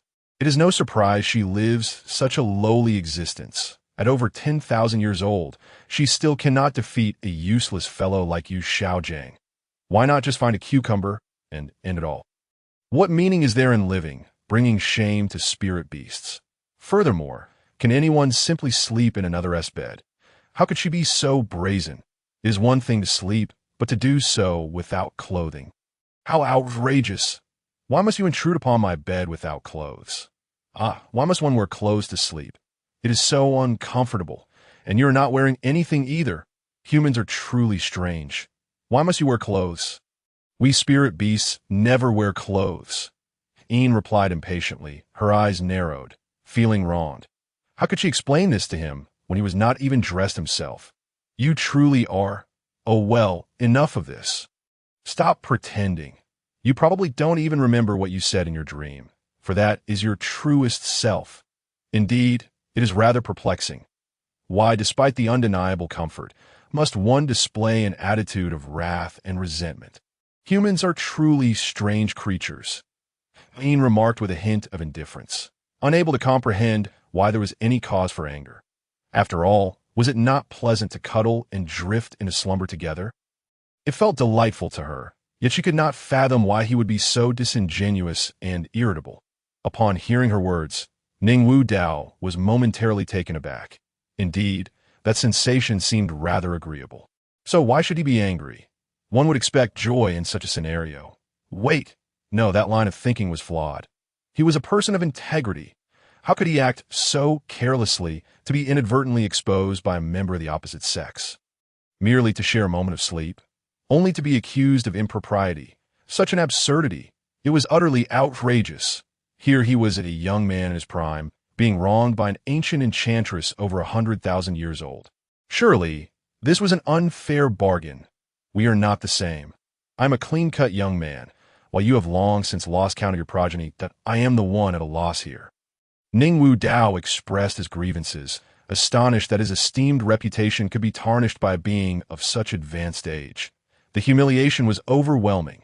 Meanwhile, Ian was left in a state of confusion. What are you talking about? Progeny. Where would I acquire progeny?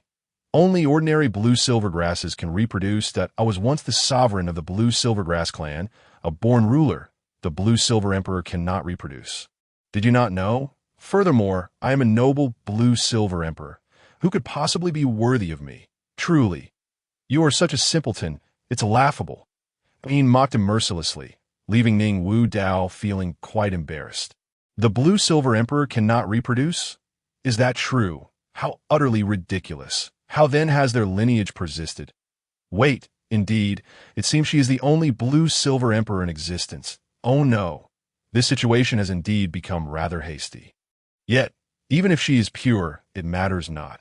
He is handsome, wealthy, and powerful, while this blue silvergrass before him has sunk to mediocrity. From any angle, it appears he is the one at a disadvantage. Alas, discussing morals with someone like you is futile. You should return and familiarize yourself with human ethics. Simpleton. With that, he pulled Ian into his embrace. Ultimately, he could not escape the law of unexpected attraction. That silky skin, that soft touch. It was simply heavenly. No wonder he could sleep so soundly. This was nothing short of an elite-level pillow. Indeed, merely a pillow that he was not a shameless lecher, since he felt no aversion now. And Ian seemed quite agreeable. Why not savor the moment a little longer?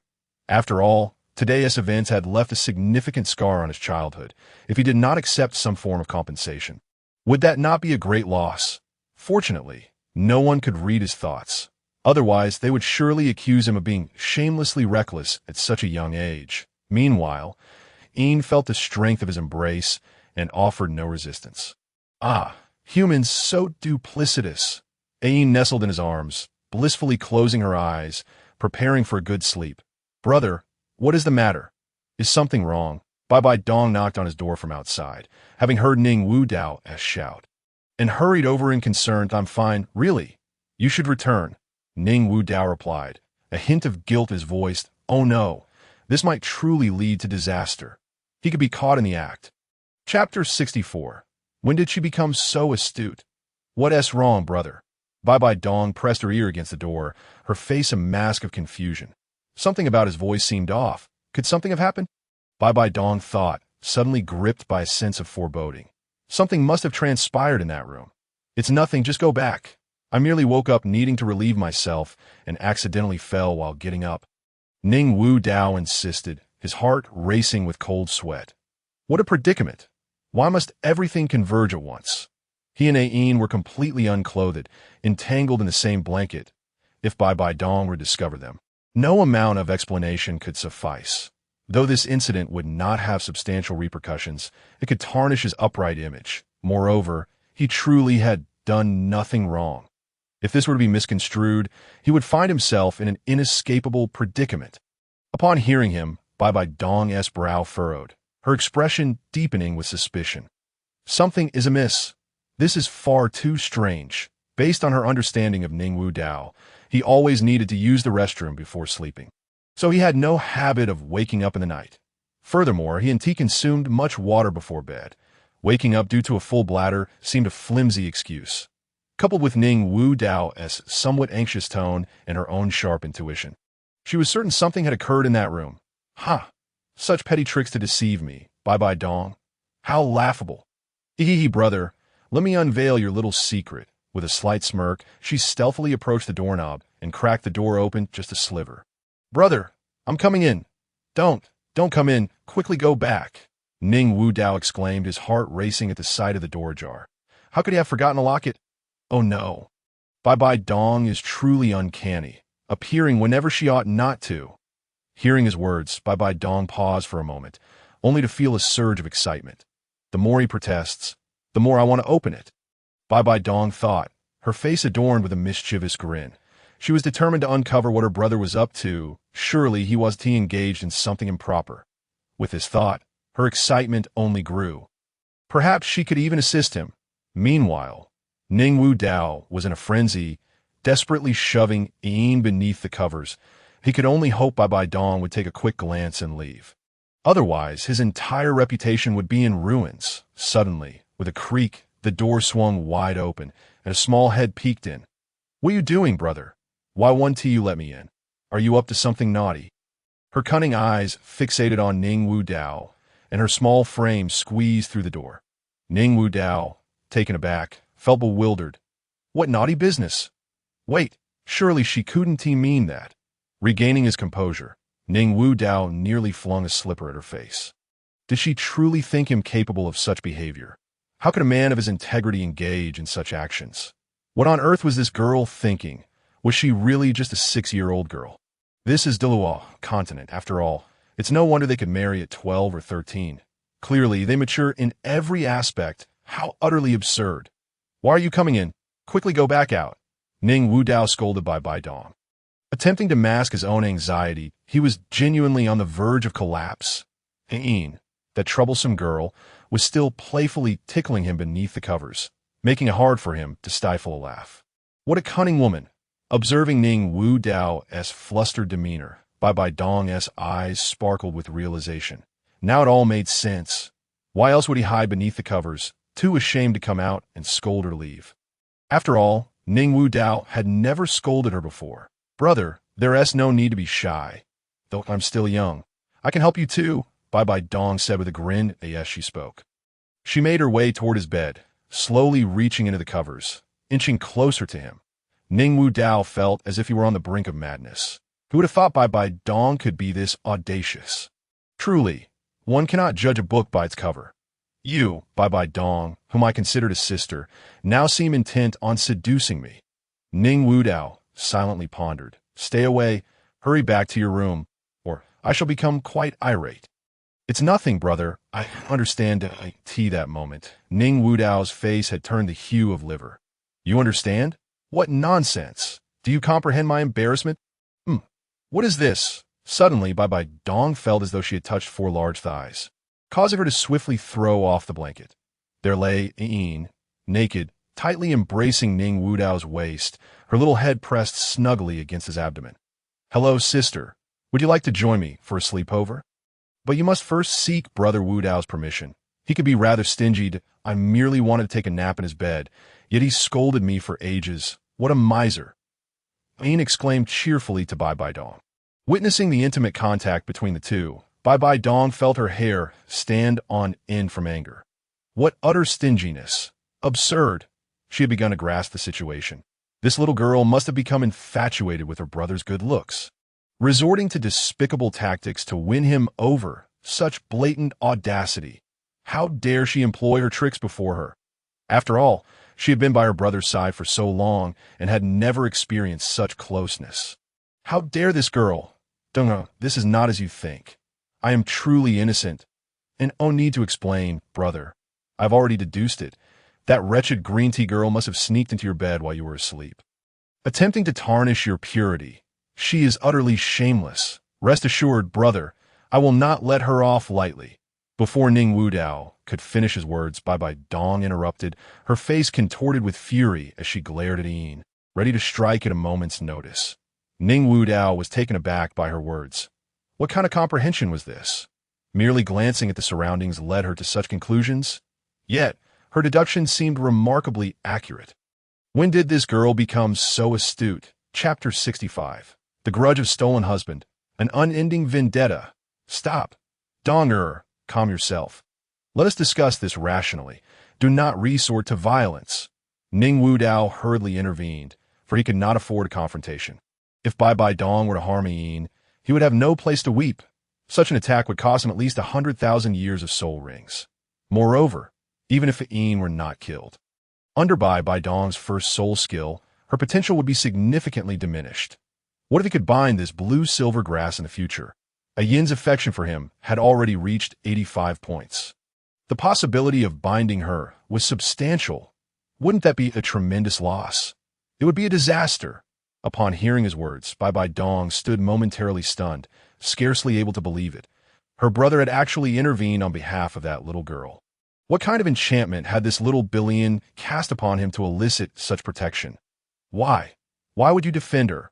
Bibi Dong's eyes reddened, staring intently at him, her lips quivering as she finally spoke. Ning Wudao, realizing the predicament, felt a headache coming on.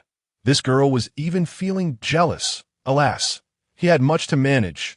Donger, take her away first. When you return, I will explain everything. This matter cannot be resolved in haste. Fine, I will await your explanation upon your return. Humph. Bibi Dong pouted, nearly reaching for the heavens as she lifted Ain with one hand and made for the door. Hey, if you wish to sleep. Go ahead. Why drag me out? I haven't had enough sleep yet. Put me down at once. Ain struggled in Bibi Dong's grasp, attempting to break free, but as a girl without a consolidated soul ring. She was no match for the fully fledged soul master Bibi Dong. Humph, little billion, you've overstepped your bounds. Close your mouth or face my wrath. If it weren't for my brother's intervention, I would have skinned you alive. Bibi Dong's demeanor shifted from submissive to fierce, a hint of bloodlust flickering in her expression. The grudge of a stolen husband is not one to be taken lightly. Were it not for her brother's presence, she would have fought this woman to the death. Stay put. If you dare disturb my brother again, I will not spare you. With that, she hurled Ain onto the bed, delivering a hard slap, then locked the door and marched toward Ning Wudao's room. What kind of person are you? Are you insane? Open the door at once. I will challenge you to a duel and make you regret it. Ain shouted, clutching her face as she climbed off the bed, rushing to the door. How dare that woman treat her this way, striking her beautiful face. Today, she would settle the score. Bang, bang, bang. She repeatedly slammed against the door. But Bibi Dong had already locked it, preventing her from confronting her adversary. After 2 attempts, Ain rubbed her sore arms and returned to bed, the door remaining unscathed. After all, she lacked the strength to break it down. It is worth noting that even Bibi Dong, as a soul master, had to ram against the door for quite a while to break it open. What chance did a little girl of ordinary strength have? What did you say? Who's insane? And who are you going to make regret it? If you wish to die, just say so.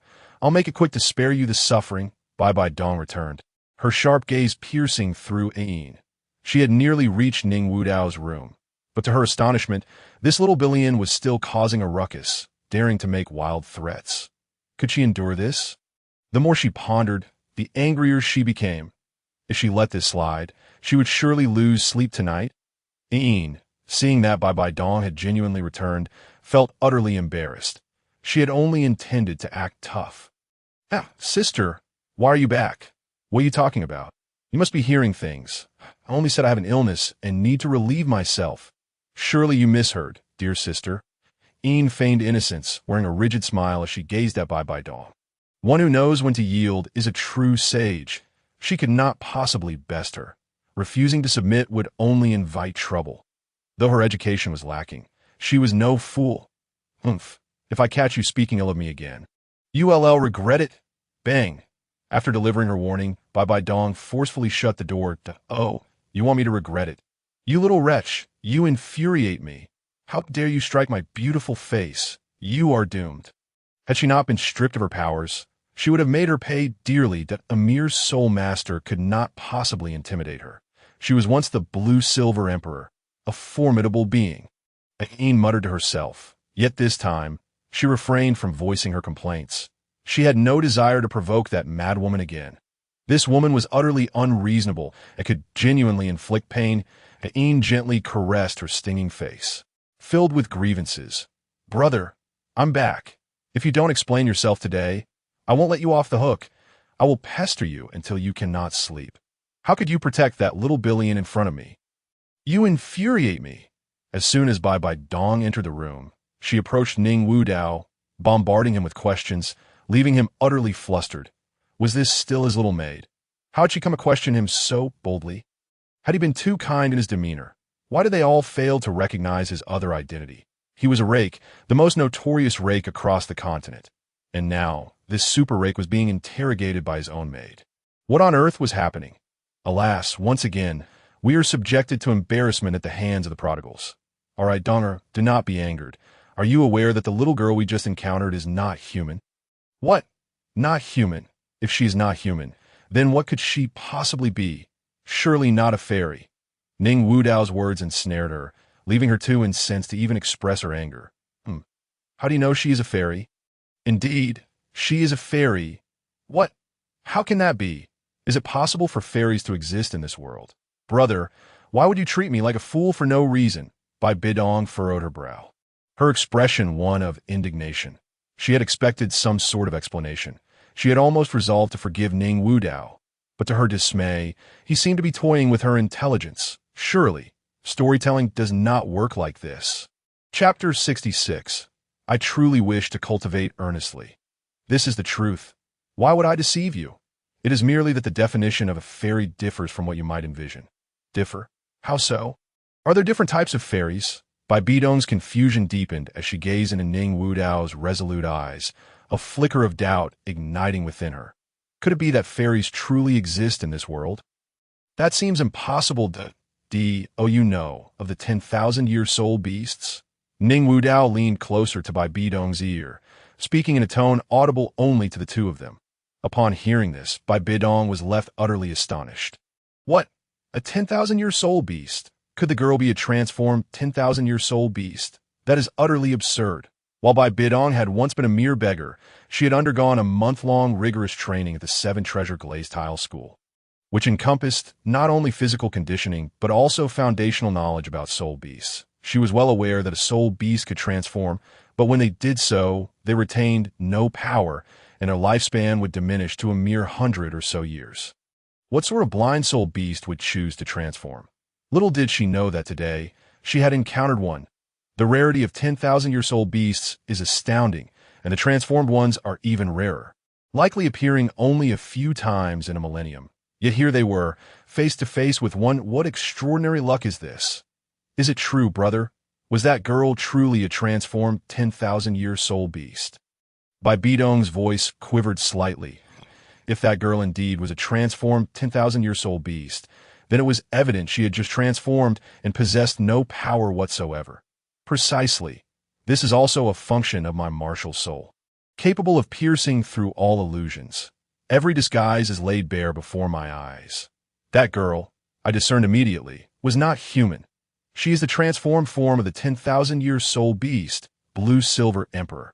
A faint smile graced Ning Wudao's lips as he gently caressed Bibi Dong's forehead. With this revelation, Bibi Dong exhaled a sigh of relief. Fortunately, she had refrained from striking her. Otherwise, they would have suffered a significant loss. That was a 10,000-year soul ring. Moreover, they currently had no one capable of absorbing it. Had they killed that girl, the 10,000-year soul ring would have been wasted. It is worth noting that most titled Douluo do not possess a 10,000-year soul ring. Such is the value of this rarity. Brother, what shall we do now? Should we imprison her until a time when you can absorb the 10,000-year soul ring, and then we can kill her for it? Bibi Dong's eyes sparkled with determination. However, this was not merely about capturing a 10,000-year soul beast. She had come to understand that Ning Wudao's protection of that girl was driven solely by self-interest. Indeed, she was the one who held the utmost importance in her brother's heart. No, we will let her go tomorrow. A living transformed 10,000-year soul beast is worth far more than a mere 10,000-year soul ring or soul bone, and my system has also issued a related task. This girl still holds some utility. Even if we require her soul ring in the future, we can always acquire it. It is merely a matter of transitioning from captive to free-ranged. A mere transformed 10,000-year soul beast dares to challenge us. Ning Wudao mused, a faint smile playing at the corners of his mouth, as if he had thought of something quite delightful. Oh, very well. Whatever you say, brother, I shall heed your words. Though Bibi Dong was reluctant and wished to send the girl off to the afterlife. This matter involved Ning Wudao's system, so she had no choice but to comply. She too possessed the system that Ning Wudao had given her and understood the importance of system tasks and the generous rewards they offered. This could not be taken lightly. Yes, Dong is the most obedient. Ning Wudao patted by BBDong's hair and gently kissed her forehead. Then, glancing outside at the darkening sky, he couldn't help but sigh softly. What a hassle! A trivial matter has consumed an entire day, and now night has fallen. Moreover, he had not even had the luxury of waking up naturally. This nap felt like a waste. However, he had managed to restore much of his vitality. Though he was irked by the lack of a natural awakening that it was all that Yin's fault, she startled him awake. All right, Dong, you should hurry back to sleep. It is getting late. Take some time to rest. We have been traveling tirelessly for days. Once you feel rejuvenated, we can use cultivation to replace sleep. Otherwise, if we begin cultivating while fatigued, our progress will stagnate. With that, Ning Wudao commenced his preparations for cultivation, deciding against further sleep. If he were to sleep every day without cultivating, what future could he hope for, regardless of how exceptional his talent? Cultivation requires seizing every moment. Not a single minute should be squandered. He was a proactive youth. Sleep was not something he required. All right, brother, I shall go to sleep now. Good, Ning Wudao responded, and just as he was about to close his eyes to cultivate, he noticed Bibi Dong beginning to undress in his room. Dong, what are you doing? Shouldn't you return to your own room to change? Are you feeling a bit dazed? Please do not frighten me. Ning Wudao quickly intervened, his mind racing with confusion. This girl truly is something. She can't even distinguish her own room and is undressing in his. I am not mistaken. Tonight, I shall sleep with you. Brother, it is too dark outside, and I am frightened. As she spoke, Bibi Dong hastened her disrobing. And before long, she was left with very few garments. No, one must not engage in such intimacy. You are a young lady now. You cannot sleep with a male. Ning Wudao urgently protested. He was perplexed. Was the culture on Douluo Continent so liberal? How could she be so young and have learned such behavior? Why not? Why should that silly grass be allowed to sleep with you? While I cannot, I shall sleep here tonight. Bibi Dong's voice was tinged with agitation as she shed her remaining garments and slipped into Ning Wudao's bed, leaving him momentarily speechless as he opened his mouth to argue. He felt a wave of warmth as Bibi Dong pressed against him. Feeling her smooth, pudding-like form against him, Ning Wudao found himself stirred by a tumult of emotions. Using her like a pillow seems rather comfortable. He then embraced Bibi Dong, treating her as a human-shaped bolster in more cultivation. Sleep. Why is it so infuriatingly difficult to cultivate? Why do so many temptations arise? And why do these temptations always appear when I am utterly powerless? Cursed body, why can you not grow faster? Ning Wudao lamented internally, yet his actions betrayed the allure of the moment. Chapter 67. Sister, I will surely repay you. The next day, dawn broke. Ning Wudao, along with Bibi Dong, roused the Yin, preparing to send her out of the city. In doing so, Ning Wudao was treated to a most unique spectacle. Yin truly had no qualms about stepping outside without any clothing. Had it not been for Ning Wudao's timely intervention, she might have truly dashed through the streets in utter disarray, an absurdity beyond measure. As a paragon of virtue, Ning Wudao, despite having witnessed much, could not allow her to roam the streets in such a state. Thus, he procured a suitable attire for her, as the situation was far too indecorous, truly an eyesore. The passers-by would never condone such a sight. Passers-by, I thank your entire family. You truly understand me. Upon seeing Yin in such a predicament, Bibi Dong was both amused and exasperated, her ire somewhat dissipating. She then retrieved several books from her soul guide and handed them to her. Study the knowledge of humanity before venturing out again. Do not bring disgrace upon your kin, she admonished. It is astonishing how various old beasts can cultivate for 100,000 years, yet you seem devoid of any competitive spirit. Educate yourself. Ignorance is one thing, but causing discomfort to others is wholly unacceptable, Bibi Dong remarked with a sharp tone. These tomes have been gifted to her by Madame Jiang upon her arrival at the Seven Treasures Glazed Tile School, encompassing various societal ethics and morals, which she had diligently studied. Now, however, they were rendered unnecessary, and thus she bequeathed them to this morally bereft creature, ensuring they were put to good use, while also instructing her on proper conduct, keeping her distance from her brother. As for whether Ain could comprehend them, she had no concerns. Though the written language of Douluo Continent was diverse and intricate, Ain had once been a 100,000-year-old beast, her memory and mental faculties significantly enhanced. Although she had now lost her powers, her intellect remained intact. Even if she were not particularly bright, these texts would be straightforward for her to, "Oh, thank you, sister. I will remember you, and I shall repay, or avenge, you in the future." Ain exclaimed, taking the books with a look of deep gratitude, her teeth audibly grinding in excitement. Ning Wudao silently applauded the affection between the two, a heartwarming display of sisterly love that could move the heavens. Despite the minor interlude, the matter was not grave. The trio cautiously slipped out of the hotel, making their way toward the city gates. They had no choice. Douluo was still inside. Their early rising was solely to evade him. After all, at such an early hour, that lazy fellow should still be asleep. Ning Wudao mused out of course. He had little desire to awaken so early. He had been enjoying the comforts of slumber and had no inclination to rise.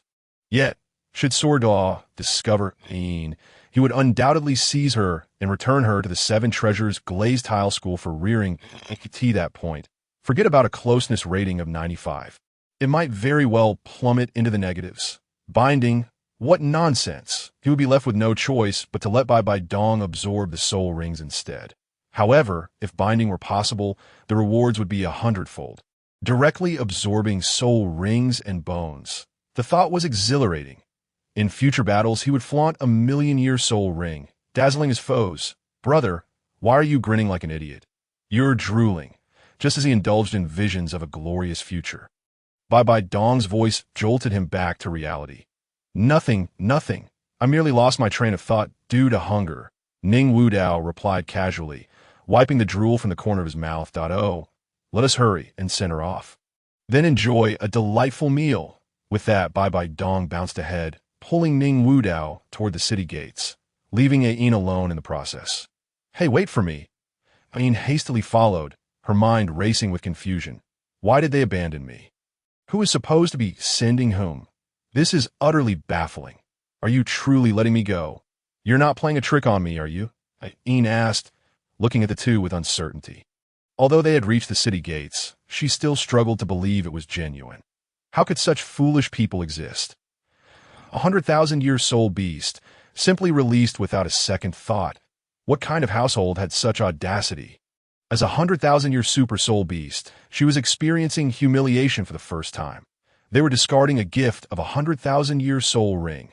Were they repudiating her? This was an unbearable blow to her pride. "Of course, I'm a good person. Let us hurry. If you dawdle, you might miss your chance to leave, and tonight we feast on grilled blue-silver emperor," Ning Wudao said, somewhat impatiently. This woman truly was a nuisance, acting as if she were something precious. Where did she find such confidence? "Oh, thank you, kind brother. If fate allows, we shall meet again, and I will repay you." With urgency, Ain dashed away, eager to distance herself from the situation. Though Ning Wudao had no intentions regarding her soul ring, what if he suddenly changed his mind? She could endure the humiliation, but not at the cost of her life. Meanwhile, Ning Wudao watched Ain flee with a faint smile. A golden beetle emerging from his hand, discreetly landing on Ain and transforming into a black tattoo on her palm. This was his ever-changing celestial sword aura, capable of roughly locating her position. Providing an insurance policy, should binding fail, he could effortlessly find her to reclaim the ring. Ding! S-rank genius Yin's favorability has reached 90 points. The system's voice rang in Ning Wudao's mind, prompting him to nod in satisfaction. This little creature possessed quite the heart. He thought to himself, recognizing that not everyone harbored a sense of gratitude. Some individuals would disregard your repeated acts of kindness, treating you as a fool. Regardless, for the sake of that 90-point favorability, it was worth taking a chance. After all, 100,000-year-old beasts were not uncommon, but a foolishly naive individual was a rare find. If he failed to win over Ain, it would be a significant loss. Opportunities like this were not to be squandered. All right, Donger, let us depart. We finally sent her off. Fortunately, that lazy sword uncle has yet to awaken. Otherwise, we would be in quite the predicament. Oh, is that so? Truly fortunate he remained asleep. Sword Douluo's voice suddenly echoed from behind them. Chapter 68. Why is that old fellow here? Startled, Ning Wudao spun around, his heart racing. There stood Sword Douluo, a knowing smirk on his face. Sword Uncle, what brings you here? The weather is splendid today. We were just about to go fishing. Would you care to join us? Ning Wudao's forehead was slick with cold sweat as his hands fidgeted nervously with his already wrinkled clothing. This was disastrous. Why had Sword Douluo appeared? Surely he and T overheard everything he just said. Just a moment ago, he had called Sword Douluo lazy. This could end poorly, knowing that old fellow's temperament. He would undoubtedly seek revenge once they returned to the sect, secretly undermining him.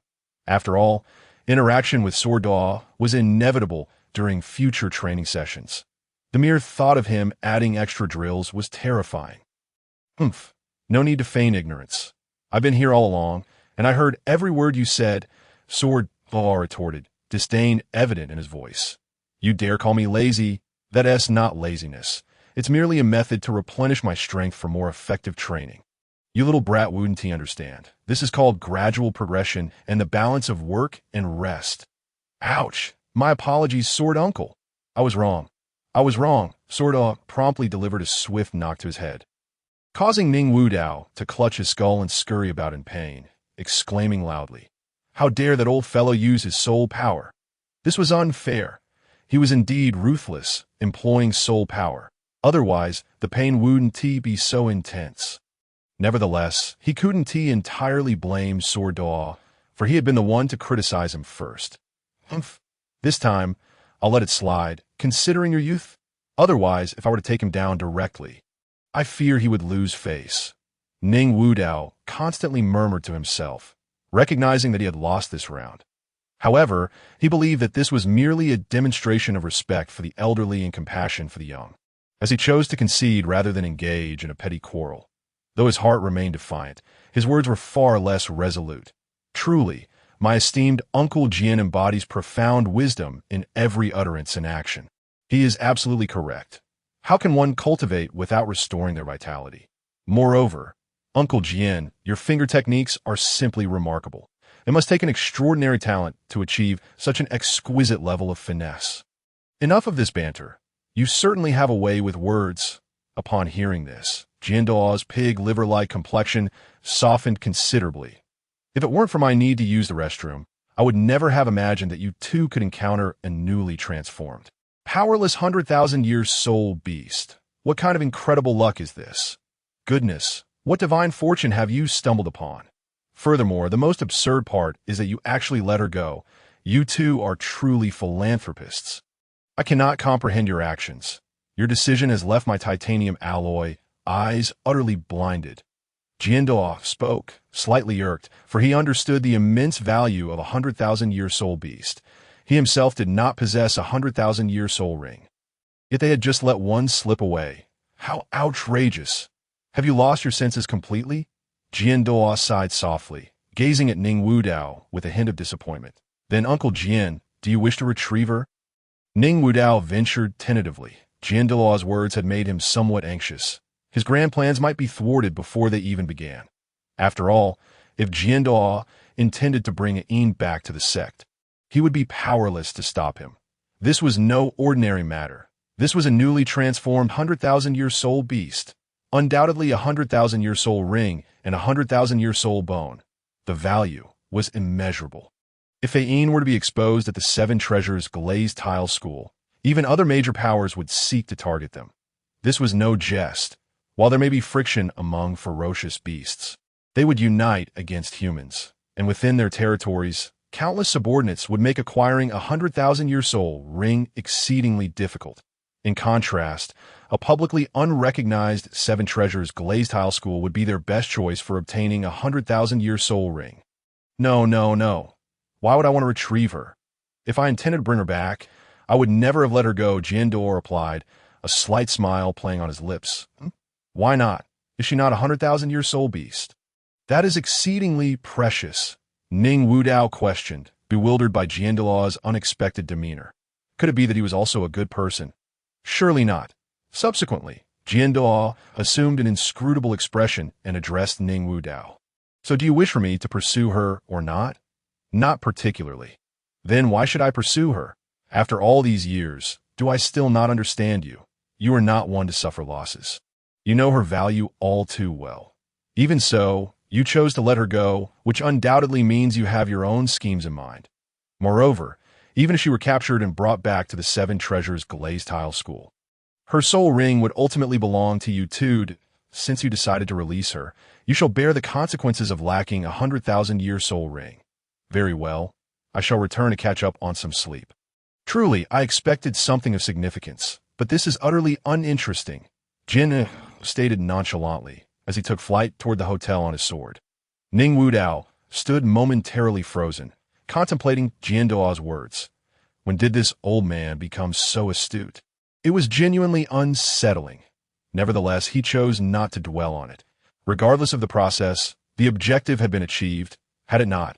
After a brief pause, Ning Wudao suddenly regained his senses and departed, accompanied by Bibi Dong. Puff, puff, puff. Are they not pursuing me? It seems he truly intends to let me return. Could he genuinely be a good person? Aine sprinted until she reached a forest where she finally dared to glance back. Once 100,000-year soul beast, although she had lost her powers upon transformation, her aura still remained. The forest was her domain, providing a semblance of safety. Upon confirming that there were no pursuers, a wave of elation washed over her. She was finally free. This ordeal almost led her to become a soul ring. What an unfortunate turn of events. Yet it had been quite an exhilarating experience. The tumult of her 10,000-year existence could not compare. Moreover, she seemed to have encountered a rather intriguing individual. Ning Wudao's figure unexpectedly flashed in her mind, and for some reason, her thoughts were consumed by memories of sleeping beside him, causing her body to flush with warmth. Oh, she almost forgot the book in her hand. It was perfect for her journey, allowing her to delve into its contents as, oh, this is it. Human clothing serves not just to ward off the cold. So that's why Brother Wudao was so upset when he saw me without clothes. I didn't realize he was such a virtuous man. Chapter 69. Binding Een, so that's how it is. The scheming woman harbors feelings for Brother Wudao, which explains her treatment of me. Humph, since you have treated me this way, do not blame me for competing for the wretched woman. I will make you regret it for daring to strike my beautiful face. Een vowed silently to confront Bibi Dong. While her decision to vie for Ning Wudao was indeed motivated by her desire to oppose Bibi Dong, there was no doubt that Ning Wudao had already carved out a significant place in her heart. This was not solely due to his saving her. There were other aspects as well. This boy exuded an inexplicable allure. Otherwise, she would not have avoided even the slightest contact with his bed, even when sleeping on the floor. Contemplating this, Yin's cheeks flushed slightly, her gaze filled with a hint of tenderness. Achoo! Achoo, achoo, achoo! Ning Wudao, while enjoying a bowl of noodles, suddenly felt an itch in his nose, resulting in a series of sneezes that sent noodles flying everywhere. Ha ha, brother, who insulted you so harshly? You sneezed so violently. Go away, you nonsensical chatterbox. It could very well be that someone misses me, after all. My charm is undeniable. Truly, someone must be longing for me. I wonder which little admirer it is. To think they miss me so dearly that my sneezes almost sent me away. Ning Wudao retorted, asserting his righteousness. How could anyone dare to insult him? Wait a minute. Could it be that useless Yu Xiaojiang? If that were the case, it was quite possible. Although his actions were subtle, it was merely to avoid leaving evidence for others. As the person involved, Yu Xiaojiang was likely to suspect him. However, this was of little concern. Everything hinges on evidence. Even if everyone knew it was him, what of it? He was not one of those powerless underlings who could be easily manipulated. No evidence. They wish to trouble him, the top-tier scion. They must be dreaming. Even with evidence, no one would pay them any mind, let alone without it. If someone wants to think of me, then let them. Look at how some people are beaming, their faces practically blooming. BBDong remarked sarcastically, the air thick with the scent of aged vinegar. Ah, I was just teasing you. How could anyone possibly miss me? Really, these superstitious notions are utterly unfounded. We must adhere to science. That must be that scoundrel Yu Xiaojiang cursing me. I must teach him a lesson next time. Seeing that Bibi Dong's jealousy was piqued, Ning Wudao quickly changed his tune. This girl was not to be trifled with. She was more unpredictable than Yu Xiaojiang. Upon hearing this, Bibi Dong huffed softly, a faint smile gracing her lips as she resumed eating her noodles. Ding! Congratulations, host! S-rank genius A Yin's affection has reached 95 points, fulfilling the binding requirements. Do you wish to proceed with the binding? The sudden voice of the system echoed in his mind, startling him and causing his utensils to clatter to the ground. What a delightful surprise! Could it truly be that he was bound so effortlessly? Hadn't he just reached 90 points? How did it suddenly transform into 95? What on earth had Yin conjured in her mind? Xiaogang, I must confess, I have misjudged you. The title of the top 10 distinguished eunuchs still belongs to you. Ning Wudao mused internally, then bent down to retrieve the scattered utensils, wiping them with a napkin from the table as he took several deep breaths. There was no denying it. The news was utterly astonishing, leaving him momentarily dazed. He had initially thought he would have to wait until their next encounter, perhaps even the one after that, to elevate his affinity to 95 points. Yet this feeling of unearned reward was simply exquisite. It was as if a grand feast had fallen from the heavens. Bind it, quick! Ning Wudao silently urged himself, his adrenaline surging with excitement, beads of sweat beginning to form on his forehead. Ding! The system has received the command and is currently binding. Ding! Congratulations to the host for a successful binding. Host. Ning Wudao. Martial soul. Heaven and earth mysterious yellow Linglong Tower. 4 swords of immortal slaying. Soul power level, 34. Soul rings. Purple, black. Soul bones. Dark golden claw bear right claw bone. Divine phoenix wing. Binding targets. BBDong. Yin. Ding! Congratulations to the host for an extraordinary stroke of luck, having gained a random opportunity for a system lottery upon binding with the S-class genius Yin. Would the host like to draw now? The voice of the system resonated once more in Ning Wudao's mind. Upon hearing this, a wave of confusion washed over him. System, what is this lottery nonsense? Is it that one can draw after binding with someone? Yet when I bound with BBDong, you did not grant me a draw, merely a novice gift pack. Useless system, refund me. It's random. You don't get to draw every time you bind with someone. What? Do you want to draw every time? You must be dreaming. Hurry up and respond. If you don't respond quickly, I'll reset your lottery opportunity. No, system. Dear brother, let us draw now. Ning Wudao hastily replied to the system. Although he feigned hesitance, inwardly he was muttering, this bastard system. Just you wait. One day, I, the valiant Ning, will rise and sing my song of triumph, and take you down, old biding. It truly thinks too highly of itself. This useless system is but a hollow shell, merely a paper tiger, appearing formidable but lacking substance. Even though this system could obliterate him in an instant, he remained defiant. Ding! Congratulations to the host for obtaining the super divine level technique. Yin Yang He Huan Jing. Just as he was seething with indignation, the system's voice rang out again. What? Super or divine level technique?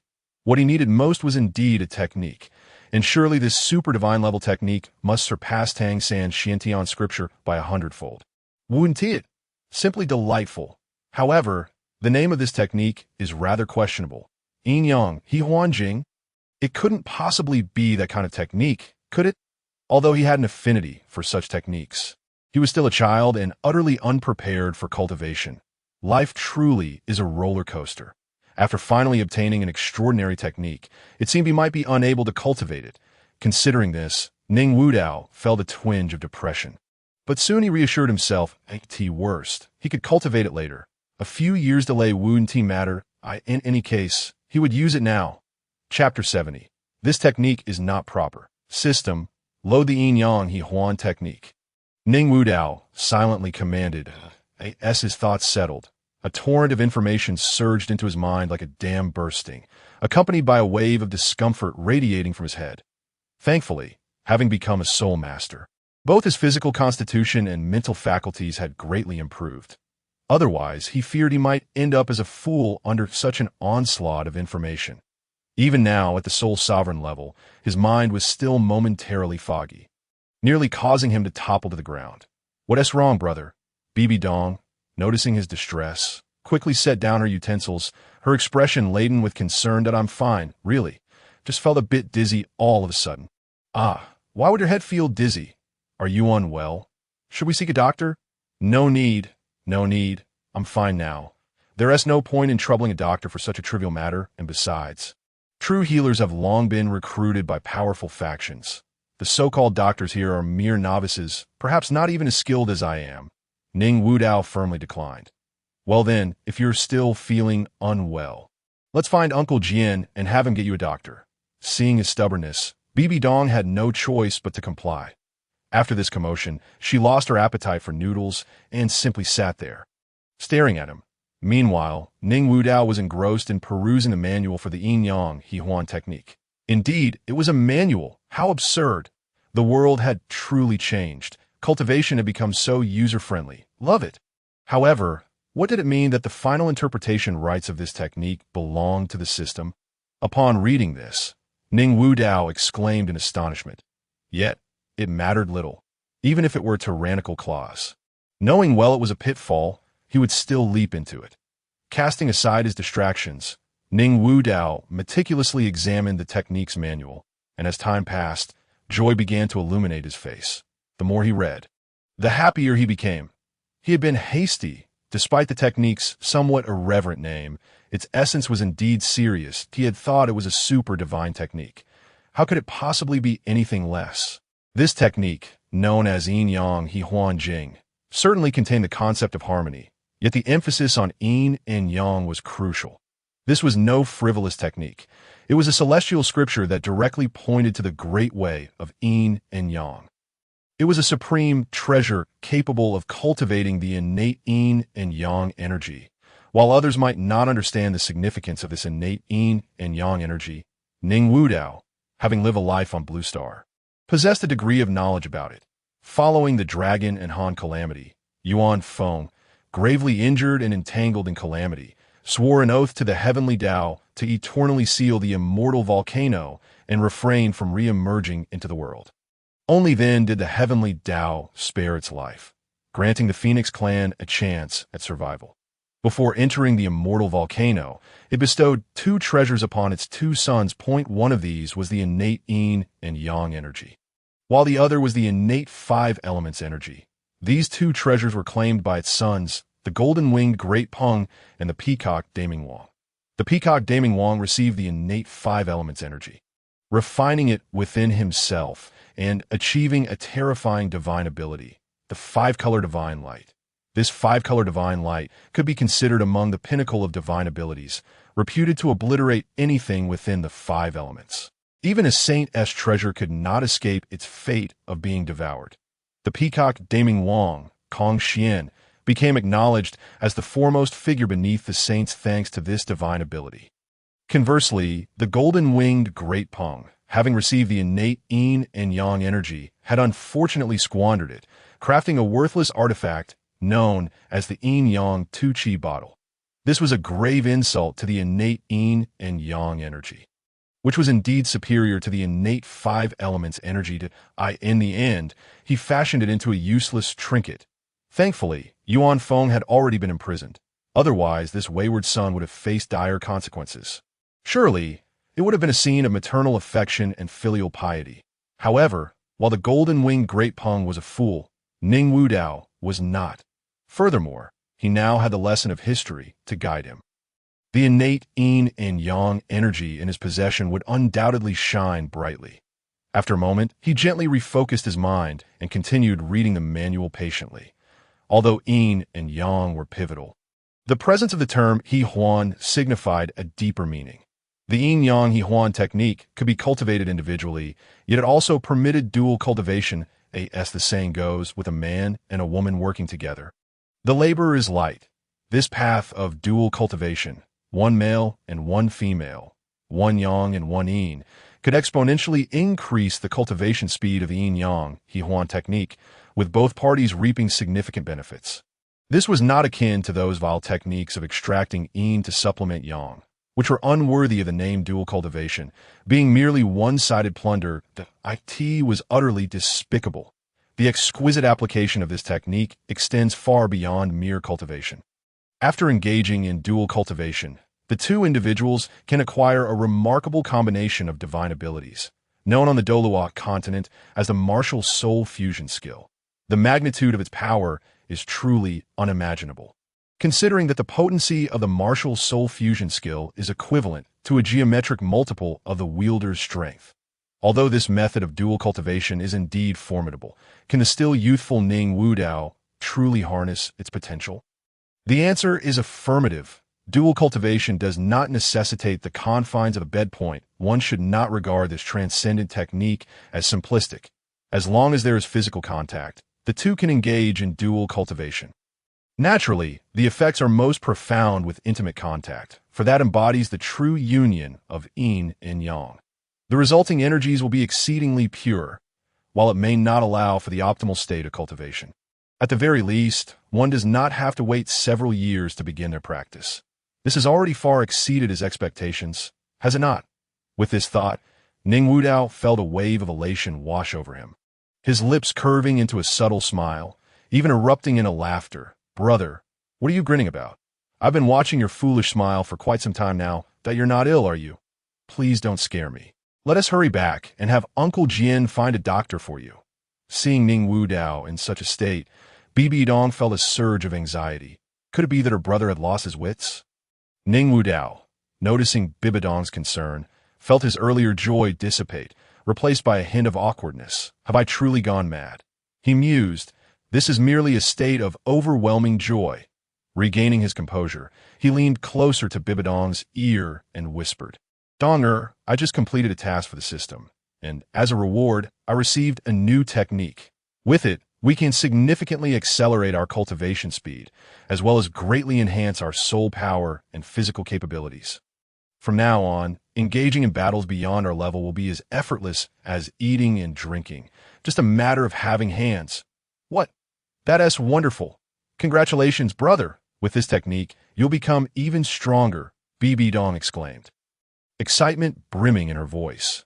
Naturally, she was thrilled at the prospect of Ning Wudao's increased strength, yet a fleeting shadow of melancholy crossed her gaze. The gap between them had already been vast, and now, with Ning Wudao acquiring this technique, the chasm would only widen. This heavy reality left her feeling somewhat defeated. Her sole point of pride was her exceptional talent.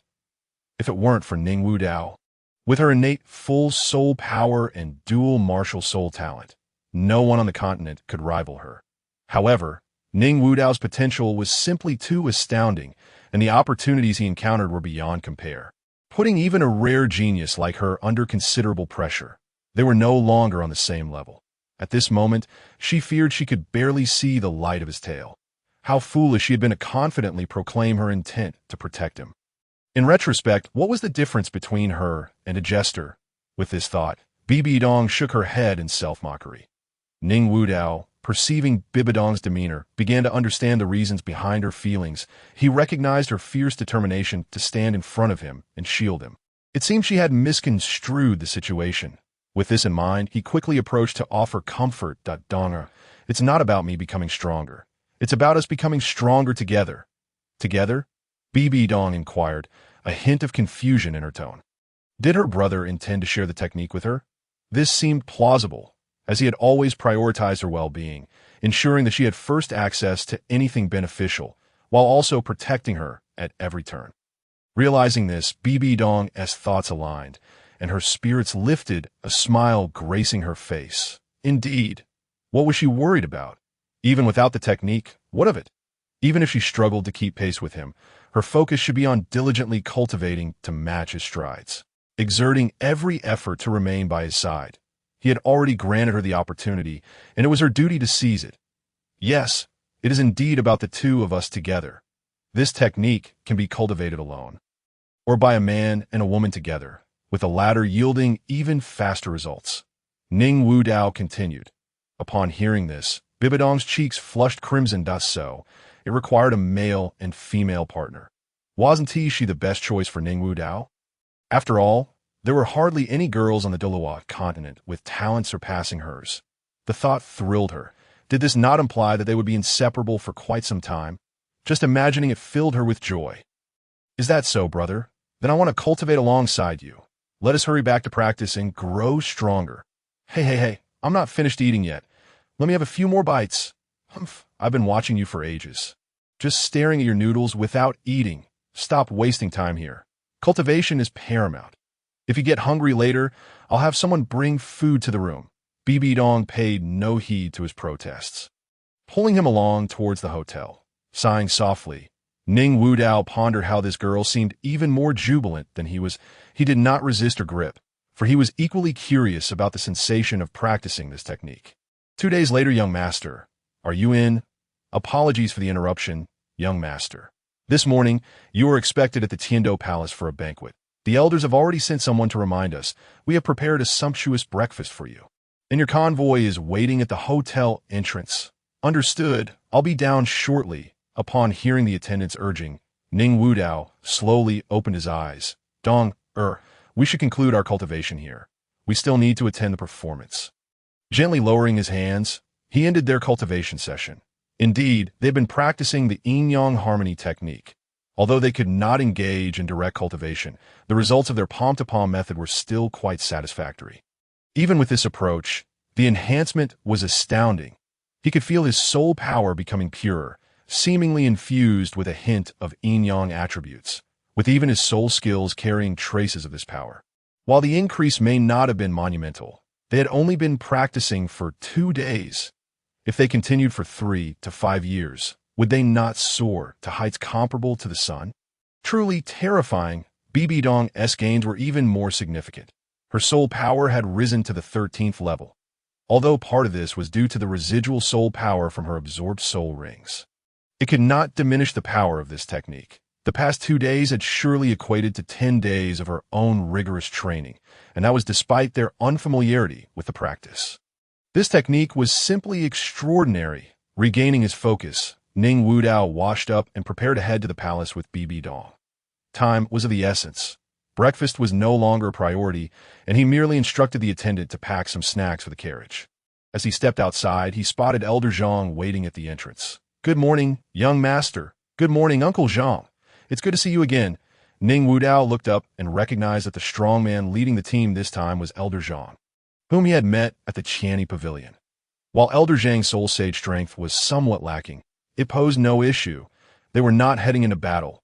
After all, who would dare to harm members of the 7 Treasure Glazed Tile School? Even if someone had the audacity to act, they had nothing to fear.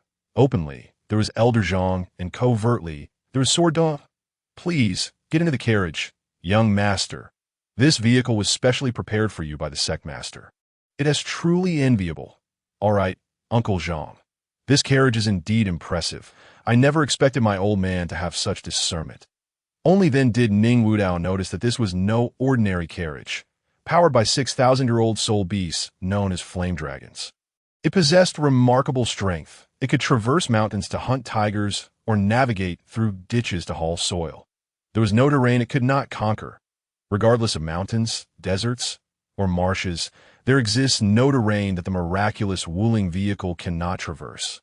Truly an extraordinary marvel of another realm. Moreover, it consumes merely 2 yang of soul beast meat per kilometer, which is remarkably efficient. Although the blazing dragon horse primarily grazes, it readily consumes meat as well. Who knows, perhaps one day, he might even savor a taste reminiscent of his mother's cooking. Chapter 72. Setting a small goal with the assistance of BBDong, Ning Wudao gradually ascended into the opulent carriage. Though referred to as a carriage, it bore significant differences from a typical one, with the only resemblance being the horse that drew it. Have you ever seen a carriage nearly the size of a house? It is simply absurd. The carriage, adorned entirely in white, was embellished with intricate patterns of pure gold, studded with an innumerable array of gemstones. The glass dome glittered brilliantly under the sun, while the beaded curtains made of pearls chimed melodiously in the breeze. One cannot help but wonder if some mischievous child might snatch a gem to use as a marble. Ning Wudao thought with concern, but quickly dismissed the notion. If such theft were possible, It would be a disgrace to the Seven Treasures glazed sect. Stepping into the carriage, a magnificent sofa revealed itself before him, covered in pristine white fur, the origin of which was unknown, yet it was evidently of extraordinary quality. Reclining in such lavish surroundings, he leisurely savored the fragrant melon offered by the petite maid, Bibi Dong. The extravagant lifestyle was undeniably captivating. He needed to be cautious, however. He must not become too immersed in indulgence, lest he resemble those idle, rich scions idling on the streets. Yet, a modicum of enjoyment in life is not without merit. After all, he had ample wealth, loyal subordinates, and beautiful companions, coupled with commendable talent and advantageous circumstances, all without the burden of mortality. Contemplating this, he questioned the purpose of his efforts. The source of his motivation seemed to evaporate. No, he could not afford to drift aimlessly. He would set a modest goal for himself: to conquer the Douluo Continent. To dominate Douluo, he must first overthrow that vile Qin who had long been a thorn in his side. Although he had successfully averted the tragedy of his maid, as long as Qin drew breath, he would surely bring misfortune to others that he must not let him escape. Surely, it was enticing to have such beautiful and talented young ladies flocking to his side. Of course, he was not so desperate. He simply relished a life filled with revelry. Even if it were just to capture someone to dance or to peel melons and grapes for him, that would be delightful. At least it would be better than being tormented by that beast. He was merely striving to rescue them from their suffering. How noble he was, a true saint of the Douluo Continent, he mused, and with this clarity, his future path became illuminated. Suddenly, his struggles gained significance. As Ning Wudao boarded the carriage, the entire convoy commenced its journey. It is important to note that this outing consisted of not just one carriage, but an extensive procession spanning over 100 meters. Accompanied by hundreds of ceremonial attendants. It was an extravagant display. Had he come on a typical occasion, such a spectacle would not have been warranted. However, this time he represented the Seven Treasures glazed sect in a visit to the Tiando royal family. And such grandeur was imperative. Moreover, the Tiando royal family seemed to disregard their esteemed sects, compelling the Seven Treasures glazed sect to deliver a resounding blow to their pride. Have you ever seen a procession of hundreds of soul kings? Or carriages worth millions of gold soul coins? It was indeed extravagant. 6 tamed 1,000-year-old beasts pulled the carriages, a sight to behold. Even an emperor's entourage could not rival such display. Their ostentation was a clear statement of their disdain toward the emperor, an affront to his dignity. After all, the current guardian sect of Tiando was none other than the Seven Treasures glazed sect.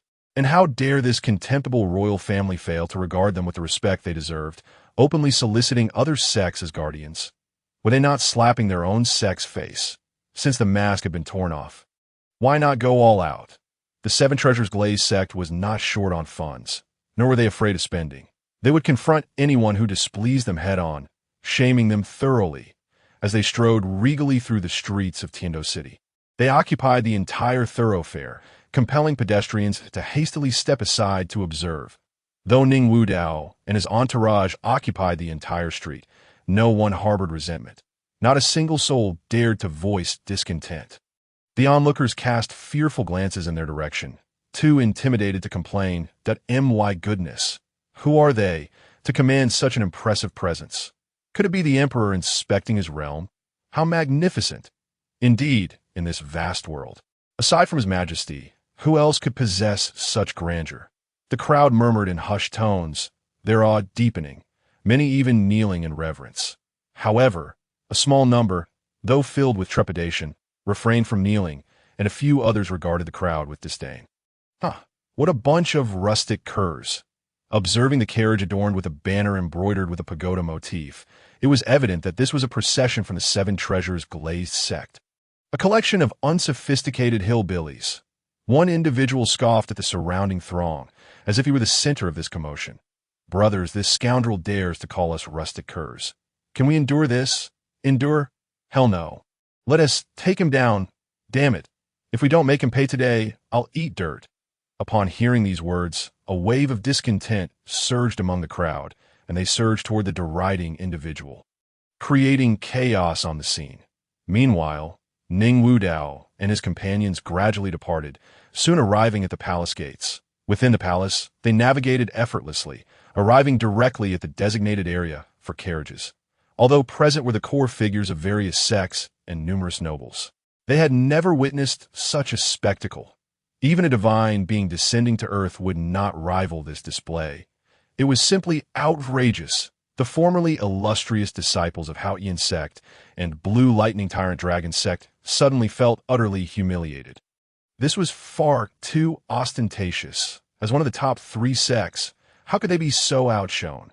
Brother, we should leave quickly. This is too embarrassing. Compared to them, we feel like beggars on the street. Right, let us go. Howdy. The disparity is too vast. We look like mere street urchins in comparison. After conferring, the 2 disciples of Haotian sect hastily exited the scene, feeling utterly disheartened that it was unbearable. Just moments ago, they had been boasting, only to be slapped in the face so swiftly. It was mortifying.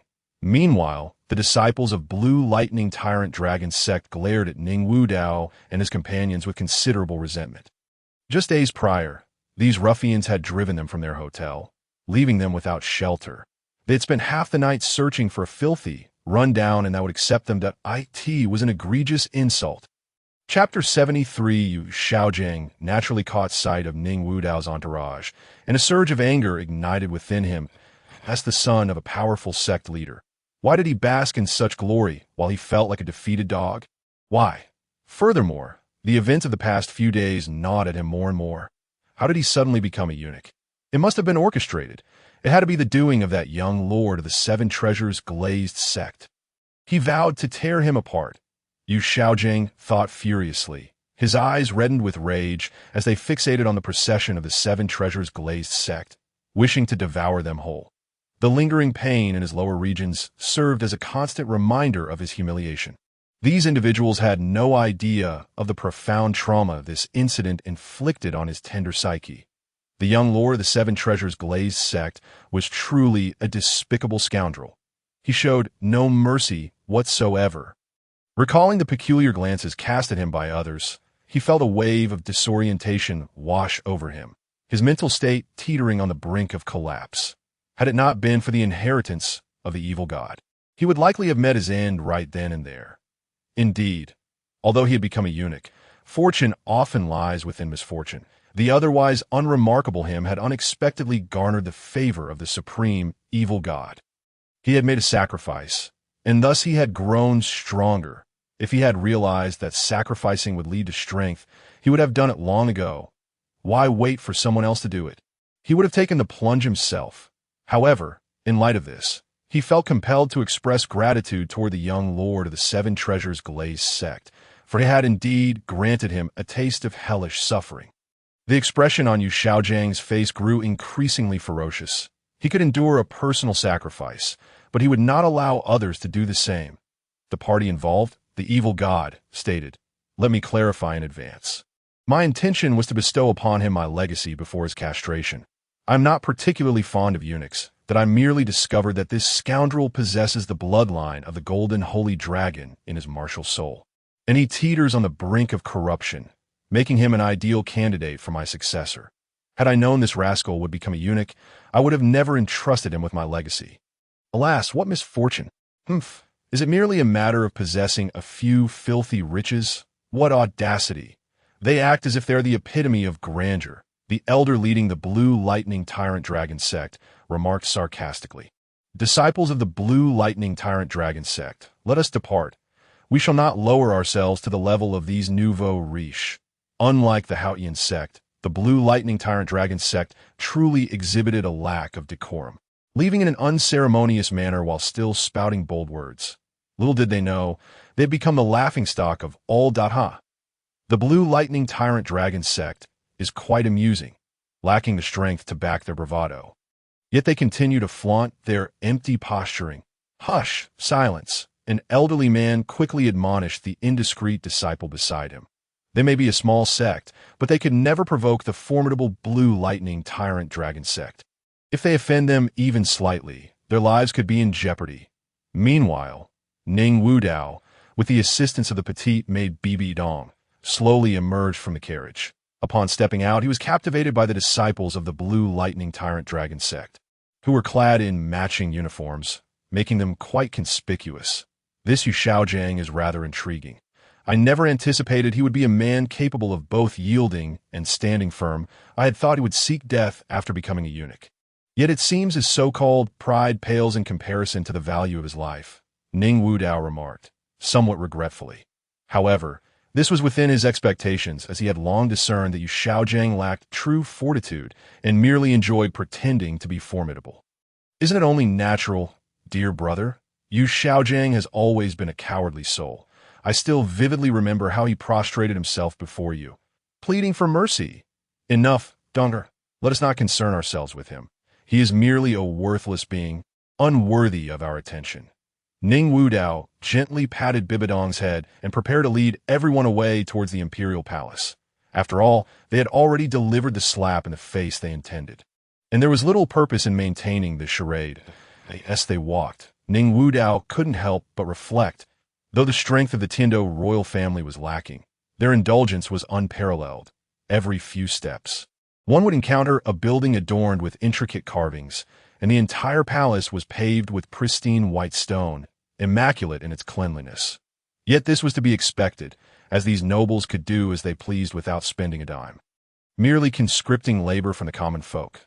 Conscripting labor was hardly a crime, but what was truly outrageous was that these nobles often refused to pay. They shamelessly exploited others. Even capitalists would weep at their audacity. Moreover, if no one was willing to serve them, they would resort to force, randomly selecting lucky individuals to construct the palace. With this thought, Ning Wudao shook his head. It seemed his plans to dominate the continent must be expedited. He could not allow these ruffians to continue tormenting the people of Douluo Continent. Why should the common folk toil for the royal family? Wouldn't it be far more appealing for them to work for Ning Wudao? With a soft sigh, he led his companions further away. Just as he was admiring the royal architecture, a small group caught his eye, standing on an arched bridge, admiring the vibrant lotus flowers blooming in the stream below. The people in front of Ning Wudao nearly burst into laughter. What is it, brother? Is something amiss? No, it's nothing. I merely recalled something amusing. Ning Wudao waved his hand dismissively, his gaze fixated on the group before him, his smile growing ever more pronounced. There was no denying it. This group was utterly hilarious. Each member sported long, verdant hair that cascaded like a lush meadow. What sort of green-hatted clan is this? How many fathers must one have to inherit such a bizarre gene? Absurd. While this may not have raised eyebrows among the denizens of Douluo Continent, for someone like him, with memories of the Blue Star, it was undeniably comical. The members of this green-hatted clan soon noticed Ning Wudao, their brows knitting in confusion. Young brother, what do you mean by your laughter? Do we possess some indecorous quality? A young lad, perhaps in his early teens, queried with a puzzled expression. Ning Wudao, feeling somewhat awkward, brushed it off. Yet such trivial embarrassment was inconsequential to him that he smiled and replied, I merely observe that you possess a well-rounded visage, a square jaw, and a prominent brow.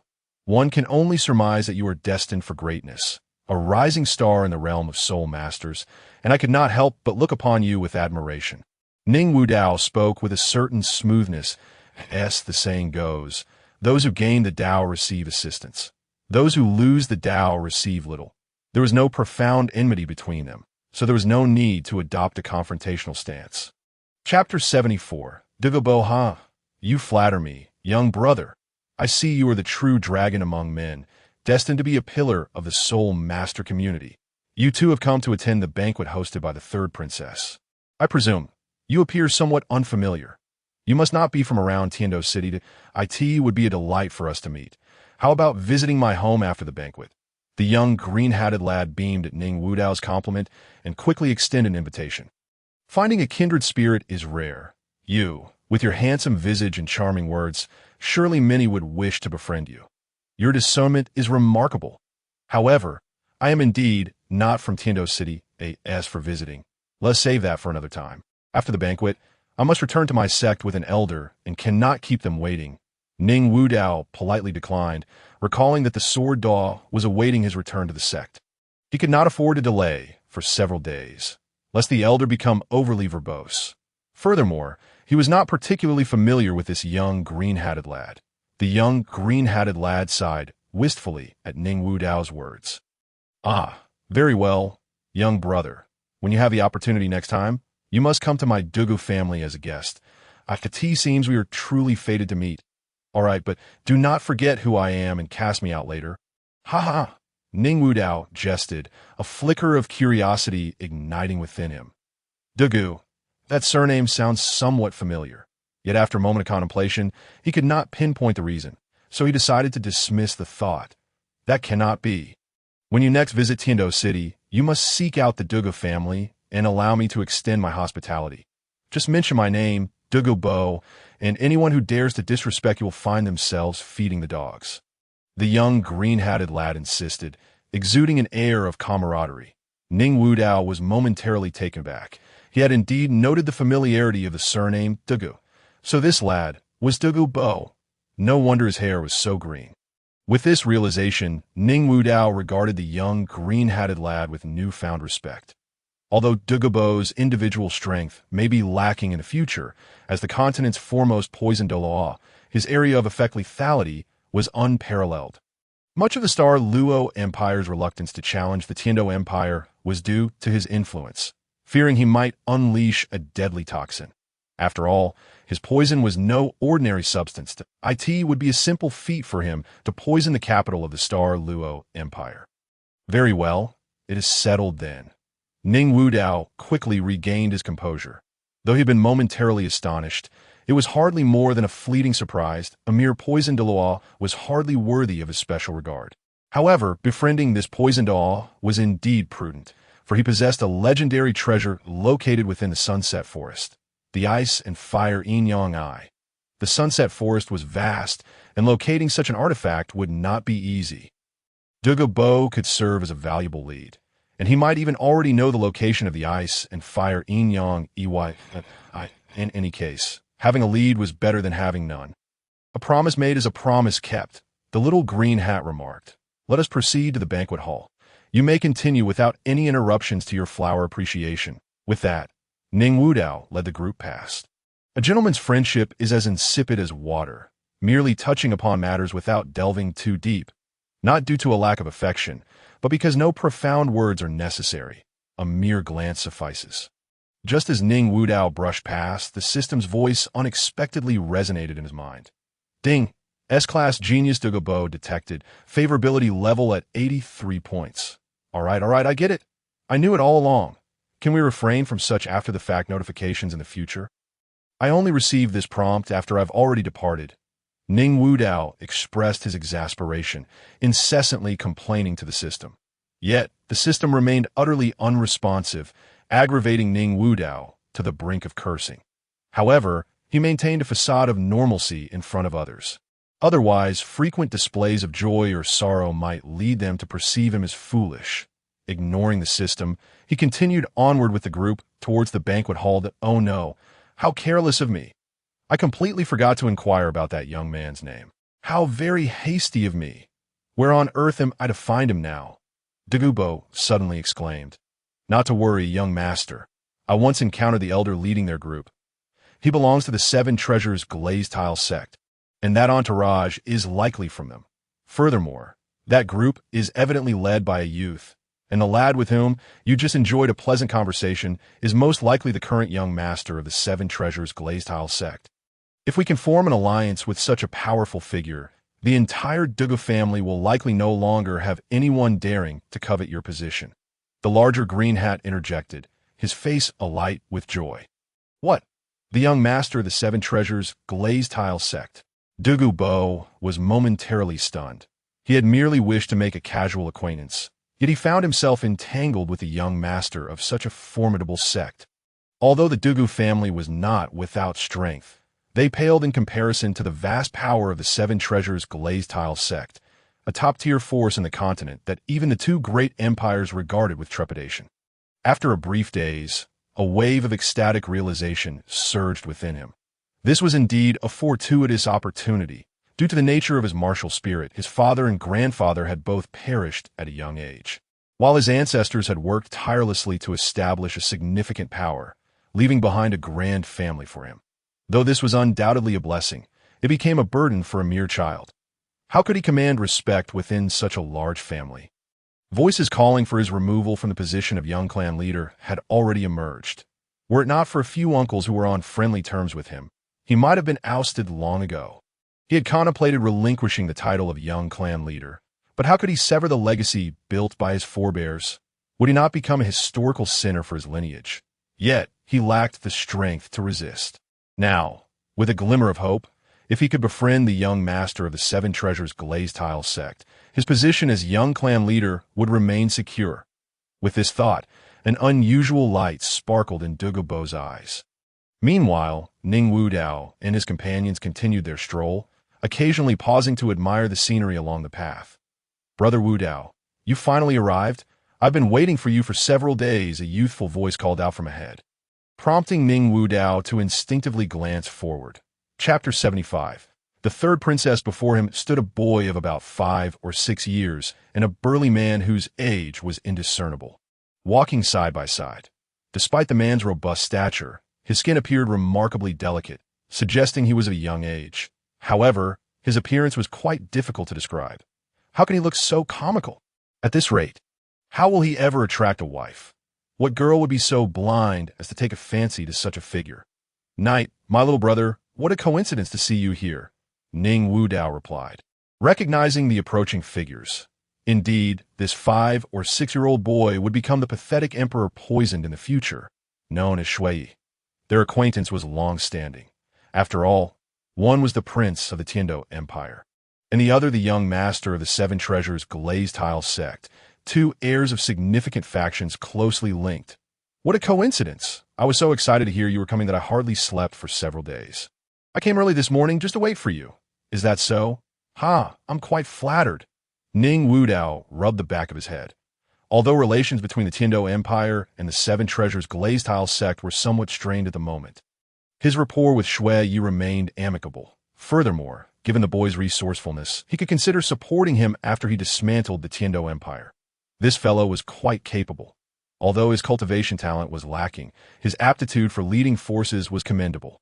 It is worth noting that in the future, he would not only mend relations with the Seven Treasures glazed tile sect, but also fortify the Tiando Empire, rendering the Xinglua Empire too fearful to harbor any designs. Regrettably, the schemes of the Spirit Hall were too numerous, leading to his untimely demise unbeknownst to him. "All right, Brother Wudao, we're practically family. Why are you being so formal? After the banquet, I'll take you to see my new secret base." "It's magnificent," Shui Yi exclaimed, brimming with excitement. However, Ning Wudao felt a headache coming on. Indeed, having a wide circle of friends could be burdensome. Refusing invitations repeatedly made him feel somewhat embarrassed. A new secret base? That sounds impressive. Unfortunately, I must return to my sect immediately after the banquet. Perhaps I can visit next time? Very well, Brother Wudao. When you return, I shall take you to see my secret base, and it will surely be even grander then. Shui Yi's expression dimmed slightly, but he still wore a forced smile, making Ning Wudao feel slightly guilty. Observing the innocent Shui Yi before him, a hint of melancholy crossed Ning Wudao's face. This was how a 6-year-old child ought to be. He couldn't help but envy Shui Yi's carefree existence. Although he too was a child of 6 or 7 years, his soul was far older. Once upon a time, in his life on Blue Star, he had fantasized about returning to his childhood, relishing in the joys of a worry-free life. Yet he could never go back to present, though his body had reverted to that of a 6 or 7-year-old. He could not enjoy such innocence. The more he understood, the greater the pressure became. His body might have returned to the past, but his spirit could never follow suit. Ahem, knight, this gentleman beside you is. Snapping back to reality, Ning Wudao turned his gaze to the burly man beside Shui Yi. After all, it was impolite to focus solely on their own conversation while neglecting the other. Huh, Brother Wudao?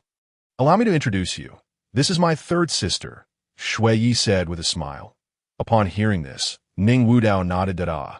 So you're the third sister. You possess quite an impressive physique. One can tell you are dedicated to fitness, as your pectoral muscles are remarkably prominent. Observing the robust third sister, Ning Wudao couldn't help but marvel, Achieving such a physique was indeed an impressive feat. The burly man blushed at the comment, lowering his head bashfully while responding in a soft voice. "Oh dear, young Master Wu Dao, you are quite the charmer. This is hardly anything special. I merely developed a bit more than others." The sight of the burly man blushing and shyly averting his gaze left Ning Wu Dao momentarily speechless. What on earth is this? Is this what they call a sissy? The contrast was rather jarring.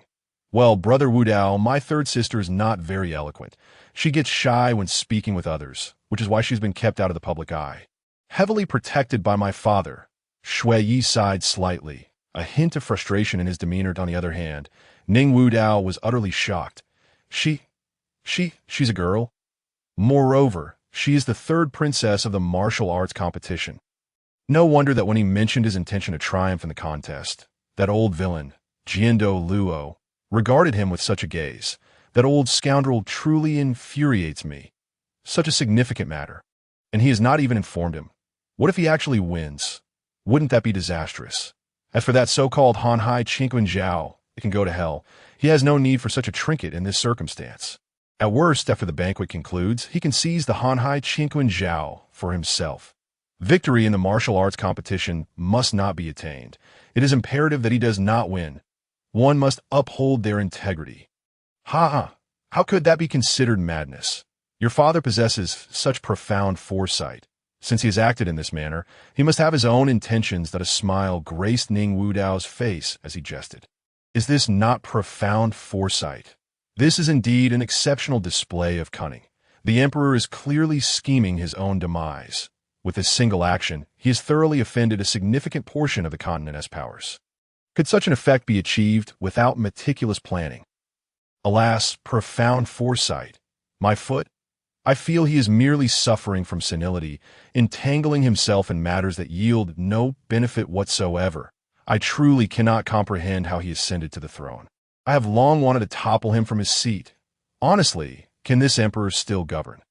If he cannot, he should swiftly abdicate and allow me to take over. Shui Yi expressed his indignation upon hearing this. Ning Wu Dao was once again taken aback. Shui Yi, oh Shui Yi, I never anticipated you to be this kind of person. You truly are your father's exceptional offspring, the great filial son of the Douluo Continent. Hold on, Brother Yi. There are certain things we should not speak of recklessly. Be cautious, for walls have ears. Ning Wu Dao hurriedly moved to cover Shui Yi's mouth, for while a tiger may not consume its cubs, his father might not be so lenient. The imperial family is indeed devoid of compassion. Chapter 76. Farewell, Yu Xiaojing. It matters not if we are overheard. That old fool dares not lay a finger on me. And he is merely a good-for-nothing, living off his days. Why should I fear him? At worst, I shall rebel against him and strike out on my own. I will arrange for you, Brother Wu Dao, to have a prince of a different surname to rule alongside you, Shui Yi declared with a swagger. Ning Wu Dao, however, could not help but admire this somewhat arrogant little rascal before him. Goodness, is this truly a 6-year-old child? Speaking of going solo, how had he not noticed before that Shui Yi possesses quite the talent? Enough, regardless of anything, he is still your father. It may not be wise to act in such a manner. My father. What of it? He does not have only me as a son, were it not for my exceptional qualities. That old bastard likely would not deign to glance my way. Shui Yi pouted as he spoke. Let's not dwell on that. Let us hurry to the banquet hall and take our seats. Ning Wu Dao quickly changed the subject, wishing to avoid further entanglement in such matters. Primarily, he realized that Shui Yi was indeed quite astute, possessing a youthful heart, yet seeing through things so clearly. What he said was entirely reasonable. Very well. Let us not mention that old bastard. Thinking of him is distressing, Shui Yi remarked. In no time, they arrived at the banquet hall. Upon entering, a vast hall unfolded before Ning Wu Dao's eyes. This hall must span at least 2,000 to 3,000 square meters, with a red carpet covering the floor. That a central aisle led directly to a high platform in the center of the banquet hall, flanked by various golden ornaments, and hundreds of chairs and tables adorned with golden patterns were arranged neatly on either side of the pathway. Brother Yi, you have done remarkably well. This place is quite magnificent. Ning Wudao remarked with keen interest as he admired the surroundings that it is indeed exceedingly luxurious. My father sits daily at the central platform, watching beautiful women dance. I dare not speak of other matters. But in terms of indulgence, who could possibly rival my father? Shui Yi replied cheekily. Enough, enough, there are too many people around. If there's something to discuss, let us do so privately, and grant your father some respect here. Ning Wudao gently patted Shui Ye's head. Speaking earnestly, he was quite satisfied with this little brother, though regrettably, he had a sharp tongue. It seems he must take the time to properly educate him. He is far too indiscreet, and should he inadvertently offend someone, they might retaliate against him. That a little brother who knows how to navigate social situations is hard to come by. Understood, Brother Wudao. Hearing Ning Wudao's words, Shui Yi obediently closed his mouth. Observing Shui Ye's compliance, Ning Wudao nodded in satisfaction and then led everyone to their designated seats. The seat for the 7 treasure glazed tile school were positioned quite prominently, adjacent to those of the Blue Lightning Tyrant Dragon sect and the Haotian sect. Just as they approached, he noticed Yu Xiaojiang glaring at him with a look of hatred. Is that not Brother Xiaojiang? It has truly been a long time.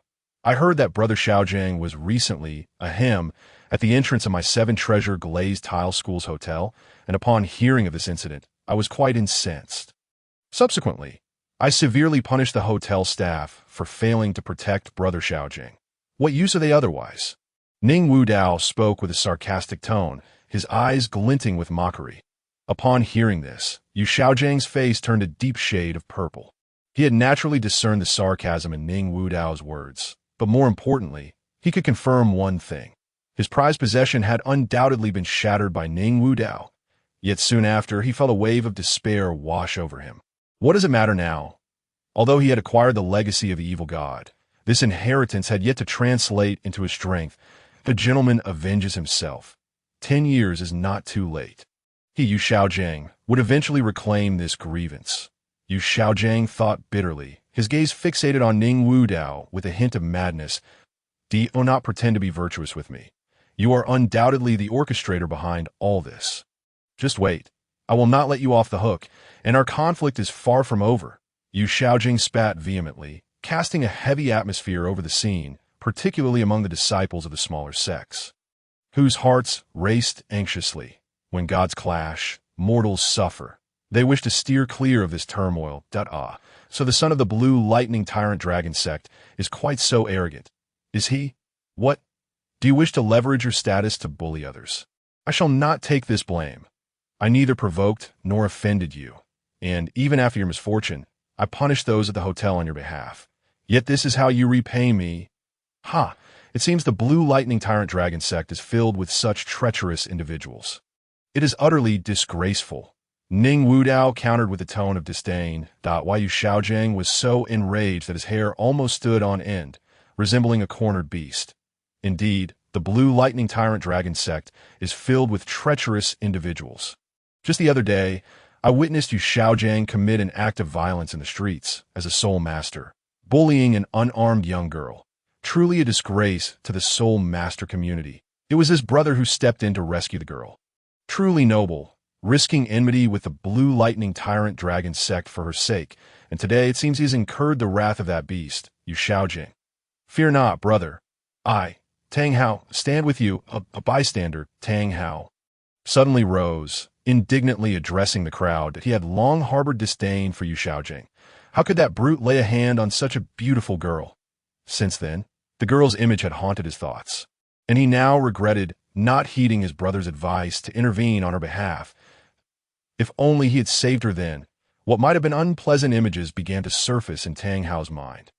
Tang Xiao, witnessing Tang Hao's sudden involvement in the fray, was left bewildered, continually tugging at Tang Hao's sleeve, signaling him to sit down and refrain from getting involved. Shameless scoundrel. Realizing his brother's actions, Tang Hao snapped back to reality, coldly snorting at Yu Xiaojiang before slowly returning to his seat. Tang Xiao sighed in relief as Tang Hao settled down. Brother Hao, why are you so impulsive? Today, you have offended the Blue Lightning Tyrant Dragon sect. You are constantly bringing trouble to our sect. Tang Xiao murmured, his tone tinged with displeasure. Alas, I am at a loss as to what has come over me today. My mind feels clouded, and I inadvertently spoke out of turn. Tang Hao sighed softly, filled with regret for his actions. What had possessed him today to act so impulsively? Chapter 77. The arrival of His Majesty indeed. My brother Tang Hao speaks the truth. You, the Blue Electric Tyrannosaurus sect, are a band of shameless beasts, veritable cancers within the realm of soul masters. The brothers of the Haotian sect have long seen through your true nature. It is astonishing how anyone can thrive in this world. Some individuals have forsaken all semblance of dignity, yet still manage to flourish, lamented Ning Wudao with righteous indignation.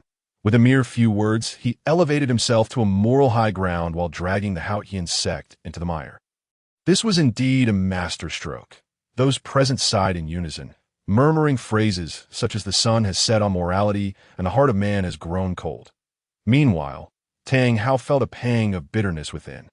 It was merely a moment of impulsive utterance. Why must they cling to it so tenaciously? Now he had unwittingly drawn trouble upon his sect. What a stroke of bad luck! Tang Hao sulked inwardly.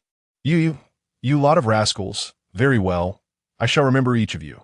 Wait and see. You shall face the consequences. Yu Shaojiang glared furiously at those around him, feeling as though the world was conspiring against him. The others from the Blue Electric Tyrannosaurus sect felt a sense of humiliation wash over them. This fool was truly a disgrace. It was one thing to be embarrassed in private, but to be humiliated here was intolerable. Now, they had brought shame upon the entire continent. Where could they possibly hide their faces? Centuries of reputation have been tarnished by this incompetent fool. Enough, Shaojiang. Do not speak further. The disgrace is already spread beyond our walls. If you wish to embarrass yourself, do not drag the Blue Electric Tyrannosaurus sect into your folly. Otherwise, do not blame me for being unkind. I should never have brought you here. Upon our return to the sect, I shall report this matter thoroughly to the sect master.